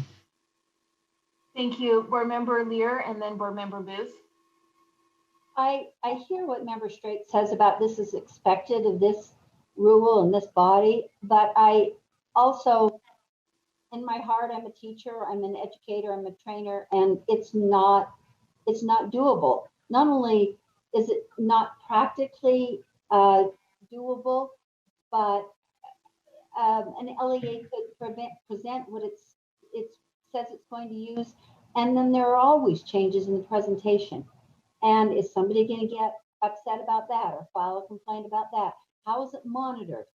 And within a reasonable amount of time for training, given the numbers of training that go on in LEAs, is that 12 hours? Is that a day? I just think this is setting ourselves up for being playground monitors. And as much as I like transparency and as important as it is on this issue, I can't, it's hard for me to vote for something that's so impractical. Thank you, Board Member Booth. We've worked hard on this, and I'm just talking about today, not to mention all of the hundreds of hours that our committee has spent on this and staff. And so as I'm sitting here at the end of this long discussion, well, I'm hoping it's going to end sometime soon. That was a hopeful suggestion. I'm just thinking of the 16 years of sitting in another board seat where I heard over and over again of this and that and the other that was coming from the state board. And I wondered when we might be consulted, when our superintendents, our curriculum directors, and might be consulted. And I feel that we're making really good progress, and that all of the ideas that have come forth, we've made some really great choices. But I'm afraid in something like this to make a decision and say, okay, we're done. Everybody, now we'll go back and approve the whole thing and say we're done. I think we may need to consider tabling the approval of this overall thing until our special meeting on the 22nd, and give the opportunity to friends that we represent who are leaders of learning, who are going to have to deal with this rule, the chance to give. I know they've given us input already. We've listened to some, we have not listened to some. And I know we've got to make those choices, but I'm just afraid now that we've kind of reconstructed and made decisions, somebody needs to step back a couple of steps and read the whole thing and feel, what does it feel like now? Because it is significantly altered from what the committee was recommending to the board. And so anyway, I'm sorry that I'm getting us off track a little bit, but I'm just concerned that maybe we need that input and we need to give them the chance of hearing about this. Thank you. Are you making a motion or just kind of thinking about, because I can circle back to you while you think about it and go to a couple of these others. Do we have a motion on the table right now? Yes, we have a motion. Yes, so we to remove 5 and 6. So we can't make another motion, but I just said I could circle back if he has a motion. Board Member Belknap. Yes, thank you. I just wanted to give clarity as to one of the reasons why this is in here is because we've heard several complaints that there's different trainings that are going on for teachers along these lines, and that parents who have students in the school are not allowed to see them. That's why that is in here. Thank you. Chair Hansen. And actually, if you're going to circle back to Member Booth, it may be more appropriate then, but I thought maybe we could have Jeff Van Holten just walk us through the rulemaking process and what happens from this point if the board is to adopt it. So, at your discretion, Vice Chair, I think that'd be a valuable information for the rest of the board to hear. I was actually going to do that at the end of this so that our education stakeholders, we've heard from 1 million individuals and the legislature and tried to incorporate a lot of feedback into this rule. But we had 2 groups come forward today that feel like they have some input, and there will be opportunities for that in a variety of ways. And I was going to address that at the end as well. Vice like Chair, it now. Suggestion. I think it may help the board as we try to wrap things up here to understand how that works. Okay. Jeff Van Holten, could you, we have a motion on the table. I'm going to take a little departure and allow Jeff Van Holten to quickly explain to the board the opportunities and the variety of ways that our stakeholders can give input to this rule. Would you be willing to do that, either Jeff or Angie? I'd be happy to, Vice Chair. Thank you. And it wouldn't be a meeting if my dog Jazzy did not join me at some point, so I apologize if there are strange noises coming through the microphone. Okay. The rulemaking process from this point forward, once the board approves any rule, so if you approve the rule tonight, the next step would be filing the rule with the Office of Administrative Rules. They issue a state bulletin every 2 weeks on the 1st and the 15th of each month. And that is what has to do with any rule before it can be made effective and given the effect of law. That 1 week consideration period is to take into account any public comment that may have been received during the public comment period. So as we look at that 30-day public comment period, 2 things can happen. Members of the public can submit written comments to the contact person, which is typically listed as Angie Stallings. And then you are all made aware of any public comment that is submitted. Typically, we don't receive a lot. A rule like this might be an exception. In the first 15 days of the rule being out for its 30-day public comment period, so July 1st to the 15th, if an organization that has 10 members or more, or if 10 individual members of the public request a public hearing, then you are required by law to have a public hearing within 30 days of receipt of the request. So if it was 10 individuals on the day you received the 10th request, you would have 30 days from that day, or if it was an organization that has 10 members or more, the day that they file a request for a public hearing, you would have 30 days to host a public hearing in which members of the public could attend and provide verbal and written comment. And then you as a board would decide whether or not you want to take the rule back and begin the process of drafting again based on the comments you've received, or if you want to move forward and make the rule effective after the 30-day public comment period and the 1 week consideration period has ended. So there's a whole host of things you could do in terms of allowing that process to play out. You also could, as Board Member Booth has just suggested, table the rule and begin working with stakeholders before all of that ever happened. The caveat with that being that the process I just described would still apply. So if you did delay till June 22nd, you could still have a public hearing on top of it later. So that's one thing to consider, but that is kind of the process you would go through to get this rule effective. I'm happy to answer any questions to clarify if you have any.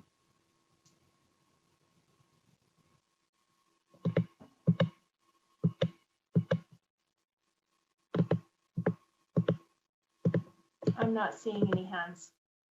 So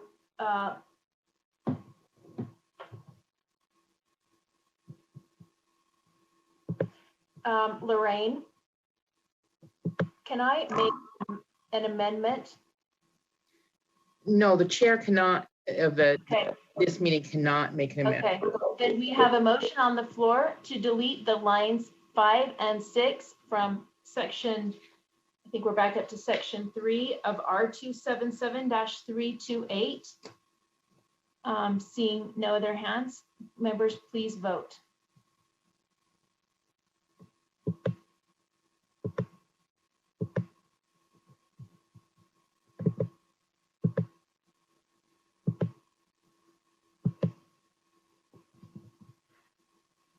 I'm seeing 2 yeses, Board Member Hutchings and Board Member Hart. I haven't seen Board Member Lear. There it is. Thank you. Is she a yes? Yes, yes, she is. So 3 yeses, Board Members Lear, Hart, and Hutchings. Did I see that right? Correct. This motion fails. And I believe we're on section 5. And we only have one tiny change in section 6. So hopefully we'll be quick on these. Do we have? That's me. Okay, go ahead. All right. So number 1, I'm going to withdraw number 1. As there's some conflict with state statute. If that was going to happen, the legislature would have to take it up. Okay, so just make the amendment motion to whatever you want it to say. Okay. Okay. So my motion would be to add what is currently number 2. Any teacher, administrator, or employee who knowingly and intentionally violates any provision of R277-328 shall be sanctioned upon completion of due process hearing. And I can speak to that. Okay, do we have a second?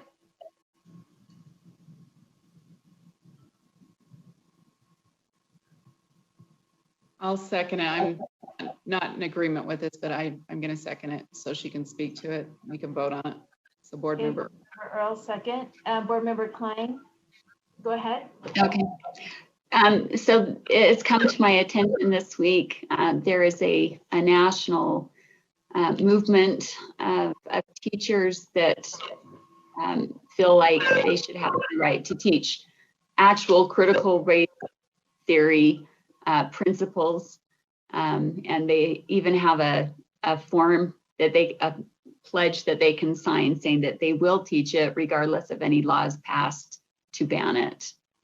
And so I think there needs to be something in place for teachers that would intentionally go against the rule or the law. Board member Hart. Go ahead. Oh, thank you. Sorry, were you finished, board member Klein? Sorry. I was just going to say we have currently 7 teachers in Utah that have signed that pledge, and probably many more that will or that would like to, but don't want to put their name on it. Board member Hart. Yes, this already exists. It's in ethics. It's not allowed and it's not okay, and we don't need to repeat it. It's very clear. If we want to look as a board at strengthening our ethics and being more clear on our expectations, then that's okay. But I'm just really not okay with putting things in 1,000 different places. I think it's a clearer message to our educators, our parents, and our community when we keep things in its proper places. And so much of this, including this, is directly speaks to ethical violations on the part of individual teachers rather than the part of some larger movement. So I just don't think that this is necessary or appropriate. Thank you. Board member Norton. Yeah, my question with this is, isn't the intent of this whole big rule is to create a professional development? This seems to be outside of that. This seems to be teachers teaching things that they should or shouldn't, but I felt like this, what we've been talking today is what should or should not be in this professional development. So I don't know how this would apply to, I mean, maybe if they just didn't attend the professional development, but I think we're in 2 different lanes here. There is some bleeding over into the classroom. I believe there was in the resolution that came from the legislature, and I believe there is in this board rule. But yes, that's a great question. Board member Earl. I think mine's similar to board member Hart's. I believe we already have these processes in place. The correct application of them would be the difference here. So I don't think this is necessary. I think the intent's good behind it to try to protect, but I think we've got it already covered. Thank you. Board member Norton, your hand is up still. Do you have another comment?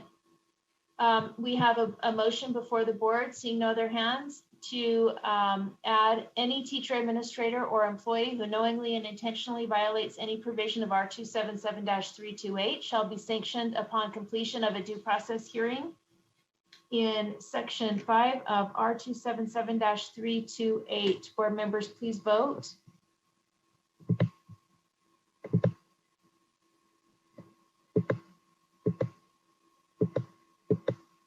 I see one yes vote is board member Klein.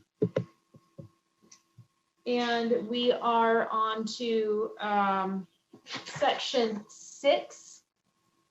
Board members, do you have amendments for section 6? That motion failed. Board member Lear.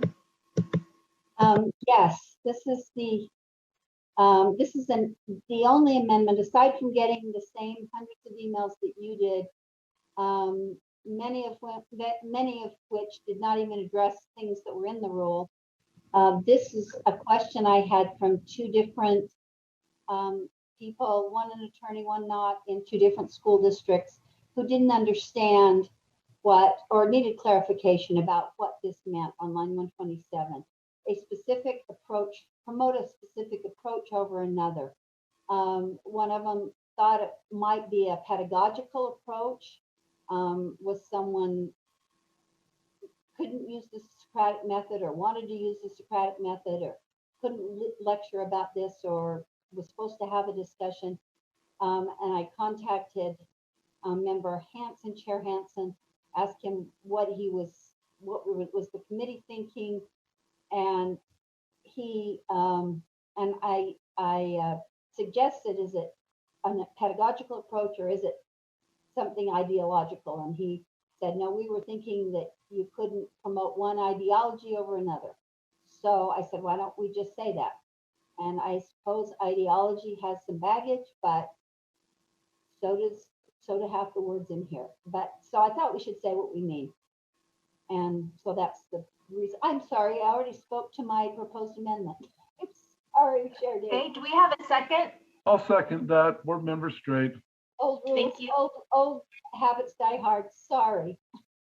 Thank you. We have a amendment on before the board to change the words a specific approach to one ideology in section 6 of R277-328. The motion maker already spoke to the motion, and seeing no other hands, board members, please vote.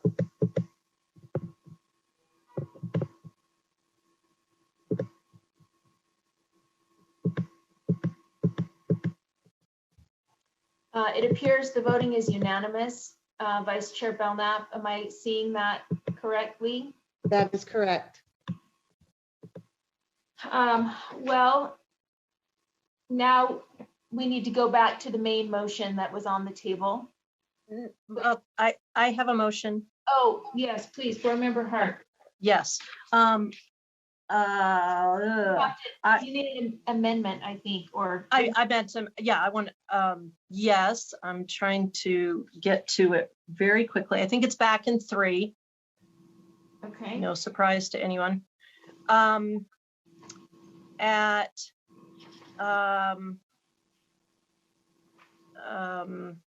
Oh, I can't move the screen. Where we were talking with parents, I'm sorry, it's down under, scroll down, please. Keep going. Okay. Section 5. I'd like to amend that to say, well, just take out prior to the training being offered. And insert hold on. Insert upon request. In addition, I would like to add somewhere, and I could use some friendly help. I really feel like there has to be more provided to a parent in order to support the LEA and the parent in understanding what they are receiving. They need a copy of this rule. So not just the content of the professional learning, but also the content of the rule in addition to a rubric, a completed rubric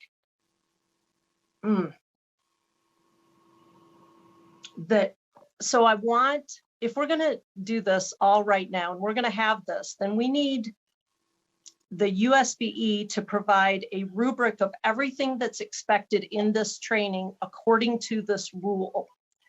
And that way the LEA can fill out the rubric and attach the materials.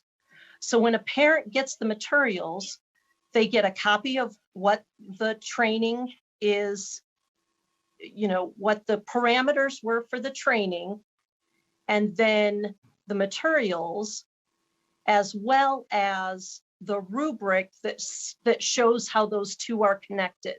How about compliance rubric? A compliance rubric, yes. Now, at some point, someone might need to help me here. I cannot abide by having a rule that we intend to improve transparency that actually causes more confusion because we haven't provided enough to the parent. And they could take that if they have the content and they don't have the material, like the understanding of where that content came from and why that was chosen, then it's not actually the materials of the training. So a copy of this rule, a compliance rubric showing how professional. Yes, that is my motion. Yeah, I thank you. So we have a motion on the table. Do we have a second? I'll second that. Second, Board Member Straight, thank you. And Board Member Hart, I think, spoke to the motion. I can circle back to you quickly after we hear from the others. Board Member Lear. Friendly amendment that you change adheres to adhere. Excellent. Thank you. I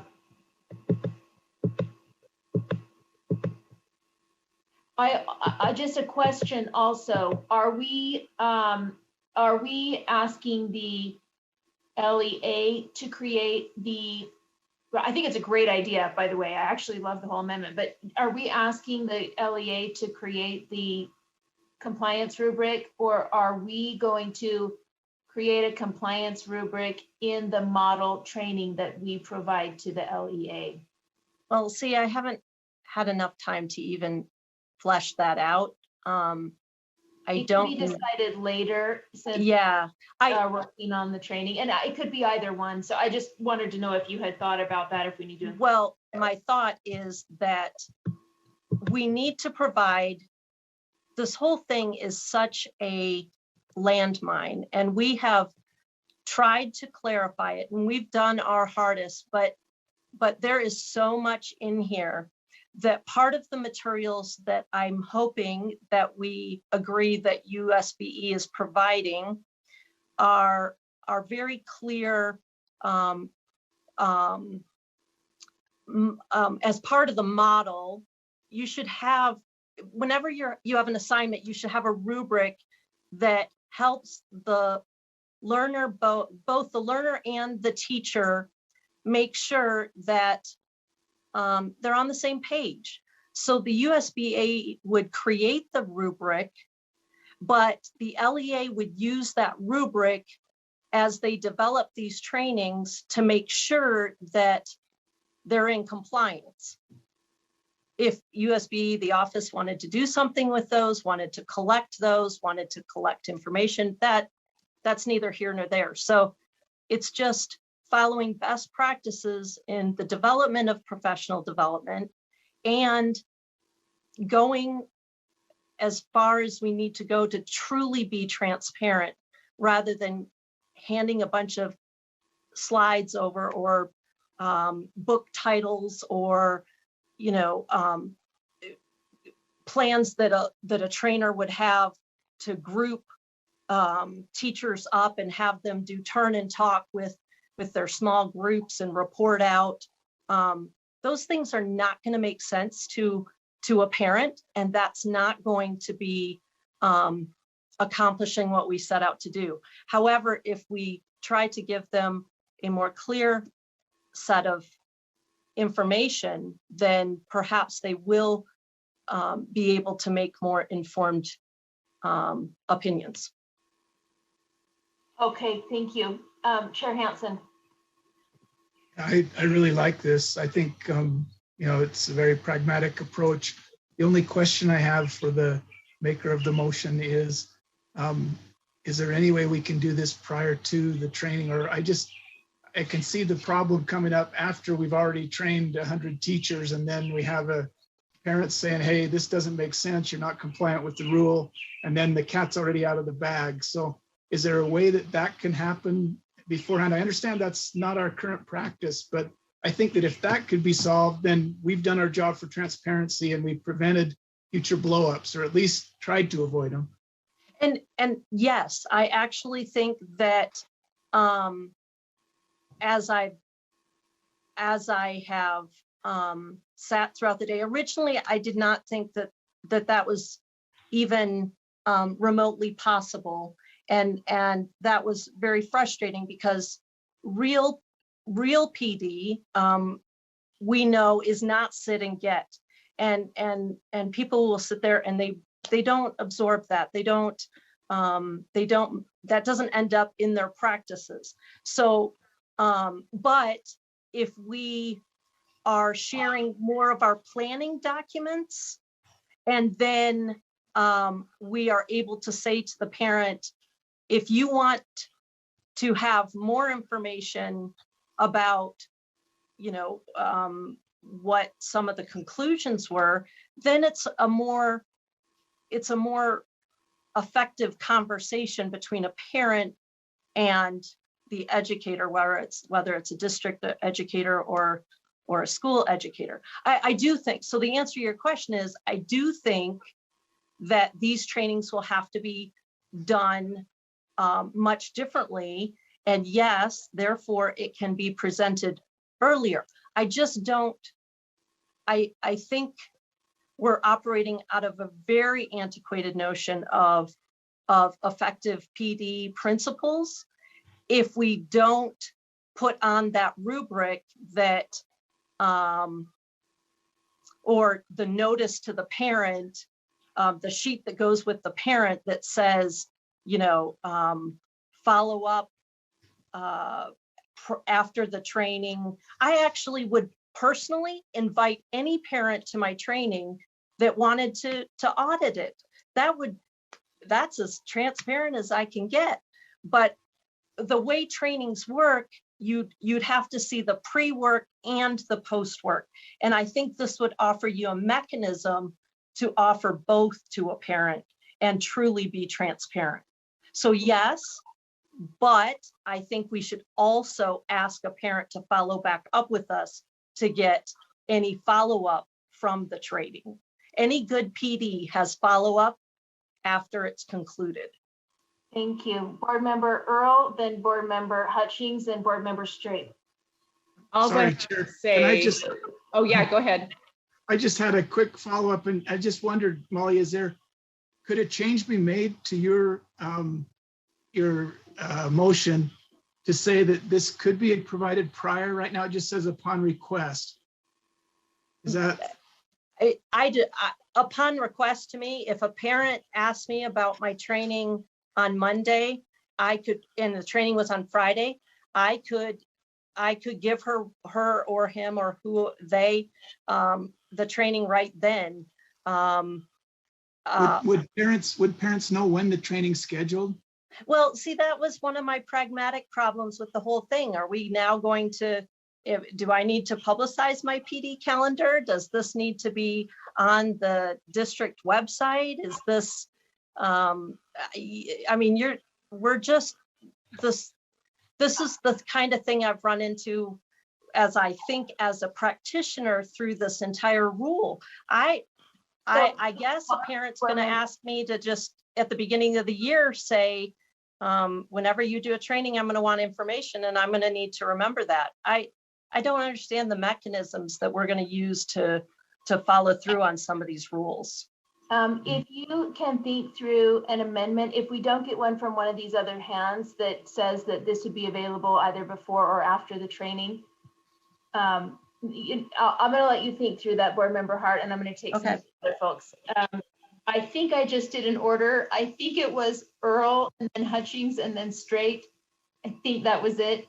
Let's go with Board Member Earl. And let's try to be as succinct as possible because we're way over time.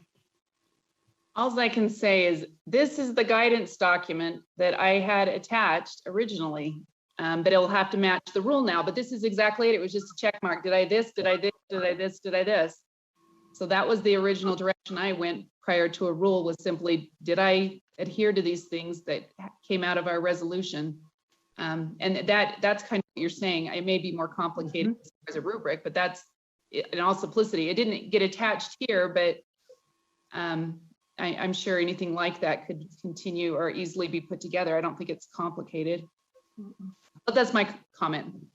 Thank you, Board Member Hutchings.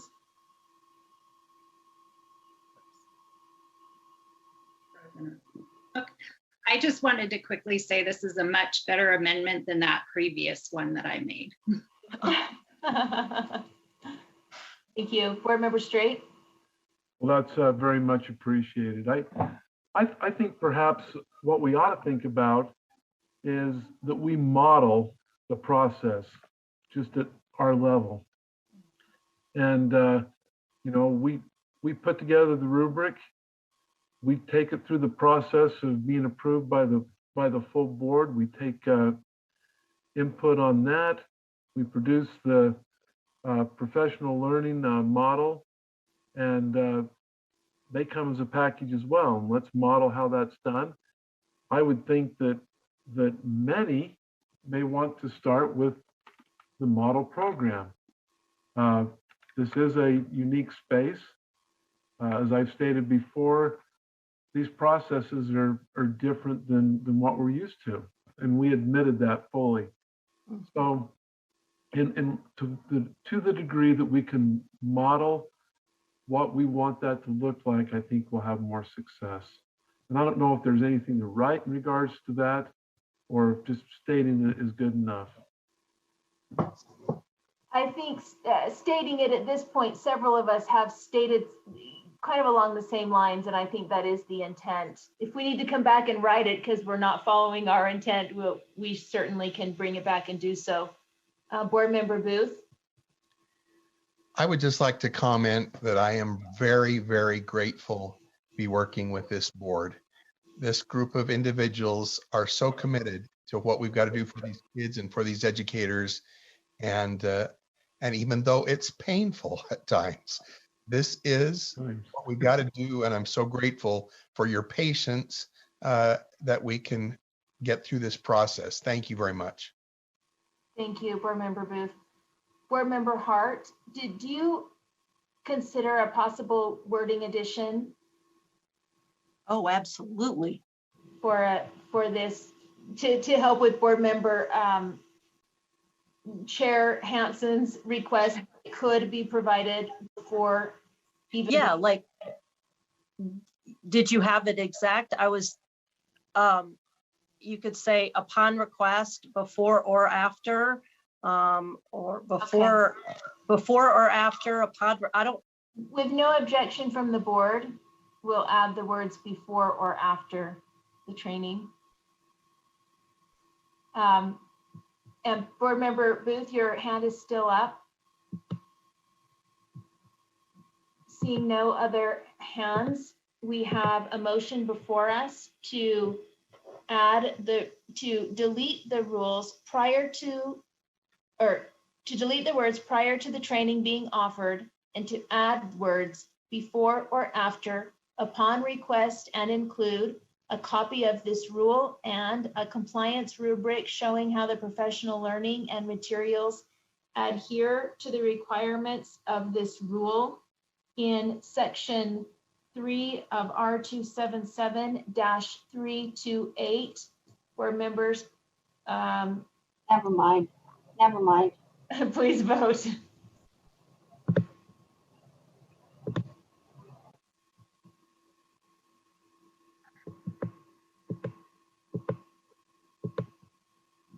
I think the voting is unanimous. Vice Chair Belknap, am I seeing that correctly? Yes, you are. Thank you. We have a main motion on the board, and Jeff, no, I've got it right here. We have a motion before the board to move that the standards or to move that the board approve R277-328 Educational Equity in Schools Draft 5 on second and final reading as amended. Discussion to the motion.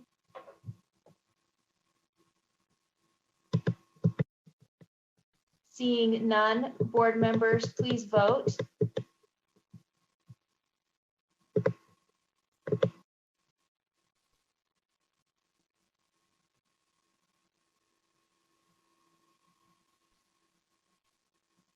I think I see a unanimous yes vote, which is nothing short of an absolute miracle. Thank you.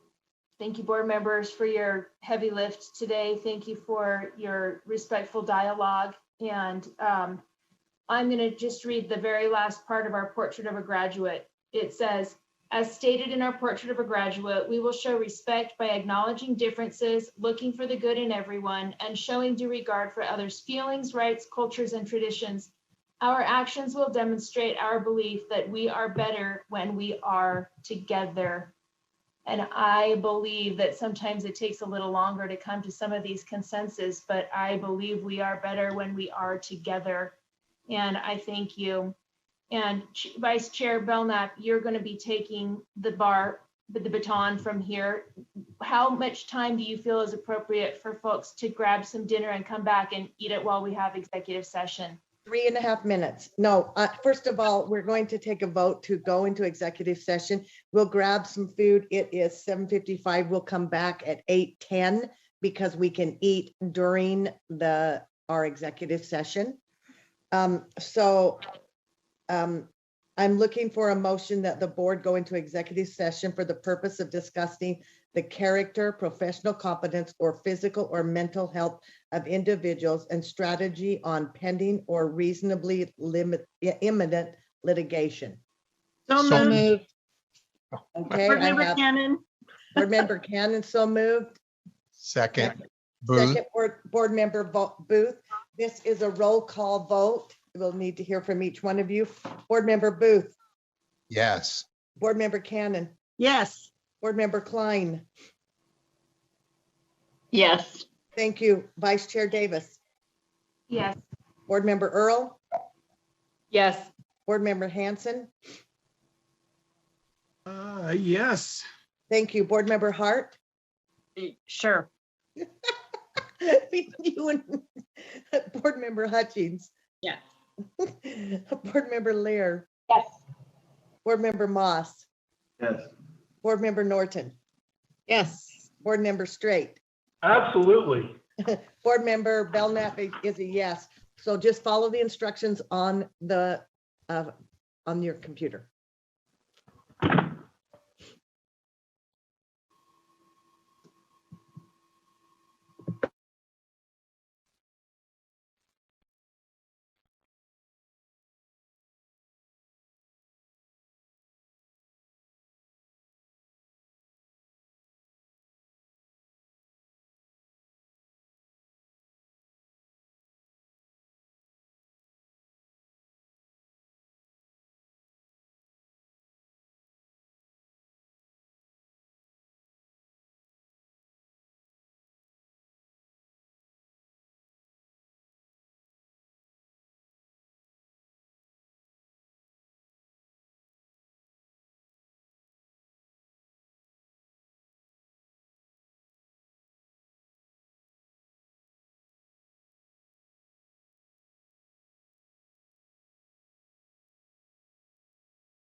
Okay, please take a vote if you agree with coming out of executive session.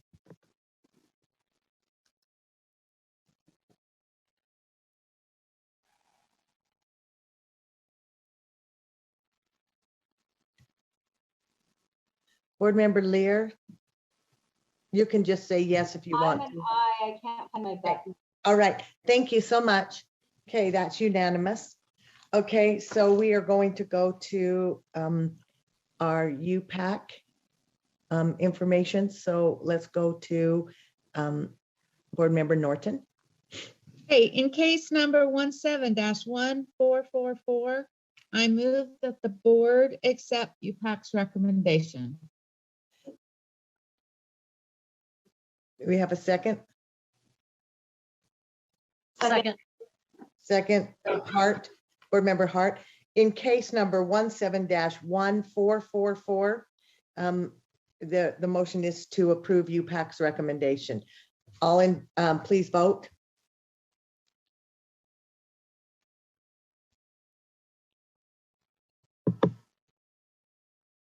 I see that as unanimous. Thank you. Go ahead. I move that we accept UPAC's consent calendar. Second. Thank you, Board Member Hart. The motion on the table is that we move to accept UPAC's consent calendar. Will you please vote?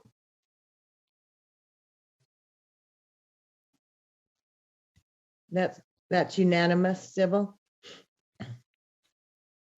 Okay, and then we only have a couple of things left on here. We have, if we have board member comments today.